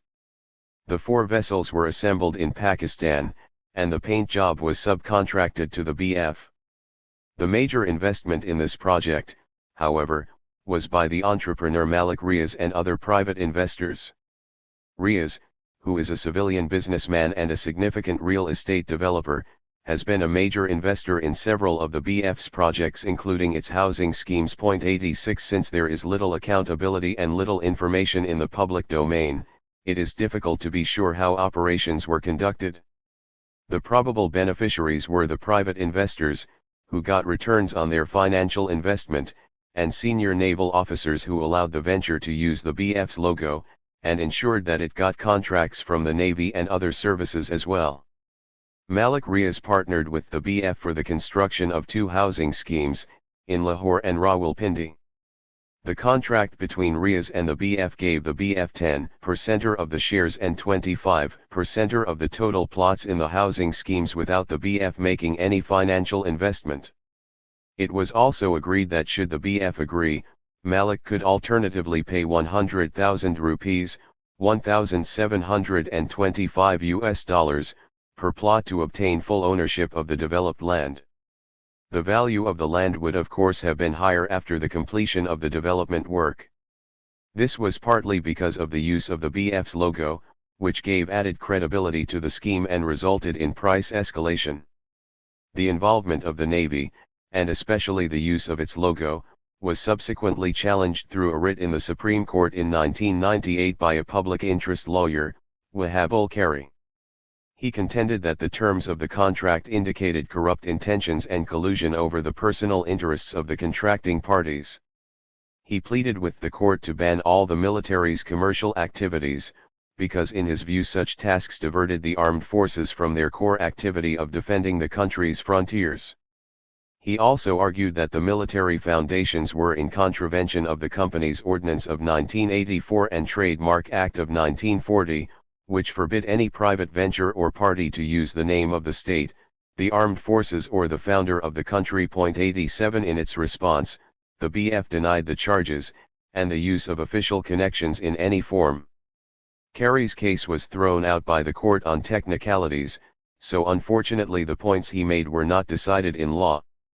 Later in 2000 the BF transferred its entire shareholding in the housing scheme to Malik Riaz, who was arrested after differences occurred between him and the Navy's top management. He was accused of defrauding the BF and of paying kickbacks to naval officers. 88 The BF also asked the court to stop Riaz from continuing to use the name Baraya. However, the court decided in Riaz's favor. His counter-argument was that the name Baraya had become synonymous with his large housing projects, and that his business would be affected if he did not use the name and the logo. 89 Interestingly, the court in its findings did not seem to pay attention to the laws that prohibited the use of official logos by private companies. In any case, Malik Riaz is an extremely influential man, and has relations with prominent politicians and the DHA. In fact, he formalized his relations with the DHA by signing a Memorandum of Understanding in October 2006 which aimed at a seamless integration of BF and DHA housing scheme infrastructures. 90 Although this partnership was effectively endorsed by the courts, I believe it can be seen as a case of predatory partnership between the military and other influential players in the real estate business. The subsidiaries also used the military's influence in getting into other completely new areas of business such as broadcasting and telecasting. The SF opened its radio channel, FM 100, and its SB Pay TV system, using the PAF's position as the authority responsible for allocating radio frequencies to potential radio and television channels. The opening up of these two ventures demonstrates the military's power in manipulating rules to its own advantage. Governments during the 1990s had not yet provided openings to private investors in radio and television broadcasting, but the SF was able to embark on these businesses because of the PAF's clout. These ventures are also significant because they were a partnership between the SF and influential civilian players. Reportedly, they were inspired by civilian entrepreneurs who had close links with the Prime Minister, Benazir Bhutto, and her husband Asif Zardari. 91 It was a dubious deal that resulted in losses to the SF. The SF finally took a case against the major shareholder to the Securities and Exchange Commission under Section 263 of the Companies Act. The shareholder was accused of violating the basic rules of the agreement. 92 The case is still under legal review. Benazir Bhutto, who was interviewed and questioned regarding this alleged connection, denied the charges. She nonetheless failed to give any concrete answer. Her main emphasis during the interview was on her harassment by intelligence agencies. This was not the only instance of cooperation between military-run businesses and the government. There were two other prominent cases where military-run firms became partners with the government in profit-making ventures, one concerning the sale of sugar to India, and the other road construction in Punjab. In the first instance, the FF and AWT sugar mills along with other sugar manufacturers benefited from the sale of 700,000 tons of sugar worth 3.5 billion rupees, $60 million to India. This trade took place from 1997 to 1999. The FF's share in the sugar exports was 28,716 tons, while the rest was bagged by other sugar manufacturers including those owned by the Prime Minister, Sharif. Islamabad provided a $100, 5,800 rupees, subsidy per ton to all manufacturers. This resulted in the sugar industry getting over 5 billion rupees, $86 million, in the form of direct rebate and excise duty exemptions from the Central Board of Revenue. The decision came under immense fire after the military takeover in October 1999, but while post-coup investigations focused on the privately run mills, no questions were asked about the role of the military foundations. 93 Presumably this was because of the military's influence and its insistence on not being held accountable for its deeds. It must be noted that the accountability ordinance passed by the Musharraf regime in 1999 precluded the military and judiciary from being questioned under the new accountability rules, as is admitted on the National Accountability Bureau's, NAB's, official website. The website claims that this is because the military have their own accountability procedures. 94 Hassan Abbas, a former police official who served in the NAB during the early days of the organization, claims in his book Pakistan's Drift into Extremism that the NAB's hands were tied in investigating the alleged corruption of senior military officers, such as Generals Aslam Beg, Hamid Gul, Zahid Ali Akbar, Talat Masood, Saeed Qadir, and Farooq Khan, and Air Marshals Anwar Shamim and Abbas Khattak. 95. The fact is that the expansion of military's economic power was questionable, especially in certain areas such as real estate development.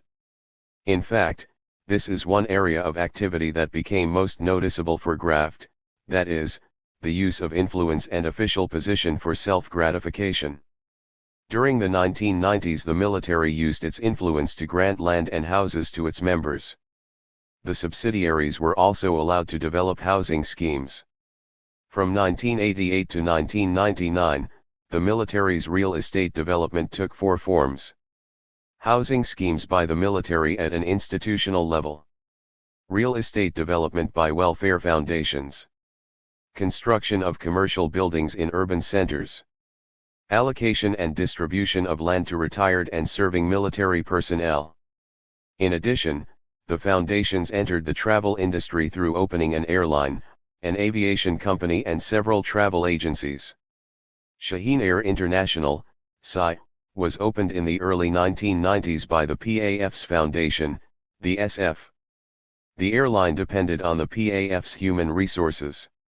The SF's management was of the view that because the PAF officers were experienced flyers, they were capable of running an airline as well.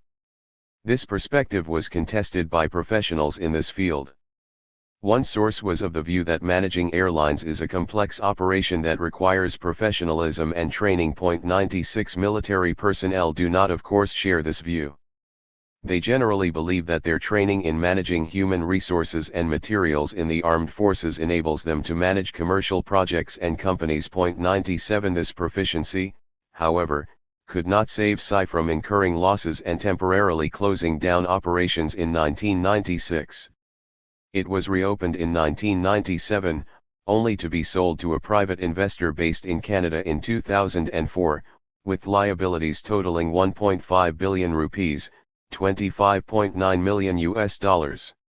It seems clear that the SF's management could not run the airline efficiently, since it kept incurring losses. 98 During its operations it lost about 60 million rupees, $1.03 million, from December 1999 to May 2000. This was in addition to 70 million rupees, $1.21 million, it owed the Civil Aviation Authority. 99 The situation in the initial days of the airline's operations was even worse. Some sources attribute this to the mismanagement of the fare discount facility provided by SI to retired and serving military officers. 100. The fact that the airline acquired a limited number of aircraft on wet lease added to the cost of operations, because of both the nature of the lease and the limited number of aircraft. A limited number of aircraft tends to increase costs because it leads to more technical problems, flight delays and other related factors. The AWT also opened an aviation company, Ascari Aviation, to provide helicopter services.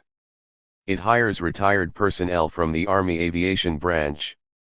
The company offers helicopter services for the promotion of tourism in the country, the transportation of critical and sensitive cargo, evacuation of casualties and rescue missions in northern areas of the country, including Azad, Jammu, and Kashmir. What is most interesting, however, is that it uses resources of the Army Aviation Wing like helicopters and pilots to meet its demand. The company director, Brig. RTD, Bashir Baz, boasted of his ability to access the service's resources. 101 Clearly, Brig. Baz did not realize that using public sector resources, especially from the armed forces, for commercial purposes is illegal. However, the fact that he did not hide the details symbolizes the confidence of military personnel in the organization's autonomy and impunity to use public resources. The AWT and Ascari Aviation were not challenged regarding the misuse of government property for commercial purposes, despite the fact that this activity was objected to by the Department of the Auditor General in the annual report for 2001-02 on the defense budget. The report also pointed out that the Army was hiring out helicopters to Ascari Aviation, and the income was being diverted to a private account without approval from the government. 102. The foundations also opened travel agencies which looked for business from service personnel. The AWT, BF, and SF opened independent travel agencies in major cities such as Lahore, Rawalpindi, Islamabad and Karachi. However, the SF closed down its agencies around 2003. This was possibly because the SF management realized these companies could not survive the tough competition in the market. The additional benefit for the officer cadre was that through these travel agencies, senior officers of the three services could make better travel arrangements with no personal costs. It was usual practice for officers to claim back the cost of a portion of their ticket and get it reimbursed to their personal accounts. Travel agencies facilitated this form of reimbursement through issuing miscellaneous charge orders, MCOs, that had a financial value and could be reclaimed at the end of the journey by officers. Since the money was the government's, this was not even considered corruption. Senior officers would also often force the agencies to upgrade their tickets without charge. Having their own travel agencies allowed officers to behave like this without the risk of this information going public, as it would have been had they used open market resources. Besides facing pressure from manipulative senior officers, the travel agencies also had to deal with the problem of inept managers. The retired officers who came to run these companies had no knowledge of the market or the travel agency business. The employees found this extremely frustrating and counterproductive for expanding in a highly competitive and low-profit market. 103. Starting from the early to the mid-1990s, the foundations also entered the information technology and education sectors, with the objective of benefiting from growing demand in these fields. The FF and AWT established independent companies to claim their share of the IT business, which was mainly related to transcription outsourced from the United States and other developed countries to developing countries. However, reportedly Fujisoft and Ascari Information Services, ACE, did not meet with major success. The military and its welfare foundations had better luck in establishing a network of schools, colleges, and universities. Although the education-related activities did not start up during the period from 1988 to 1999, a substantial increase in the number of military-run educational institutions did take place during these 10 years. the burgeoning number of educational institutions under the military's umbrella indicates a trend of earning money from the military's existing educational training facilities. The Army, in particular, could always boast that it provided a good educational system to its personnel's families. 104 It is well known that its education and health facilities, which are not available to the rest of the population, receive more resources per head than the general public services. This has to be seen in the context of defense spending taking up a large proportion of the national budget, as is apparent from Table 6.2. During the 1990s, the military commercialized its education system. The fact that these facilities were run from the defense budget made the process of commercialization questionable. Furthermore, the universities opened by some of the foundations such as the BF and SF were built in cantonments, that is, on state land. Since the Baraya and Air universities in Islamabad were built in restricted military areas, it was necessary to allow civilians to enter these areas with greater ease than was usually possible. This does not indicate that there was integration between the civilian and military population. The relatively freer flow of civilians to these cantonments did not weaken the civil-military divide, but strengthened the distinction even further, because many of the civilians saw for the first time how the two different systems operated. Table 6.2 Pakistan, Defense versus Development. Fin year. Health %.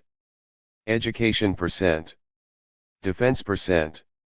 1981 to 82. 0.6. 1.4. 5.7. 1982 to 83. 0.6. 1.5. 6.4. 1983 to 84. 0.6.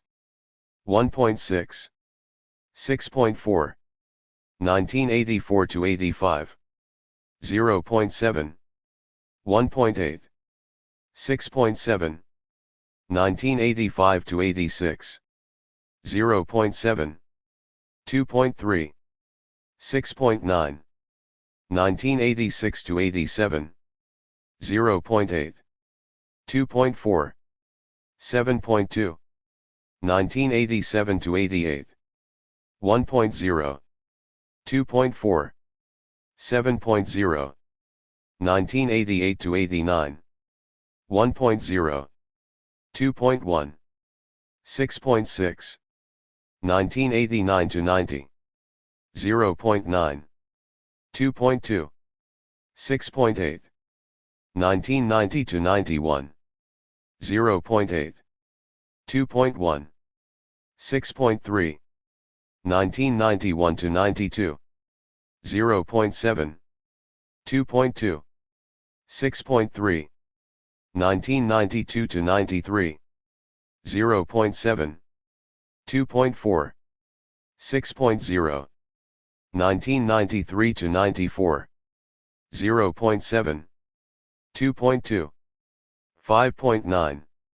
1994 to 95. 0.7. 2.4. 5.6. 1995 to 96. 0.8. 2.4. 5.6. 1996 to 97. 0.8. 2.5. 5.2. 1997 to 98. 0.7. 2.3. 5.1. 1998 to 99. 0.7. 2.2. 4.9. 1999, 00. 0.7. 2.1. 4.0. 2000, 01. 0.7. 1.6. 3.2. 2001, 02. 0.7. 1.9. 3.4. 2002, 03. 0.7. 1.7. 3.3. 2003, 04. 0.6. 2.1. 3.2. 2004, 05.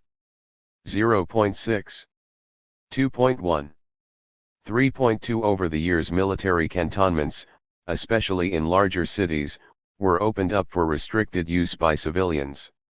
For example, commercial markets were opened in restricted areas and provided access for civilians. The commercial markets in the naval and air complexes in Islamabad are among the many examples.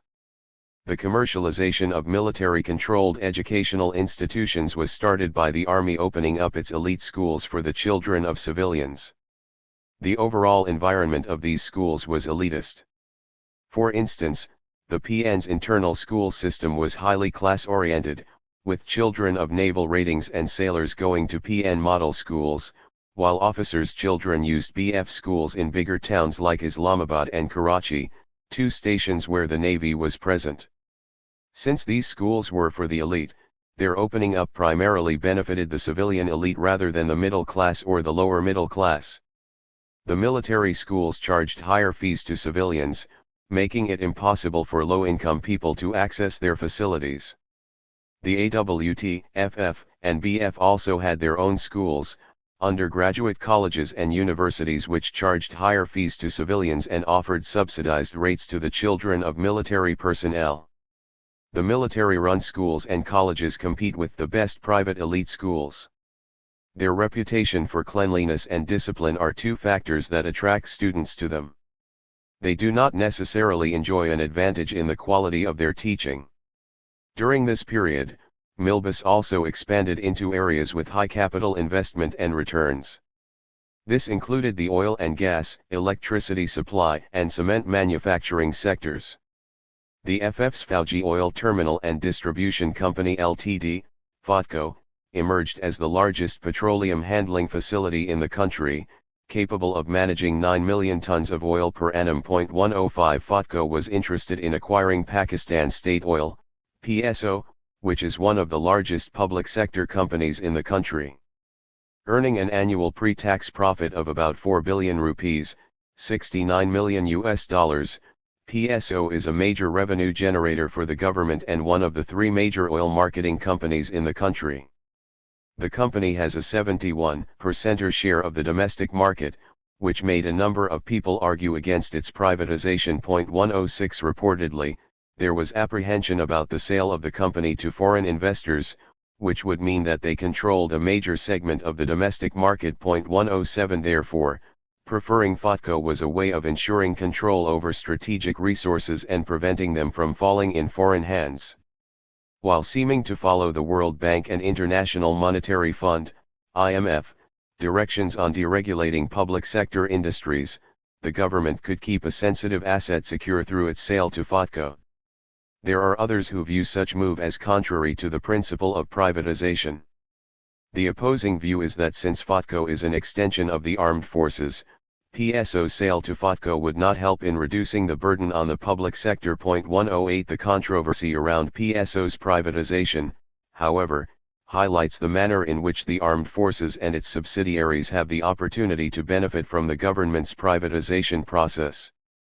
Others view a possible sale of PSO to the FF as meaning the FF acquires greater financial interests and uses its military background to develop greater profit-making capability. 109. The FF does indeed have the political muscle to get favorable contracts, as had happened in the case of the oil deal it signed with the National Water and Power Development Authority, WAPDA, and PSO for the supply of furnace oil. Allegedly, FOTCO managed to get a share in a deal originally signed between WAPDA and PSO. Under this deal, FOTCO was to import 4 million tons of furnace oil every year, which PSO would buy at a fixed charge of 278.40 rupees, $4.80, per ton. Interestingly, PSO had to pay the charge even if the fuel import was less than the contracted tonnage. PSO would then sell this fuel to WAPDA. However, WAPDA recently terminated its contract with PSO and entered into a new contract with Shell at better rates. But the FOTCO, PSO deal remains, and PSO finds itself in a bind. However, the situation with FOTCO is by all accounts becoming untenable for PSO. 110. This allegation has been denied by FOTCO's management. Their explanation is that the company has not imposed any deal on WAPTA or PSO, and that it is just handling the front-end operations of the deal, which in any case is being financed by international aid donors like the Asian Development Bank, ADB, and a few others through the FF.111. The AWT's major investment in the cement industry was even more questionable. The managing director of AWT, Light General, RTD, Farooq Khan, signed a contract with the Chinese company, CBSM, to install a cement plant at Nizampur in NWFP. Since this was a high-demand item, the plant was expected to bring good results. The cement factory made a big hole in the AWT's coffers. As a result of problems with feasibility, the profits were lower than expected. In fact, the only option that remained was for the AWT to invest in expanding the plant size to claim a bigger quota in the cement market. 112 This expansion was done through first borrowing capital of approximately 8 billion rupees, $137.9 million, from the GHQ and then floating shares in the market. However, this project disturbed the financial balance of the AWT, forcing it to ask the government for a financial bailout. Hence Islamabad 3 times gave financial help to the AWT, in 1995-6, 1999 and 2001.113. Interestingly, the Bhutto and Sharif governments did not object to such problematic expansions. Objections were raised later once the AWT went into the red as a result of its faulty investment. Sharif's Commerce Minister, Ishaq Dar, had told the military to merge the FF and the AWT, and for them to change their team of managers and bring in more competent people to run the two companies. This, according to Dar, was conveyed to the Army Chief, General Pervez Musharraf, who had taken an interest in arranging the financial bailout. 114 Commenting on the case, Dar was of the notion that the financial help was provided in view of the fact that the money invested belonged to poor soldiers and their dependents. AWT's bankruptcy would have hurt the poor investors very badly. 115. It must be mentioned that the AWT uses pension funds for investment in its projects with the intention of sharing profits with its investors, who are retired military personnel. The governor of the State Bank of Pakistan, Ishrat Hussain, did not agree with Dar's opinion. Hussain was of the view that the bailout was normal and would have been given to any company. In addition, the loan given by a consortium of local banks to the AWT was after the AWT had pledged fixed assets. 116 Dar in turn challenged this assertion. His comment was that the consortium of banks only loaned the money after receiving a letter of comfort from the government, and this was tantamount to an undertaking to meet the loan should the company default. Dar agreed that the company had pledged its fixed assets, but argued that that was a formality required for securing a loan after the consortium decided in principle to grant it. 117 The government eventually gave the letter of comfort. The military had sufficient political clout to get its help.